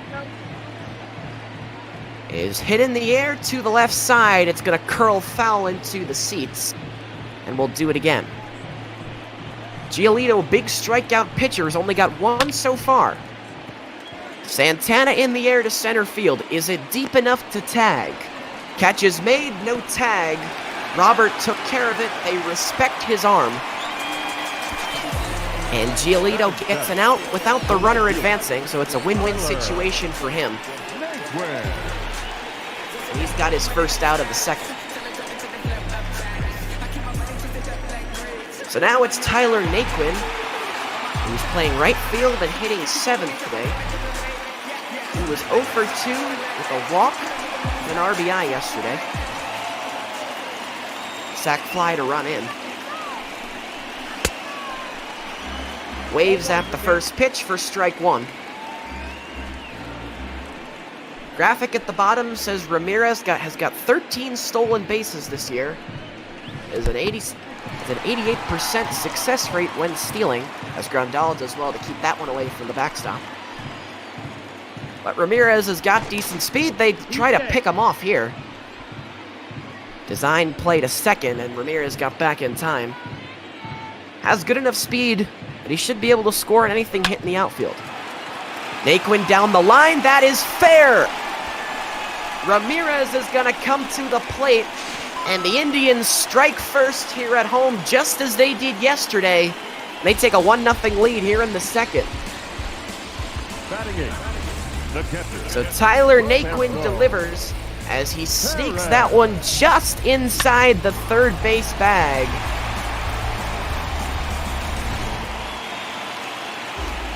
He's got his team a 1-0 lead. Eloy Jimenez did well in left field to cut that ball off before it got to the wall, else Naquin probably would be on second.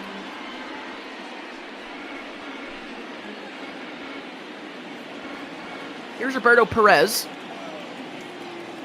Yesterday was 0 for 2 with 2 strikeouts. That skips in. Good stop, Grandal. Boy, he's made a couple. A couple of times, Yasmani Grandal has had to swallow a couple of pitches to make sure that there's no advancement on the base paths.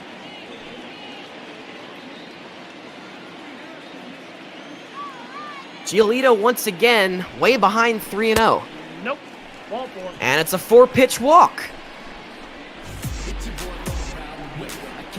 Second walk of the day issued by Lucas Giolito. And he's having some trouble here in the second. So it's runners on first and second for Delino DeShields, who fell in love with the bunt yesterday. 3 times in 3 consecutive at-bats, Delino attempted to bunt his way on. The first time he was successful. The second time it was snuffed out by Yoan Moncada, who made a terrific barehand play, and there it is again. That'll do as a... They do not get a sacrifice. The center fielder, number 35. Out at second as Grandal pounces on it. Once again, DeShields bunts. Runner moves up to third. But out at second was Roberto Perez, the catcher who does not run well.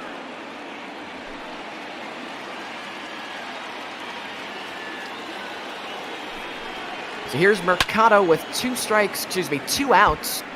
And now 2 strikes as he fouls that one away.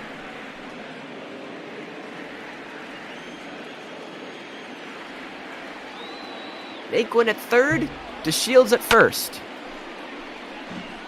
And staying alive there is Mercado as he fouls that one away. Lucas Giolito has had a rough second inning, but he ends it here as down on strikes goes Mercado. Second strikeout of the evening for Lucas Giolito, but the Indians get the first run, and after 2 innings, Cleveland leads it 1-0 from Progressive Field in Cleveland. Leading off for the White Sox. So after the Indians stranded 2 but did score 1 in the bottom of the second, Lurie Garcia leads it off here in the top of the third, and he will dunk a single into shallow right field.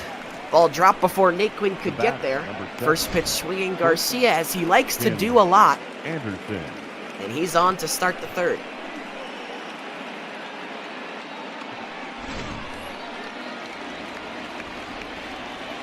So now here's Tim Anderson, who had an 8-pitch walk in the first inning and takes inside for ball 1 here in the third.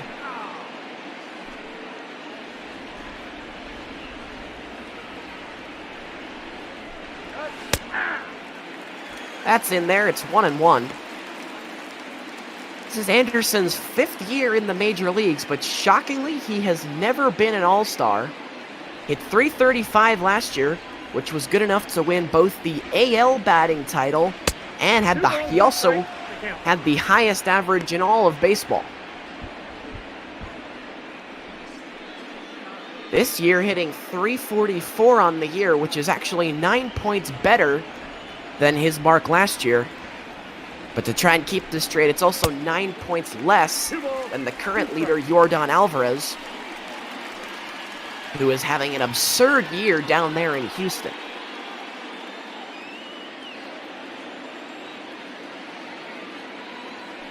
Right now, 2-2 to Anderson as they check up on Garcia, who dives back in time. Garcia likes to run. He's got 13 stolen bases on the year. Only been caught 5 times. A 2-2. In there! Anderson down on strikes. 4th strikeout of the evening, Zach Plesac. And it's the first out of the inning for the Indians. Well, we mentioned it in the open. There you see the American League wins leaders. Mike Fiers, Hyunjin Ryu, both of them having stellar years. They top the charts at 13. But right behind him, Zach Plesac has got 12 wins on the year and was most deservedly selected to his first All-Star game in Chavez Ravine this year.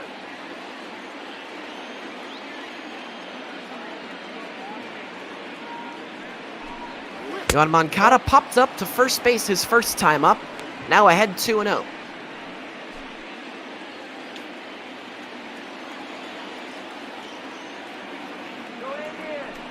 Moncada lines one into left. That is down for a base hit. Garcia singled and now Moncada singled. And they are at first and second here for Encarnacion.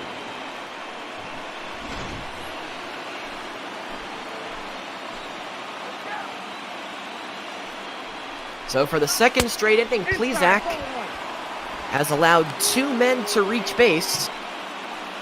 Only difference is now he has to deal with the heart of the order. Last inning, worked his way out of trouble with the bottom of the order at bat. Encarnacion fouls it away, 1-1. Encarnacion, one of 2 players in this lineup, this White Sox lineup, that is over the age of 30. There are actually only 4, or rather 3, on the entire roster as far as the hitters are concerned. Eduardo Nunez, who was picked up at the deadline from the Mets, is 32. Jose Abreu, 33. He's hitting 7th and playing first base. Encarnacion, 37, as he gave that one a good ride, but it's foul.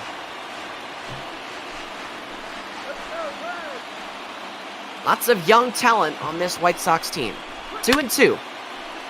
Late, but just managed to get a piece of it. And he will stay alive for the time being. A ground ball most likely ends the inning. Plesac will take a strikeout as well. 2-2.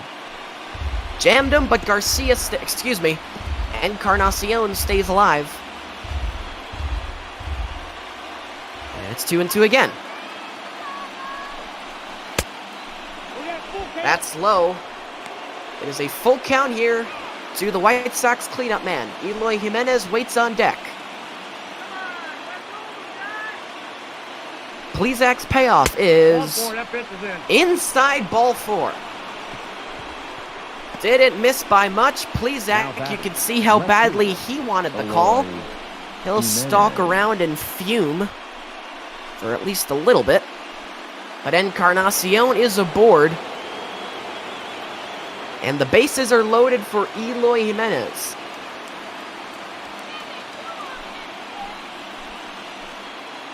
Garcia and Moncada Garcia and Moncada, yes, actually. They both singled. Garcia's at third, Moncada's at second, and Encarnacion, after the hard-earned walk, he's at first. 0-1. Tied him up. 0-2.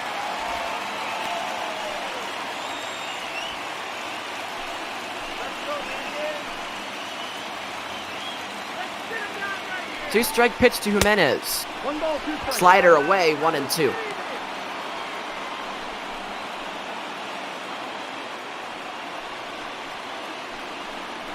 Zach Plesac really has to bear down here. He's loaded the bases here in the third. Is 1-2. Hit in the air, right field, but it's going to be caught. What a play at second base by Hernandez. The catcher, Yasmani Grandal. I thought that ball was labeled for right field. What a play. As Hernandez was able to track it down. Rather, snare it. No tracking necessary.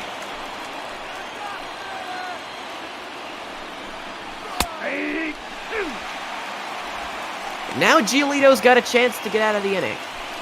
It's 0-2 on Yasmani Grandal. Plezak. Inside 1-2. I'd like to make a correction. Realized that I misspoke. Not Giolito, Plezak trying to get out of the inning. Grandal behind 1-2. That just missed.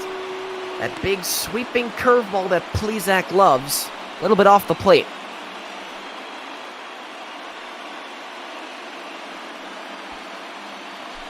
Grandal struck out swinging his first time. Will he be able to write a different story here in the third? The 2-2 is this time just missing outside.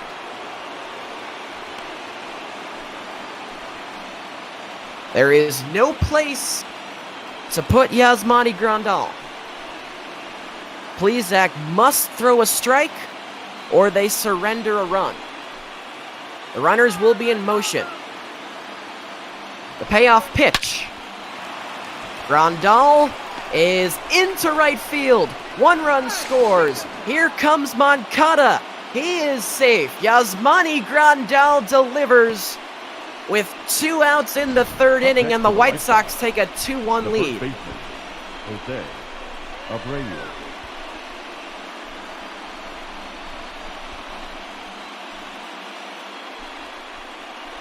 The veteran backstop comes up clutch. That ball just hit a little bit too hard for Santana. Fly ball into right center should end the inning. It is caught by Mercado, who squeezes it for the third out. But Yasmani Grandal, a 2 RBI single, and Chicago has jumped in front. It's 2-1.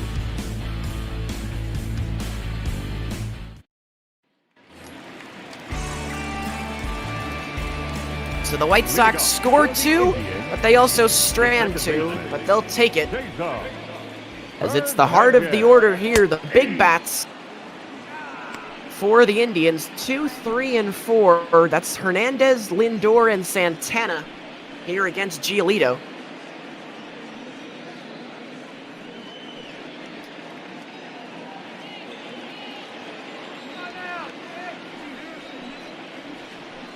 Comes an 0-1. 1-1. Low. 1 ball, 1 strike, Cesar Hernandez. Flew out to left his first time up.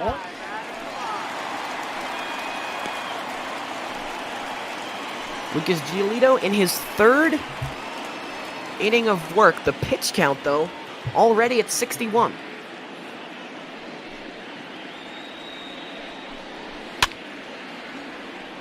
That is fouled away, 2-2.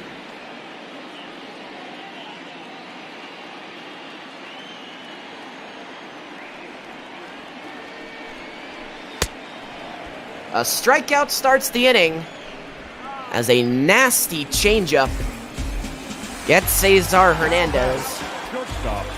Giolito's 3rd strikeout of the evening, so here's Lindor, who would work out a walk in his first appearance back in the 1st, and he takes outside for ball 1. Yohan Moncada, the 3rd baseman, the only man on the left side of the infield. You wonder if Lindor might think about laying down a bunt here.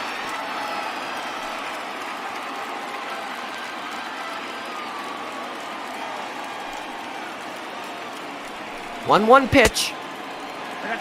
And Lindor swings through it. Beautiful changeup. He's had that working. Lindor lays off. And back to the slider that time. 2 balls, 2 strikes, 1 out. Giolito induces a foul ball, and it's 2-2 once again. Lucas Giolito really jumped on the scene last year. He was 14-9 in 29 starts. Even better this year. And he's got one of the best hitters in the game chasing after a pitch in the dirt. Back-to-back strikeouts for Giolito. That's 3 in a row, tracing back to last inning. And here's Carlos Santana with 2 out. This is Giolito's 3rd full-time season, although it's his 5th Major League season overall. 10-13 in 2018, 14-9 last year with a 3.41 in 29 starts. And this year, he's been crushing it, coming in 11-6, making his 23rd start here today. Just missed out on a trip to Dodger Stadium.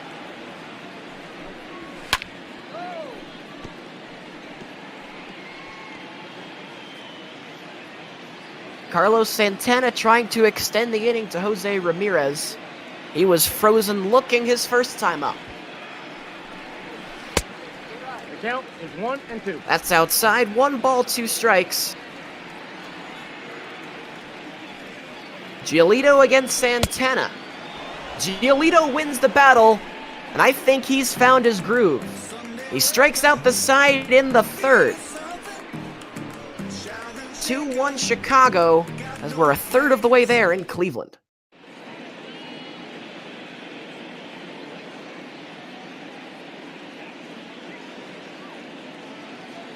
Back here for the top of the 4th. Yikes.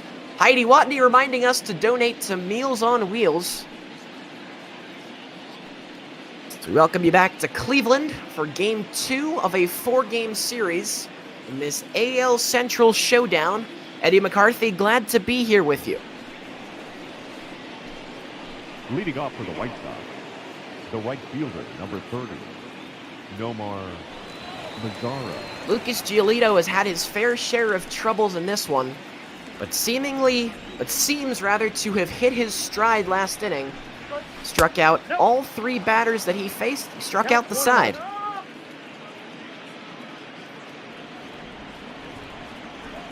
Now his team will try and add even more to their 2-1 lead. Mazara into the shift. From the outfield grass, the throw is made. 1 out, good play Garcia.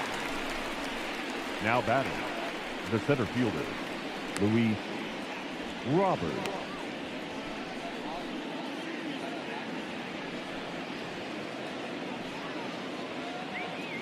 One away now for Luis Robert.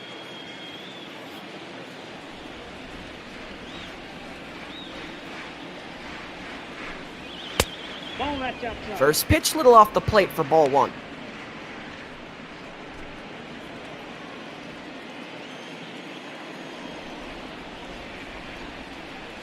That's ball 2. Luis Robert, only 22 years of age. In this bot ball universe, appearing in his 101st Major League game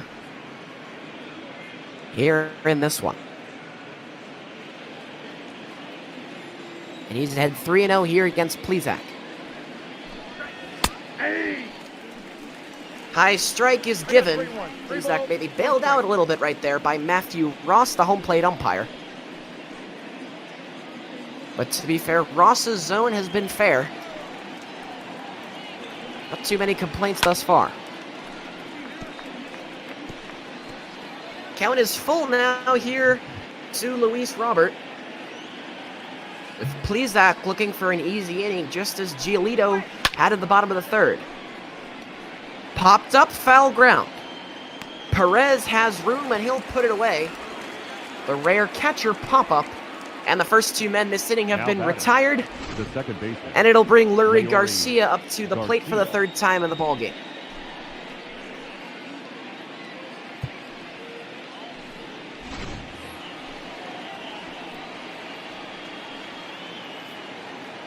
Garcia struck out to lead off the game in the 1st. Knocked a base hit to start the White Sox rally. Rally works in the 3rd.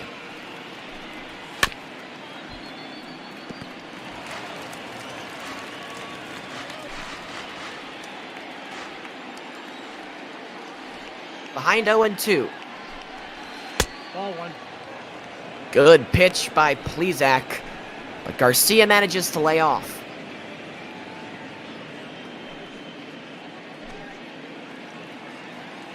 Zach Plezak has not had a 1-2-3 inning yet in this ballgame, looking for his first. Garcia well hit, but foul. 1 ball, 2 strikes. Plezak, Garcia, they duel again. Garcia into left. Should end the inning, and it does. Catch is made by DeShields. 1-2-3 inning for Zach Plezak. We're in the middle of the 4th, and Chicago leads it 2-1 here in Cleveland.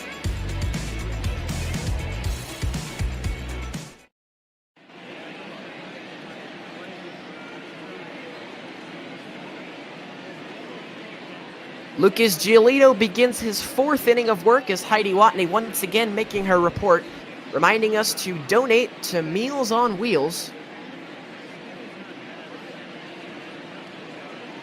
If you're watching on Twitch, there should be a link in the stream. If not, please message in the chat and someone in the ML Botball community would be glad to help you out. The third baseman. Jose Ramirez leads things off here in the bottom of the 4th. He doubled and then scored in the 2nd. The Indians' only run so far here today. A reminder also that we are nowhere close to done here on ML Botball. If you look to the left, you'll see our schedule. This is only the 4th of 7 games we have on our slate for you today. There's still a 7:15, a 9 o'clock, and a 10:45. We'll have all the coverage for you right here on twitch.tv.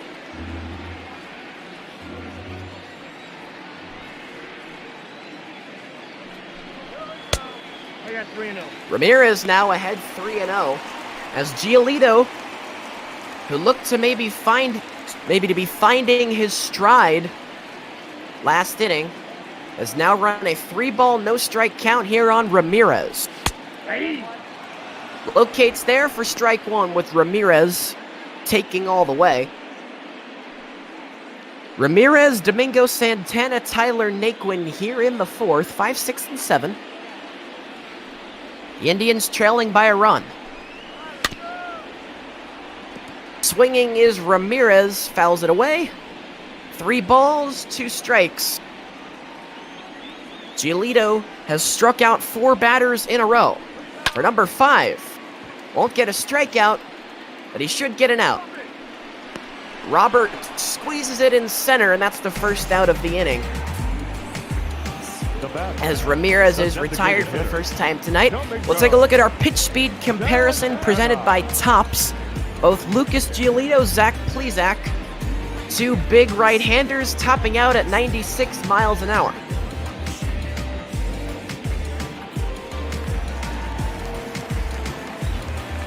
Domingo Santana, who flew out to center his first time up, will take his 2nd turn at bat here in the 4th. First pitch from Giolito is a curveball in for a strike.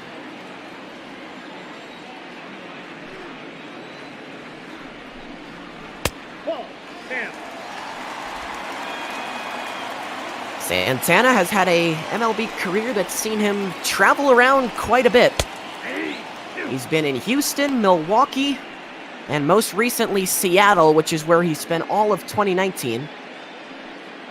Now with the Indians here in 2020. He's had some injury issues here this year. This is only his 42nd appearance of the year. The Indians are glad to have him back. 2 balls, 2 strikes. 3 balls, 2 strikes. Tyler Naquin on deck. Back-to-back full counts, run by Giolito. Santana, a rocket into right. That is off the wall.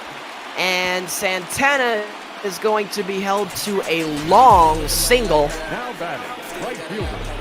As that was in and out of here in a hurry. And by out of here, I mean off the bat.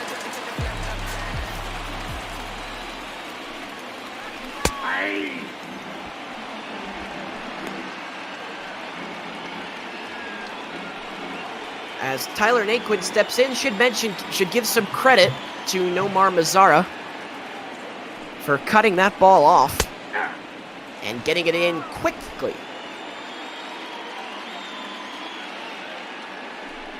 2 strikes to Naquin. On the ground, left side, backhand Anderson, throw to second, no play. To first, and he's safe as well. Oh, I apologize. Looks like they're saying he is out at second. Bang, bang play. Looks like Anderson was able to get an out. A terrific play, but however, we have an injury report here.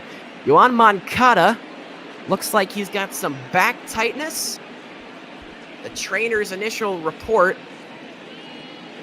says that he should not be out for too much time. That is a big loss for the White Sox. Moncada hitting third, playing third base today. So good over there. Your attention, please. A defensive new change third for the baseman White Sox. Danny Mendick. Now playing third base, number 20, Danny Mendick. Who is a middle infielder by trade, but can also play third, which is where they send him now. He will bat third in Moncada's spot. Nope, ball 1.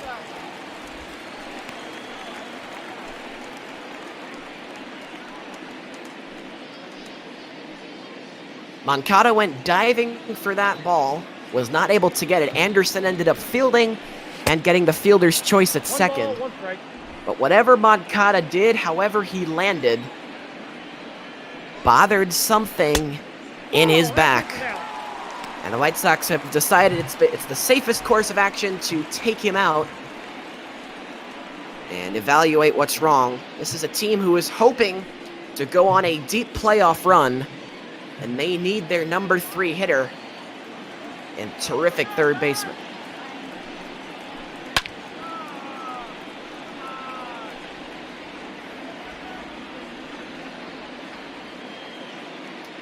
It's 2-2 here to Roberto Perez with 2 out and Naquin at first.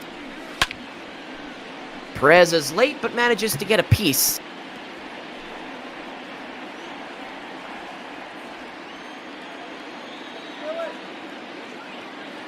The 2-2 from Giolito.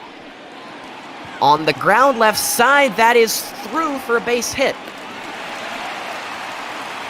Some offense out of the 8th spot as Perez is aboard for the second time.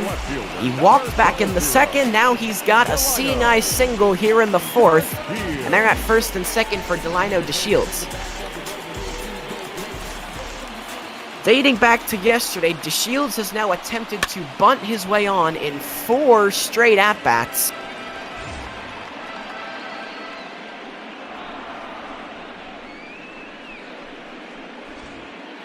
His bunt in the second inning would be picked up and put away by Yasmani Grandal, the catcher. And that's a curveball in for a strike, and DeShields is not happy. Behind 0-2. Giolito just missed on that one.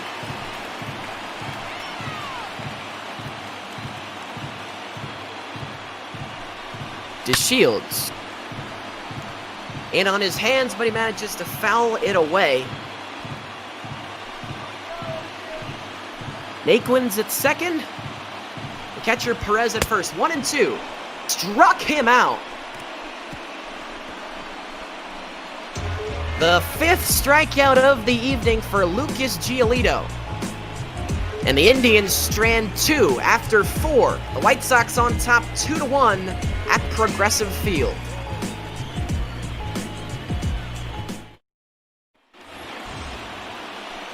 Tim Anderson leads it off here in the top of the 5th for the White Sox. Tim Anderson. Part of the order 2, 3, and 4. That means Anderson, Danny Mendick, who, if you're just joining us, is now in the game. Yohan Moncada removed due to injury. First pitch swinging, Anderson flies into center. It'll be put away by Mercado for the first down, so we'll get a look at Danny Mendick for the first time tonight. Mendick.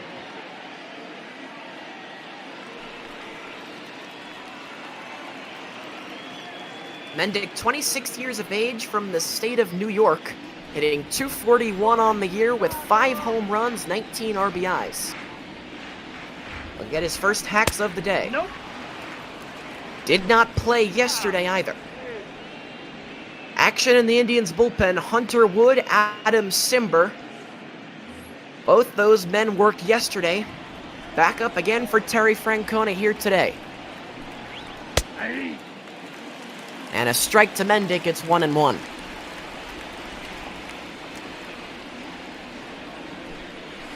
That's ball 2. If you're wondering how we got here, the Indians would score first. Jose Ramirez would double, and then he'd be brought around on a Tyler Naquin RBI single.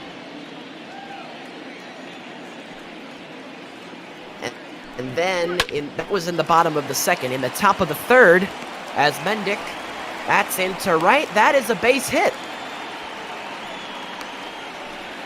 Apologize for the delayed reaction. Had to deal with a little bit of screen lag. But Mendick is aboard.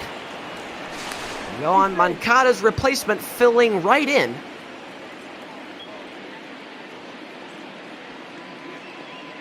So base runner aboard, Edwin Encarnacion is handcuffed on the first one for strike 1. Going back to our recap, Indians got one in the bottom of the second as they check up on Mendick. Not a huge threat to run. 8 stolen base attempts on the year, 5 times successful. And Encarnacion looks baffled in this at-bat so far by Plesac. 0-2. That is into left, but it'll slice foul. Still 0-2. The White Sox would score 2 in the top of the third. Lurie Garcia, Yohan Moncada, both coming around after they had singled earlier in the inning. Yasmani Grandal delivered a 2-out RBI single with the bases loaded and a 3-2 count. 1 ball, 2 strikes as they check up once again on Mendick. Man, they are really worried about him over there.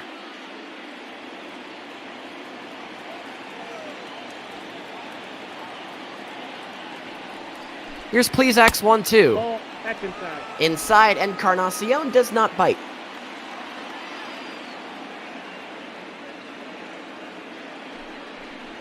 Two and 2. 3-2.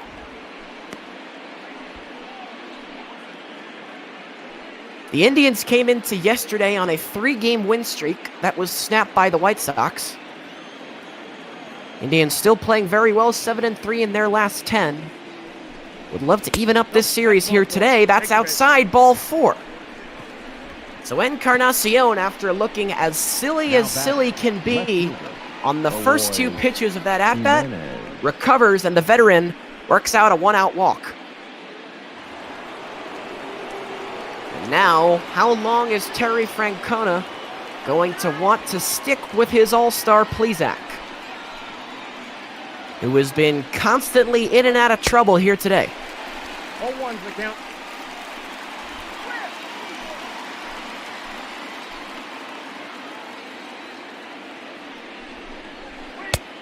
I got a ball, 1 strike. 1 ball, 1 strike now to Eloy Jimenez. Plesac having a very good year this year, 12-5. Second in wins, as we've said a couple of times. As Jimenez fouls away, 1-2. Real life Zach Plesac also off to a good start to the year. On opening day against Chicago, these White Sox, to be exact, he'd go 8 innings and strike out 11. Unfortunately, he would have no run support, and the bullpen would blow the game in the 9th inning. And he would be, unfortunately, stuck with the no decision. 2 balls, 2 strikes, runners at first and second. Jimenez strikes out, and that's a big one. Zach Plezak's 5th strikeout of the day, the biggest he's had so far. That means 2 outs for Yasmani Grandal, the man who's been the source of the offense so far for Chicago.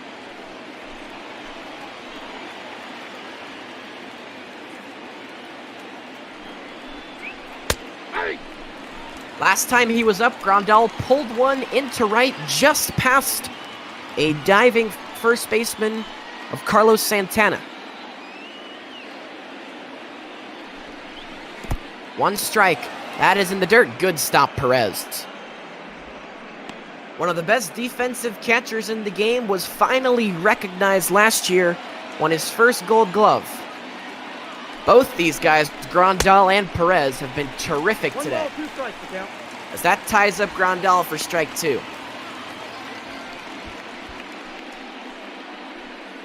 The crowd at Progressive Field, it's a sellout, or pretty close to one. We don't have the exact numbers yet. On their feet, 1 ball, 2 strikes. Grandal stays alive.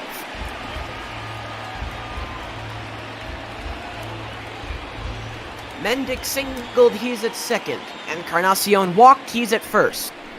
Plezak misses on the outside corner, ball 2.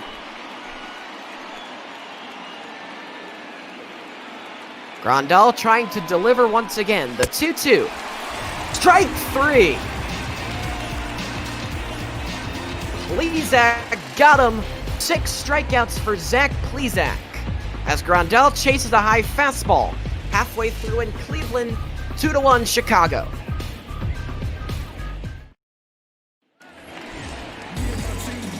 Oscar Mercado leads things off here in the bottom of the 5th for the Indians. Top of the order, that means Mercado, Cesar Hernandez, Francisco Lindor. In the 5th inning of work for Lucas Giolito, begins things with the strike. It'll be interesting to see if Zach Plezak comes out for the 6th. His pitch count approaching 100 pitches.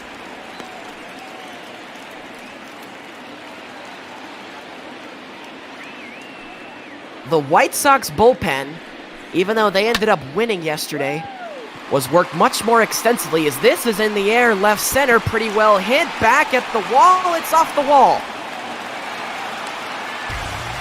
That's off the bat of Mercado, and he'll pull into second with a leadoff double.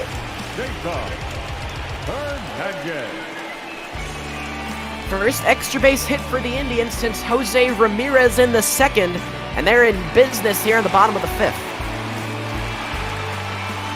But as I was saying before the double, the White Sox are the team whose bullpen is actually a little bit more depleted. They had to use 5 arms out of the pen yesterday, 5 of their 8, because their starter Dane Dunning only lasted 4 innings, only gave up 1 run on 3 hits, but ran into severe pitch count trouble.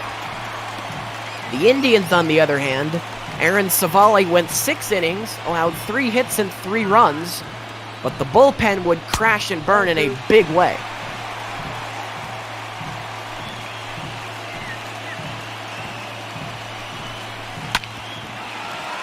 That is up the middle, base hit. This could tie the game.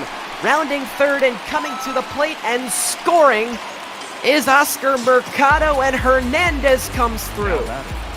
The shortstop, Francisco Lindor. RBI single, Cesar Hernandez, and we're tied at 2 here in the 5th, and this place just got loud.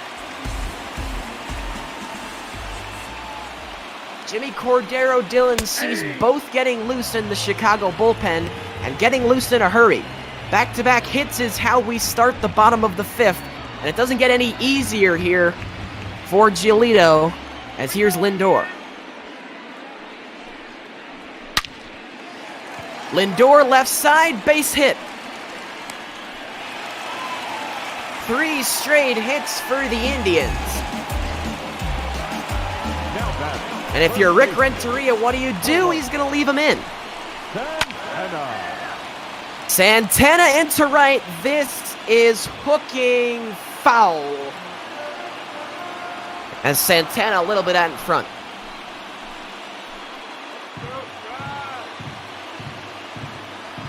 Santana has struck out twice.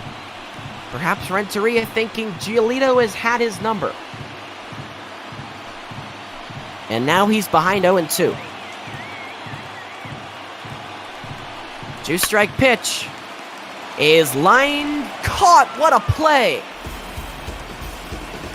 Now batting, third base. Danny Mendick in there for Yoan Moncada. Might have just taken a double away from Carlos Santana. And that's huge. Star that one.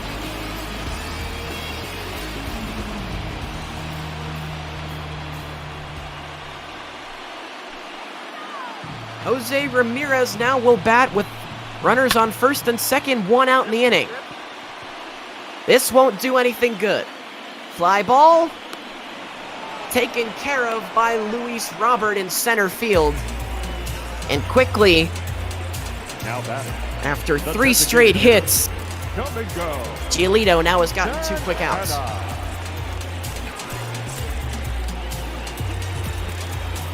So now it's up to Domingo Santana.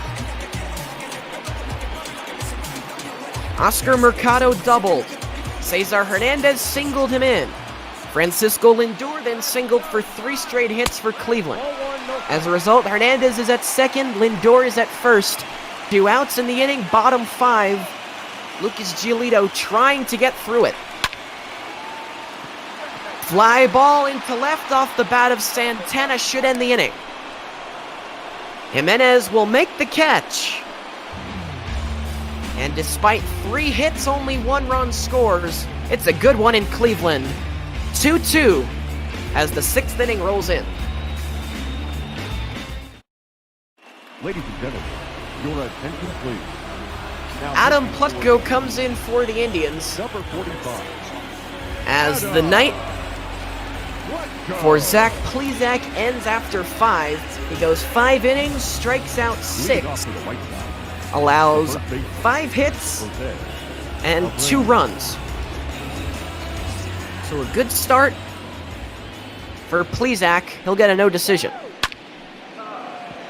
First pitch swinging Abreu. That's into left. That's a base hit. Jose Abreu, his 2nd single of the night. He's now 2 for 3. The right fielder, number 30. And he's rallied the troops over there at first. Mazzara.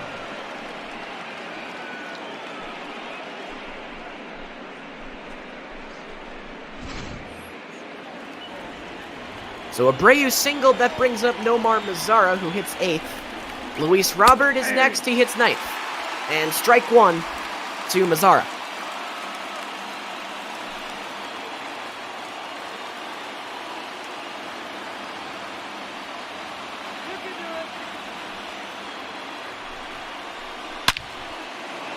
Mazzara in the air to right.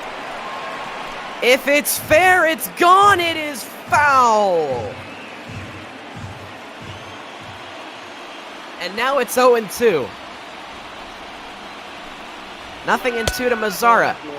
And that's low. 1 ball, 2 strikes. Tell you, Nomar Mazzara got every bit of that one. Just yanked it foul. This is pretty well hit to center, back, and making the catch on the warning track is Mercado. Mazzara gave it a good ride, similar to the spot he drove one out of here yesterday. But he falls short on the warning track, and that's the first out of the inning.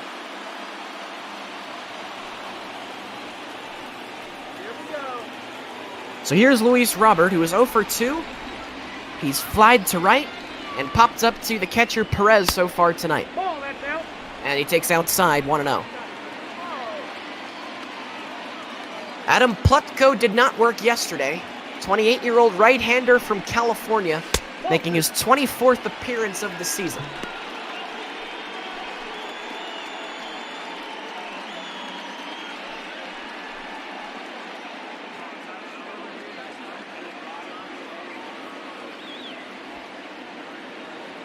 Robert trying to keep things going here and avoid heading into an inning-ending double play.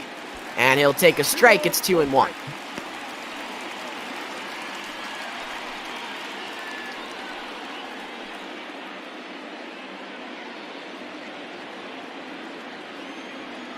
2 balls, 1 strike to Luis Robert. Plutko's pitch on the ground to short might be. Out at second and safe at first. Robert too fast that he beat it out. Up next for the White Sox, the second baseman, Leori. So the Indians get the lead runner, but Luis Robert has lightning quick speed, and he uses it to leg it out. And now if you're the Indians, you have to worry about Robert trying to swipe second. He's got 11 stolen bases on the year, has only been caught once. Would not be too surprised to see a pitch out here.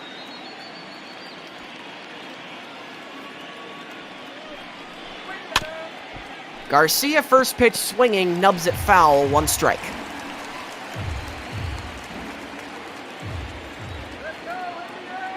Robert at second, like I said, has got good speed. And that's in there, strike 2.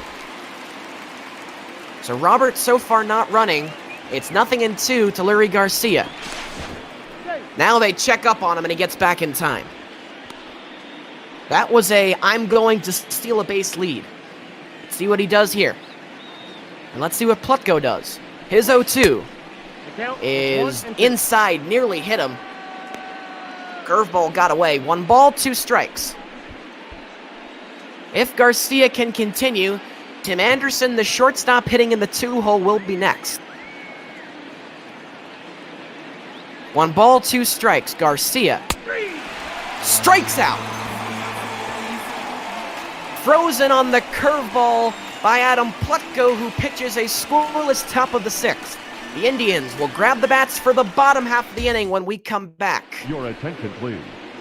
Now, Jimmy Cordero coming on to pitch the bottom of the 6th for the White Sox, which means that just as Zach Plesac's day ended after 5 innings, so does Lucas Giolito's. He goes 5 innings, allows 6 hits, 2 runs, and strikes out 6. Tyler. And so now they'll turn the reins over to Cordero, who also did not work yesterday. 28-year-old right-hander out of the Dominican Republic. He's a reliable arm for Rick Renteria. This is his 48th appearance of the year and a very good 2.65 ERA.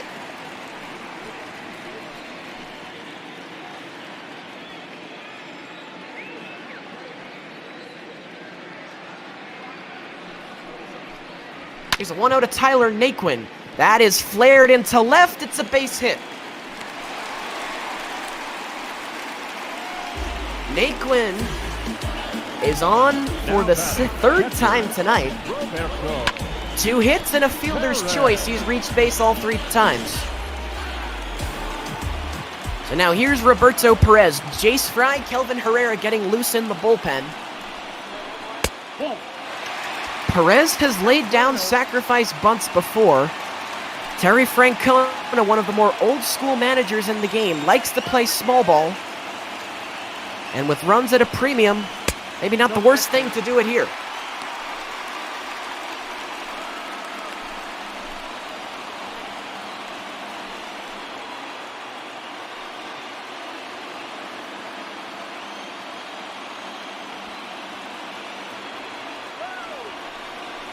$2-0 to Perez, who won't be sacrificing now, but he is all over a 2-0, which he just missed. Fouled it back to the screen.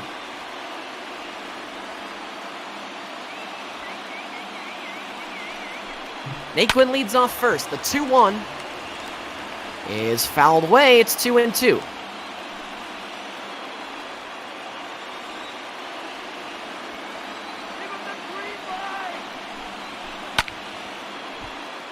Same spot on the same pitch. And we'll do the 2-2 again. Jimmy Cordero trying to work around a leadoff single. Getting Perez would help. 2-2. He struck him out. First strikeout of the evening, Jimmy Cordero. And Perez is retired for the first time tonight for the first out of the inning. Reminder that these teams are going to meet 2 more times.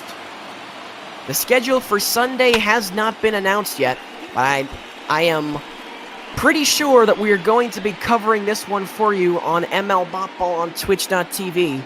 This is a big pennant race game, as we're almost in August already. Tomorrow, however, these two teams will be in action in the 2 o'clock slot. Big marquee matchup, Dallas Keuchel, Shane Bieber. Keuchel for the White Sox, Bieber for the Indians. Duggo and P-Meister will have the call. Might be 2. To second, he's out. Back to first, safe. And just beating that one out was Delino DeShields. But the White Sox do retire the lead runner.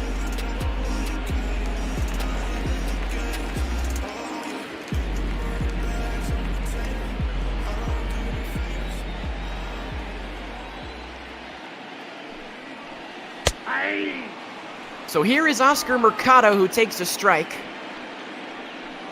This is Mercado's 4th at-bat of the game.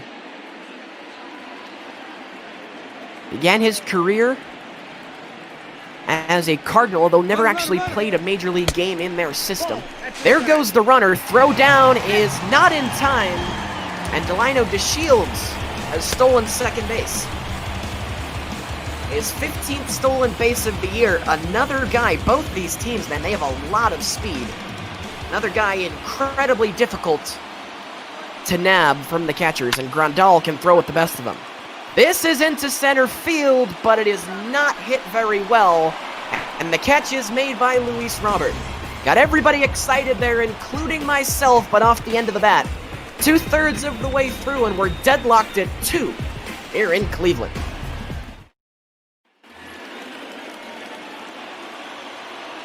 Leading off for the White Sox, Adam Plutko stays in for his second inning of work as he'll start the top of the 7th. Anderson waves at the first pitch for strike 1.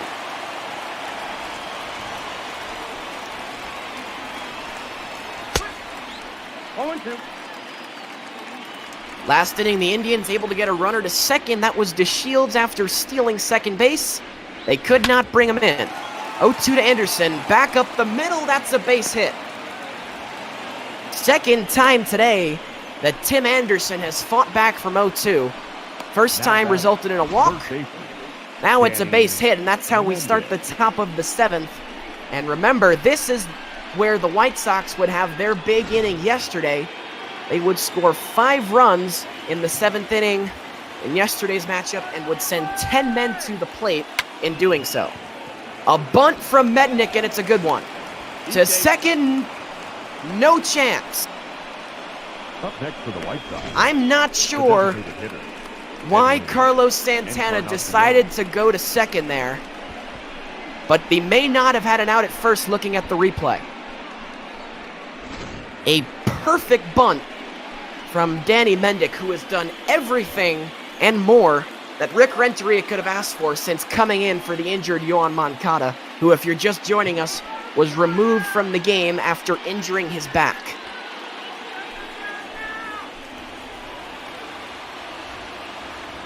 So the White Sox got a 2-1. They moved the runner over, and he was safe at second base. Safe at first, as this is into center. Tagging and making it successfully is Tim Anderson. And swinging at the first pitch was Encarnacion. Perhaps a better throw from Mercado may have gotten Anderson, but he's able to get in there. So it's first and third, with only 1 out, runners at the corners. Action moved rather quick there. So Mendick did a good job. Supposed to sacrifice, and he got what he was expecting to be a sacrifice bunt down. But the Indians botched the play, and he was safe at first. Then Encarnacion just sac-flied Tim Anderson over to third. So now it's Eloy Jimenez. Is Adam Plutko trying to work out of trouble? Boy, could he use a ground ball. Instead, it's a flare that is only played a second, run scores. Now batting, What a weird one from Eloy Jimenez, who will get an RBI ground out of that one. Most important thing for the White Sox, unorthodox as that swing was, run scores and they take the 3-2 lead.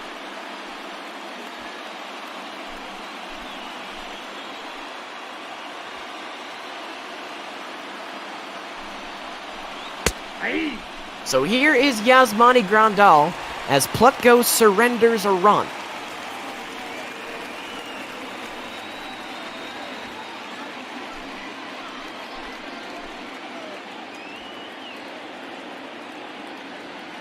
Nothing in one to Grandal. Looking to deliver once again with runners in scoring position. Did so back in the third. Knocked in 2 runs with the bases loaded. Grandal, little blooper into left, coming on and making the catch is Delino DeShields for the 3rd out of the inning, but the White Sox scrap across a run.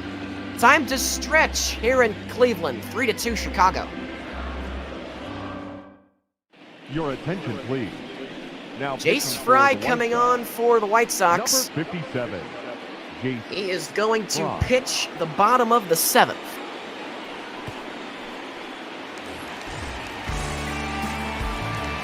White Sox able to manufacture a run. They got 2 hits and a sac fly, and then eventually a weird RBI ground out on a pitch that handcuffed Eloy Jimenez would drive in a run, as once again the Indians looking to try and play some small ball. Bunt attempt unsuccessful, Cesar Hernandez. Hernandez, though, him and Delino DeShields, the best 2 guys to bunt in this lineup. Both of them extremely fast. Hernandez was last year's infield hits leader in the NL with 22.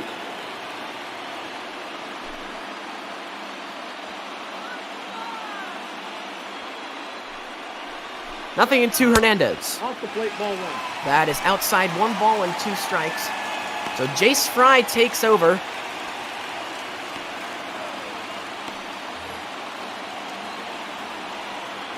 After Jimmy Cordero worked the bottom of the 6th. 1-2. Hit hard but foul down the third base side. And we'll do it again.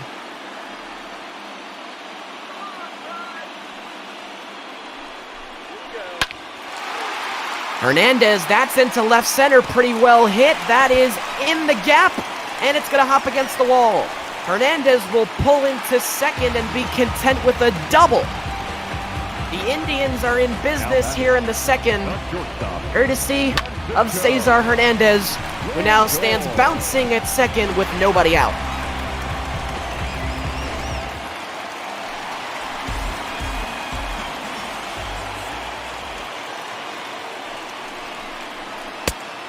Francisco Lindor bats from the right side for the first time today. He is 1 for 2, single back in the 5th.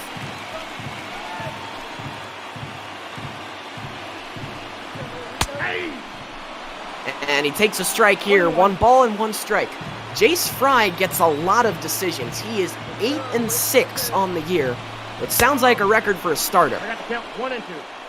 Making his 46th appearance of the year, a 3.67 ERA, 41.2 innings pitched out of the White Sox bullpen.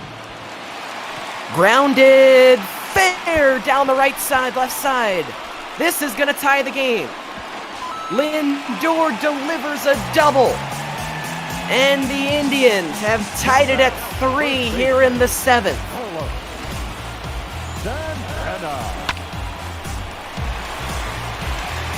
Back-to-back doubles begin the 7th as Lindor and Cesar Hernandez trade places. And Lindor has got his 21st double and his 61st RBI of the year.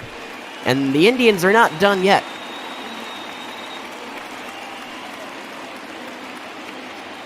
Back in the 5th, the Indians would lead off the inning with 3 straight hits. They'd only score 1 run. They'd look to avoid that here and get some more. Nope, outside.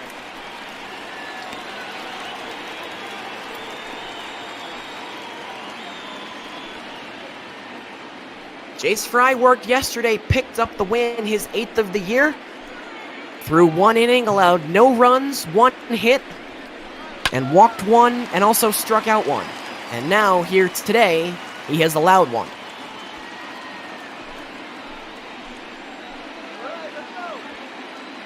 What a terrific ball game this has been. 2-1 Santana.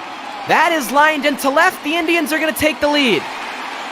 It is off the wall. It's over. Home run Santana. That ball hit the gantry on the top of the fence, and they rule a home run. It's a 2-run shot. Santana, the 2nd day in a row that he has gone deep and hit a 2-run shot, and the Indians lead 5-3 here in the 7th.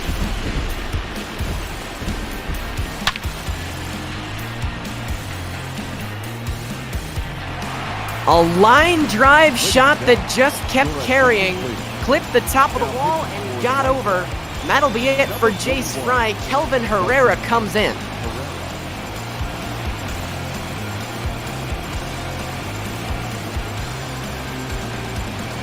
And not the outing whatsoever that Fry was looking for.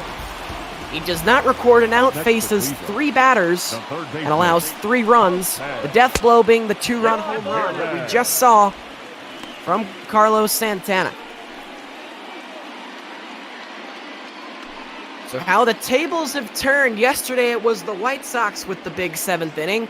They got 5. Now the Indians already have 3 here in the 7th. They've taken the lead, and now they have another hit. Jose Ramirez up the middle. 4 straight hits to start the inning. And something has clicked with this Indians offense here in the 7th.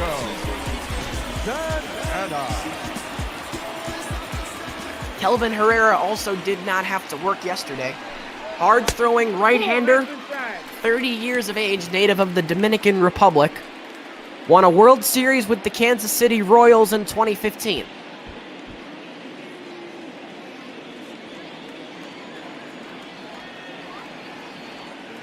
Already 3 runs home here this inning. Santana into left. Forget about that one. That is way out of here. Domingo Santana, goodbye.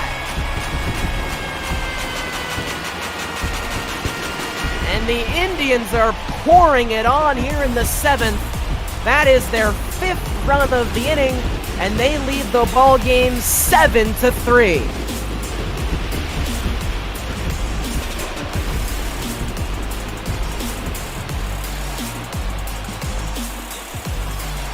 The White Sox 5 in the 7th yesterday. The Indians 5 in the 7th today.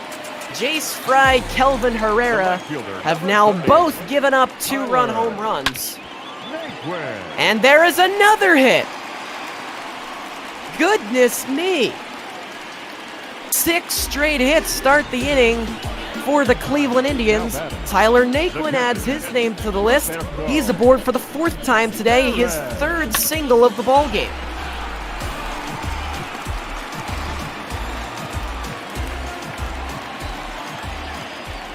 Kelvin Herrera was supposed to come in and clean up for Jace Fry, but he's done anything but. Cesar Hernandez doubled to lead off the inning. Francisco Lindor doubled him in. Carlos Santana hit a 2-run home run. Then Jose Ramirez got a base hit. He would be homered in by the Domingo Santana home run from just moments ago. And now Tyler Naquin adds his name to the list with the base hit. 6 straight hits for the Indians. 1 ball, 2 strikes.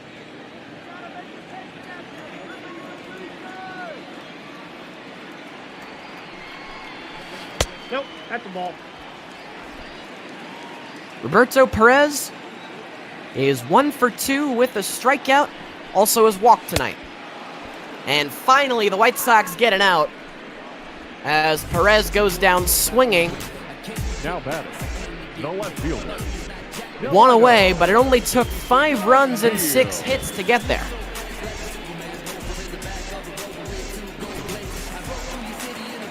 Here's Delano DeShield with 1 out in the 7th. Boy, the top and the middle of the order has come through. This could end the inning. to second, that's one. On to first, and DeShields beat it. Boy, we've seen a couple of those now. I believe 3 in total.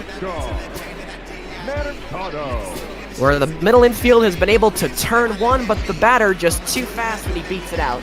So he hits into the fielder's choice. He is aboard at first with 2 out, and Oscar Mercado, the 9th man the Indians have sent to the plate this inning.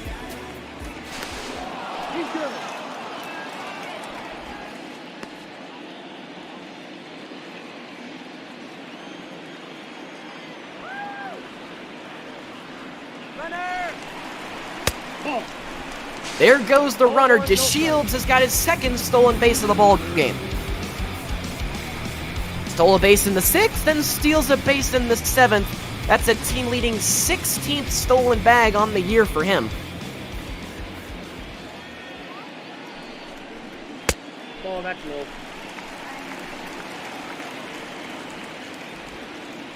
And the Indians are in great position to do even more. They'll need a 2-out hit from Oscar Mercado, as DeShields has proved twice here today, more than capable of scoring on a ball hit to the outfield with his speed.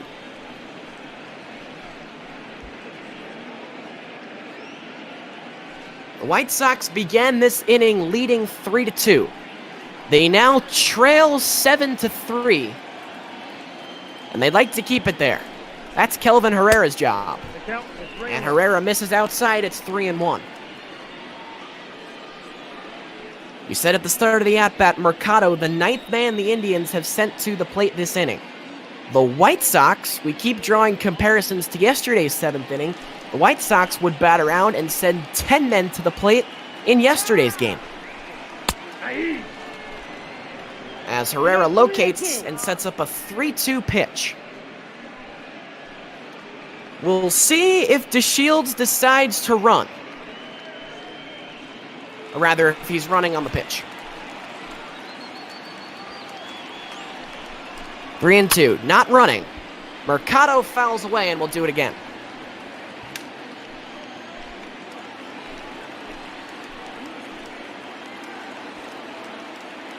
Another payoff pitch, Mercado. And he stays alive once again.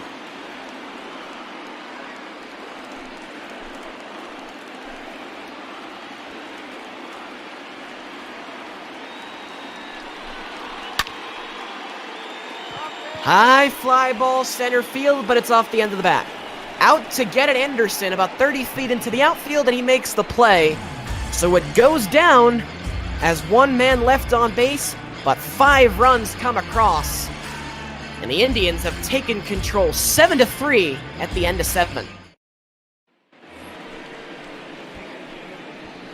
Leading off for the White Sox, the first baseman, Jose Abreu. So Jose Abreu leads it off here in the top of the 8th. Adam Plutko beginning his 3rd inning of work. Gave up a run last inning, but otherwise, he's been very solid. And the Indians looking to continue that. While their bullpen was not as worked as the White Sox yesterday, they did have to do their fair share of legwork.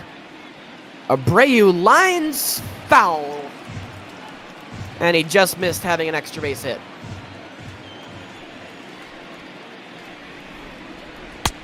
Outside, that's a ball. If you're just joining us, Cleveland got the scoring started in the 2nd. They'd get 1 on the bottom of the frame. The White Sox would then respond with 2 in the top of the 3rd. They took a 2-1 lead. They'd hold that until the 5th, where the Indians would push 1 across. The White Sox would then score to make it 3-2 in the top of the 7th. But the Indians scored 5 runs in the bottom of the 7th inning. Helped along the way by 2-run home runs from Santana and from both Santanas, both Carlos and Domingo. As Abreu lifts one into right, slicing foul, and he'll get another 3-2. No relation between those Santanas, by the way. They've combined for 4 of the runs here today. And Abreu fights off once again.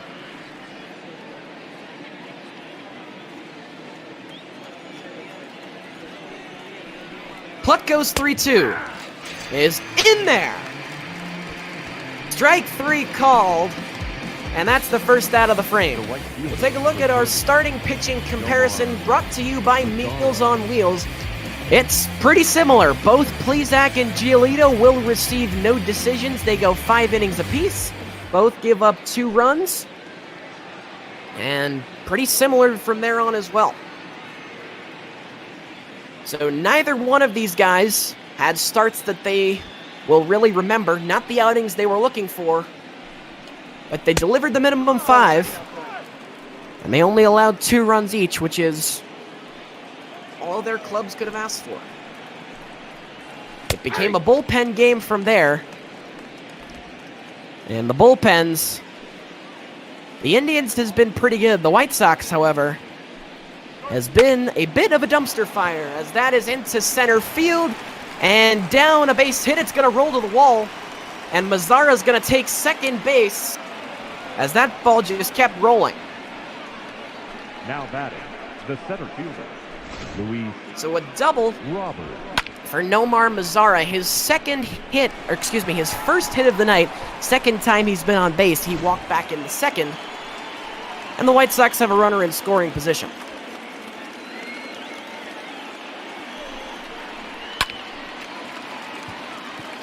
Robert pops up. Santana makes the play for the second out of the inning. Now batting. And Luis Robert has had a rough night. He's 0 for 4. Garcia.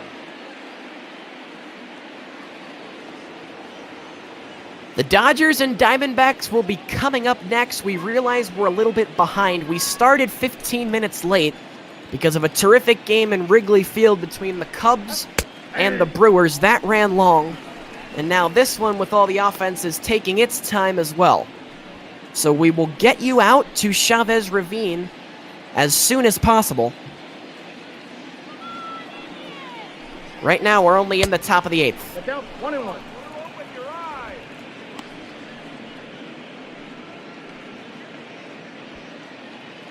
Beg your pardon, that game, actually, the Dodgers and Diamondbacks is in Arizona at Chase Field, so apologize for the mistake there. Garcia batting for the 5th time, ahead 2-1 here on Plutko. That is ripped and caught. What a play, Lindor. Oh! Francisco Lindor, the 2-time Gold Glover. What else have we come to expect from this guy? A backhand, a jump throw, the 3rd out of the inning. Adam Plutko has pitched 3 innings of 1-run ball. We go to the bottom of the 8th with the Indians comfortably in front, 7-3. Now pitching for the White Sox, number 39, Aaron Bummer.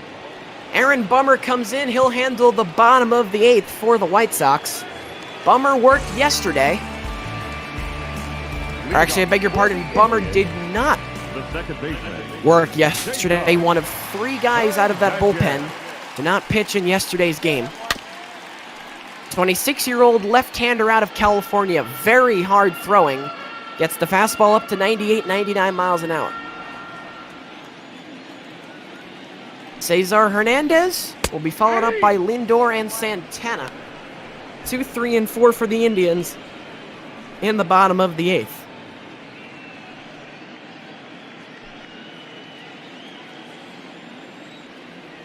Hernandez behind 0-2.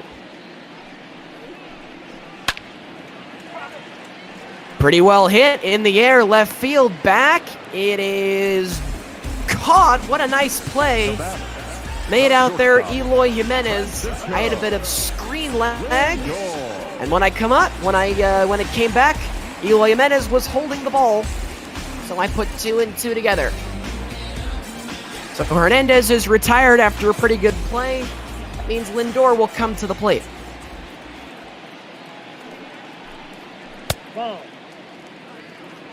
Lindor is regarded as a better left-handed hitter than a righty. However, a double his last time up scored the first run of 5 that would come in the 7th inning. A 1-0 from Bummer is swung on and missed, strike 1.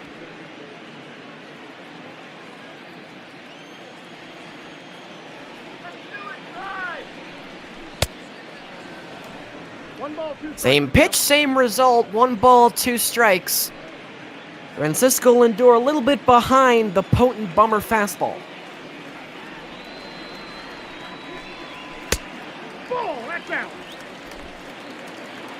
That time the sinker missed outside. 2 balls, 2 strikes for Lindor. Santana waiting on deck. The 2-2 is back up the middle, slowly hit Anderson. Nice play. And he'll throw out Lindor on the run as he had to go to his left. Not enough oomph on it from Lindor to get it through, and Anderson does well to grab it. So Bummer has retired the first 2 men, and here's Santana. Santana also regarded as a better left-handed hitter than he is from the right side, but you wouldn't know it last time. A 2-run home run that just snuck over that high left field wall. 1-1.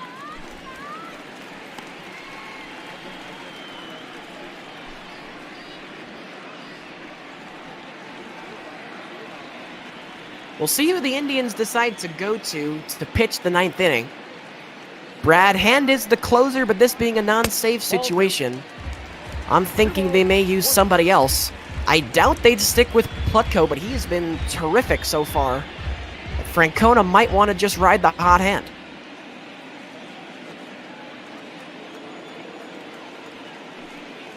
Two balls, 1 strike. 3 balls, 1 strike as that misses inside. 2 outs, 3-1 the count. Santana at bat. Jose Ramirez on deck if the inning continues. Santana chases ball 4, and now it's 3-2.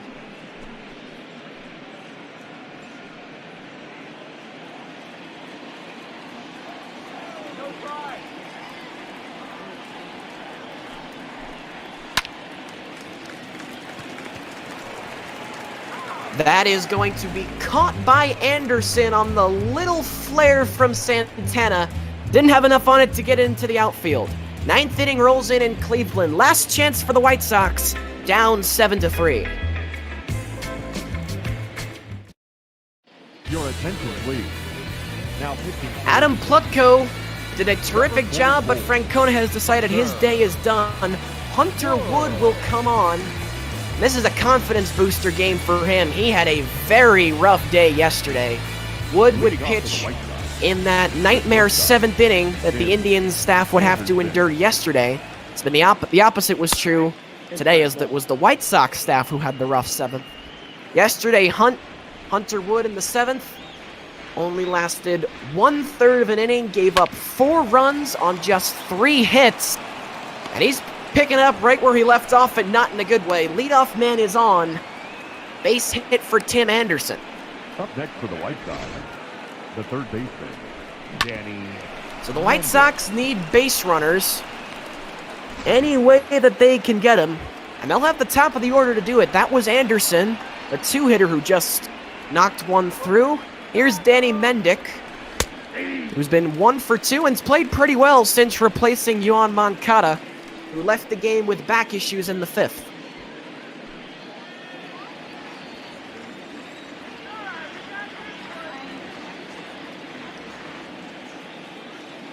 No balls, 1 strike to Mendick. Hard hit, but foul, albeit a laser, and it's 0-2. These 2 teams will duke it out 2 more times here at Progressive Field before the weekend is over. We'll have all that for you right here on ML Botball on Twitch.tv.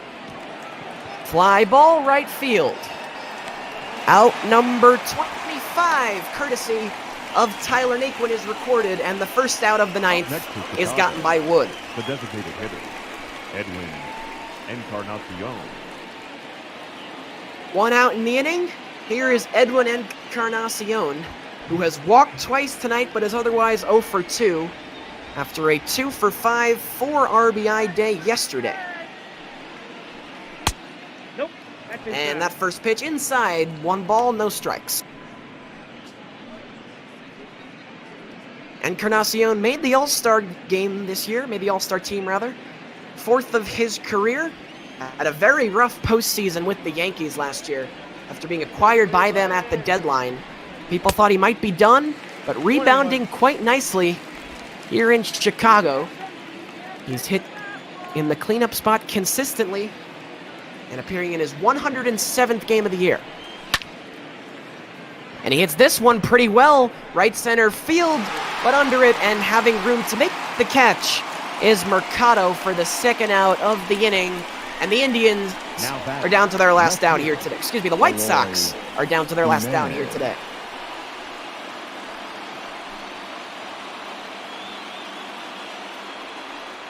So after Anderson's leadoff base hit, fly balls to right field and center field by Mendick and Encarnacion respectively has put us to where we are now, as Jimenez first pitch swinging got all of it, but it's to the left of the foul pole, so strike one.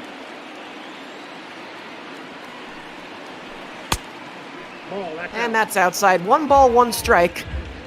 Eloy Jimenez would finish 4th in Rookie of the Year voting last year in the American League. Putting up fine numbers once again this year, but 0 for 4 today. Nope, outside.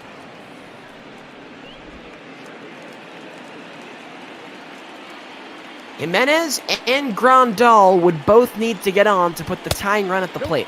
That's inside. Grandal batting behind Jimenez. You have to get that far, although it is 3-1.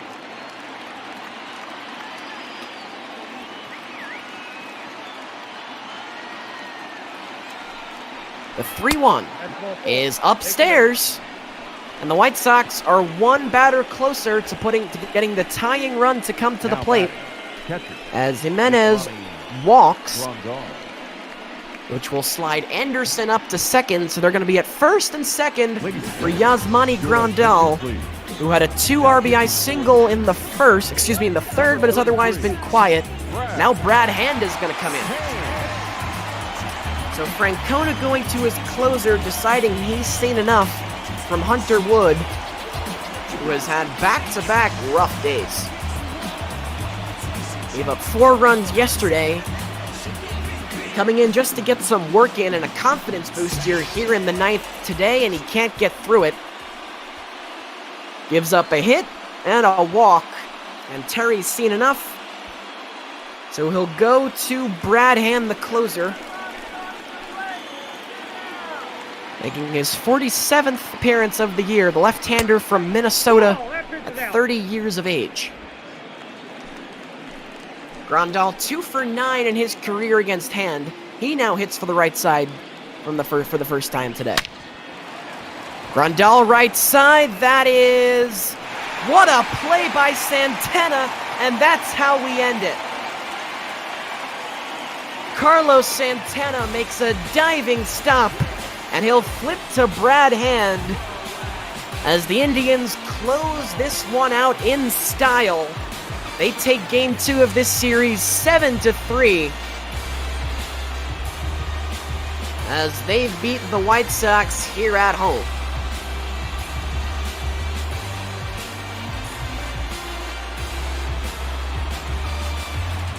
Zach Plesac started the game for the Indians. He lasted 5 innings. Adam Plutko was a workhorse out of that bullpen. He got 9 outs, pitched 3 innings, only allowed 1 run, and he'll pick up the win on the day. His 5th of the year, he goes to 5-1. The losing pitcher, Jace Fry, he falls to 8-7, and Brad Hand will pick up the save. Our player of the game is Domingo Santana, due to his heroics in the 7th inning. Carlos Santana hit a 2-run shot in the 7th, so did Santana, or rather Domingo Santana. Both Santanas contributed, although as we said in the broadcast, neither one are related to each other.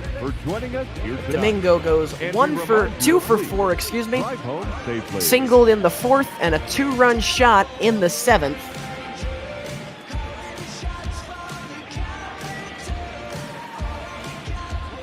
Also have to point out Adam Plutko, who we mentioned did a terrific job. Francisco Lindor had a nice day, 2 for 4 rather.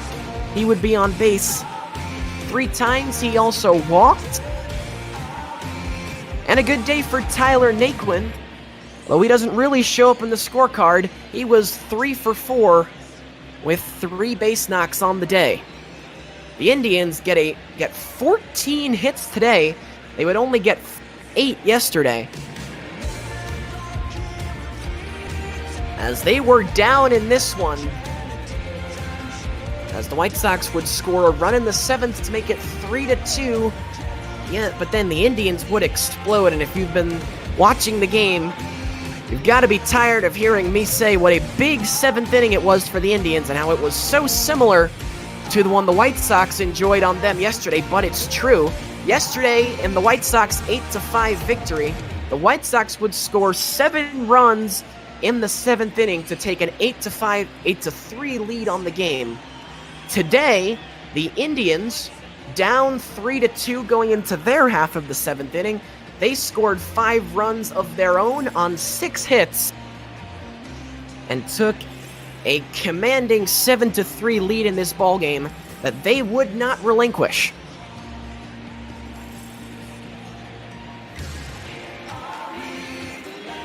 Just waiting on our bot ball crew to roll the highlights, and then we're going to get you out to Chase Field as soon as we can. Dodgers and Diamondbacks, big series there.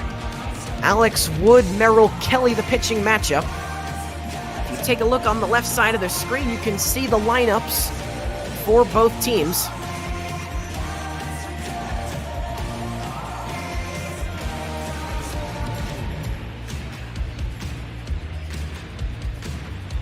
Interesting, Jace Fry falls to 8-7 on the year, and as I touched on when he came in to pitch today, he only ended up facing 3 batters, but allowed 3 hits and 3 earned runs.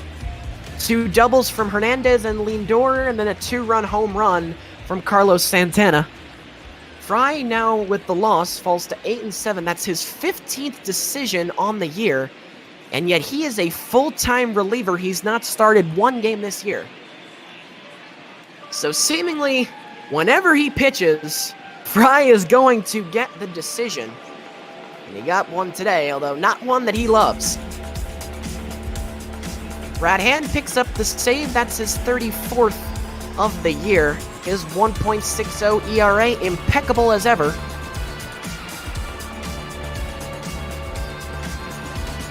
Take a look to the left. We'll see some National League standings. The Nationals are only now 3.5 games in front on the Braves. That's a pennant race to watch as we go down the stretch. The Cubs have taken a 6.5 game lead on the Reds. They've put some distance in between themselves. And the Dodgers and Diamondbacks is going to be the most interesting one to watch as we get closer to playoff time. The Diamondbacks currently in front by 1.5 games in that one. And I'm sure once our broadcast team gets on the air, that is Duggo and Cookie Eater 45. Ooh, the all-star tandem will be coming at us for this one. I'm sure Duggo and Cookie Eater are both going to tell us all about that one as we're going to take a look at some highlights now. We'll start things in the bottom of the 2nd. Tyler Naquin would get the first RBI of the ballgame. He had a big day, 3 for 4, 3 singles in this RBI. That would score Jose Ramirez. Then in the top of the 3rd, Yasmani Grandal responded. This was a 3-2, 2-out, bases loaded, 2 RBI single. The White Sox went ahead 2-1, but in the bottom of the 5th, they would lose that lead, and the score would be tied once again. Hernandez would ground it through. Then in the top of the 7th, a weird one here. Eloy Jimenez got all kinds of handcuffed, but still managed to put it in play. It's a ground out, but a run scores. It's 3-2. That's where the White Sox party would end, because what happened next was a downright onslaught. First, we'll see the Yasmani Grandal fly out to left field. Was a nice play out there made by Delano DeShields. That would end the inning. And then the onslaught began. Lindor would double to left. Down the line, that drove in a run. And would tie the game at 3-3.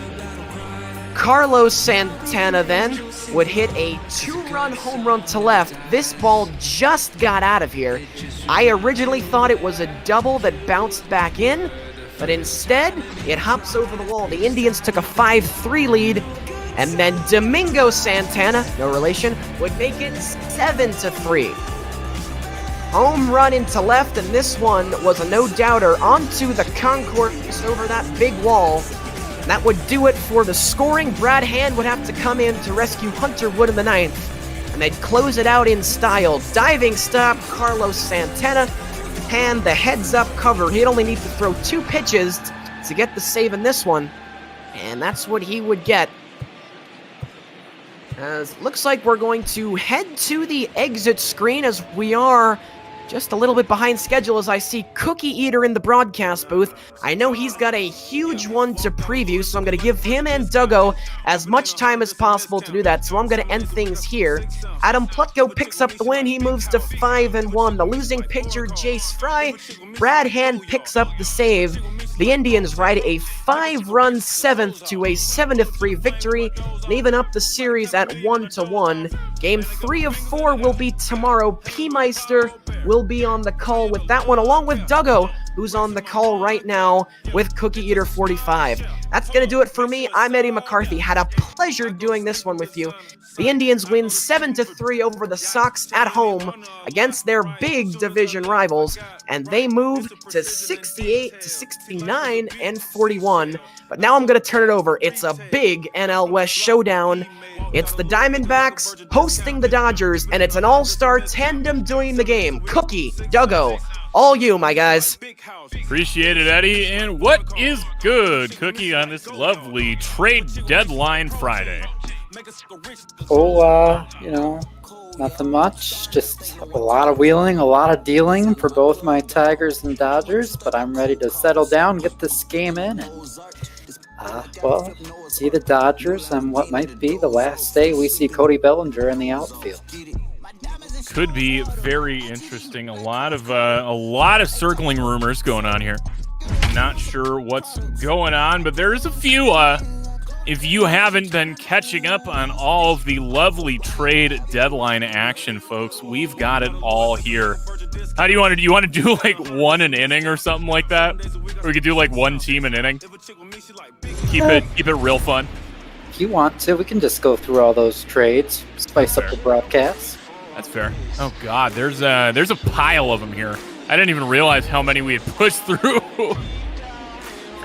Yeah. There was a lot of trades today. Yeah, that'll happen on the trade deadline, man. Snakes on this trade deadline a little bit quieter than in years past. There were some rumors that Robbie Ray had made his last start in Sedona Red. Unfortunate, well, depending on who you ask. Fortunate or unfortunate, he will continue through the end of this hopefully championship season with these Snakes before walking in free agency.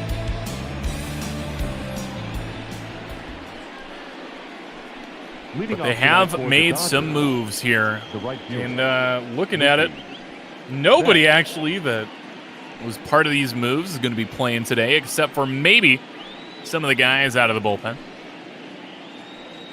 But it'll be Merrill Kelly on the bump for these Snakes in his 8th start of the season. Been pitching very well as of late.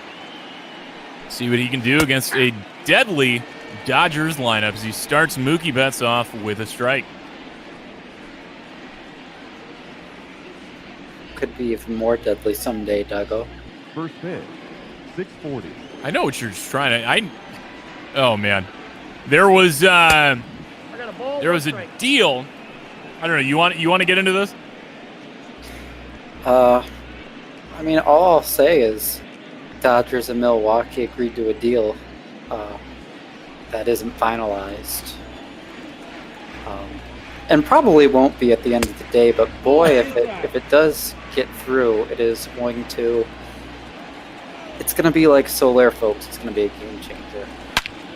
Calling it like Soler is an understatement. Oh my God, calling that over the wall is an understatement. Mookie Betts starting it off loud. Home run number 22 gets these LA Dodgers on the board 1-0. Merrill Kelly, thank you very much. Hey, man. Well, I'm going to just laugh at some point when Carson Kelly does something. Mr. Buck 91 batting average. Yeah, it does a good job against lefties. So we'll see what the Diamondbacks got in store. But the team that strikes first here in the MLB does have an advantage, generally taking the win 2 times out of 3. And you know, Dougo, I really hate that stat. I mean, obviously there was the mental aspect of the game that helps some, but I mean, at the end of the day, the team that scores first, I mean, talking over a larger sample size, is probably the team that was more likely to score or to score more in the first place. So when I hear that stat, I just think it's the stupidest thing, because it just is. You know, 33% of the time, the team that doesn't score first is going to win. And it just depends on if your team believes in themselves and can operate down on the scoreboard, get that out of their heads, and just hit like they know they can.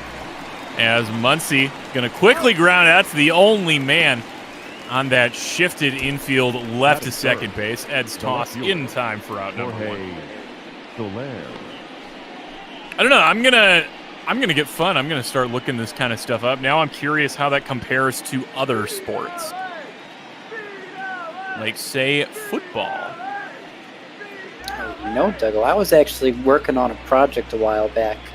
I was trying to collect all sports, pro and college level, compare the home field advantage, and I was trying to make it searchable too. You could do it like by state, by region as well, so you could see, well, do you have a better home field advantage out west or in the northeast or in the Midwest or down south? Right. Is it football? Is it collegiate level or pro level? Is it collegiate football or is it pro level basketball, you know? I thought it would be a really fun project. I got tired of looking for the data, so then I stopped. But oh, data mining is like the best, man. I love me some data crawling. Gotta use those like baseball reference, basketball references where I was starting with, so I can get the CSVs nice and easy. CSVs, baby, that's where it's at. Count right now, 2-2 to Jorge Soler, talking about pieces made during this lovely month of July. Soler came over in exchange for, remind me of the package, Cookie. Oh, I have no idea. It was a couple of the pitchers with a G in their name, some starting pitchers. Yeah, Soler, kind of the big get for the Dodgers, along with Andrew Heaney, who's going to be starting tomorrow. That's going to be big, man. As that one's going to be another tough play for Ed. Throw bounces in time. Or at least it looked like it bounced from here. Did it bounce? I think so. Guess we'll call it that. Is it? I'm trying to find that Soler trade now. All right. It was Josiah Gray and Brusdar Graterol, whatever folks want to call him, along with the brutal contract of A.J. Pollock. Not sure what Kansas City was thinking there. Yeah, it was a big win for the Dodgers to get out of Pollock's contract and essentially replace him with Jorge Soler for the next year and a half at the cost of a couple starters. And obviously Soler's already made an impact on the squad, and we can only imagine it'll continue down the stretch. And, you know, we mentioned, I believe it was yesterday, maybe the day before, that Andrew Heaney trade went through for, I forget what we gave up for him too. It was another one of the pitchers with the last name that starts with a G. Andrew Heaney. Tony Gonsolin, I know, was part of that trade. Well, there you go. DJ Peters was in that one as well. And Dubre Ramos. Yeah. So a couple pitching prospects and DJ Peters. As that's going to be 2-out walk here for Cody Bellinger. Is that technically the first base runner of the game? It depends on how you define it. Oh! Thrown out, stealing second. Cody Bellinger caught 7 times, only 7 successful attempts. Not a great ratio. Not a great ratio, but man, that was an absolute gem by Kelly to throw out Mr. Bellinger. That was on a frozen rope. That's a little bit slower, a little bit later, a little bit offline, and safe all day. It was just absolutely perfect. As Alex Wood, nice record, 6-9. ERA just under 4. And the pitching in the back end of this rotation is going to come in, and he'll be tasked with a broken up Marte Partey and David Peralta in the 2-hole to start the game. A little bit closer to what they're doing in reality. Ketel Marte leading off, Peralta somewhere near that top, and Starling's been in the 3-hole lately. Not sure I see the logic in that, but here we are.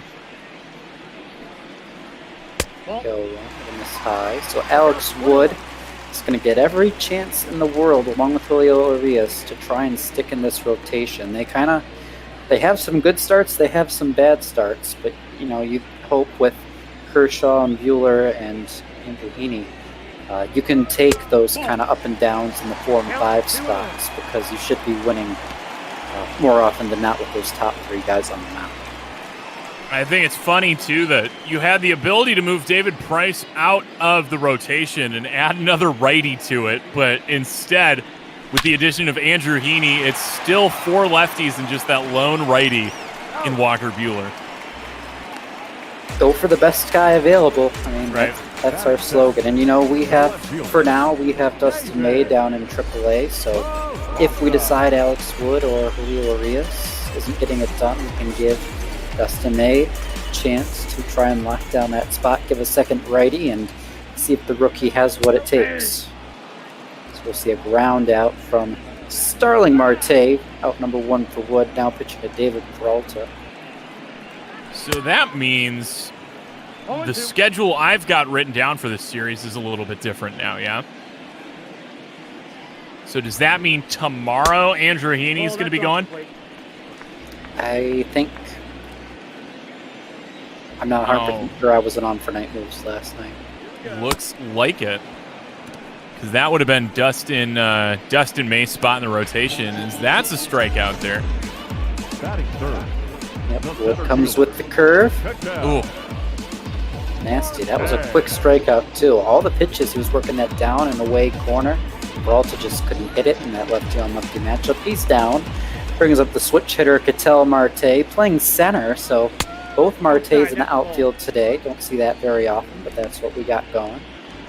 Diamondbacks have been doing that to get the bat of Ildemaro Vargas in the lineup, especially against lefties. Right now, he's got an OPS about 780. Hitting over 300, just really solid, available switch hitter. In Vargas, just kind of no spot for him to play too much. So when the lefty lineups come up, that's where he sees his time. Yep, and we'll see a nice round double from Ketel Marte. 2 outs here in the first. Oh, I had the screen minimized, so I didn't see it bounce. I just saw it go into the pool, and I was like, oh my god. Yeah, all right, I'll take you're not that lucky. But Eduardo Escobar, man, he's been on fire. 8-game hit streak. It's good to see, man. I mean, I don't know if you remember it so much, but Ed was ice cold for like the past month and a half. I did see. I was very happy. I was enjoying it. But exceeding expectations, Eduardo Escobar's come back. God, are we continuing that today? I might throw some of those in throughout the night. All right. It's got a 1-1 count. All right, looks like Wood, Urias. Oh my God, so we are going to get Kershaw in this series now, the way everything kind of floated around with the Dodgers rotation. Oh, so are we starting everybody on 3 days rest? That's not going to be fun. It's Wood today, Urias tomorrow, and Kershaw later on. Well, that'll be interesting to watch. As an easy fly out will mean Wood gets out of the ground rule double with no problem, but yeah, the Dodgers haven't had an off day in a while, so those pitchers will all be going on 3 days rest with May gone, and that could be good for the Diamondbacks, I guess. I like to hear it. As Diamondbacks unable to answer with that Mookie Betts home run. Indians in the game previous were unable to pull it off. No, they did pull it off. Didn't they? Did. Wasn't that the hold on. I read that wrong? Yeah, no, it was Cleveland that won that 7-3. Oh. I thought it was in Cleveland for some reason. I just knew it was at the bottom of the ninth. Oh yeah, there was no bottom of the ninth. Oh, I'm stupid, Duggo. Don't mind me. Don't mind me either. Lost my mind. I lost my mind. So. No, Cleveland able to put together a 5-run bottom of the 7th. And that was how it would end. I had got home after running around a little bit and saw 2-2 top of the 7th. 5 minutes later, I look and I see 7-3 top of the 8th. I'm like, what happened? As Merrill Kelly gets his first strikeout of the day, Justin Turner goes down swinging. Turner continues to struggle. Maybe we see Corey Seager start getting some reps at third base. Has it really been that bad? Oh, wow, it has been that bad. Justin Turner has not been able to turn it around since his injury. What was it that he was out with again? Something with the legs. Lower body injury. This is hockey now. Coming up now, Jack Peterson. As that one's going to fly out. Nobody's over there on the left side. Kelly has to come off the mound to get it. In foul territory, that's out number 2. Hug watch on Jock, everyone. What? We'll see. It'll be what's the cutoff? 10 Eastern tonight to get something done. It is. That's right. 2 hours and 8 minutes away. I obviously can't be doing anything while I'm on this call, so we'll see. I am doubtful. Man, we could see the MVP race from last year unite. Oh, that's a 1-2-3 inning there. Ahmed's throw in time to beat Lux to the bag. And as 5, 6, 7 due up for these Diamondbacks. A new look. Beer, Ahmed, and Vargas. Yep, Seth Beer, known for drinking with the boys. Hey, I don't know if he's legally allowed to do it. Well, actually, no. He was a college kid. He's 23. I lied. First round pick in 2018. It's like you gotta be careful with some of these prospects, man. As that one's chopped. Oh. Batting fifth, the shortstop, Nick. It's a ground out to short. Out number 1 brings up Nick Ahmed. 241, 15 dingers. He's a Gold Glover, as we all like to hear Duggo gush about his defense, and I mean rightfully so. He's right up there with Andrelton Simmons for some of the best. He is, man. It's been great to watch, you know what I mean? Like, if I got to sit here and be content that the weakest real bat that sees everyday playing time in my lineup slashes 240, 310, 420, I'll take that. You know, when you pair that with Gold Glove defense, 10 times out of 10. It's nice to have as your worst bat. Wood works the outside part of the dish, drops in the 2-seamer. It's 2-2 here in inning number 2. Ooh, getting closer to that Deuces Wild territory. Hopefully we don't see 2 on by the time we get to 2 out. Yeah. It's a full count, though, to Nick Ahmed. We'll see what happens, and it's going to miss outside. So 1 on, 1 out here in inning number 2. We're working towards it, but yeah, Duggo. trades today. We saw Atlanta get Corey Kluber for a pretty nice package, and I think that's kind of rumors had indicated that might have been a potential destination for Robbie Ray, and that seemed to dry up at the end of the path. Seemed like the biggest difference between Robbie Ray staying in Arizona, or heading to Atlanta, and Corey Kluber heading to Atlanta was the extra year of control on Kluber, and the fact that Texas not so much in it. You know, they could afford to go a little bit heavier on the long-term return. You know, Diamondbacks, if they were looking for something, you know, maybe Diamondbacks wanted a little bit more of that longer-term return. You know, Texas can get away with whatever because this is a non-competitive year. But Diamondbacks, if you're trading away one of your biggest pieces in the middle of a playoff hunt, you know, you're going to need a haul back. 4 to 6 to 3, not in time to turn 2 though. That'll happen when infield defense is jumbled up with Peterson at first and Muncy at second. But there have been talks actually internally of playing Mookie Betts at second base, getting Jock back in the outfield. I'm trying to think of the last time Mookie Betts actually spent meaningful time at second base. Well, that would be before he was a major leaguer or in his rookie season. So there's a reason it hasn't happened yet, but depending on how things go with this defense, it might not be able to get much worse, especially with Jock Peterson playing first base. I know you liked to gush yesterday about just how bad that is. It's hilarious, man. I love it when you can say that he's down there with Pujols as far as bad first base defense. It's great. As there's the official announcement, speaking of Corey Kluber to Atlanta. 3:45 p.m., folks. It is in the books, as this inning is in the books as Carson Kelly grounds out. You wanna read them off here, and I'll read off this trade. Yeah, Corey Kluber for Atlanta. Texas gets, it's gone on both my screens. I got it here. So, 3:45 p.m. Eastern, folks.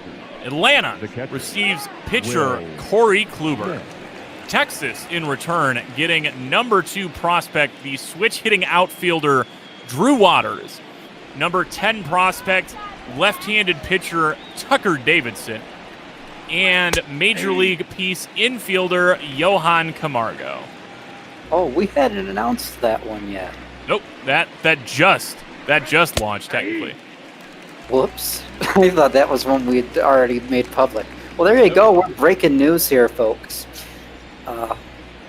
But yeah, Corey Kluber heading over to Atlanta, so that's going to be a big boost to their rotation.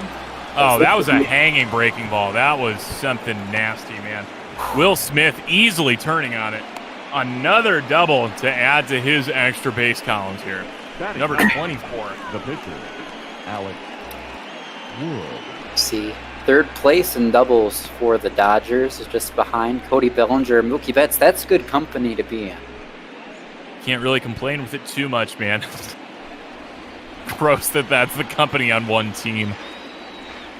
Oh, God, it's just reminding me of the Yankees of, like, the 80s and 90s. We're going to show bunt. No play. Double play out of order, with Will Smith on second. So Alex Wood with the sacrifice to move that second possible run up 90 feet. Smart play, bunt it down the third base line. Obviously, the third baseman comes off the bag. There's no way you're going to be able to get him at third. Give yourself up to make that runner 90 feet away, and now you have a steep fly ball off the bat of Mookie Betts. All it takes to make this a 2-0 ball game.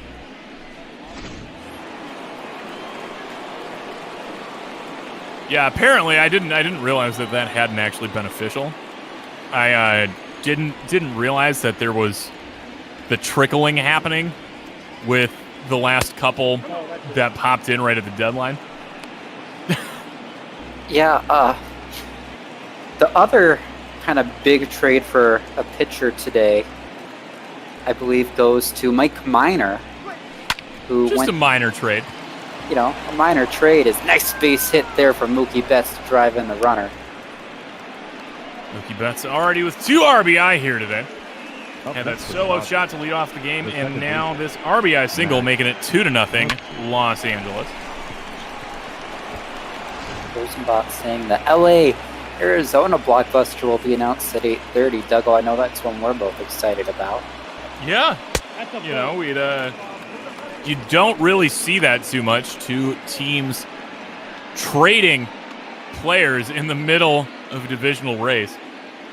But here we are. It's 2020. Anything can happen. But the minor trade, New York Yankees got Mike Minor, and Texas got pitcher Albert Abreu, first baseman Mike Ford, and infielder Hoi Young Park. It's kind of interesting, man.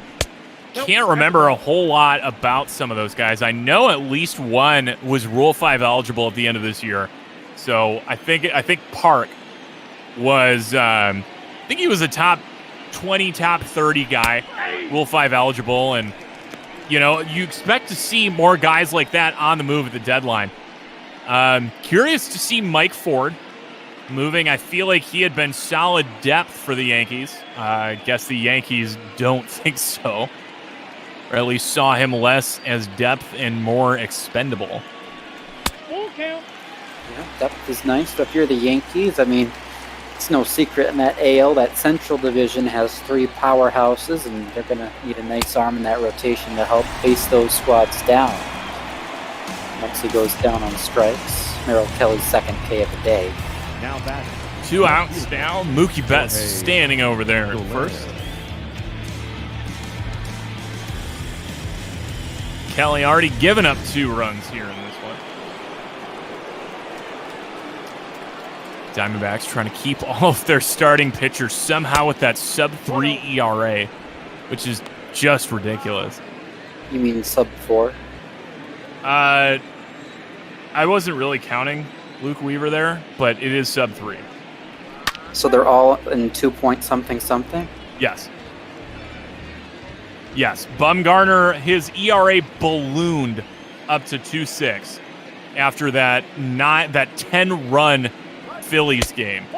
That complete game where he allowed 10 runs. Robbie Ray is sitting there about 2.8. Gallen's about 2.4. Kelly coming into play 2.8. Weaver's the only one that's there, and considering he was about 7 ERA before getting sent to the bullpen early on this year, the fact that he's sub-4 is outrageous. Arizona's been pitching their butts off. Pitching coach is going to be getting a raise, but Jorge Soler gives that one a ride out to left field, but just shy of the track. Seth Beer able to make the grab, or excuse me, that's David Peralta. Too used to seeing that right-handed lineup with Beer out in the outfield. Peralta, back from injury, makes the grab, and we head now to the bottom of the third. Los Angeles doubling the score, 2-0. Heidi Watney checks in, reminding us it's trade deadline day, and with the trade deadline, well, Arizona's offense didn't really get much better. It's still pretty outstanding, but her point really comes in on Meals on Wheels, our charity, which gets food to 5,000 plus community-based programs across the country. Seniors are isolated and hungry, so the network feeds every community in America, makes seniors have a Norse life, feel dignity, feel independent, and not depressed or starving. So if you really like the work they do, then we encourage you to donate. I kind of went a little bit off script, but you're good, man. I think the only one I read was Nami. It was the only script I read because I wasn't as well versed in the actual charity. Well, all I know about Meals on Wheels is they deliver food in a mobile format to old people so they don't starve. It's mobile delivery format. Well, telling me I can just get this food on my iPhone? If you're an old person, I mean, I guess I'm not 100% sure. Wouldn't it be something if it was just like an app, you just press bring me food and it's like Jimmy John's Freaky Fast Delivery, like they just show up? I was thinking it would like squeeze out of like the USB-C port. As Merrill Kelly goes down swinging. Second K for Wood. TARDIS, if you got more trades other than our big blockbuster coming up at 8:30, feel free to just pop those up. We'll be sure to notice it on that left panel. Just dump them, man. We got it. Alex Wood back to the top of the order. Starling Marte. 0 for 1. And somebody got us on the Mookie Betts thing there. Where was it? TARDIS got it. He had one game in 2018 and 14 games back in his rookie season 2014. So he has logged a grand total of 128 innings.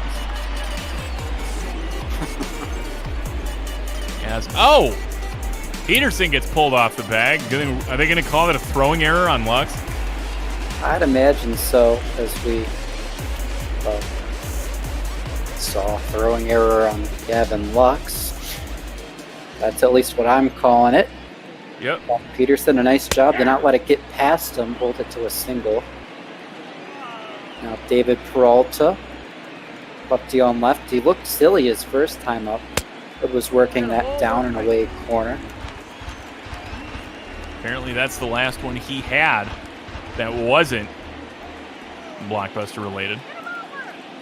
Yeah. All right, yeah. No, if you want to run through them, bud, we can tick them off as they come by on the screen. I'll uncover that section. I usually keep that covered up with the chat when we're going. So anything that's fun there, I miss. Oh, fired right down the chute. Peralta takes a juicy strike two. Juicy indeed. Not like the burgers I made tonight, but were nice and dry. Oh, nice and dry. What is wrong with you? I screw it up. That's what's me. But David Peralta hits a deep fly ball. Nice job, Jorge Soler, to get there. Doug probably thought it was gone, but it's out number 2. I thought it was in the gap, man. It did not look like Soler was going to get to that one, but good job getting on his horse and making sure that was an out and not trouble. Maybe Jorge Soler should play second base. He is such a large man. I cannot imagine like him trying to be flexible enough to play second base. Like he is just muscle. He is my God. Definition of DH, folks. Right. You know, there's a reason he left the Cubs to go to an American League team. Of course. I'll take a DH bat in the outfield.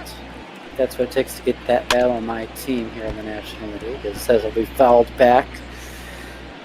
Cattell Marte now is trying to work. Starling is sort of Mario, waiting for kind of Mario. Do something, and kind of Mario's going to hit a high fly ball right field. Might be better than you, aka Mookie Betts. MB makes the catch. We're heading now to the 4th inning. It's 2-0 LA, and LA is going to look to expand on that lead, try and get a game back after falling in the opener last night. There we go. There's a trade popping up on the side. New York Yankees acquiring infielder Tommy 3AM La Stella in exchange for starting pitcher Miguel Yajur, I don't know, and relief pitcher Caleb Ort. Oh, God, he's rapid firing now.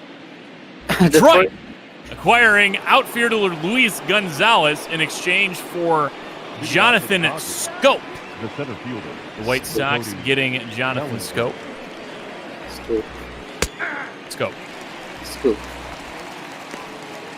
I will fight you. Atlanta gets utility man Brad Miller from the Cardinals in exchange for starting pitcher Trey Riley. Kind of wish we had dropped in like prospect and like rankings and stuff like that. Would have been nice. Seattle acquiring Paul Campbell. Tampa Bay getting former Diamondbacks pitcher and Seattle man Taijuan Walker. Yeah, busy day for Tampa Bay today. They got 3 trades done, and they weren't exactly expected to be big buyers. Boy, they made the day work. Speaking of, Arizona getting pitcher Garrett Clevenger, a lefty from Tampa Bay, in exchange for a lefty of their own. Andrew the Sheriff Chafin is gone. Third baseman, Justin Turner. After the way he's blown up, kind of glad to see that. Bellinger hits that one through the infield. Dodgers now the man on no out here in the top of the fourth. Ball, that pitch is up. Covered the minor trade, so we have a chance for a breath, but you're seeing it on your screen now. Here we go. Another one involving Tampa Bay. Catcher Austin Romine heading to the Trop from Detroit. Detroit receiving infielder Tristan Gray. And man, you talk about active teams. Tampa Bay with 3 trades. I think the Tigers with 3 as well. Yep, Tigers got 3 done so far today, and they have a couple that were submitted but are being revised before the 10 o'clock deadline. So they Seattle could conceivably hit 5. So Sounder fan, couple involving Seattle, as that one's going to be lined right at Ketel Marte. Nice running snag there. Taijuan Walker heading over in exchange for, I just said it like 2 seconds ago, man. Paul Campbell from Tampa Bay. Also somewhere in there. Oh, there it is. Hadn't yet popped up on stream, but I can say it. Cleveland acquiring former Diamondbacks pitcher and now former Seattle pitcher Yoshihisa Hirano. Our boy Yoshi heading to Cleveland, land of dreams, in exchange for pitcher Ben Krauth and outfielder Greg Allen.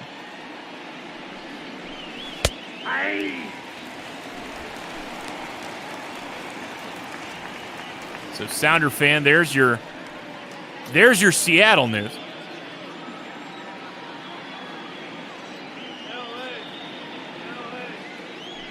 We thought a little bit here in the desert about maybe having a Yoshi reunion. Decided we were pretty content with our bullpen pieces after the Gallegos trade. Yeah, I mean, why bother get Yoshi when you already got sort of Mario and kind of Mario? Fair enough. Count 2-1 here to Jock. Now 3-1 as another one misses inside. Gavin Lux standing on deck. Gavin Lux. Looks like a duck. Gavin Lux on Hug Watch at all? No. Sounds like you're probably not going to see that Milwaukee trade, as that one's going to be off the batter's eye.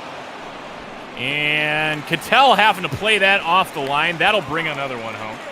Jock Peterson here with an RBI double. It's now 3-0. Dodgers on top. Yeah, there's no reason the top 3 prospects are going to have to go, so we'll probably see 2 of those top 3, and it's not looking like Gavin Lux would be included in that package.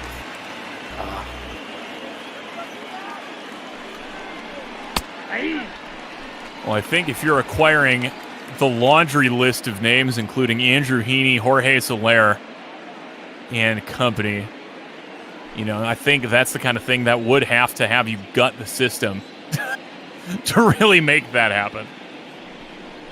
You know, considering what Zach Greinke cost Houston, what I think number 2, 3, and 4, and 20. Something like that. I know we've already shipped out numbers 4, 5, and 6, or 3, 4, and 6, something like that.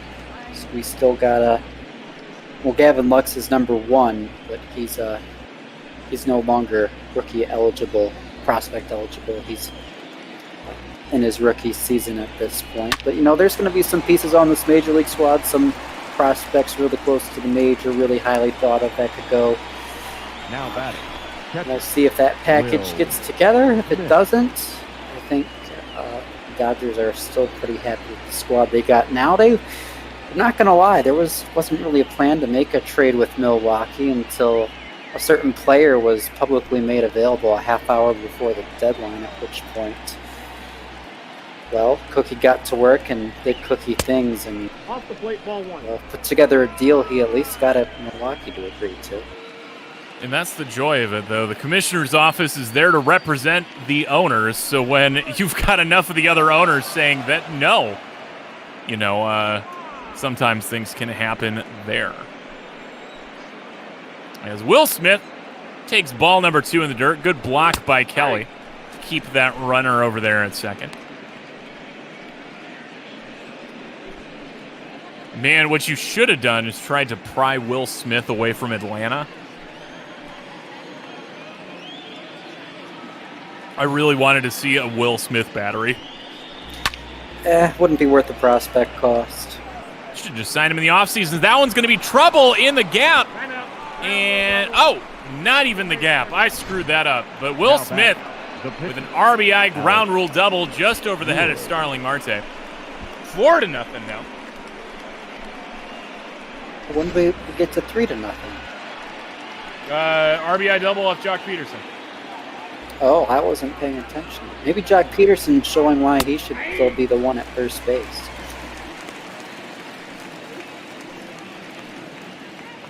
Alex Wood up. Rounded out in a sacrifice earlier in the game. Did allow Will Smith to come around and score on that Mookie Betts single. But he'll be having to swing away here with 2 away.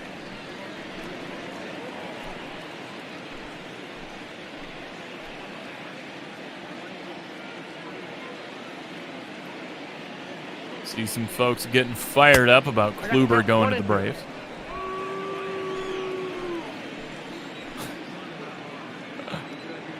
Counts 1-2 to Alex Wood. Kelly looking for another strikeout. Nope, outside. Does not get him to bite on that.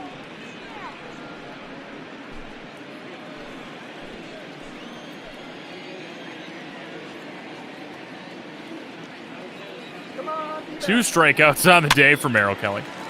And he'll have to wait for number 3 as that one's popped up on the infield. Seth Beer able to grab that. And that is your inning. 2 come across on a couple doubles here for these Dodgers. Double their lead, 4-0 here in the desert.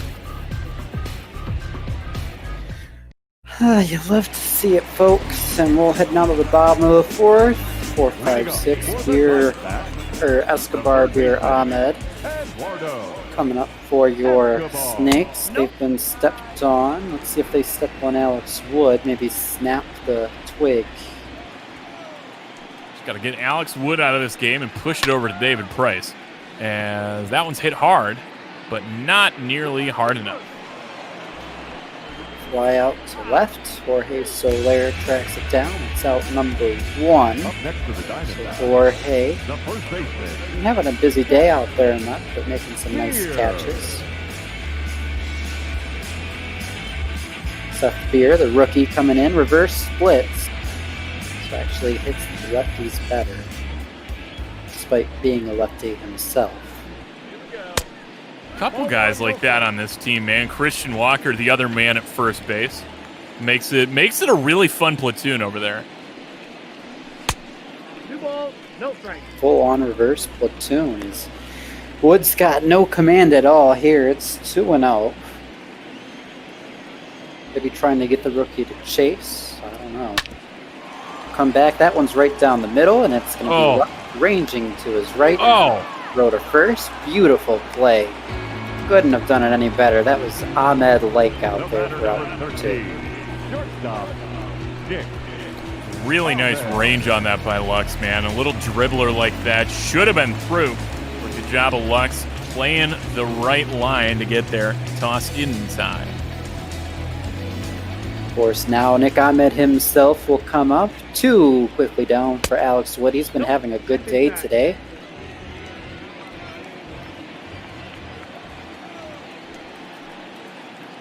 Ahmed with that walk. 2-0.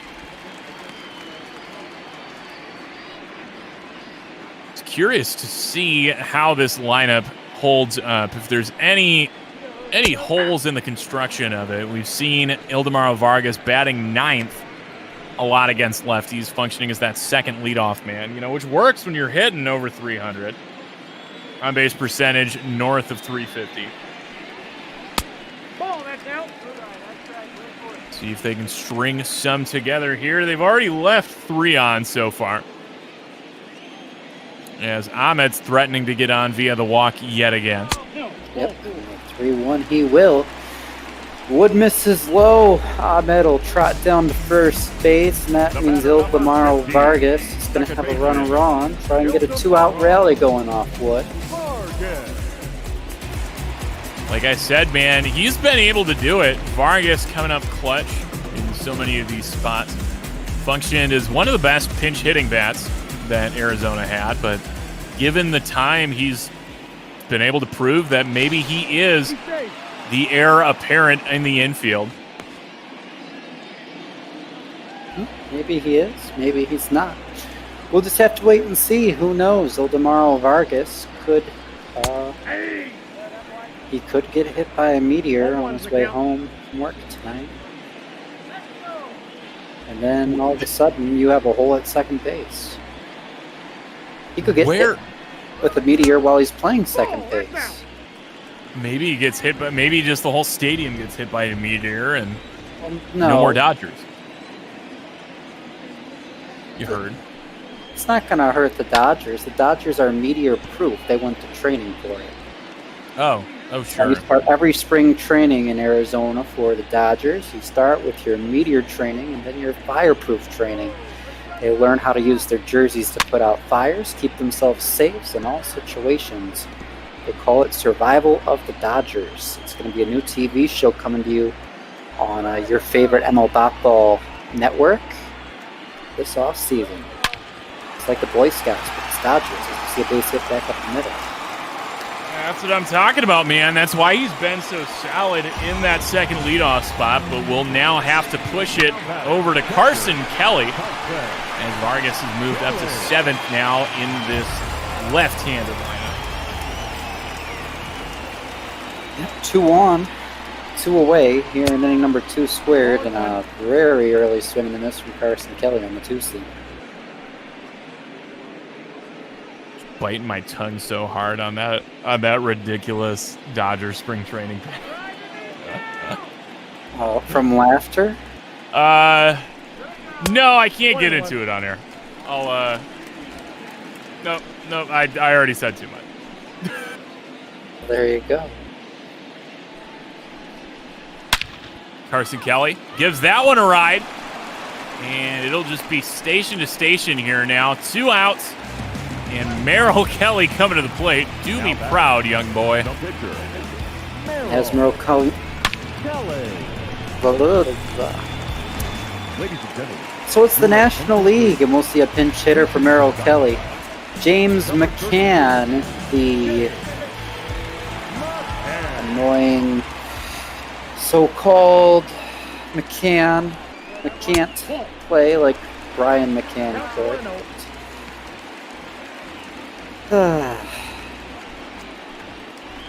See what goes on. Oh my God, Merrill Kelly's day is done. They said they saw enough, and they see this as a huge opportunity. As, oh my God, James McCann breaks open the scoring. They send the runner at third. And quickly, it is now a 2-run game. James McCann with a 2-run single. Snakes back in it as the lineup's going to switch over now. Still 2 on.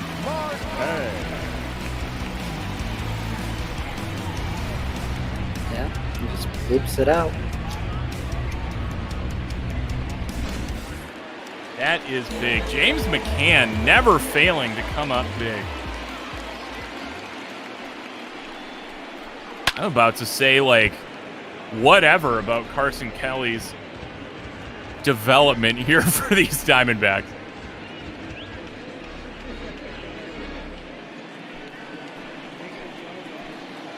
So 2 catchers on the base paths right now. Kelly over at second, McCann at first. As Marte takes a huge hack and misses 0-2.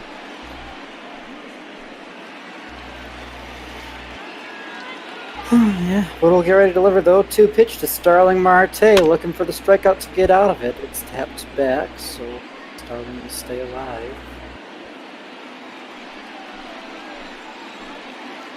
With the way Merrill Kelly was pitching, honestly, I can't really blame him. Already given up 4 runs in 4 innings. Diamondbacks, solid answer out of the bullpen, and Alex Young that can go a couple innings. Not the most absurd thing. Now, what I'm curious to see is if they'll double switch Young into the game, take Carson out and leave McCann in. That's my question. Who knows? First, we'll get out of the inning, dribbler to second base, and that's a dumb way to go, but okay. Oh my God, I didn't. What? He was not out on that. No way. It was pretty clear to me and everybody else who's not wearing Diamondback red that was an out. Once he flips it to Lux, and we're through 4, just 4 minutes away from announcing a blockbuster, as Alex Young is indeed the one in the pitch. Hey man, if you're gonna talk it, it's Sedona red. Nobody knows what that is. As bad as a Yankee fan, you know that? I went there, Cookie.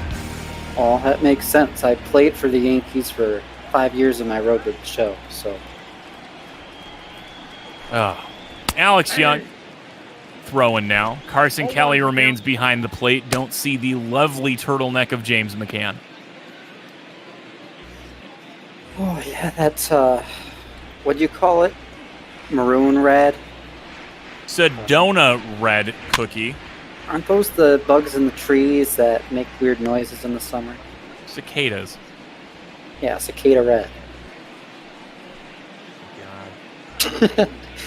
No, that's Sedona red, folks. That's Arizona's color, just like the Dodgers have. Well, it's blue. Is it called Dodger blue? It is called Dodger blue. As that's a strikeout. Mookie Betts, swing and a miss. Throw in the dirt in time. Alex Young picks up his first strikeout.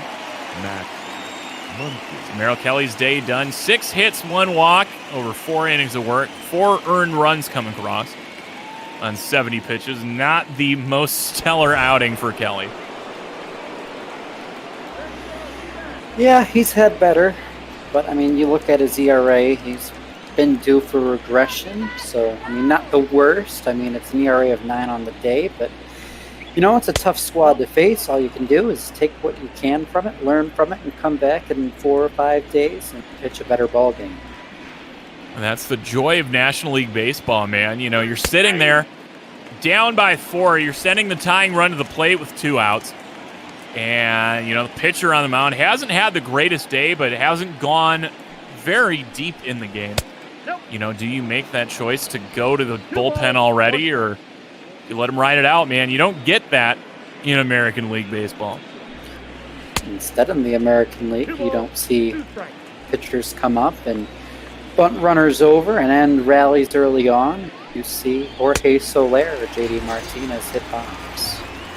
Hey, man, I will take seeing young guys versus complaining about bad contracts. As Muncy goes down swinging. Back-to-back strikeouts here for Alex Young.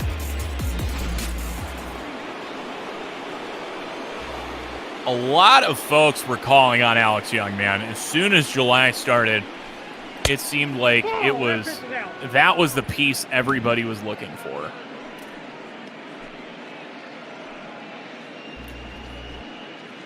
It's kind of interesting that people would want him, considering the Diamondbacks are in contention. You got to think GMs would be smarter than to ask for a guy like that. Well, Alex Young hadn't really solidified his role yet. He had been brought up and hadn't been the most lockdown guy out of the bullpen. You know, he had just been that younger guy with control, still close to prospect status, Had graduated, but not much more than that. You know, so he was the easy ask for a lot of guys. It's like, all right, he's not exactly part of the veteran squad of the team. You know, he could be a piece that was on the move, especially as a lefty. Nice and desirable. Oh, great diving stop by Walker. Throw in time. He's going to beat Soler to the bag. So 1-2-3 inning gets Alex Young's days started. As Arizona now working with a 2-run deficit after the McCann double. So to see what they can counter with here. 2-3-4 due up. Heidi Watney checks in, letting us know that Ken Rosenblatt has reported the big blockbuster between these two teams is moments away from going live. We'll see what the Diamondbacks and Dodgers have to do with each other. We'll see if, while we're looking at the Diamondbacks dugout, I'm not seeing anybody taking their jersey off and getting ready to walk across the field. So there's the trade, Duggo. Love it. Huge, big stuff right there. Bobby Bronson heading to Los Angeles. Arizona getting outfielder Mac McMillan. Good old double Mac. A couple of guys down in the minors that it just felt like the swap was beneficial for both sides and really made this trade deadline complete. I don't think either of these teams would be as good as they'll be going forward if it weren't for the trade. Right? Couple young studs in the making. Swapping with division rivals. That's a blockbuster, baby. 2-1. That was hyped up way too much. That was the point. You didn't hype up anything enough, buddy. I'm out here being the hype train for everything, and what did you hype up, Michael? That's out number one. Up next to the Diamondbacks, the center fielder, HOU. Mike Koski asking, what's our favorite trade of the day?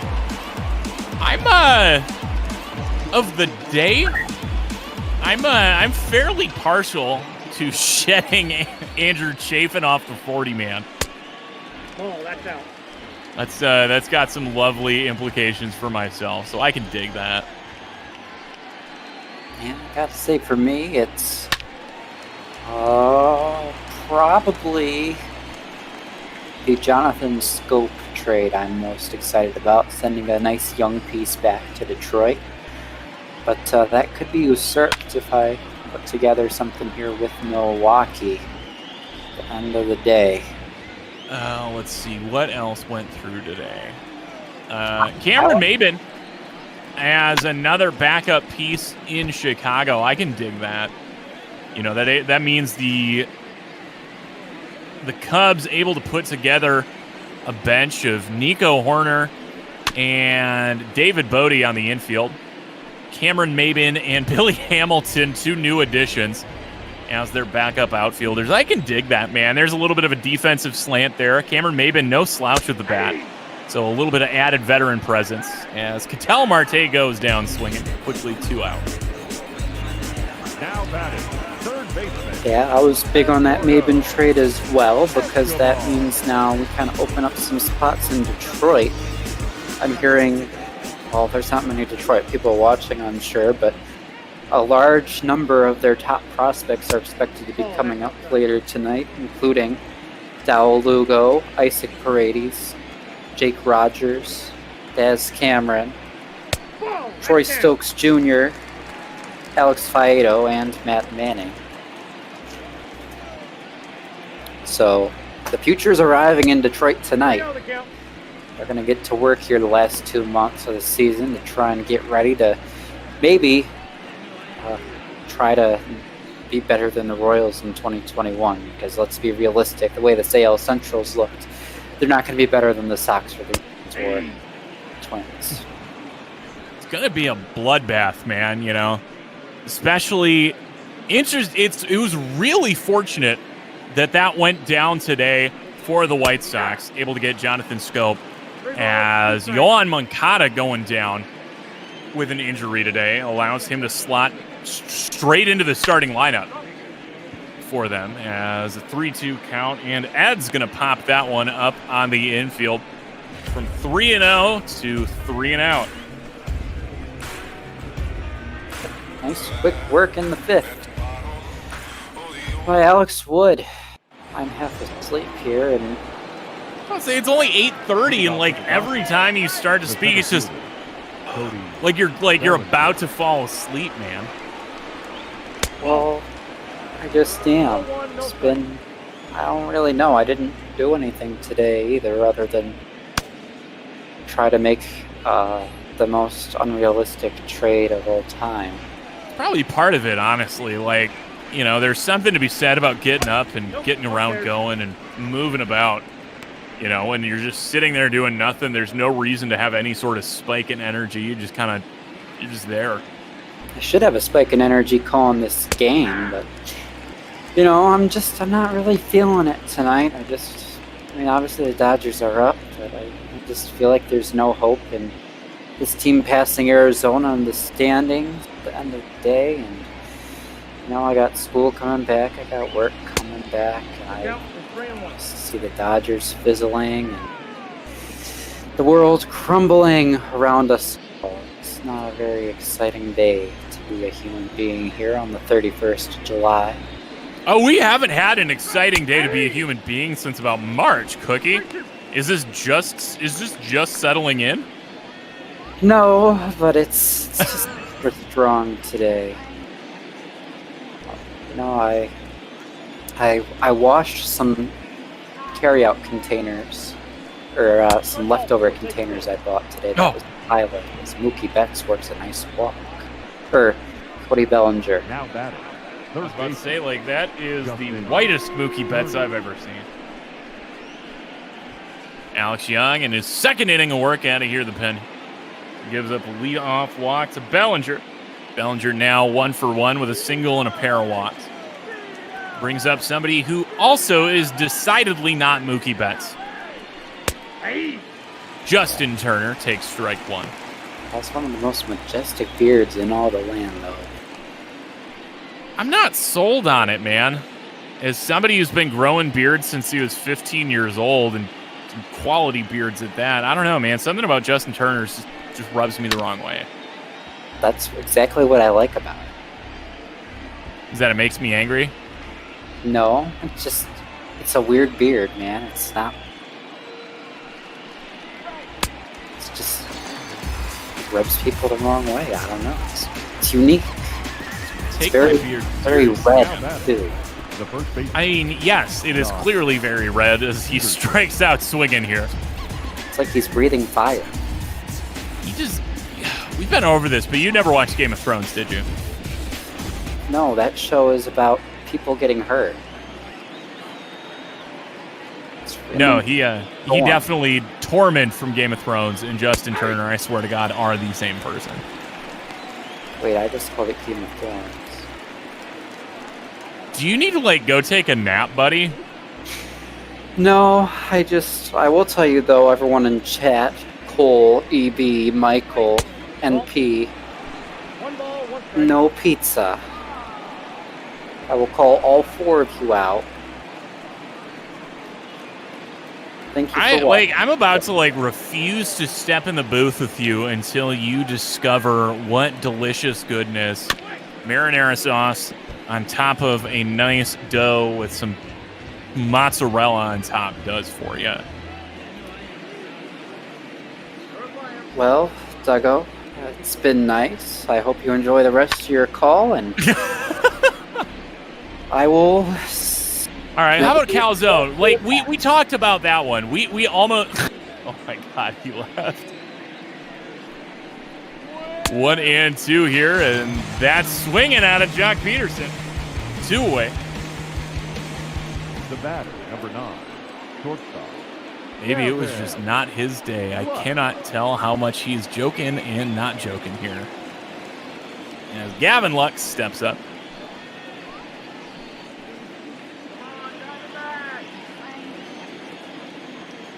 Cookie has left the building. Man on first after the leadoff walk to Cody Bellinger. Gavin Lux in some of the top running for National League Rookie of the Year, along with our boy Seth Beer. I really couldn't tell if you had just like had enough of the day and you're like, all right, screw it, I'm done. Like I was like, oh, did he just really like 86? Like, oh, had me scared, Cookie. I gave a lot of thought to just going to bed, but, I'm on a call. I'm going to be on a call, and maybe I should have just left because David Price is into the game to make all my hopes and dreams come true. Oh my God. There you go. There's leading off for the Diamondbacks. There's your reason to go, right? It's David Price coming to the mound on a lineup that's meant to attack lefties. I think we need to move David Price to setup because the setup people never get used. God, right? Start putting in your setup men as long relief just to get them the usage. LA's up by 2. It's the bottom of the 6th, and David Price, who got kicked from the rotation for being awful and consistently giving up games, is now going to make this a 2.5 game lead in the division for the Diamondbacks. Ball one. He got up 0-2 on Seth Beer, misses with the fastball. But Beer's been cooling off, though, man. Like, let's be real. Seth Beer has not quite been the dude as much as he has been to start off his year. Yeah, they talk about that a lot, Duggo. You come up, you're new. People don't know you. They don't know how to expose you yet as much. Right. So you'll be hot that first 2, 3, 4 weeks, first month or two even, but you have to adapt to overcome. That's why especially a lot of times we talk about the sophomore slump. It can take a few years to really get down at sort of adapting to the pitching, becoming, a hitter. If you got holes in your swings, things that you can have those pitchers take advantage of, it doesn't bode well for you. As now the count's gone full. Nice job to battle by Seth Beer. Clearly not drunk here, doing a nice job tracking the ball. No, I mean, you want to talk about guys that clearly got overexposed in a short order. Seth Beer swinging on a full count there. Tormund with the toss for out number 1. The guy that was basically the definition of no scouting when he first came up, Aristides Aquino. That kid came up and mashed baseballs like nobody's business. But as soon as September hit and there was enough Major League tape to break him down, he went ice cold. He hit about like a $120 in the month of September. I'm actually going to double check because I know it was awful. Yeah, that's just how it goes. It's Nope, inside, ball 2. Oh, it's baseball. $196, slugged .382 over the month of September. That's ball 3. And for comparison, in August, in the same amount of plate appearance, or the same amount of at-bats, hit .320, .391, .767 with 14 home runs. So that's an OPS north of 1,000 then, yeah. Yeah, big time. 1158. That's kind of, when you got the OPS over 1,000, that's when you're crazy. So 3-1 count. David Price working to Nick Ahmed, missing high. So that's going to be a walk. Now Ildemaro Vargas and Carson Kelly are going to have chances to go off David Price. Vargas is 1 for 2 with a single. Price will be looking for the double play. More than likely, though, it'll be a 2-run home run, even if Vargas isn't known for his power. I was about to say Vargas, the known power threat. 1 home run on the year. I don't even know when that happened. I think that was in a simulation. Nope, ball 1. He's rocking a grand total of 7 on his career. Well, David Price gave him ball 1, and more uplifting news to me, the real-life Tigers lead the real-life Reds 3-2 heading into the 7th inning, and Spencer Turnbull threw 6 full innings of ball, so... There you go. You know, Tigers actually showing some life in real life, despite their bat ball counterparts chilling in 4th place at the AL Central, a very distant 4th at that. And now here's where the fun's going to start. After it was the 29th was the date, as Vargas does give that one out a ride. In center, retreating back in center, and making the catch is Cody Bellinger. Oh, that was almost beautiful. I would have called it too. Brings up Carson Kelly. You want to talk sneaky power, it's this guy right here. Always feels like Carson Kelly could hit a bomb when his team needs it most late in the games.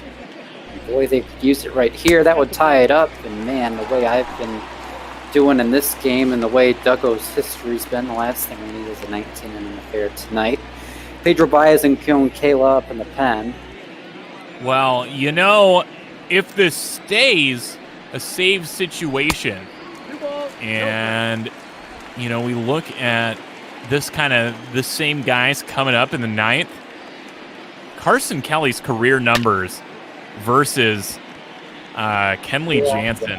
Yeah, he's like 20 for 20 with 15 home runs. We don't gotta talk about it. Oh, we do have to talk about it, because my fans need to know it. As, breaking for second, Nick Ahmed, safe in there with stolen base number 6. Good job to read the pitcher, shake him up maybe a little bit. Price is going to get an extra miss from Kelly, though, to make it a full count. So we would have seen the runner in motion anyway at this point, had he not stolen, but at least now he'll be at second base. Score on a single, make it a 1-run ball game. Full count. David Price working first base side, as most lefties do. Gets a swing and a miss, a nice K. So scoreless inning for Price, thank the Lord. It's like the Fernando Rodney experience when you see David Price, in a sense. We're heading to the 7th, LA. Well, they need insurance runs in case Price stays in. You're really going to leave Price in with 8-9-1 due up? Thankfully, Price is about to be pinch hit for, I would hope, next. But, I mean... weirder things have happened. Sometimes they let the pitcher hit and then they substitute anyway. It's really bizarre. 0-1. See what happens here. Alex Young, another inning of work here. Would have been due up if Carson Kelly had gotten aboard, but instead, Alex Young out for his 3rd inning of work. That's what he's been able to do, man. He's been able to work solid in that long relief, give you that 2-3 innings when you need it, and that's another strikeout. That is strikeout number 5 for Alex Young. Ladies and gentlemen, your attention, please. And there you go. The David Price experience is over here today. Corey Seager coming into bat. Corey Seager, boom, boom, boom, boom, boom. Take strike 1 on the bottom edge of the zone. I'd watch on this guy, too. I don't understand the fascination, man.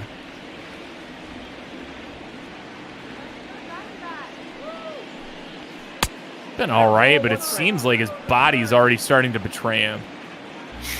Well, he's just not gotten very good everyday playing time this year. I mean, the potential's there. There's a few more years of team control.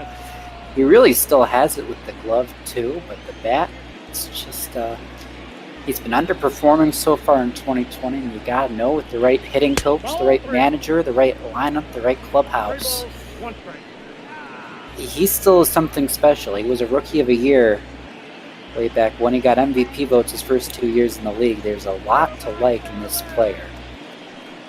I mean, but there's also a lot to detract from the last 2 years.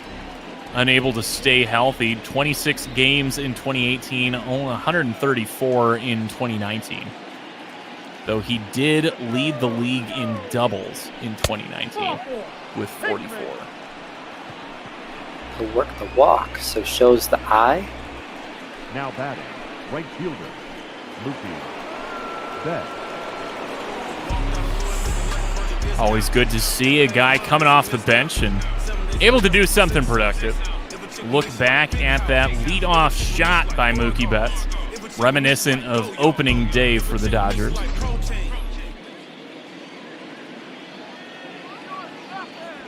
See what Alex Young has to say about it now. 1-0.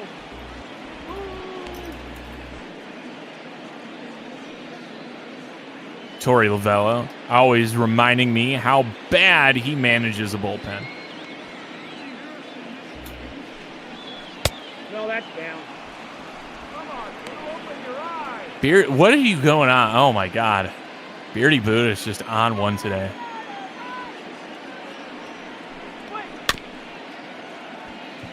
Is that Luis Robert as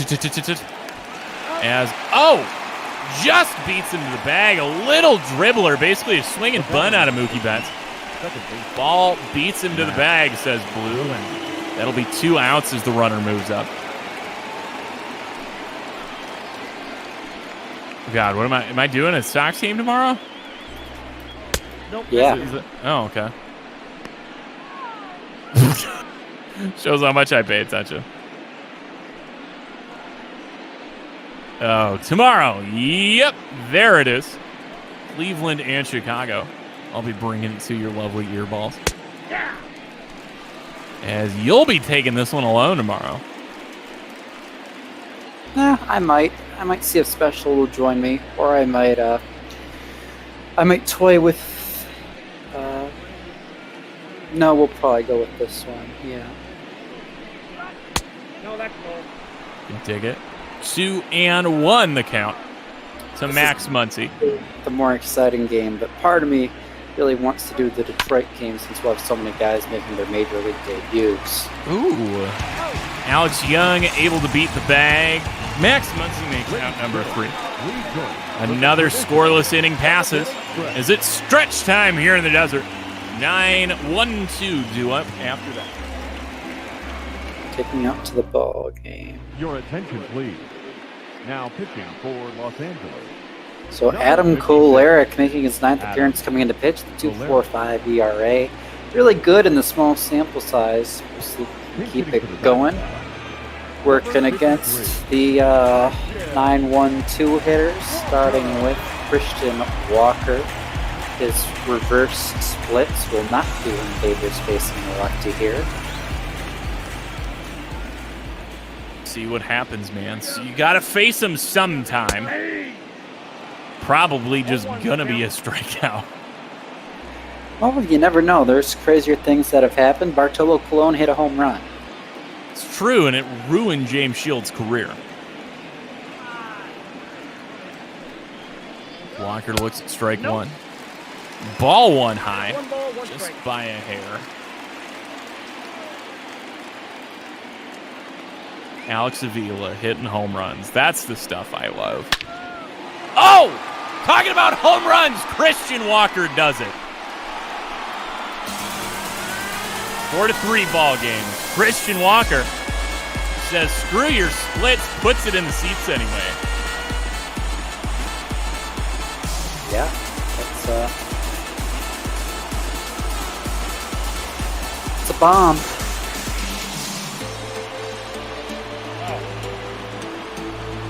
Not as deep as it could have been, 391 feet, but left the bat in a hurry. See there, just a laser of a shot down the line over the Diamondbacks bullpen. 4-3 now. Top of the lineup coming up.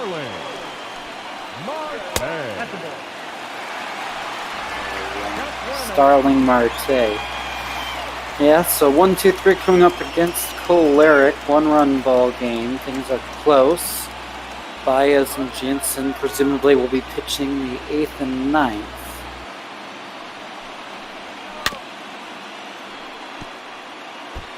Swing fouled off 1-1 here to Starling. Starling so far 0 for 3, did reach on a throwing error by Corey Seager. But has yet to get a ball to leave the infield.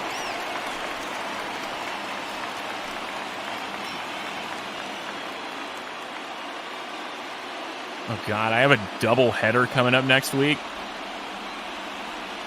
Oh, it's you and me. We're just going back-to-back games. That's right. You've told me this. Yep. We got here 2-2. Ball in the dirt. Gonna go full. David Peralta on deck. Still no outs in the inning.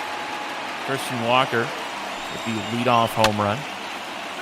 As that one's gonna be flared into shallow center for a base hit.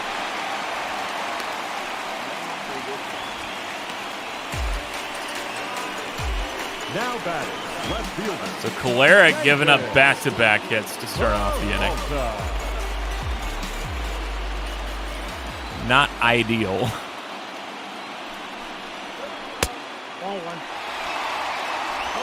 Peralta takes a ball high, 1-0.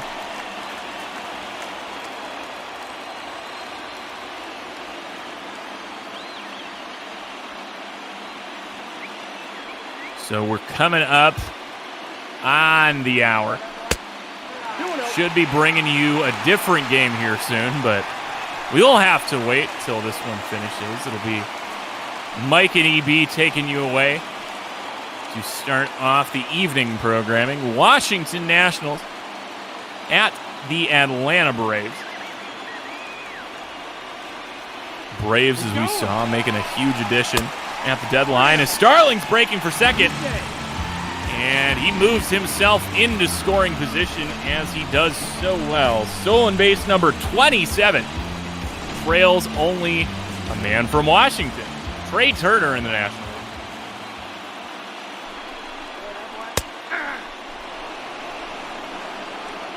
I just imagine you are dead over there, buddy. Well, there's some things that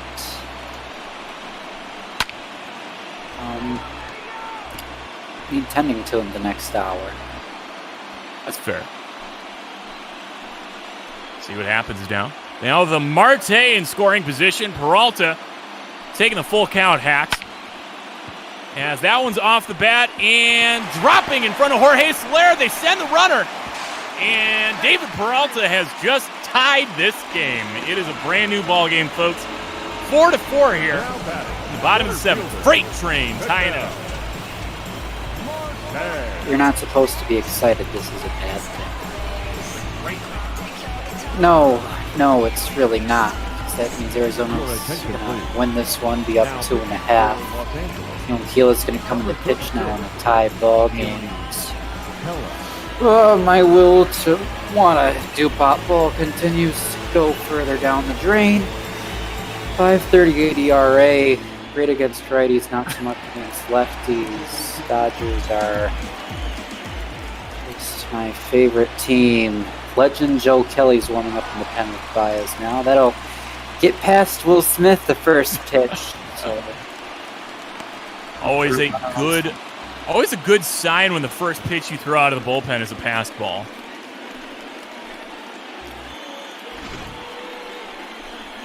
See, is that a wild pitch? I'd call that almost, I don't know. What do you think? Wild pitch or pass ball?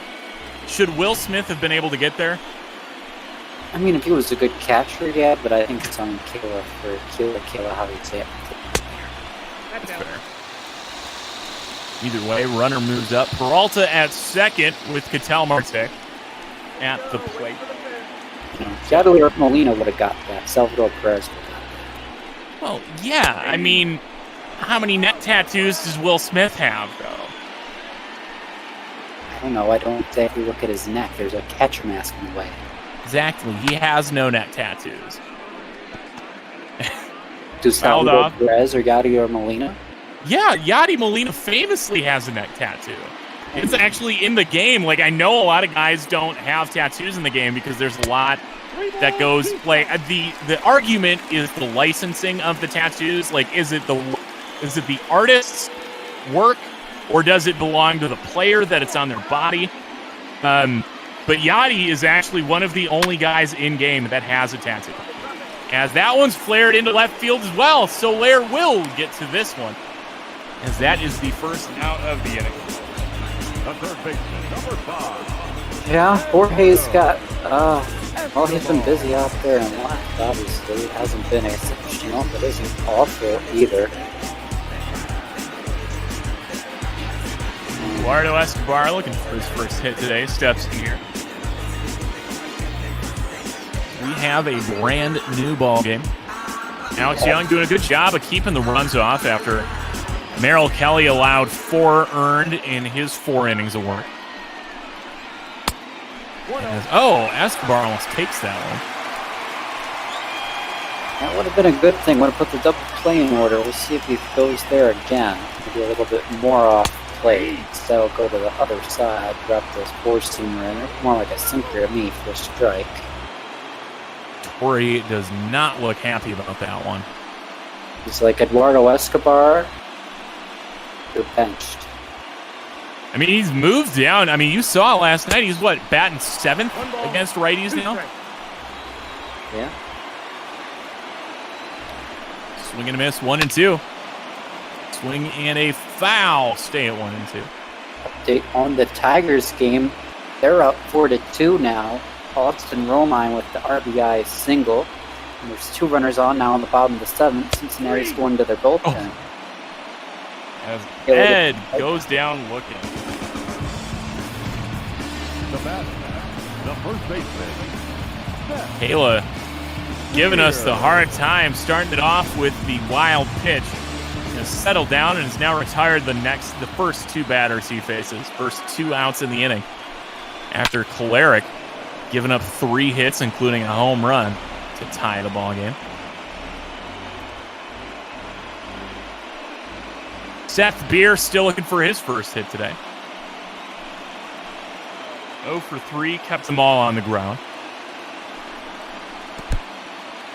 Swinging at one, dropped in the dirt. Just big curveball by Kayla. 0-2. 1 out from getting away from it. And call ball 1. I'm not sure where that one missed. As that one's not going to miss. That is a beautifully located curveball. Gets him frozen. Back-to-back strikeouts looking for Kayla as he comes in and stops the damage. It is a tied ball game, though. Through 7 innings, it is new. It's 4-4. As Hector Rondon coming in for the Snakes. Number 28. Yep, his 3.44 ERA. Struggles with command at times, though. 15 walks. Leading off with the Dodgers, the left fielder. Former closer spent his years with Chicago after getting picked up in the Rule 5 draft. Went as a free agent to the Houston Astros. Houston Astros.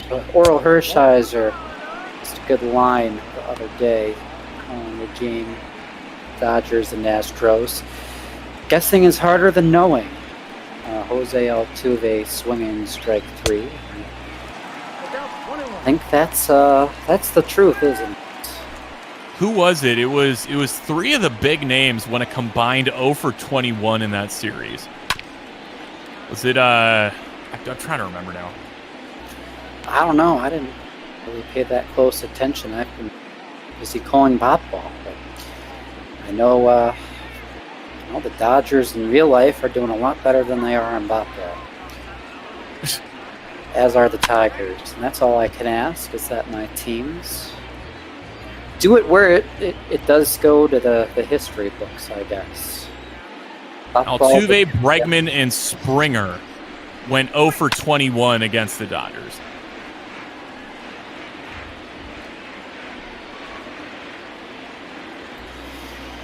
Darn. Feels so bad for him. Isn't it just a shame? I really have a lot of sympathy for people who are such class acts on the field who have rightfully earned everything that they've gotten, who've used their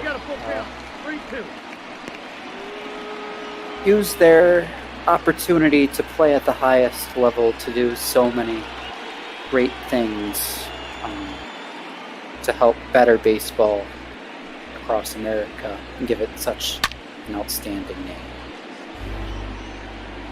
They're just following in the lovely footsteps of the current commissioner of the MLB. It's just been great from the top down, man. As Jorge Soler goes down swinging. 0 for 4 day for him. Now batting. Look at our starter comparison. Kelly struggled through 4, but James McCann pinch hit, made it within 2. And, well, then from there, just chipping away, Arizona has. Now we're tied in the 4th. Taking advantage of the Dodgers bullpen. Surprisingly, David Price not the problem.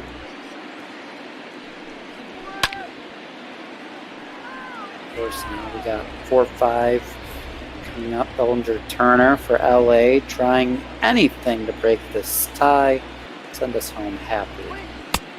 1-1. Oh my God, Cookie. You know what we could see? What? I'm just wanting to see. I just want to see Kenley Jansen come in now. Yeah, I know. That's really just all he could ever ask for. Carson Kelly versus Kenley Jansen. That is all I could ever ask for. Is that one's grounded against the shift. Ahmed ranges over, makes a nice play there. As Bellinger's retired for out number 2. Now batting, the third baseman, Justin Turner.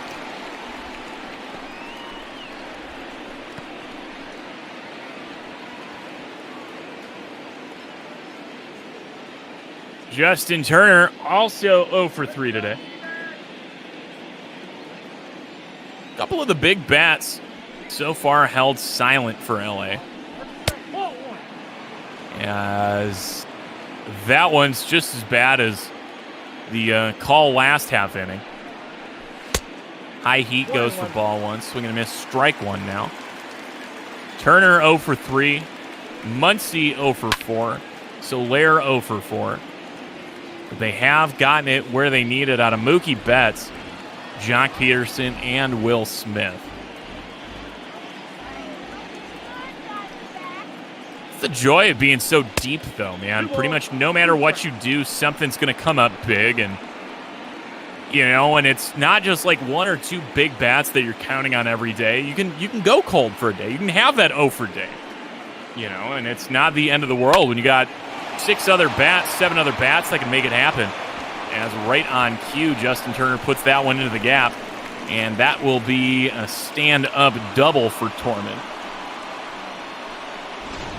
Yeah, he's, well, problem for the Dodgers, though, it's been 6 or 7 guys every night who think the other 6 or 7 guys can carry him. That's made this team, I mean, you look at the names, you look at the stats, not really the stats, but kind of the ratings, the scouting. You'd think this would be one of the best lineups in all of baseball, but it's really been mediocre at best. Chris Taylor's been a pinch run. Smart decision there. Now a intentional walk to Jock Peterson as well. All right, I guess you're trying to set up that double play ball, but now you're bringing up Gavin Lux. Well, it's already 2 away. That's true. I guess you're just trying to find that play at any base. See what happens here, because Lux has grounded out 3 times today. Rondon just needs to keep the ball in that same location, keep it low, and induce another ground out. We'll see what happens here as that one misses outside. 1-0 to Lux. Peterson, definitely a threat against right-handed pitching. So probably not the worst idea to give him the free pass. Lux digging in. Lux on hug watch. 1-1. Swung on by Lux. That one's out into left. Peralta going back off the wall. That is going to break this tie as that brings home one. Gavin Lux makes it 5-4. The catcher will. Yep, that's why he's not on hug watch, folks. There's no way the Dodgers are giving up on this young bat. He's got 6 years of team control left. He plays a superb middle infield, and boy, he's shown he can hit. He's kind of the leader for Rookie of the Year, and I mean, combined with what else would be asked to get, let's not sugarcoat it. It's Christian Yelich we're talking about. To give up that, plus, your starting pitcher, ace of the future, plus your catcher of the future, plus, a couple of your best bench bats, plus a couple wild cards. It's just, you're not going to be able to do that. So that's, I can officially confirm, I'll go ahead and leak the details too, that it's, the LA-Milwaukee trade is not going to go through.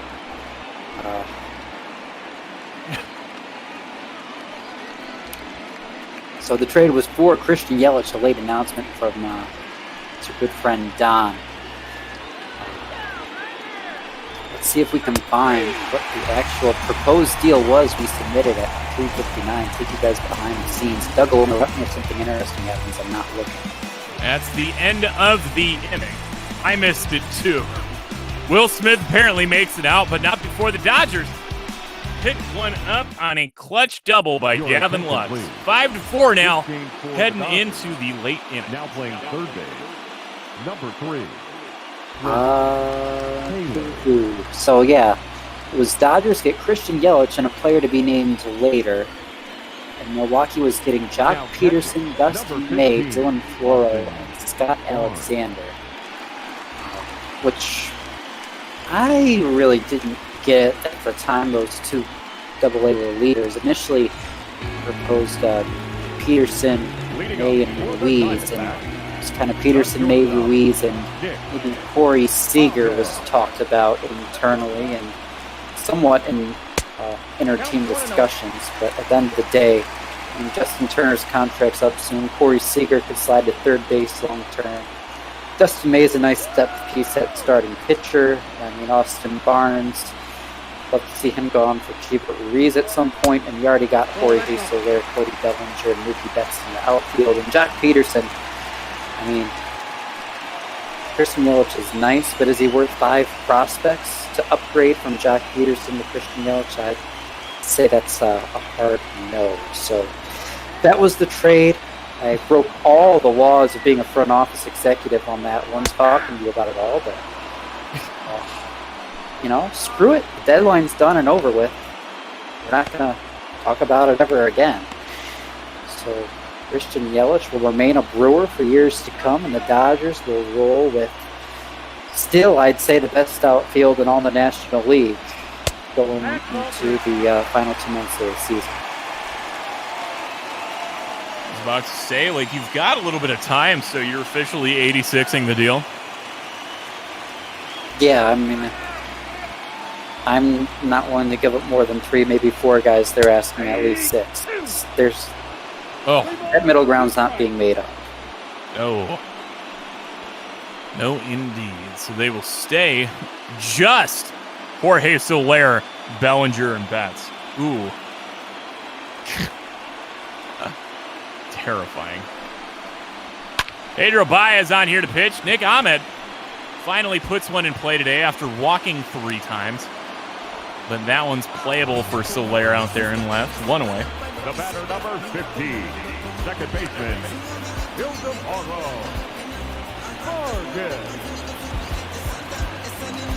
Marlo's coming up now.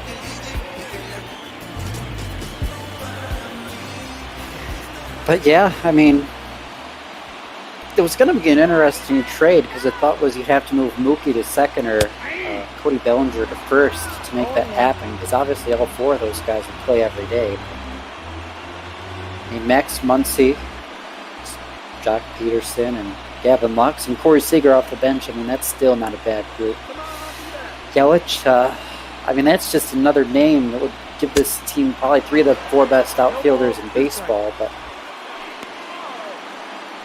you know, there's a time and a place, and that time and place is the All-Star game.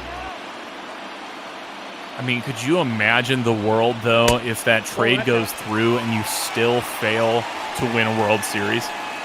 That's what Special said. He said we're going to get so much crap if we lose it if we do this trade. I said, I don't care. I'll do everything to win. That's how I play my out-of-the-park baseball, too. I am not afraid to trade away 4, 5, 6 young guys at times to get those superstars that are young and cost control. The thing is,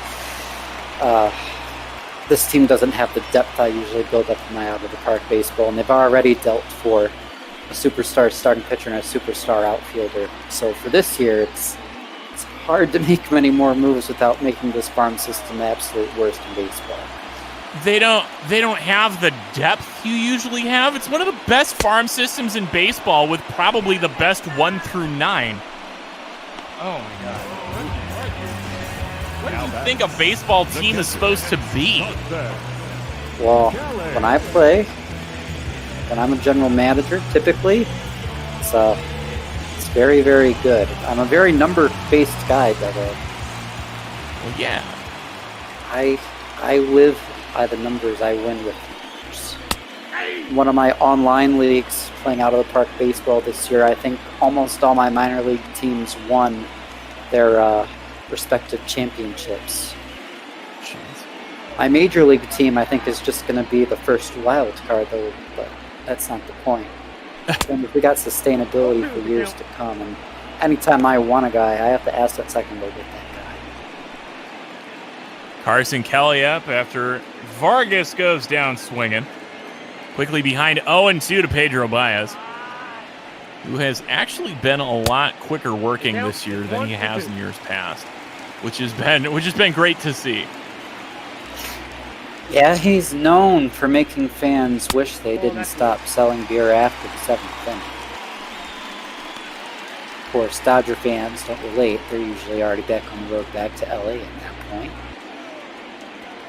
But I was about to say, like, it's past the 7th inning, Cookie. What are you still doing here? I mean, I tried to leave in the 6th, but... True.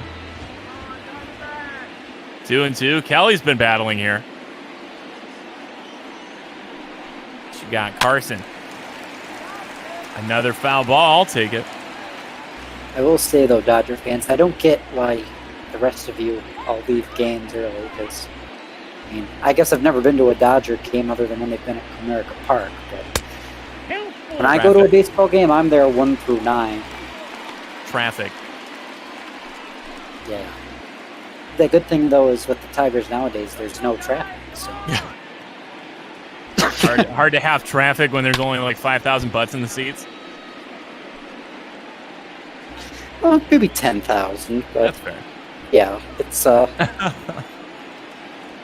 it's not like 40,000 plus like we used to see back in the early 2010s.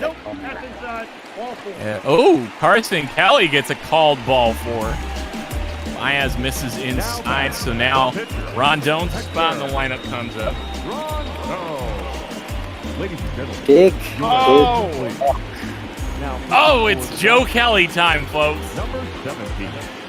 Joe Kelly, known for some command issues, perhaps in the real MLB, and hero of many of late, known for making that god-awful, ugly face with his lip. Oh, man. I am just so ready to watch somebody strike out so I can say it. I don't even care if it's Tim LeCastro at this point. Actually, yeah, I do. I really can't lose. I can't afford to lose a game here. The Dodgers. Be up a half game. Yes. Oh, swinging at that one, and nice swing, bitch, LeCastro. There's Joe Kelly throws one pitch, makes one out, does not hit a batter. And Arizona leaves the tying run on. We are through 8 full. Dodgers still clinging to a 1-run lead. Andrew Miller, the guy acquired here in July, takes the mound here. Yeah. 3.79, but the peripherals on the batting average not the best. It's been a down year for Miller. He was thrown in on the Gallegos trade, kind of for his veteran presence and also kind of to help balance salary a little bit, eat some money.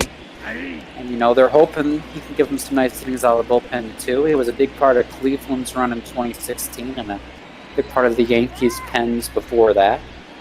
Yeah, man, part of that no-run DMC. That was such a beautiful... As much as I hate the Yankees, that was such a beautiful back end of the bullpen and an even better name to go with it. Betances, Miller, Chapman, 7, 8, 9. There was none better than those three. Boy, starter gives you 6, and then you're done. No, dude, it was filthy, man. Dellin, Miller, Chapman. Just, oh my God. Austin Barnes going down swinging here. Newly entered into the double switch. Love me some Austin Barneys. Mookie Betts, 2 for 4. It was 2 for 2, but 0 for 2 sets.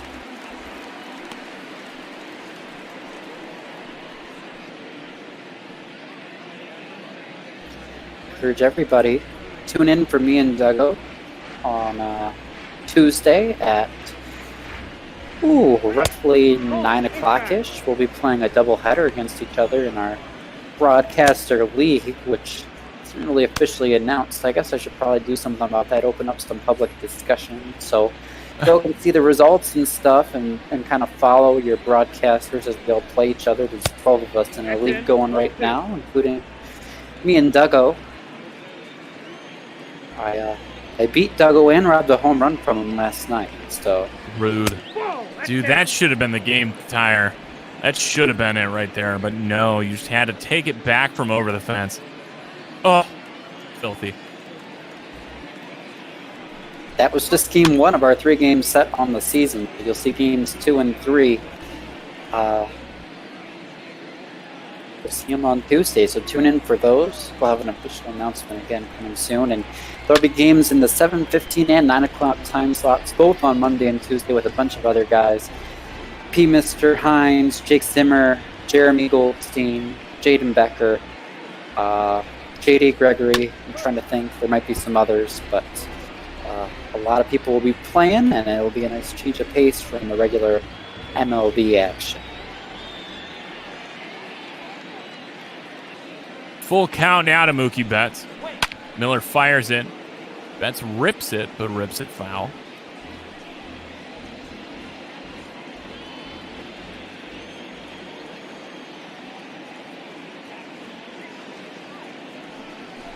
Another full count pitch. Another big foul ball out of Mookie. He's going for home run number 2 tonight. Thought you were going to say number 2 on the season. I'm like, that's a little late. No, that was, I think, game 2 of the season. Long at bat, though. 10 pitches already. We'll see at least 11 from Miller. Thank God he can give you a couple innings, right? Getting you 2 innings of work in 1. Well, 11 was fouled off, so now 12 will be on the way. Max Muncy hopefully getting a good look on deck. Oh, my God. Miller, just... Oh, my God. Just do something. Everybody's getting under the pizza hate today. Oh, my God. How many foul balls do you need? Where are we at now? 13? Pitch number 14 coming up? I think so. Pitch. Oh, my God. Another foul ball. So, pitch number 15. This could be a bop ball record, folks. I'm not sure what our longest at bat is. Heck, I'm not sure what the MLB record is. I've seen an at-bat about that long, but Mookie finally coming out victorious. Dribbles one through the infield, and that's a one-out base hit. That's a good way to fight to get your pitch. 15 pitches. That's finally his. Pokes it through the shift. Base hit. Max Muncy could ground into a double play, and it's lefty on lefty, so it'll be tough on him. But Jorge Soler stands on deck, so number one priority for Muncy right now is no double play. Want those insurance runs. It's a dangerous Arizona squad that's going to have the top of the order coming up. If anybody's got a shot, man, it's this offense trailing only the Washington Nationals in runs scored in the National League.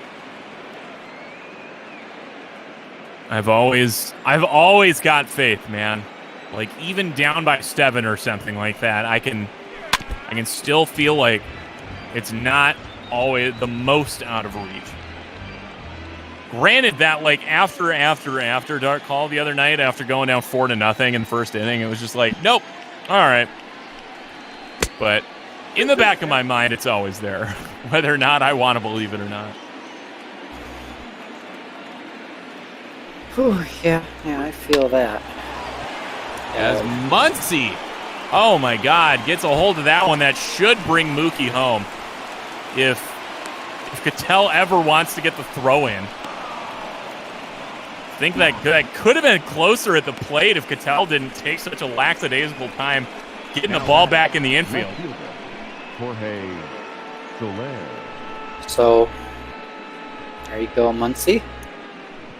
Nice lefty on lefty double. Now you stand at second, give Jorge Soler a chance, and it won't be off Miller. Yohan Lopez. Number 50. The sparkly 1.64 ERA.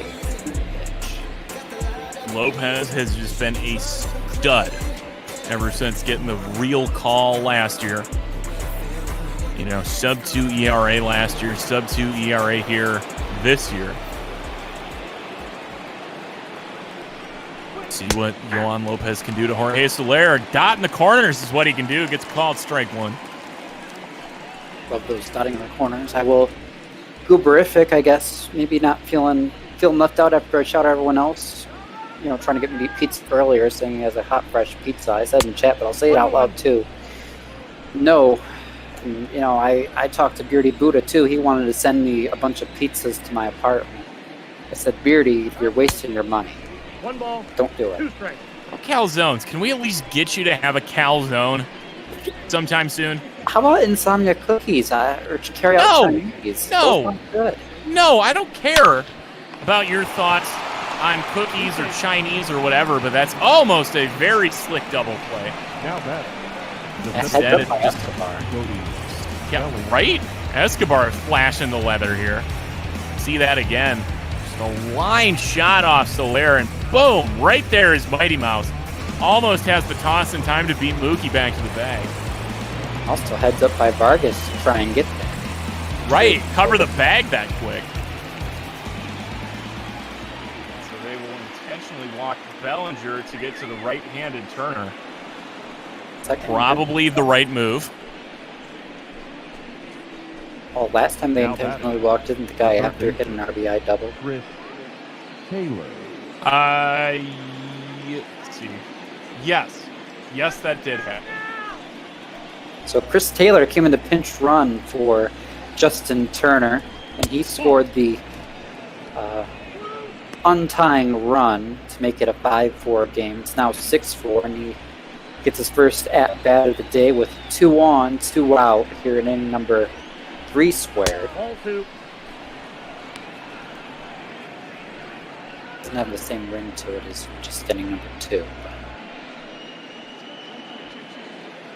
Those number properties, man, they excite me. Outside, that's a ball.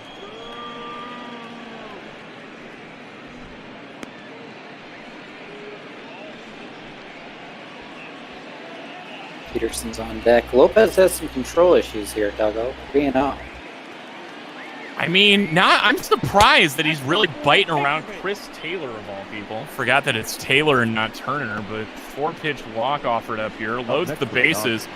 2 outs, top of the 9th. LA has taken the lead here now, 6-4.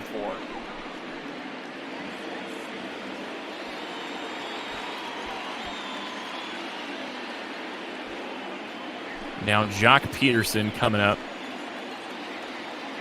This is not great. This is not ideal. Jock Peterson, a known righty masher. Indeed. I call him Christian Yelich Light because that's essentially what we're baking on him being for the rest of the year. So.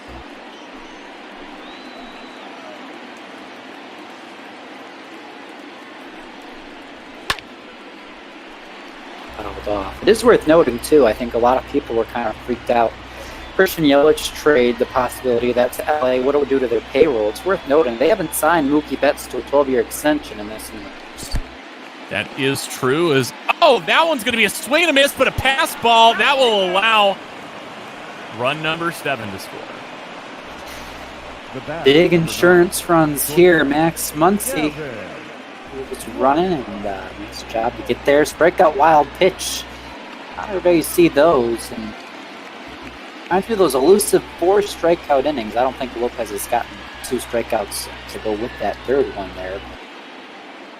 No, that's just number 2. That's just number 1 for Lopez. Man, those 4 strikeout innings to go, they warm my heart. So they do. I love them.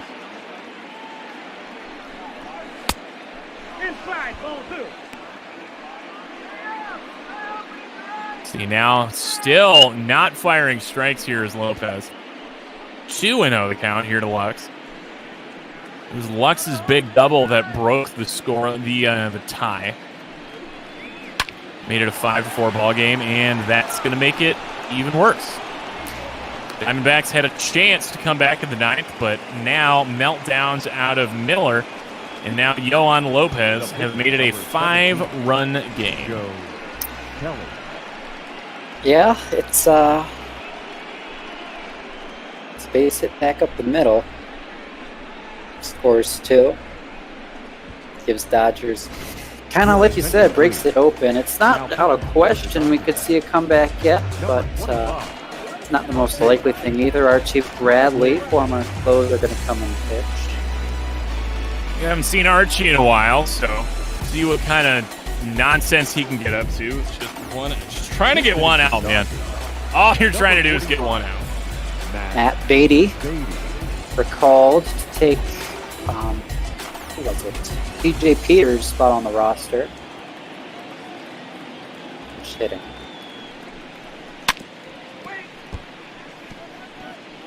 Peters part of the Haney trade.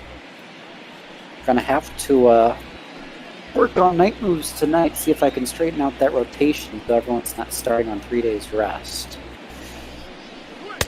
Well, when was the last time Heaney pitched? That's the issue, I think. Well, I have no idea. I probably got to look into it. Because if he's going already, he had to get pushed back that far. I had to imagine he made a start not that long ago. Would have had to been like yesterday or the day before. So, which is irresponsible of the Angels to let that happen. We may have to recall Dustin May and have him make his start as scheduled and go back down after. May have been some poor planning on behalf of our late nights crew. There's Archie Bradley getting the strikeout and getting out of a inning that lets 4 come across for LA and make it a 9-4 ball game and give a big cushion to Blake Trinan. Oh, God. Blake Trinan. 2.76 ERA. Allowing a stingy 170 batting average against righties. And that's who he will face first out of the box in Starling Marte. 1 for 4 today. Diamondbacks now down by 5 after tying it up just 2 innings ago. Nice little bullpen meltdown. Alex Young gets you 3 scoreless innings, and you just proceed to squander it. Love to see that. Yeah, it sucks, but it's nice to see it not being the Dodgers melting down for once in my life. You'd think, Duggo. I mean, I have a lot of respect for this Arizona squad. I mean, there's a reason they're still in first place at this point. But you'd think about this Dodgers squad, they would be one of the favorites to win the World Series, and they would be running away with their division despite Arizona being here. But it really hasn't been the case. It's been just tumbles and turns, and it's been awful in LA. Like, I don't know how to say it. Like, call me a crybaby. I will. How many consecutive division titles have you won? How many pennants do you have in the last 5 years? Well, a lot, but a lot's not enough. I will say that, you can brag about the pennants all you want, but all it is just the most expensive second place trophy one can buy. Yeah, it's nice to get pennants. It was to see Detroit get them in 2006 and 2012, but we saw it with my Tigers. They never were able to get that World Series, falling to the Giants in 2012, the Red Sox in 2013. The two best shots they had. That'll do something, huh? Home run. It could have been a one-run game, but no. It has to be now a 4-run game, and Starling Marte puts that one over the wall to make it 9-5. Whoa. Not even excited about this home run. This is sad. I mean, makes it within 4. I think there's still nobody out. Yeah, down to spring leadoff home run here. There's a little bit of hope. Of course, Kevin Jansen will be warming the pen. Should we get to a 9-6 situation with a couple of runners on, make it a save situation. Peralta takes strike 1. MP squared 7 straight division titles and 2 pennants, those coming in 17 and 18. But yet to take a World Series. And that's really what counts, Duggo. You don't remember teams for their pennants. You remember them for their World Series wins. The only time you remember them for their pennants is if it happens like this, where they're just perennial runners-up. As I said, the most expensive participation trophy money can buy. Most expensive loser trophy money can buy. Yeah, they haven't been afraid to put on their payroll, too. They've got a lot of money they've pumped into a lot of people to get to this point. Is Peralta, ugly swing and a miss for out number 1, so Trinan's got his first K. Would have hit his elbow if he didn't swing. Ooh, wow. Not the greatest look out of David Peralta. So Patel, Marte, foul one off. I like that Matt Vespersion kind of commentary. Cattell, Marte. 1 for 4 on the evening. Please don't sit here and Matty V me. Duggo, Blake Trinan's throwing 100% first strikes.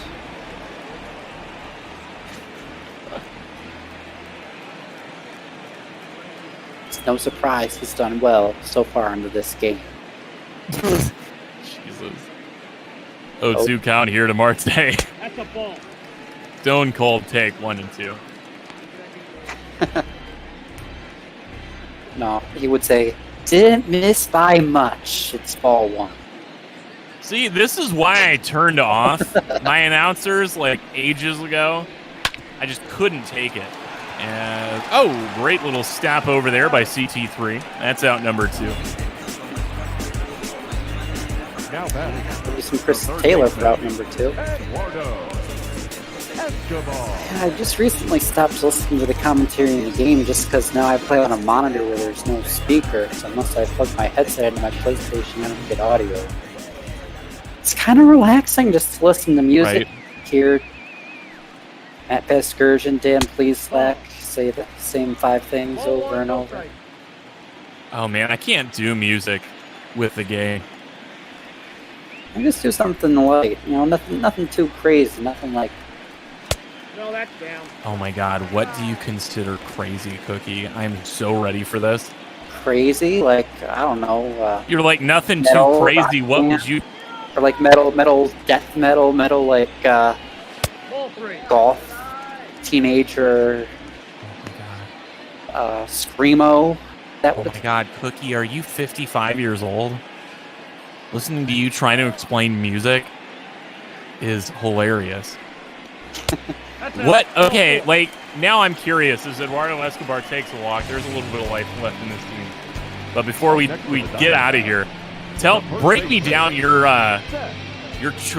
listening choices, your musical tastes. Well, normally I like stuff that's nice and instrumental, maybe a little bit of classic rock. Okay, like who?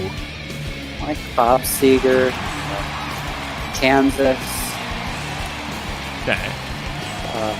All those classic rock people. I mean, usually I just put on the classic rock station and roll with it. I don't really care who's singing or even what their names are.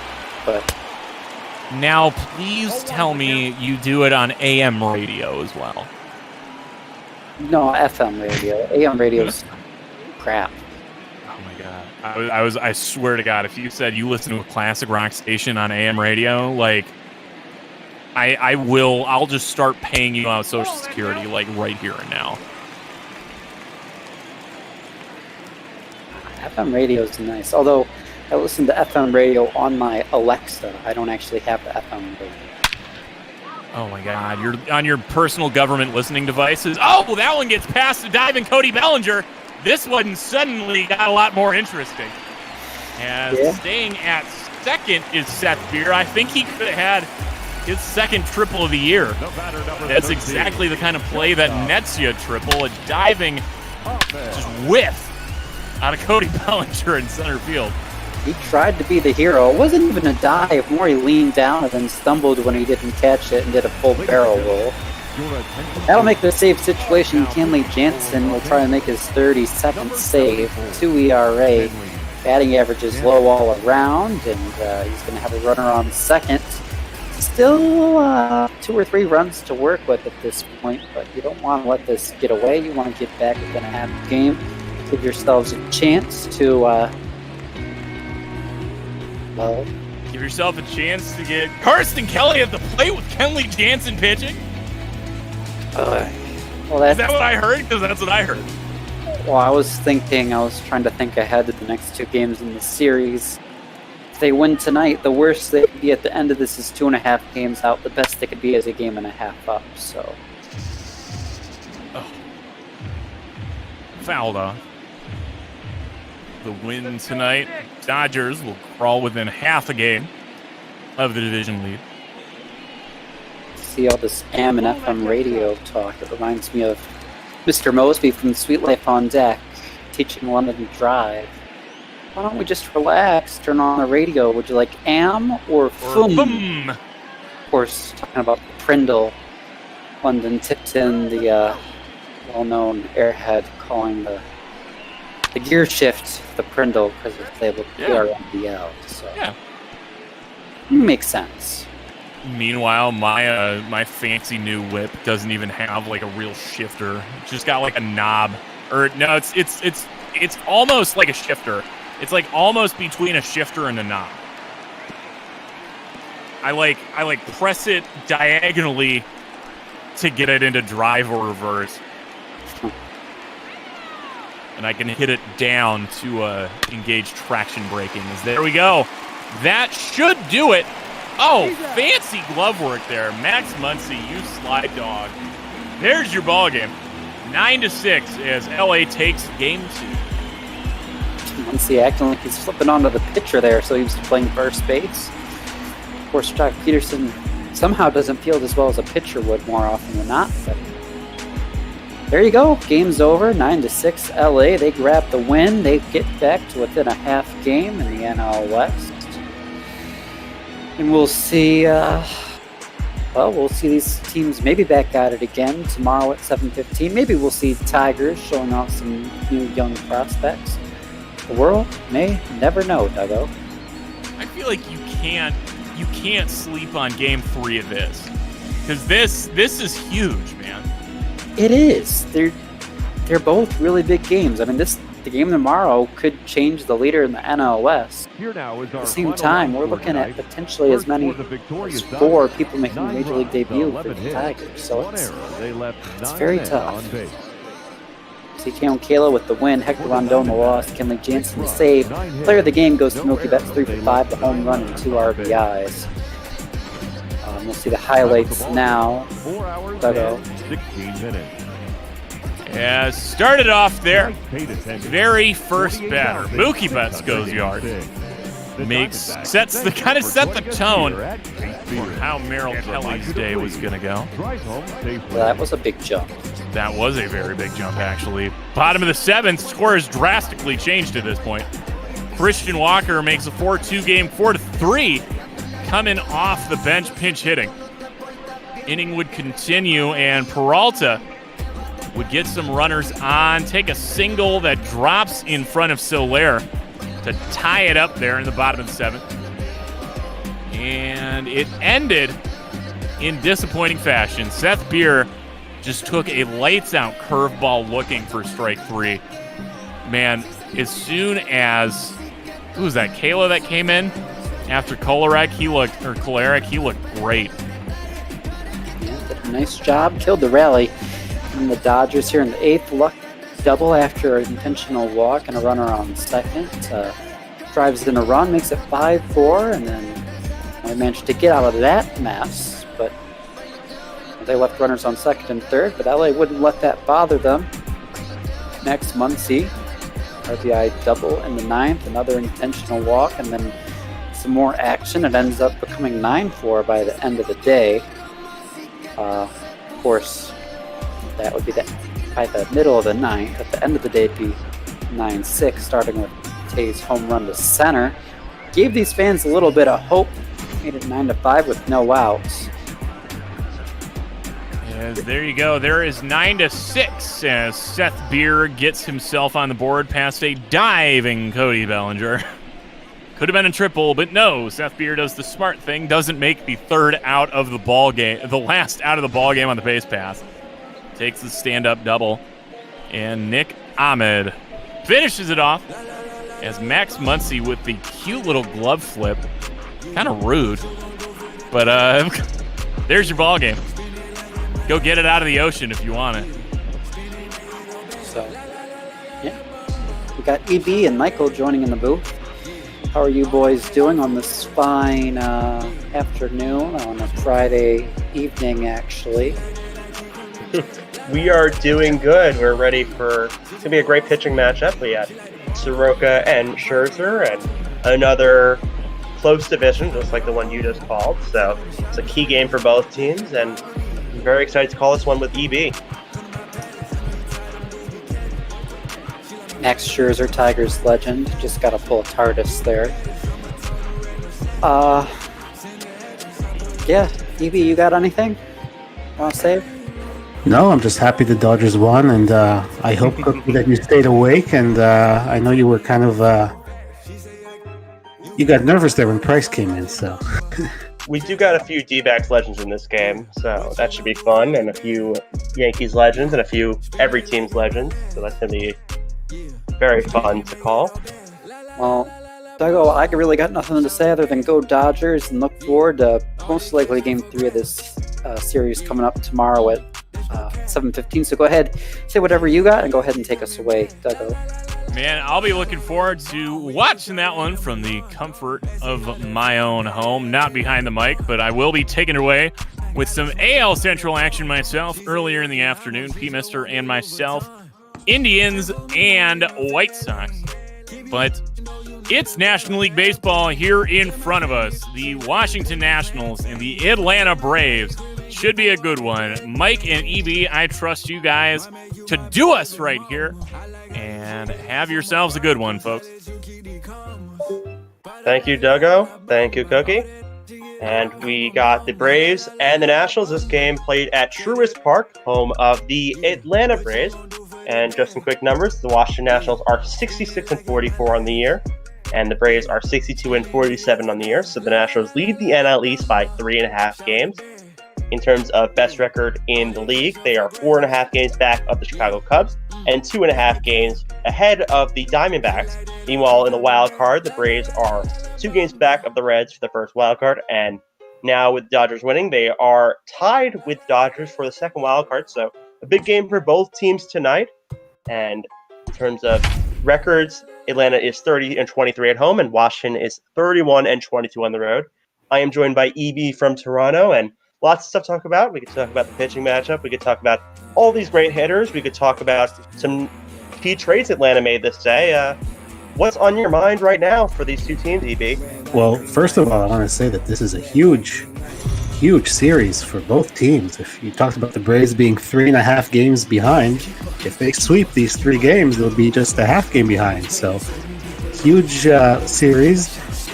Nationals obviously want to create some more distance from Atlanta, so if they sweep, they'll be up by 6.5. And yeah, this is a really, really good pitching matchup with Soroka and Scherzer, so I'm looking forward to seeing what these guys can do. And Mike Soroka on the bump for the Braves. Not as good as his rookie season, but still has 10 wins, and he's up there in a good amount of stats, but his ERA not quite what the Braves would want, and he's going to be facing a very tough Nationals lineup.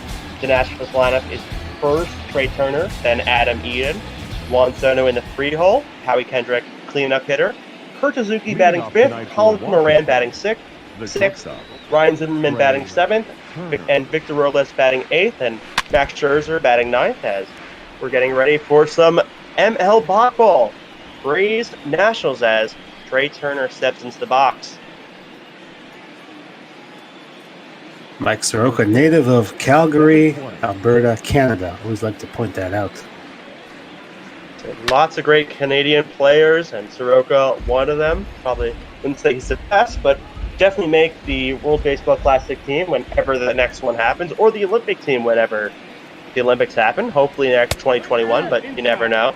As 1 and 2 now on Turner, and the defense for the Atlanta Braves: Tyler Flowers at catcher, Freddie Freeman at first, Ozzie Albies at second, Dansby Swanson at short, Jordson Profar at third, Marcelo Zuna in left field, Ronald Acuna Jr. in center, and Ender Inciarte in right field as Trey Turner strikes out. Soroka with strikeout to start out this game. Good start for Soroka, goes away, looks like, from Trey Turner, and gets him to strike out. There it is in the replay. And now batting for the Nationals. For the Nationals. I'm used to that being the Braves colors, but Adam Eaton, the right fielder for this team, and he's putting up some good numbers. He's tied for 5th most hits in the league, and also up there doubles, runs. He gets walks a good amount, and he gets on a lot. So doing what a two-hitter should do in that lineup. As he tries to bunt it here and tries to take the Braves by surprise, but Soroka is not surprised, and he makes the play for the second out of the inning. Nice reflexes there and fielding his position. Yeah, Adam Eaton is probably not as fast as Trey Turner, but he can get down the line, so he was trying to bunt for a base hit, obviously. Yes, he is, and now a very powerful hitter, Juan Soto, batting third. Guy who is one of the young players in this league that is going to be very fun to watch. Him, Ronald Acuna having a little rivalry. Soto did lose Rookie of the Year to him. And both these teams playing each other as Soto fouls that one off. As we see, Botster only telling us that there is only one trade left and it will be announced shortly. So we'll have that for you once it's announced. Yeah, and lots of trades today. The Braves made a few acquisitions. They got utility infielder Brad Miller, and they traded away to the St. Louis Cardinals, Trey Riley. And then the big move for them was they got Texas's Corey Kluber, and he has 2 years left, so he's going to also be here next year for this team. And they traded away Drew Waters, Tucker Davidson, Waters an outfielder, Davidson a pitcher, and Johan Camargo, who used to be their starting third baseman, but with Moran, he's kind of unnecessary as Soto strikes out. And 1-2-3 for Soroka. We head to the bottom of the first, a 0-0 game.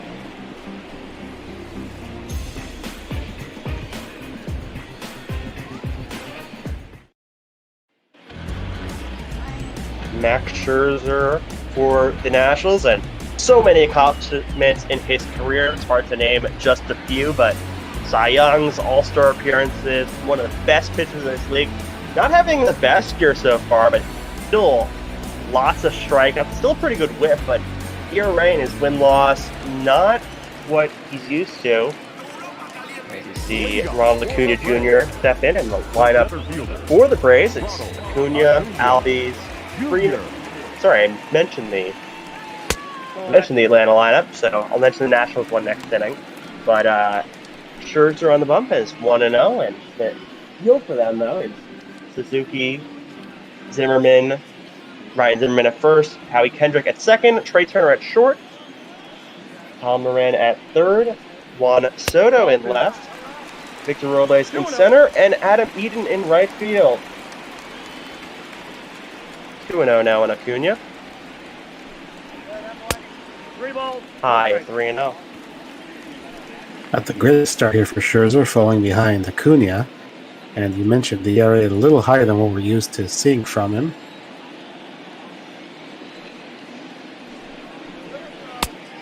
Reno is low and walks in. Yeah, Scherzer has not been the ace on the team. It's really been Patrick Corbin this year, as Scherzer struggled and Strasburg's been hurt. He's going to be back soon, which I'm sure the Nationals will appreciate in this playoff push. But yeah, Scherzer not as expected, but luckily they do have such a good team around him that they're still leading this division as Ozzy Albies steps in.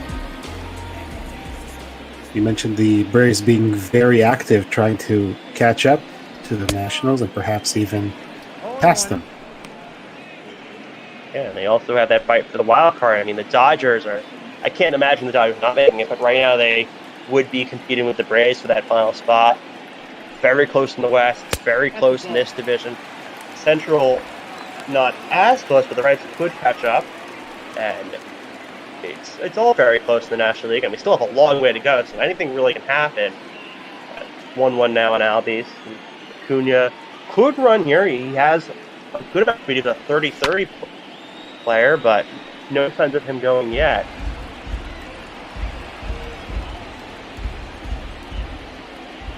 See, they show the numbers. Albies against Scherzer are not very good. I think it was 5 for 30. So.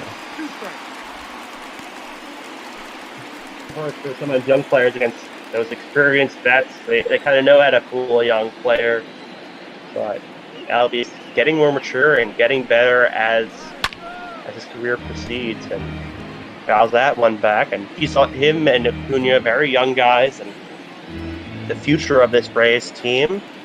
And next you're going to have a grizzled veteran, Freeman, who's been there for a while. As that one just low, 3-2 now. You see Freddie Freeman on deck, having an outstanding season for the Braves. He would love to come on or come up with two men on base. He would, and we'll see if that happens here. That one just outside for the walk. Sure, they're not very happy. He thought his last two pitches would bring Albies up, but first and second and no outs. And Freddie Freeman, the guy who's having maybe even a career season, you can call it. He's had a lot of great years. He's a 5-time All-Star and All-MLB second team last year, but this could be his best year. His average is very high. He's already at 30 home runs and 79 RBIs, and his OPS and slugging percentage and everything is very high for him. One of the front runners for the National League MVP, undoubtedly, is Freddie Freeman. As he hits that one into center, and Robles will get under it. I don't think Acuna will tag here. We'll see what happens. He will not. And pretty nice throw, a little bit wild, but on a line. Batting fourth. I just saw the Nationals in real life for 4 days playing the Blue Jays. I can tell you Robles is a pretty good outfielder and he makes some very nice catches. Yes, he is. He is game-breaking speed. Him and Trey Turner, not sure who's faster, but they're both extremely fast. Two of the probably top 20 fastest in the league. I don't know everyone, but those two are extremely fast, and especially when you have 8 and then you have 1, so you can have both of them at base at once. As another one to center from Ozuna, and that will get on. Robles will get that and throw it also to third. A better throw that time. So 2 walks, but now 2 outs. They're recovering nicely. I'm a bit surprised that these 2 veterans swung so early when Scherzer was kind of struggling to throw strikes to the first 2 hitters. Yeah, I guess they didn't really want to let him get in a group, kind of get on him early before he finds his stuff, but obviously, as you see, it didn't work there, and Jordan Profar will try to pick up the slack in there for a strike. See Acuna on second, see 25 stolen bases. Pretty good percentage, and I don't think they're going to double steal here because it's 2 outs and you don't want to make that last out at third, but maybe a ball gets a little bit wild and Acuna just dashes there. As that one's hit into center field for a base hit, Acuna coming home. Robles will throw to the cutoff man, no throw to home, and the Braves take a 1-0 lead. Profar does come through. He's an acquisition they just made. Came over from the Padres, one of the many deals the Braves made. Switch hitter up there from the left side, goes up the middle, drives in the first run. He does, and it's good. I did a Padres game earlier this year, so I had notes on Profar already. I didn't even have to add much. I added a few things, but I had some numbers on him already. As and here Inciarte steps in. That one's 1-0, and Keem and Dansby Swanson, both part of that Shelby Miller trade, which was absolutely disastrous for the Diamondbacks and set up the Braves for their future. That one high 2-0. So we should have brought that up to Duggo before. I said former D-backs, and I was like, I didn't want to push it because you know he is, I don't know, the GM or assistant commissioner. I'm like, I don't want to get on his bad side. Not to mention the Diamondbacks just lost, so he's not in a great mood. As that one's dribbled down the line, but it looks like it will get foul, so remains 2-1.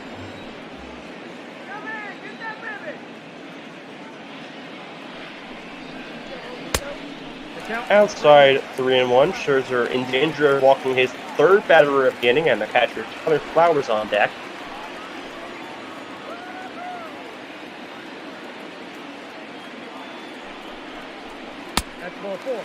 Low ball 4, Scherzer's 3rd walk of the inning, and Flowers with a great opportunity to drive in more runs and further this lead.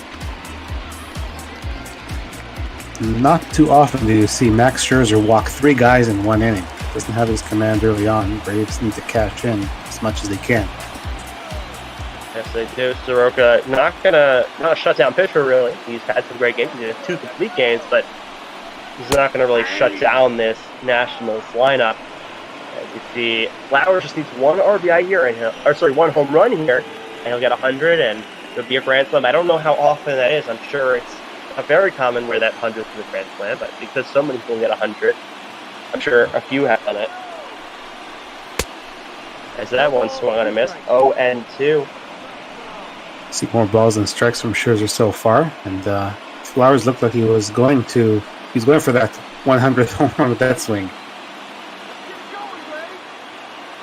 Yes, he is, and I remember I was doing the Yankee-Red Sox game yesterday, and Chapman had more balls and strikes. As that one swung on and missed, and Scherzer, despite giving up a hit, 3 walks, he only gives up 1, and we head to the top of the second. Atlanta leads 1-0.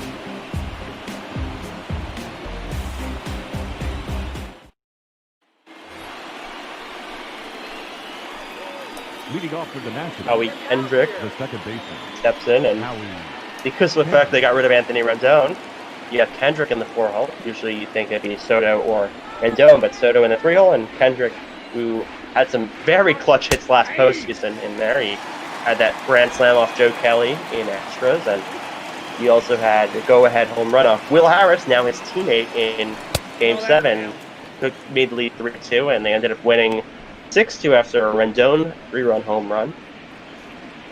That must have been an awkward meeting of spring training between Will Harris and Kendrick. Yes, I'm sure it was. I remember I hit a home run off you. I mean, that happens a lot. I mean, the Yankees signed Garrett Cole. They also once signed Carl Pavano, shut them down in the 2003 World Series, although he didn't really play much for us. But, you know, a lot of the times that happens. You sign a guy that did beat you in the postseason, or you had a key moment off of. It counts now 3-1 to Kendrick.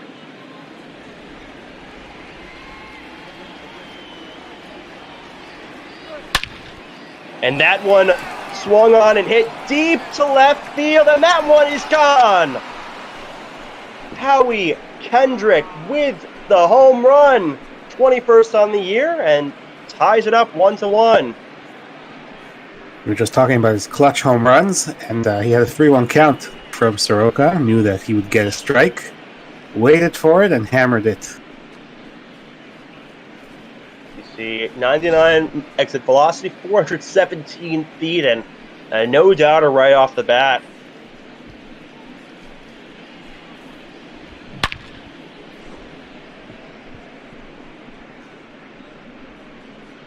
As we said, they had that bases loaded opportunity and didn't capitalize there. And yeah, Soroka wasn't going to shut down this great offense. And see there, he already gave up that lead as Kurt Suzuki, who's having a breakout year in a contract year. He's going to be a free agent after the season unless extension is signed. He's career high in home runs. His career high was 19 before. Not a career high in RBIs yet, but it's one of the best of his career. And hitting for a decent average. It's above average. And now in the 5 slot, and it's not really what you expected. You expected some other guys to be hitting fifth, but he's moved himself up in the lineup and been an all-star this year. That one swung on a miss, strike 2. Second tour of duty for him in Washington. He was there in 2012. He came back last year after spending some time with these Braves. And a flare out to left, and that will drop in for a base hit. So Suzuki continues to train and gets a no-out single on a little blooper off the end of the bat. As Colin Moran, one of the acquisitions for the Braves. Sorry, one of the only acquisitions the Nationals stepped in. So used to the Braves making all these trades, but the Nationals did make one, and it was for a third baseman. Colin Moran originally with the Astros, and then was traded to the Pirates in Garrett Cole deal. We were just talking about Garrett Cole, and then now with the Nationals. Yeah, and the Pirates did trade a lot of guys. I don't know if they made the most, but they made a lot. I think at least 5 or 6. So it's not too surprising that they traded Moran. They did keep Bell. He was on the block, but he would have commanded a pretty big return. And he's still a building block for them in the future. I think it's better for them that they didn't trade him. As that one swung on a miss, 2-2. Yeah, he's switch hitting first baseman, fears of control left. He can hit for power. Definitely a guy you build around, but Moran wasn't really in their long-term plans. That one swung on and missed, and Soroka recovers a little bit and gets the first out of the inning. His third strikeout of the day. The first baseman. For the Pirates, it's Key Brian Hayes, who's their third baseman of the future, and he's already up in the majors, so there really was no more room for Moran to play. Yeah, he was a top prospect for them, so it did make sense. A lot of guys they traded, like they traded Jacob Stallings, so they could bring up a catcher that was one of their better prospects. And Ryan Zimmerman steps in, and yeah, and also with Bell, he was last year. Remember, he got up to such a hot start. It was him, Bellinger, and Yelich that were kind of the debate for MVP, and Bell did tail off towards the end. But you see his potential; he could be one of the best players in the NL, and he's worth more than kind of what any prospect can give, unless it does turn out to be a really good prospect where Bell has a bad injury. As that one's hit to second, and Albies to Acuna to Freeman for the double play, but not before the Nationals tied up on a home run. Sorry, they're showing the double play, but on a home run, and we head to the bottom of the second. 1-1, Nationals and Braves. Dansby Swanson in there, and he was a first overall pick. We know how there's a stigma behind them because I believe the only one in the Hall of Fame is Ken Griffey Jr., and obviously still very good, but 8th in this lineup for the Braves, and very speedy shortstop. Swings and misses, 0-1. Just 7 for 38 against Scherzer, and I'm guessing he takes a lot of swings like the one he just took. Yeah, and I mean, he's played them a lot because Braves and Nationals are in division. You get to play a lot of games against them, and Swanson has gotten a lot of craft, but more strikeouts than hits is not very good. Yeah, I think a lot of people can say that about Max Scherzer. Now, there's a guy on the bench for the Braves who has 2 home runs in 1 game against Scherzer. I do not know who that is. Well, let me see if I could know who that is. Is it Darnell? I feel like because he played for the Mets. Is it Darnell or no? He might, but I don't know. I'm talking about Kevin Pillar, and how do I know that? Because he played for the Of course, Blue he Jays. was a Blue Jay. Yeah, no kidding. Was it when Scherzer was on the Tigers, or was it when he was on the Nationals? No, it was when he was on the Nationals. It was in 2015. Okay, as that one's hit into center, Robles getting a lot of action out there, and he got under that one for first out. Yeah, that's how I know it. From that 1 game in 2015. And Mike Soroka, not a bad average for a pitcher. At least Scherzer has a similar average hitting, so 2 nice hitting pitchers. He even has a home run. Maybe we'll see another one here. The very nice highlight, but it's hard against Scherzer as 1-0. Yeah, Mike Soroka hit a home run in one of the games we had on Ball. Don't remember which pitcher it was off of, but it was somebody from the Phillies. And it looks like a trade's in, and Oakland gets pitcher Ivan Nova for Detroit gets third baseman Jonah Bride. Detroit did want to unload Nova, and despite he doesn't have great attributes, but he's having a decent season. His ERA's in the 3s. But I know I got as a Yankee rep, and I was thinking about him, but there was not really a place to put him. So, but makes sense. It's a nice trade, and I'm sure Nova will be able to contribute pretty well as long as the chain of scenery works for him. Worked for him a few years ago when he went from the Yankees to the Pirates. He had a pretty good, solid run with Pittsburgh. Yes, he did. He was. I remember him on the Yankees, and he was maddening a little bit because he showed some flashes, but wasn't consistent. And strike 3, Soroka, as expected, he does strike out. His second strikeout of the day. Number 13, Ronald Acuna Jr.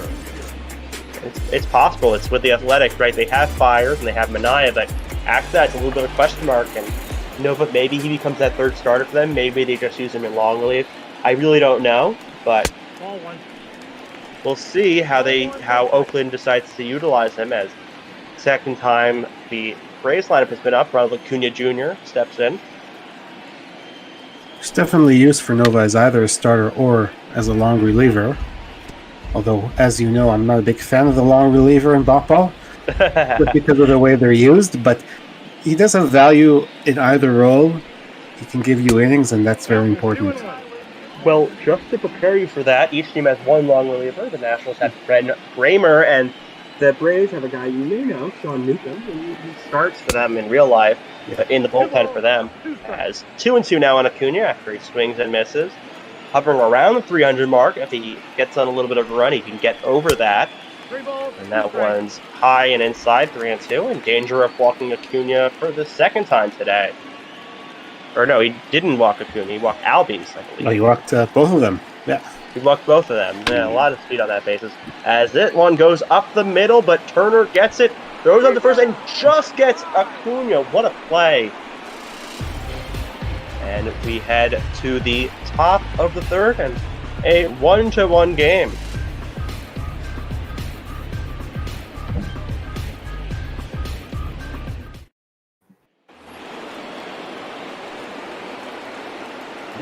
Victor Robles steps up to the plate.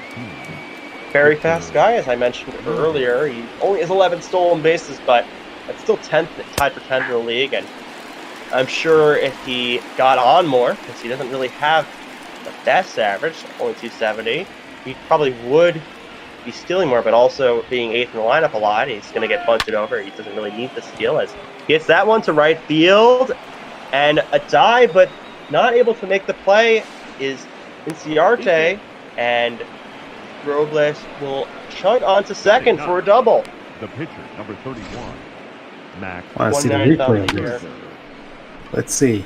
So, Inciarte kind of dives. That was his first mistake. Went off the glove. But they rule with a double, not a single, and an error. So, lead off-man reaches, and Scherzer can bunt him over to third with that speed. Yes, you can. Or maybe you steal, try to steal third and then bunt him home, but it is a little bit more risky stealing third. Although Suzuki, he's not really known for his amazing fielding, but he has enough of an arm where he could throw out Robles, and you see 73% on the year in stealing bases as 2-0 on Scherzer. One thing you have to do is get the pitcher out if you're Soroka. And that one, a hit. And will Robles go? No, he will not. The outfield was playing shallow for the pitcher, so Robles not able to get there. But a nice piece of hitting for Scherzer. Keeps above the Mendoza line. What the heck do I know? Who needs a bunt when you can just get a base hit? First and third, and nobody out. Well, Trey Turner could bunt for hit now. He also has a lot of speed. Don't know if you do that with a pitcher on first, because you have to count on them running hard to second, but possible that it could score a run, even if you don't do a suicide squeeze. This is where probably Scherzer's upset that there's a DH in the National League this year. He lost a hit. And that one hit up the middle for a base hit. The hits just keep on coming. Robles scores, Scherzer goes to second, and Turner goes into first. And the pitching coach for the Braves go out there, Rick Kranitz, and he's going to talk to Soroka, see what's on his mind, what the issue is. You don't want to have to bring a Newcomb this early into the game, but he struggled a lot starting this inning as Adam Eaton steps in and looking to continue the hit train. 3 hits in a row for the Nationals. That one low, 1-0. Had a good start here for Soroka in the third inning. Obviously, facing the bottom of the order, you want to get those guys out so there's no one on base when the top of the order comes around. You couldn't do that. That one in there for a strike. You can count 1-1. See, very good over his last 4 games. A 364 average. Not sure about his power numbers, but very good. 364 would be leading the league in average. Swung on a miss. 1-2. Got a little bit ahead of that one. And that's trying to get revenge here. Last week, the Braves played them in Washington, swept them. And that one hit into right field, but not continuing the hit train, and NCRJ will get under that for the first out. The left fielder, number 22. The question of this inning does change if NCRJ does make that diving play on Robles, because Scherzer, I don't know if he's going to be able to get that hit. You don't know how the infield shifted, and then you don't know it. Even if Turner does get a single, and Scherzer did get a single, you still not have a run this inning, and you have also 2 outs now. At the very least, he should have kept him at first base.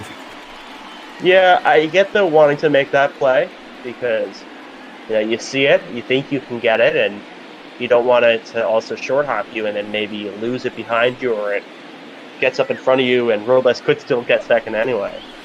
But ended up not working out for them as foul ball, and it's 0-2 now on Soto.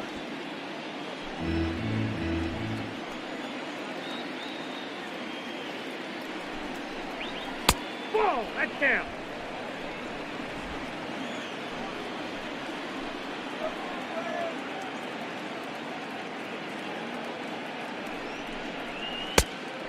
Inside 2-2, and Juan Soto's nickname, Childish Bambino, which combines 2 references, obviously Bambino like Babe Ruth, and Childish Gambino like Donald Glover, his artist name. So makes sense. He's a really good hitter. And he hits that one to second, but Albies throw it to Swanson and to Freeman, and that will get double play. But not a full Washington scores 1 on 3 hits. And we head to the bottom of the third, and Washington up 2-1.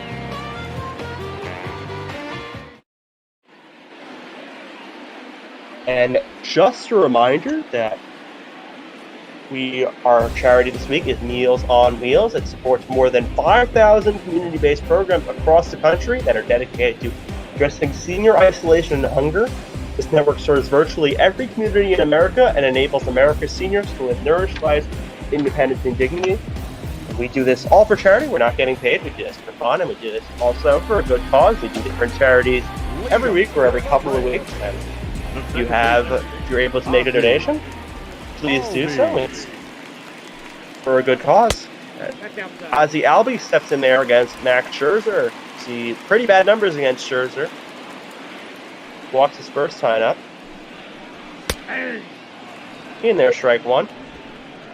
He was 5 for 30. He remains 5 for 30 after that walk. I put in the link to donate in the Twitch chat, so you can pick it up there. It's exclamation point donate. You type that in and we'll give you the link. 2 balls, 1 strike, to count. Well, a lot of cool features in this Twitch and in the Discord. And thank you.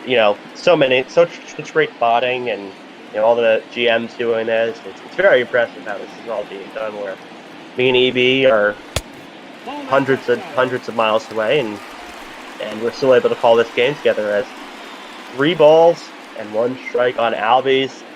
The dangerous Freddie Freeman on deck.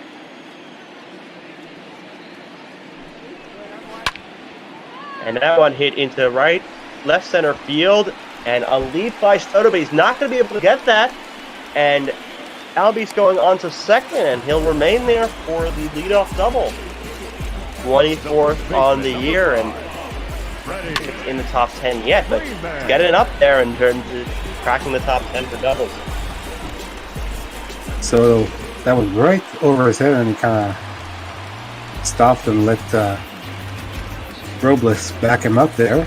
Not really sure what happened there, but both of those, like the double that I let off last inning and the double that let off this inning, look like they could have been helped at least this inning. Not caught. It could have, but maybe a little bit misplay there, and Robles not doing much. And 0-1 now on Freeman. You see, it's 11 still a base for Albies. Not as good a percentage as we've seen from a guy like Robles or a guy like Turner, but he could still swipe a bag. Nope. Scherzer not very inexperienced though, so you're not going to doesn't have a delivery where he can easily steal off it.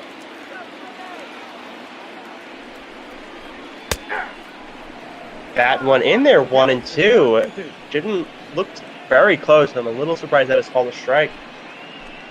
Looked outside the box, at least to me, but the umpire did not agree with me. So they cannot see the box. They kind of have one in their own head, as that one's hit sharply but foul into the right field stands. Talked about Soroka being from Canada. Freddie Freeman, not born in Canada, but both his parents were born in Canada, so he played first base for Team Canada in the WBC. So the question is, though, right? Votto's Canadian as well, if I'm not mistaken. So who's the best Canadian first baseman? Oh, that's a very good question. As that one's hit into between the first and second baseman for a base hit, but not going home. Now he's not deciding to test Eden's arm, but nice hit, just a little bit of a lucky placement for Freeman, and first and third with nobody out. You know, I still have to say that Votto's probably the better first baseman, although obviously he's getting up there in age, and Freeman is obviously a very good player. And they played each other in the last series. The Reds were in town for 4 games. I'm not sure if they have a DH in the WBC. I think they do. But yeah, they do. They do, so that kind of fixes the problem. You don't have to play one as that one works wild, and Freeman will take second base. Smart base running by him there. And double play is now out of question. And second, third, infield probably going to play in to prevent the run. Wild pitch there. Now they have 2 runners in scoring position for Ozuna. As that one's fouled off, 1-2. Yeah, they could both play for Team Canada. One is the first baseman, one's the DH if they desire to do so. Outside, 2-2. Last time there was the WBC, Votto decided not to play, so there was no issue there. Freeman just played first base. 2-2, swung on and missed a big strikeout there for Scherzer. First out of the inning, and his third strikeout overall. The third baseman, That's the first out that he needs to get. Zuna couldn't bring the runner home from third with less than 2 out. Still an opportunity here. Profar drove in the first run for the Braves. Or 1-for-1. He drove in that first run, looking to drive in more here. Even a sac fly will probably score one, so doesn't really have to do much, but looking probably to drive in 2 here. If he could get one into the outfield. That one outside, 1-1.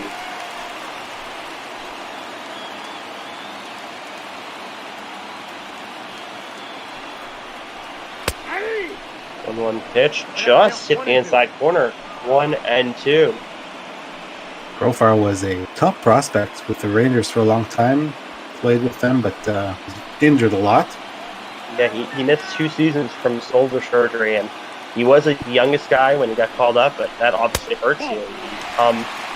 You become different after surgery, and missing a whole 2 seasons, you're going to be very rusty, and you wonder what would have been if he didn't have that injury. It seems like every player faces one as Profar swings and misses, so now 2 outs, and now basically a wild pitch, or he has to get a hit. The Braves to 4-1 here, or 2. That's what Scherzer can do. He gets runners on base. He's not worried about anything. He can get the strikeouts. Yeah, NCR is going to have to put a ball in play and get a base hit to drive in these runs. Ciarte walked in the first, and that made it bases loaded. But walk here would also make a bases loaded, but I'm sure Ciarte looking for a little more than that. But if Scherzer gets a tip, I'm sure he'll take a walk.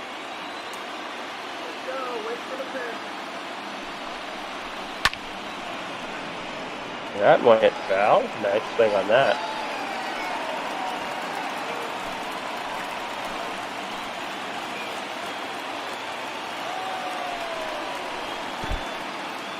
One in the dirt, but blocked by Suzuki, so no runners going there. And actually, Ciarte swung at that one surprisingly.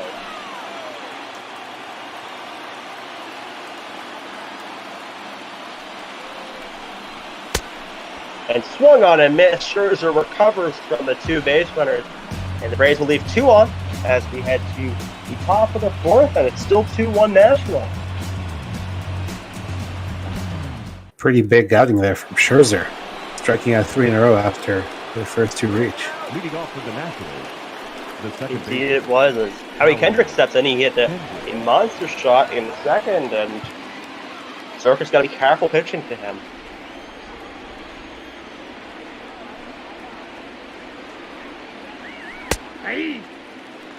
In there, strike 1.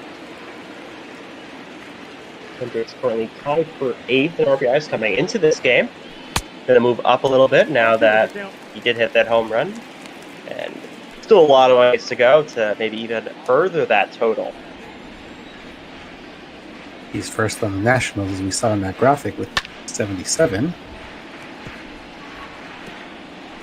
Yes, he is. A few guys kind of close, but not really. The closest really, like, there's a few guys within 10.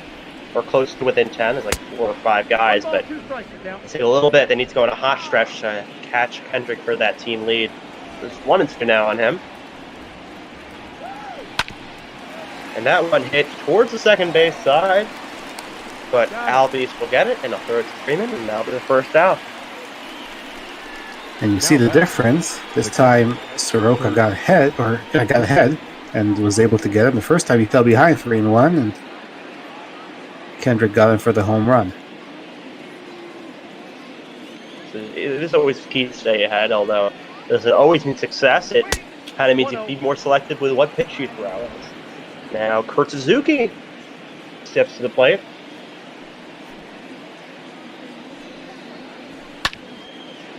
And he pops that one up, and from catcher to catcher, Flowers under it, and he'll catch that for the second out. 2 quick outs. Good job by Soroka. He has to keep this Washington lead at just 1 run and allow his team to come back.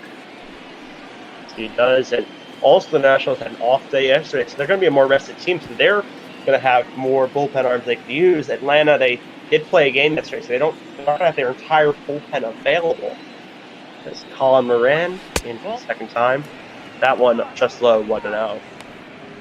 Braves are playing a lot of games in a row after this series. They go to Wrigley Field. They have 4 games against the Cubs, so not a lot of off days coming up. That one looked like a strike, but umpire not seeing it as a strike, and Sork with some words for the umpire. Yeah, a couple of pitches on both sides have not gone the way I've expected.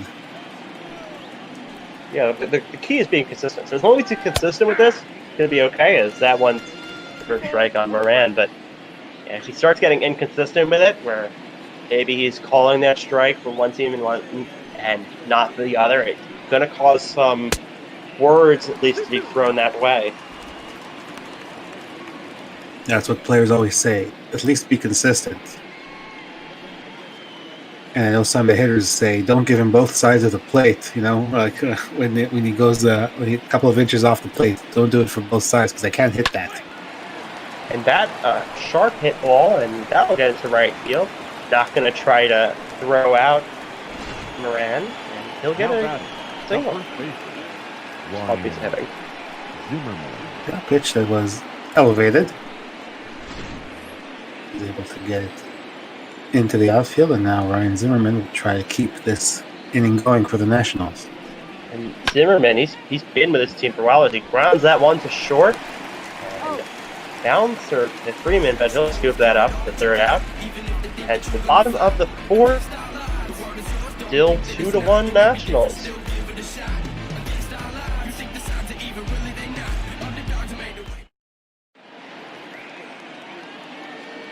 Hadi Wadney's about to talk. You can tell by the animation. Maybe I'm wrong. Yes, Hadi Wadney, and just going to tell you about. So we have one game after this. We have Houston, Minnesota. I think I'll get it right this time. So I got it wrong last night, but it's Lance McCullers, Jose Barrios, and Beardy Buddha, and TARDIS 16 on the call. TARDIS 16 having a very long day because he's kind of the guy that was in charge of this whole trade thing. So I'm sure he's going to relax himself by getting to do a ball game. Of course, that game was originally scheduled for 10:45, but we're running behind schedule. So Ball After Dark will really be after dark.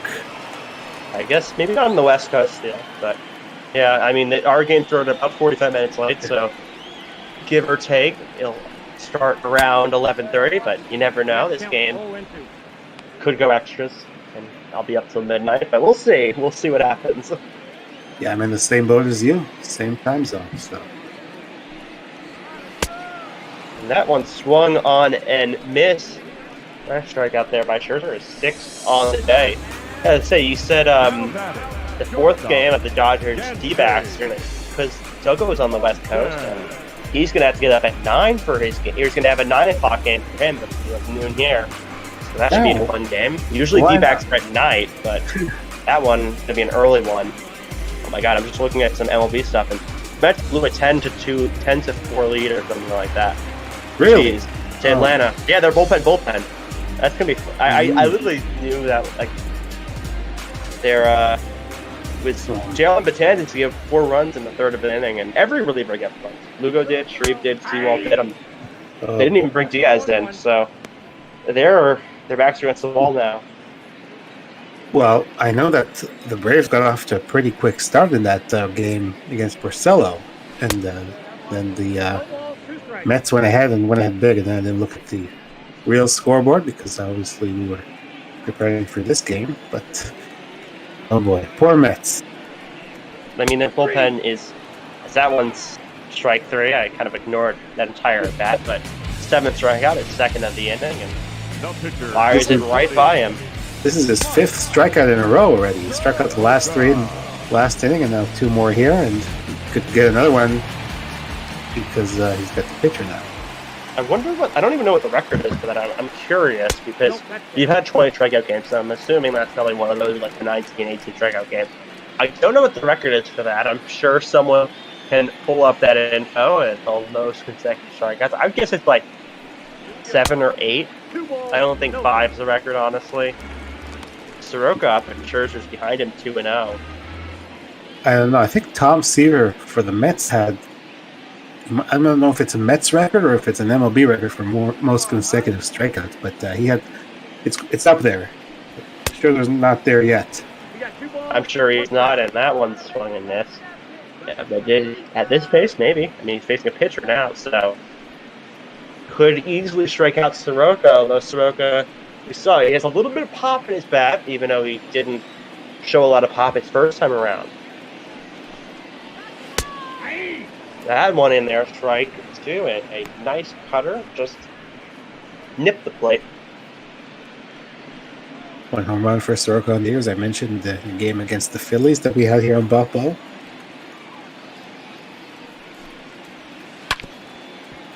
And a slap to the right side, but foul, so count remains 2-2. Despite Scherzer pitching pretty well, his pitch count is up there, 75, and we're in the fourth inning. And they do have their basically entire bullpen. That means the long relievers coming in. That should be an experience. They really should be putting in their middle relievers. They have some good guys. They have Strickland and Daniel Hudson, their former closer, middle reliever. As that one swung on him, it's a 6th strikeout in a row. Scherzer dealing right now as we head to the top of the 5th. And it is 2-1 Nationals here on ML Buffalo.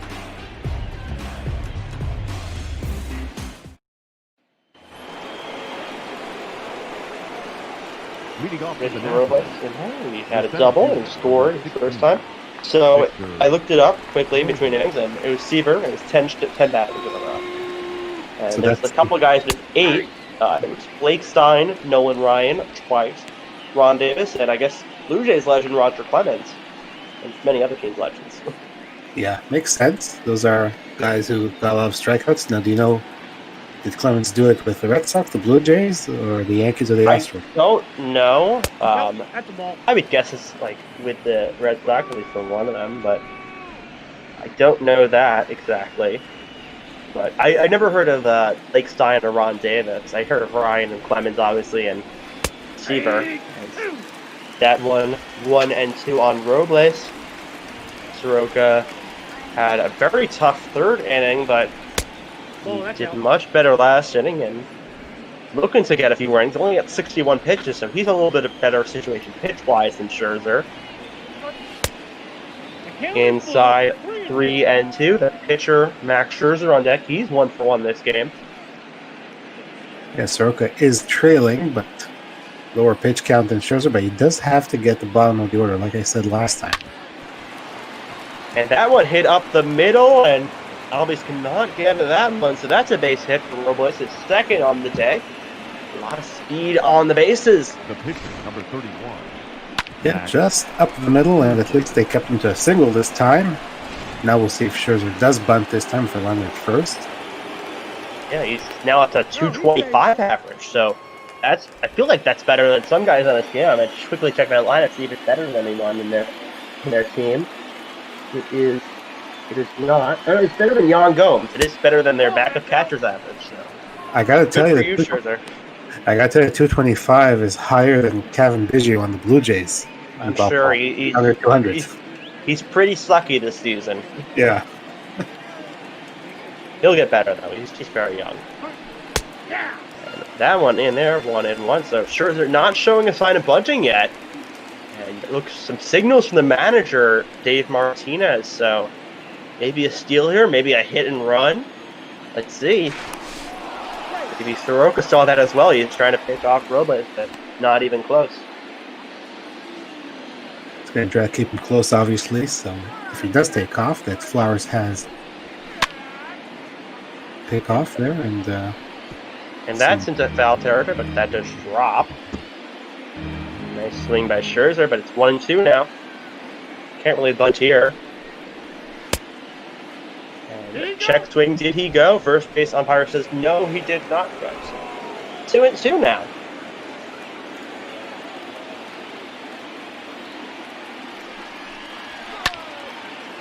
And that one hit into left center. Hit pretty deep, but Ozuna will get under that one for the first out of the inning. Pretty good swing on that pitch.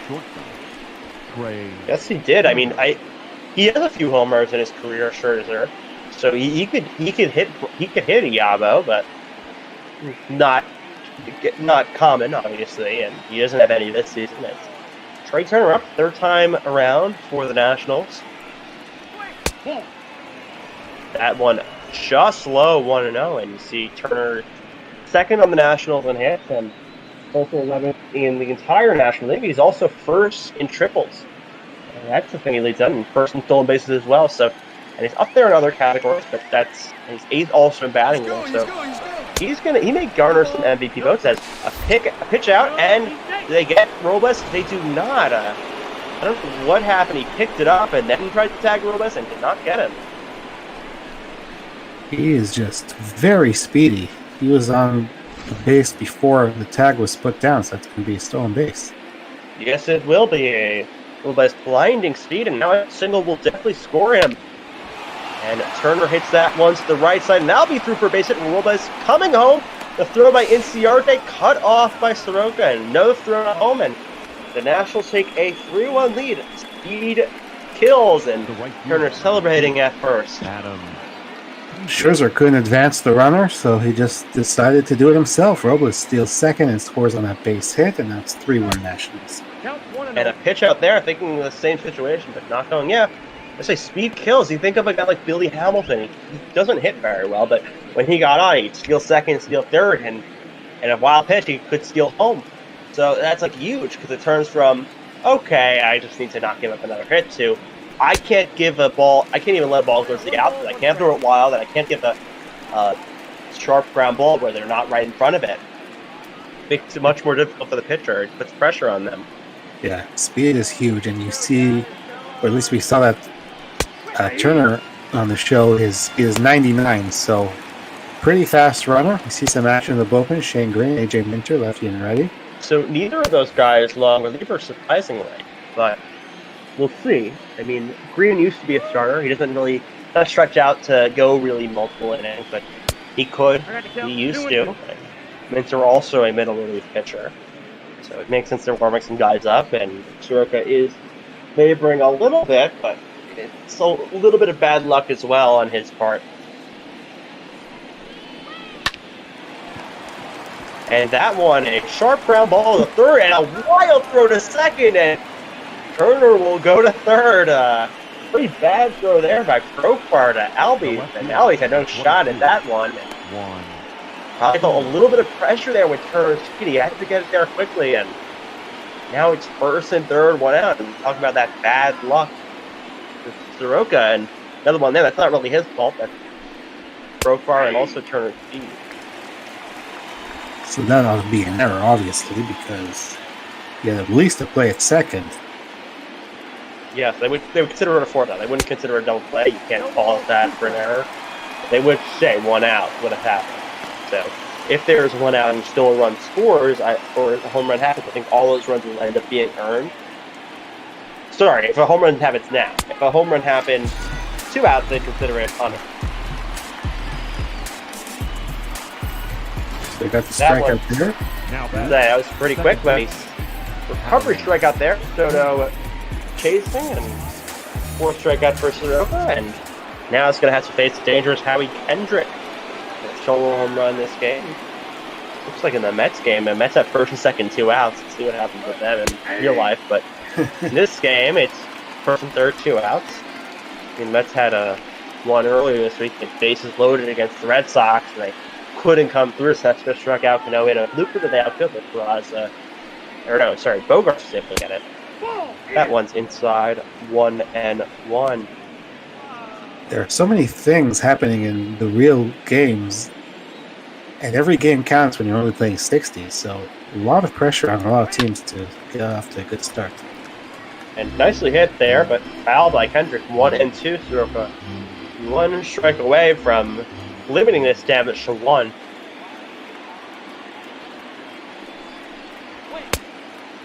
High. Kendrick will not offer that at that one. 2-2.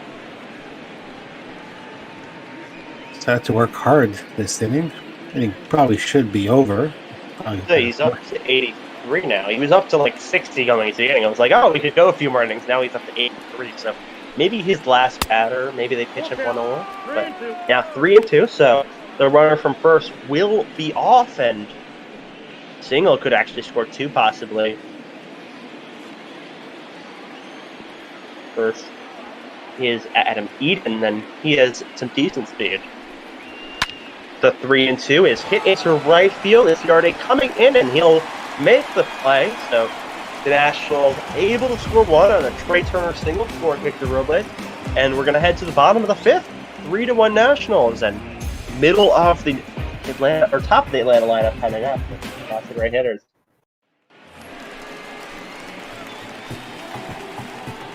Leading up for the Braves, the center fielder. He walked and he scored, and also made out this game.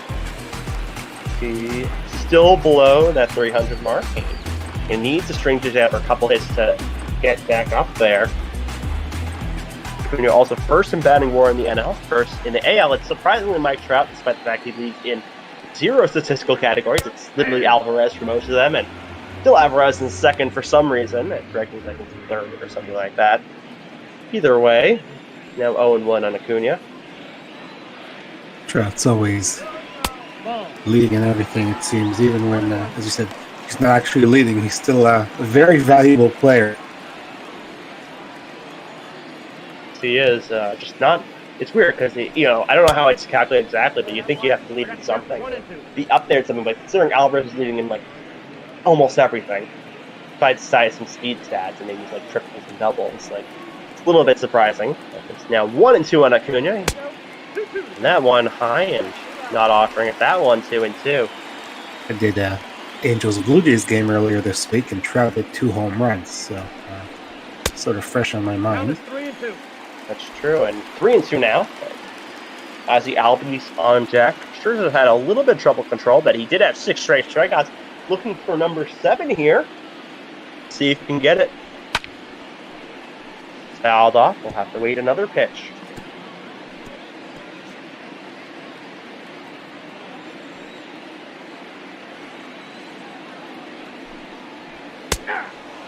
And that one is called strike 3. The strikeout streak remains alive. I'm not sure if it was a strike or he went, but strike 3 anyway for the first out. Getting up there. He's getting close to that record. I mean, he hit 80. He's tied for second. Looked like the umpire said that Acuna went around. He kind of pointed. So another strikeout for Scherzer.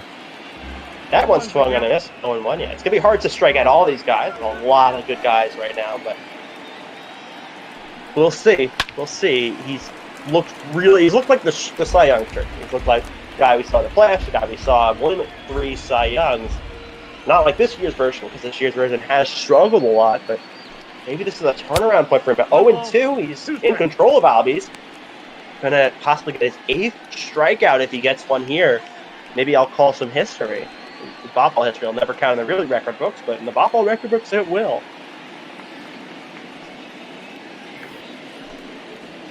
And the pitch outside 2-2.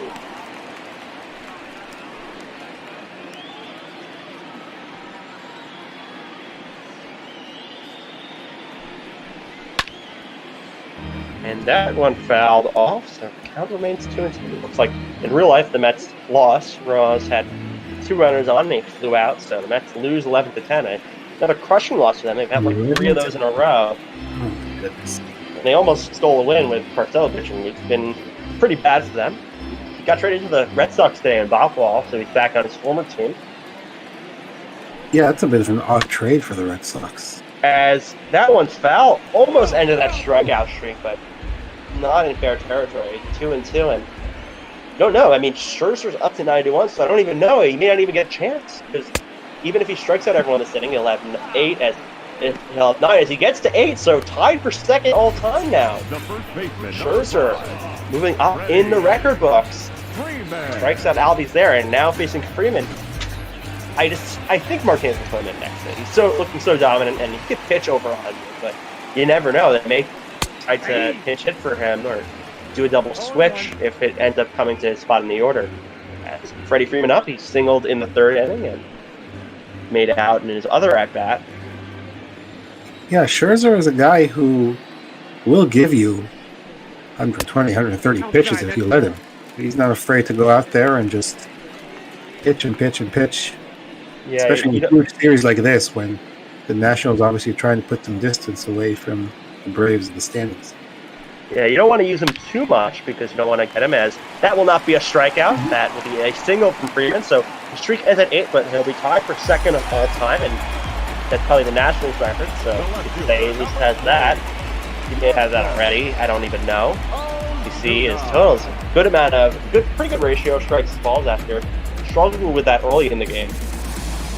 And you thought that if anybody could break up the strikeout streak, it probably is Freddie Freeman. Excellent hitter. Yes, it's the mascot for the Braves celebrating. They Braves are down 2. They need to generate some offense here. Millwall lineup, so Ozuna with a chance here. 2 outs, man runner on first.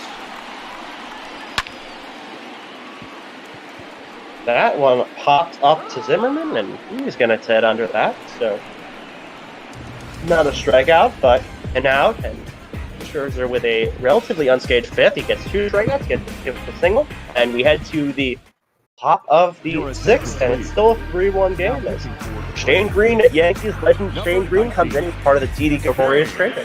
Now he's on the Braves. Now, he didn't go to the Braves in that trade, he went to the Tigers, but now on the Braves. He closed for them for a little bit, 2019. But then he struggled and got removed from the role. I believe it became Luke Jackson after that. He's another really good pitcher on this team. Kurt Suzuki in, and Green has pretty good numbers in the year. There's a 3.57 ERA, about a little over 3 strikeouts per walk, a 1.13 whip. Doesn't throw high velocity, but he has some nice breaking balls in there, and more fly ball pitcher, but he knows how to get out. Says that one's a single by Suzuki, just under the Valdez, and a hit to lead off the inning.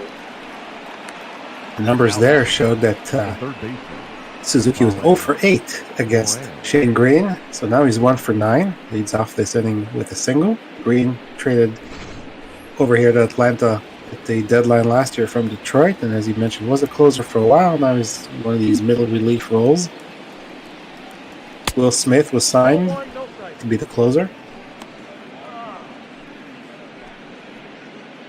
They didn't really trade for anyone. They have a really good bullpen already. They have a lot of guys who's been used in a closer role, and even their long relief pitcher, Sean Newcomb, is a guy who starts, and he's pretty effective when he starts. So, pretty solid bullpen for the Braves. I don't think we think of it when we think of best bullpens. We think of a team like the Yankees, but Braves bullpen, lots of talented arms. As Chris Martin, AJ Minter warming up, 2 other middle relievers. Minter was warming up before with Shane Green, so his arm might be getting tired there.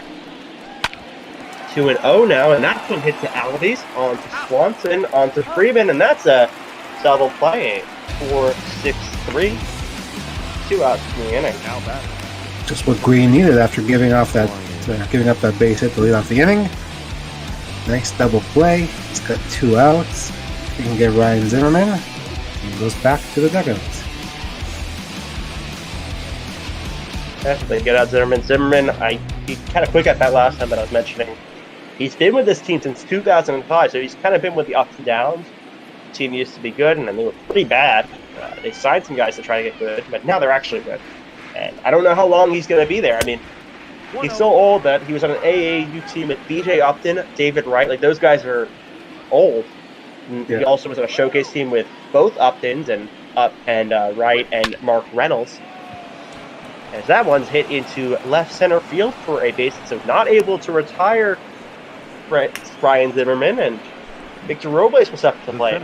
See, batting average leaders, Nationals 273, leading the league by a good amount. Braves in 3rd. The Mets, despite being pretty bad this year, 252. Average is pretty low. I'm surprised. I remember the average used to be the 240s, 250s, and now that's an entire team's average, and that's in the top of their league. And we saw the Diamondbacks sandwich there. We just saw them in the previous game. They're in 2nd place. Yeah, Nationals, pretty complete team. They've got the hitters. They've got good starters like Scherzer, Corbin, Strasburg when he gets back. And obviously the back end of the bullpen very good. one top out of play, and I don't believe Simmons will be going at all. But Robles, it's pretty hot today. He has single and double, so halfway to the cycle, but the two hardest ones would be next, but he can reach third. So that one's grounded to Albies, and he'll flip it on to Swanson. Albies records all 3 outs, or he starts all 3 outs in this inning, and we head to the bottom of the 6th. 3-1 Washington here on ML Ball.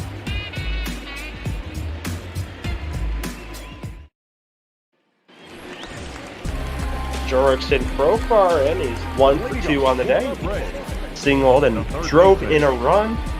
The only run for this Braves team, and Scherzer up to 96 pitches. Been really good. He's been really locked in since getting up that run.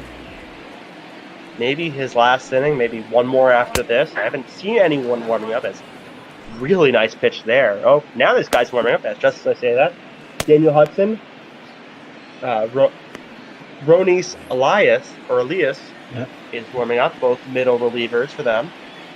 I'll put in Hudson if it was my choice, but both guys odd options. As that one to into center field and for a base hit. So a leadoff single for Profar. Inciarte about to step onto the dish. Second hit of the day for Profar. Goes up the middle. Sure, you would have rather done that when there were a couple of runners on base. But nevertheless, here comes the tying run. Ender Inciarte, representing the tying run here at the plate. He does, but still, he just needs to get a hit. I think that's the case. Scherzer is not a guy you're going to be able to tee off on. Rarely does the team do that. And Inciarte, not a lot of home runs this season. He's played in 85 games. It's not as much as most of their regulars, but played enough games where if he was a power hitter, he'd have more than 5 home runs. So he's the Gold Glove Award winner in center field 2018. Now he's in right field. They have Acuna in center. Both of those guys can play center pretty well. You can flip-flop them if you want. They acquired Kevin Pillar, who's a pretty good center fielder as well. Pitch in the dirt, but nothing doing there as Profar will stay at first. That one popped up, and Suzuki will get under that one and record the first out. Now batting, catcher, Tyler Flowers. Good job by Scherzer. Flowers is going to try to get a hit here, 0 for 2 with a couple of strikeouts. Yes, he will, and Flowers, he good offensively, his season numbers, but his defense has a little bit to be desired. He led catchers past balls last season. And he had the worst arm strength in 2018. I don't think it's worse now, I'm sure, but a lot of people have said that. But the Yankees, we have a guy named Gary Sanchez who's also criticized for his defensive struggles. I haven't heard as much with Flowers, but I'm also not a ardent Braves supporter. Flowers was originally drafted by the Braves, then he was traded to the White Sox, and then came back after a few years with Chicago. You saw those numbers, 7 for 43 against Scherzer. I'm sure some of that was when both of them were in the AL Central, Scherzer with the Tigers. They ended up in the same division. I'm sure Flowers was like, I escaped Scherzer when he left. And then now it's like, I'm back with you again. Oh, that's cool. And I get to face you 2 or 3 times a year. And possibly more if they play each other in postseason. As that one's outside 2-2. Hey, got the defending world champions and the defending NL East winners the last 2 years. That one just misses there, 3-2. Jansen Hudson will be on deck, will be up as long as a double play's not here by Flowers.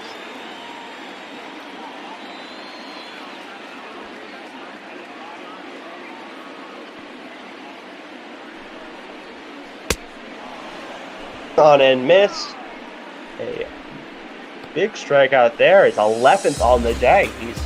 If he pitched the whole game, he's not going to, but he'd be on pace to get in the upper teens, maybe even approach 20, but he's not going to be in here for the entire game, sadly, so we won't get to see if he would.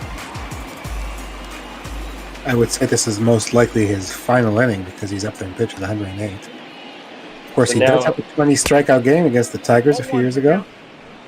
Yes, he does. And right now, Will Harris and Ryan Harper, two setup men for the Nationals, now warming up. So Hudson and Elias was warming up before, but now it's Harris and Harper, as I think they're assuming Scherzer will get out of this inning, to be honest. Swanson up and 0 for 3 last game, but he did have one of those outs where it's productive as he drove in a run and left out a double play, and then it wasn't really that productive. That one hit down the line and just foul. It could have been a double, but just now, 1 and 2. Surprisingly, no double switches yet, but I'm probably going to jinx it. We're probably end up with like a few now. That one caught looking, strike 3. Scherzer's 12th of the day through 6, and we head to the top of the 7th, and it is a 3-1 game, and just like that, it's a double switch. Well, if anyone could tell us in the chat what it is, because we are not able to hear the game audio, very appreciated. But AJ Minter coming into the game, and he's a guy who has a decently fast fastball, although his slider is his bread and butter. He also has a changeup and two-seam fastball, and not great numbers on the air, but put in a situation here, you're down, so you're not going to put in your best guy. It looks like Castro's in, so he's pinch hitting for Scherzer. So Scherzer done on the day. He gave up 1 run through 6 innings, and he had 12 strikeouts. And Castro, a Yankees legend, he's criticized for his defensive struggles, but he has a great bat. He has a great bat, and that's one thing he's known for. He is, of course, the active leader in fielding errors. Saw him in a game against the Blue Jays the other day make 2 in 1 game. Now, who's second in that? Do we know, or do we just know the leader? No, I don't know who the leader is, but his name comes up in trivia questions quite often as the leader in active leader in errors. Yeah, I'm curious who second is and if they're actually close to Castro. Castro kind of is lapping everyone. It's not going to be close. It's definitely cut up to it. That one's called a strike. Looked a little bit in there, but because of maybe the angle that Minter's throwing it from, they called it a strike. 2 and 2, and that one's high and in. 3 and 2. You see Trey Turner on deck at the top of that lineup for the 4th time around. Castro, a 4-time All-Star, and 2011, 2012, 2014, 2017. With a cup with 3 with the Cubs and 1 with the Marlins, as he swings and misses there, and pinch hit opportunity, and doesn't do much as first out of the inning. Good job by Minter, retiring the pinch hitter. Now he's going to face the top of the order. He's going to get a righty and then a lefty. He will, as you have Trey Turner in there, and he drove in a run his last time up. He has 2 singles so far, and it looks like he's going to get another, as that one's into center field for a base hit. Cunha will throw that back in. So speed threat on the bases, but good news is he is a lefty, and maybe he'll have a better pickoff move on Acuna, or sorry, on Turner if he tries to steal there. Tried to pick him off here and not successful, but kind of keeping him close. He's going to try to get the double play if he can, with Eaton at the plate. 4 for 3. That one inside, 1 and 0.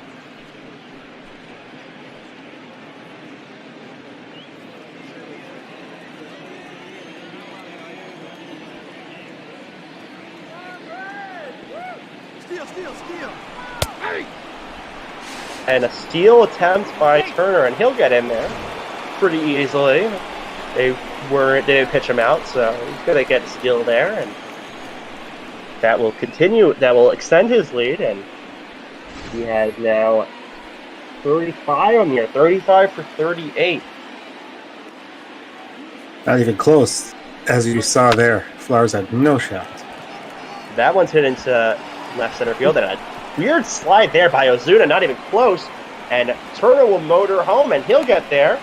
Kind of held up to see if it would be caught, but knockout there, so a double by Eden, and now 4-1 there for the Nationals. Not sure what happened there at all. It looked like Ozuna was gonna. First of all, I thought he might make a play. I'm not going to see the replay, but then it got past him and allowed Eaton to get the second. That was a mess of a play. It was, and yeah, I don't know why he really went for it there, but maybe he saw something we didn't. Seemed like if he was going to get it, he'd have to dive, not slide, and just a miscalculation, and that's going to cost them. A couple of sloppy defensive plays, mostly for the Braves, but I believe there was at least one for the Nationals. You definitely can't allow runners extra bases. You have to keep that ball in front of you if you're Ozuna. Yes, you do. And Minter, I don't know how much longer they'll keep him in. It's a 3-run game, so maybe they don't try to bring another guy in, but they were warming up they were warming up Green last inning. I don't know if he's still in the pen. I haven't seen anything reported about other guys warming up. They have their entire bullpen. Maybe they bring a Newcomb after this to just eat some innings. Save the rest of their bullpen for another day. I don't know what the decision will be here from Bryce Kerr. So that one's low, 3-1. Maybe he goes with a righty because he has a couple of righties coming up after Soto. And that one hit into left center field, and that will be into the gap. A double by Soto, and that's going to score Eden. So 5-1 now. Game turning into a little bit of a blowout. Not kind of what we expected here with such great pitchers, but 5-1 now, a 4-run deficit, and Nationals have a really good bullpen, so it's going to be difficult for Braves to claw their way back. 30-second double there for Soto, and it is going to be Sean Newcomb, the long man, at 3.01 ERA, 38 games, with these 39. Pretty good batting average against both righties and lefties. He's going to face a couple of righties here. And if a Braves starter would get hurt, he would be out. But now that they did trade Kluber, they kind of have that insurance. I'm not sure what they're going to do. They're going to have another long reliever. You see Kendrick's home run earlier this game. It was not off Newcomb, it was off Soroka, but that was a shot, and that's the only home run we have so far this game. We have 2 innings to go, so maybe we see another. I don't know. Hopefully. It'd be fun. That one to Kendrick is low, 1-0, and you see Kendrick, pretty good average with runners in scoring position. Just having a solid year all around. And that one hit towards second base, but nice lunging play by Alvis, and he'll save a run and hit Kendrick for the second out of the inning. The catcher, number 28, Kurt. Very nice play there on the ground out. Soto goes to third. He's there with 2 outs. It will take a hit from Suzuki to get him in. He's already 2 for 3. Suzuki does have 2 hits, so he could do it. But a new pitcher for him, he's going to have to face. That one high, 1-0. Very good numbers with runners in scoring position. 326 for Suzuki.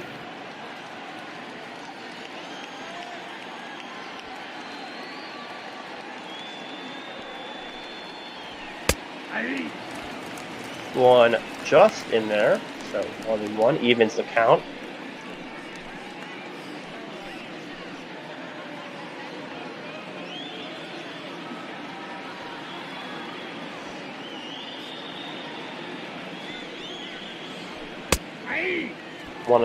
Another one that just hits the zone, and that's 1-2.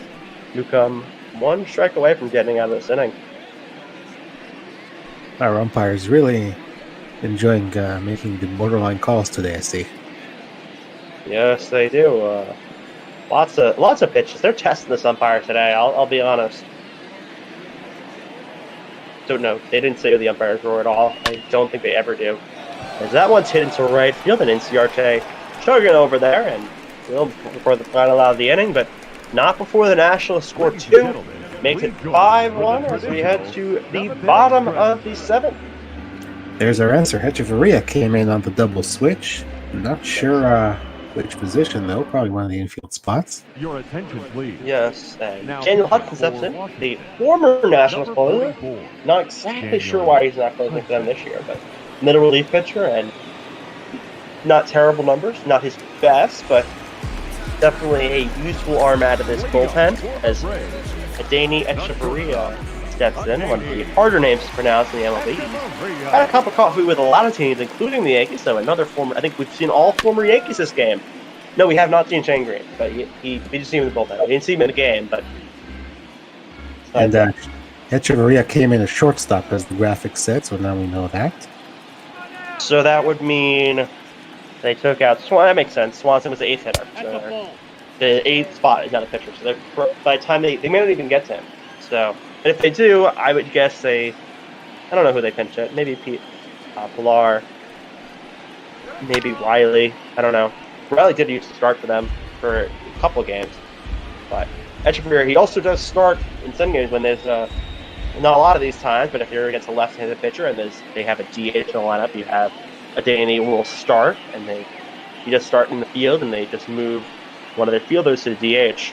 They profile moves to DH, if I'm not mistaken, as gets a sharp one to first, but Zimmerman will get that and line out and a first out.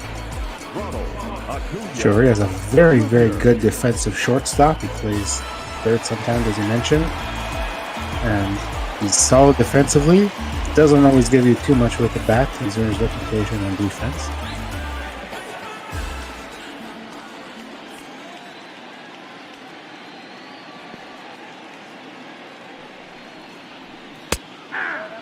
Cunha in. It's his third at bat, maybe his fourth. Yeah. He's 0 for 2 with a walk. There's a walk, so this is the fourth time around. I thought so. It was like the 7th inning. With the run scored, it should be the 4th, and all the hits, base runners we've seen. 1-1 now. Division standings, Cincinnati back 6.5 games. So that one's in there for hit on another misplay by Ian.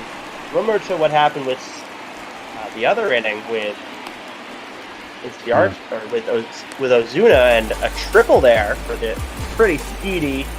Oh boy! There's another attempt. Love MLB show. That wasn't even close. Like, did you see where that ball was when he slid for it? Yeah, I don't know. Maybe they need some glasses. I don't know. Or maybe his contact fell out if he had flat contacts already. But Albies up with a prime opportunity. Doesn't even need to hit one. Got a hit to drive in Acuna, and a wild pitch also possibly scores him. I don't know if he'll risk it when you're down by 4 and Albies up, but gets far enough away. I'm sure he'll be happy to take that. He's got enough speed. If the ball gets away far enough, he can score. I went inside, and we've seen some bad defensive plays by the Braves, but one of their best defenders is Albies. He led second baseman in field percentage last year. So he could hit, he could field, and he's a key piece for this team's future. I don't know if eventually he'll move to short. Maybe they don't think Swanson's a long-term answer. Albies could maybe move to short one day, but so right now he is at second. He's a very good player. I think he may be a bit underrated. Yeah, you could call him that. I mean, Acuna does overshadow it, and then you think of also Freeman. Albies maybe the third guy you can think of in terms of hitters on this team. Is 3-0 now, so ultra hitters count. And that one's taken there for. He's gotten better defensively a lot thanks to the work of the third base coach, Ron Washington, who works with the infielders. You often see him and Albies tossing some baseballs around, working on defense. Washington's been around the game a while. I remember when kind of my first introduction was when he was the manager on the Rangers as Albies blocks, but he's been around. I don't know how many years, but I don't know if he has enough in his resume to be a Hall of Fame worthy, but he's been around long enough where maybe he garners some consideration.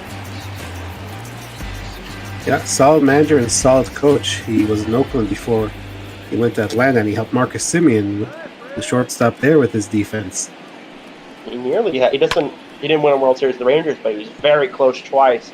Yeah. David Freese cost them one, and I forget who cost them the other, but they had 2 times in the World Series and they lost both ones, and they haven't gotten back since. But Washington has coached some pretty great teams, and he's been also on the staff for some pretty great teams. As he is on one now.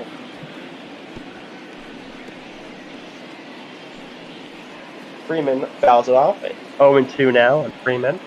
Hudson in the game, and he's had a little bit of trouble. His defense has not helped him out, though. Say that, as that one swung on and missed. So second out of the inning for Hudson, and it'll be all up to Marcelo Ozuna. Beardy Buddha in the chat, patiently awaiting his game. He calls Ron Washington Cocaine Ron the Twins legend. Yeah, there's some stories there, obviously. So I wonder if how you should I guess have some fun with the 86 Mets. They were also in it for having a lot of cocaine, so I'm sure they'd have a hell of a time. As Ozuna, I want to know on him. Speaking of Beardy and the Twins, the former manager of the Twins, now with the Tigers, Ron Garner, he played for the Mets. Believe in those years. 86 and so. Did Washington play? I don't remember. If he played in the 80s, maybe he was friends with some of those guys. I'm guessing he played for the Twins if Beardy is calling him a Twins legend. I don't remember that. But I have to look it up.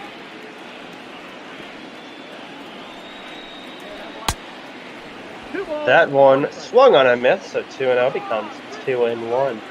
Indeed. 81-86, Beardy tells us. He's the Twins expert here.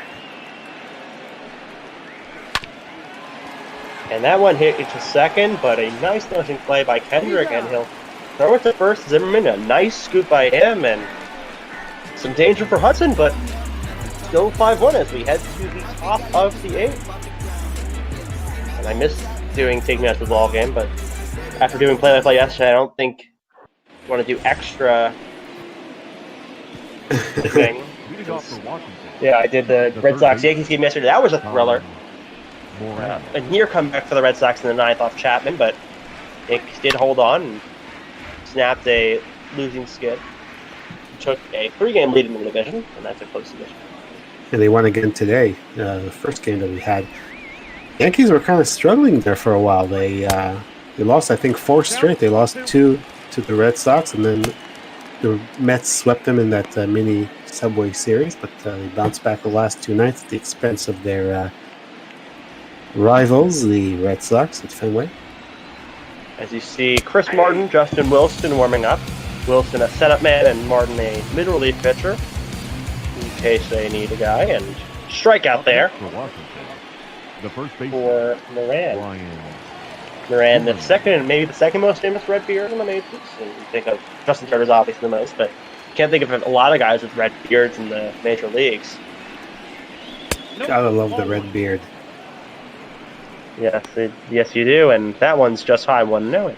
See Zimmerman's number, very good against Newcomb. And again, speaking of beards, Beardy says, swear to God, if the Twins lose by 10 runs again, I'm quitting ball. Okay, so we'll need another broadcaster after the Twins lose by 10 to... They're playing the Astros. Astros could easily do that. They have great hitting. Yeah. You see, the attendance, 39,157. It seems like it's that for a lot. I remember seeing that number before. Maybe I called the game at Braves Park. I know I called one Braves game. I don't remember who was at home, though. And just a quick thing also, first game of the series, so tomorrow's going to be Joe Ross. He's 7-8, a 4.40 ERA. As that one's hit into right center field. Now be into the gap for a double. He'll be chugging on the way to second. And he'll get in there. So a 1-out double for the veteran Zimmerman.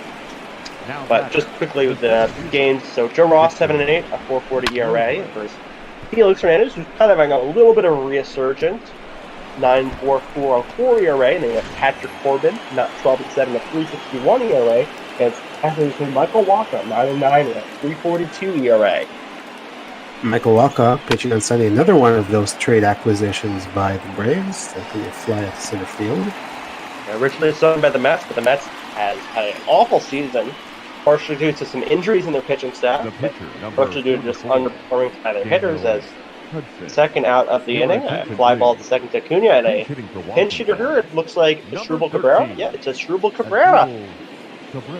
A Mets legend, I guess. And Indians legend. He played for the Phillies. He's a Phillies legend. Taurus would probably tell us that. If he is watching, and he hits that one to third, but fielded by Sanford, and they'll throw it to Freeman, and they'll get out of the inning, and one runner on, but nothing doing there, and it hits the bottom of the eighth. 6 outs left for the Braves. Ladies and gentlemen, your attention please. As you see, Wonder Guerrero, a bit of a surprising decision putting, I guess, with the 4-1 net, you don't put him, you don't get ready to put him in a cold, you put him in a relief pitcher. 5.77 ERA, so not the best of seasons for Guerrero. His whip's pretty high. He has some, he has some good stuff, but he's looking to bounce back here. He's not had a great season at all. He's probably that weak link in their bullpen, honestly. That may be their long reliever, as Will Harris and Elias is warming up again. If both Harris setup man and Elias a middle relief pitcher, so probably won't see Ryan Harper this game, which is already the 8th inning. I think Dave Martinez is thinking the same thing as you. Srower struggled, so if he gets into any trouble, some guys are warming up behind him. Of course, he has to face 3 batters before you can even think about that. That is true, and that one's just in there for strike 2-1, and Profar 2 for 3. He had his last at bat. That pitch just outside, just in there, 2-2. A cutter just cuts into the zone.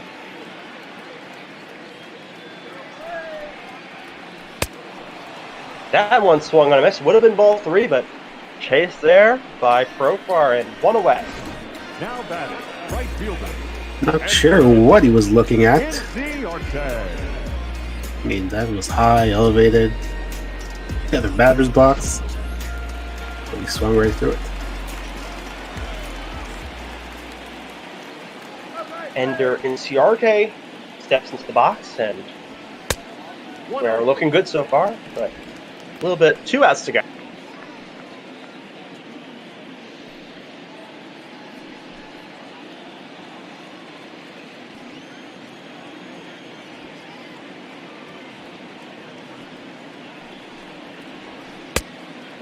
Just outside, 2-0, so behind on the 6th hitter in the Braves lineup.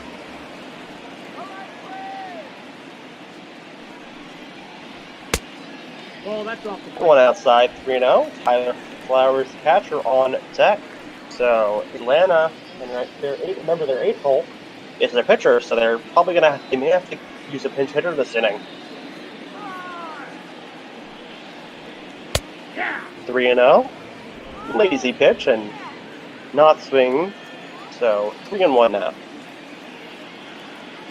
Taken all the way is Inciarte trying to get on base, and he will. He will, and it was pretty close, but the umpire decided to let it be, called the ball, and 1 out runner. See the first base coach there, Eric Young Sr. Talked about Ron Washington coaching 3rd. And now Tyler Flowers up, so Sean Newcomb will, as long as they'll play here, Sean Newcomb's done because he pitched 2 innings and he'll be pinch hit for. I'm assuming. I don't think they're going to hit with him. Yeah, I would think so. And that pitch swung on a miss by Flowers. Flowers 0 for 3 on the day. And Atlanta's running out of outs, so they really need some production. And top of their lineup hasn't done much. Really, no one's done much in their offense. Really, with the Nationals dominating this game offensively, even before they kind of blew it open. And that one's hit into right center field, and that will go for a base hit. Going on to 3rd. And it will be safe. So first and 3rd now. Inciarte on 3rd. Flowers took 2nd on that one after a little bit of a wild card. 2nd and 3rd now with 1 out, as pinch hitter will be number 9. Let's see who it is. Is that Kevin Pillar? Blue Yeah, Jays to say the legend. beard makes sense. Look, you know more about him than me, so you can tell us about him. Well, I'm going to say that he's a very good defensive outfielder. Not exactly the greatest bat, let's say that. True, but maybe he lays one down here. I don't know. You're down by 4, but he does have speed. His numbers aren't terrible. 10 home runs, 41 RBIs. Average could be a little bit better, but not terrible for a guy you have off your bench. He was also the Canadian cover athlete on RBI Baseball 2017. Obviously played for the Blue Jays, so that's why. And acquired from the Red Sox in one of the many deals the Braves made. There's another former Blue Jay on deck in a Danny Hechavarria. 3-0 now, so could be base loaded. I would guess this is his last batter. If he walks in here, you gotta yank him, put someone in, because bases loaded now. I'd imagine that Martinez is gonna go to his bullpen. We'll see. He does not. Could be a costly mistake here.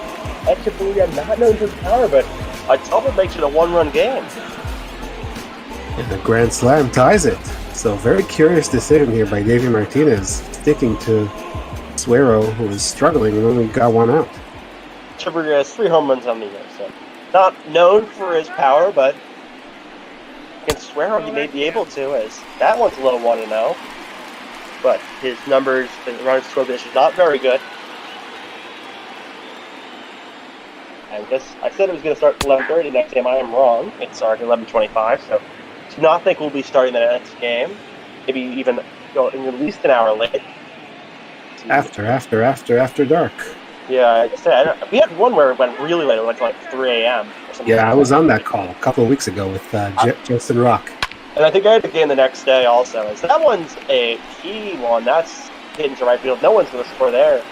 So a big fly ball just when Suero needs it. So 2 outs now. And the top of the lineup coming up. They still keep Suero in, and Acuna, big opportunity for a grand slam here. I'm sure he definitely has the power, unlike Echeverria. Tie this one up. He is the guy who can tie this game with one swing of the bat, no doubt about that. And I'm really shocked that Suero is still in this game. I am too. I really don't know why. They had their entire bullpen rested. They had 2 guys warming up. Not sure why, unless if you want to save more arms for tomorrow. I guess maybe they think to won't go a lot of innings. Maybe they want to bullpen that one a little bit more. Jordan Ross's day. Corbin can go a lot, so you're not going to need him for the 3rd game of the trade. That one's grounded to first. Zimmerman takes that, and bases loaded, but Nationals able to get out of it, and we head to the 9th inning, and there's 5-1 Nationals here on Emma Ball. Guess Dave Martinez knows something we don't. Yeah, he's barely a genius. So, well, I mean, he won a World Series, so I really shouldn't be doubting him. There's Justin Wilson in there. Oh, the last Yankee guy. The last Yankees legend. Justin Wilson. Guy who's been around. He's not really had a stick with the team for a while, but he is a pretty good pitcher. He's closed for a couple teams. He has had 3 stints closing for he was on the Tigers. He was a key reliever there. He's now on the Braves, and I believe he closed for a little bit, but not closing now. As ground ball to second from Turner, and Speedy Turner still able to get him. Nice throw by Swanson to Freeman for first out. Echeverria coming in by double switch in the shortstop now, but yeah, good to yes, I was gonna say, both. I mean, Echeverria great defensively, so I'm sure that's gonna help them a little bit. Didn't help them hitting last inning. I don't know if Swanson would have done much better though. Adam Eaton in there. He's 1 for 4 on the day. Justin Wilson, of course, was also with the Cubs for a little bit, and he and Alex Avila were traded there by Alex Avila's father, Al Avila. Tigers to the Cubs. So Al Avila likes to trade his son for whatever reason. Yeah, that was weird. I mean, it reminds me a little bit of Doc Rivers and Austin Rivers. Don't know if Doc Rivers was kind of acting the other time when Rivers got traded, but yeah, it's kind of weird when you trade your son. Must be interesting conversations at Thanksgiving. Yeah. as Eden gets into that one a little bit, and that he'll get a single here. So 1 out single for Eden. He scored last time. Middle lineup now, so maybe some more coming. Maybe they could expand this lead. They're not going to even have to put in. Maybe even square off for the 9th inning if it gets more. That one's in there for a strike. I don't know who they'll put in. A 4-run game. It's not technically a save situation. Maybe they put in a middle reliever again. They've already used Claro. They've already used Hudson. So they still have Strickland and Elias available. Don't know who they'll put in. I don't think they'll put in Bramer. We'll also have to, it also depends on how they do here. I mean, Soto hits 2-run blast, and I don't think it's a doubt you put in one of your lower leverage guys. I've seen managers go to a closer in a 4-run game just because it's still kind of close, where if a couple of guys get on, it's a safe situation, so you're going to bring in the closer anyway. We'll see what David Martinez goes. And also with the 3-batter rule, you can't just yank a guy when he gets a hit. Yeah. You can be a 1-run game by the time you're able to put your closer in. Because Soto hits a drive in that one, and that's the left center field, and that will get down. But it looks like Eden didn't go right away, so Eden's going to have to hold up at third, but a 1-out double for Soto. So 2nd and 3rd now, 1 out, and Hendrick up. Nationals are trying to solve all the problems for Davey Martinez, just add a lot of runs, and then you won't have to worry about. I mean, that's like, I mean, that could work. Like, you don't have to have, sometimes you don't have to have amazing pitching, and if you just batch enough, you can be great. You know, the Yankees have had some, they had starting pitchers who had some struggles, but then they just, just out hit the other team.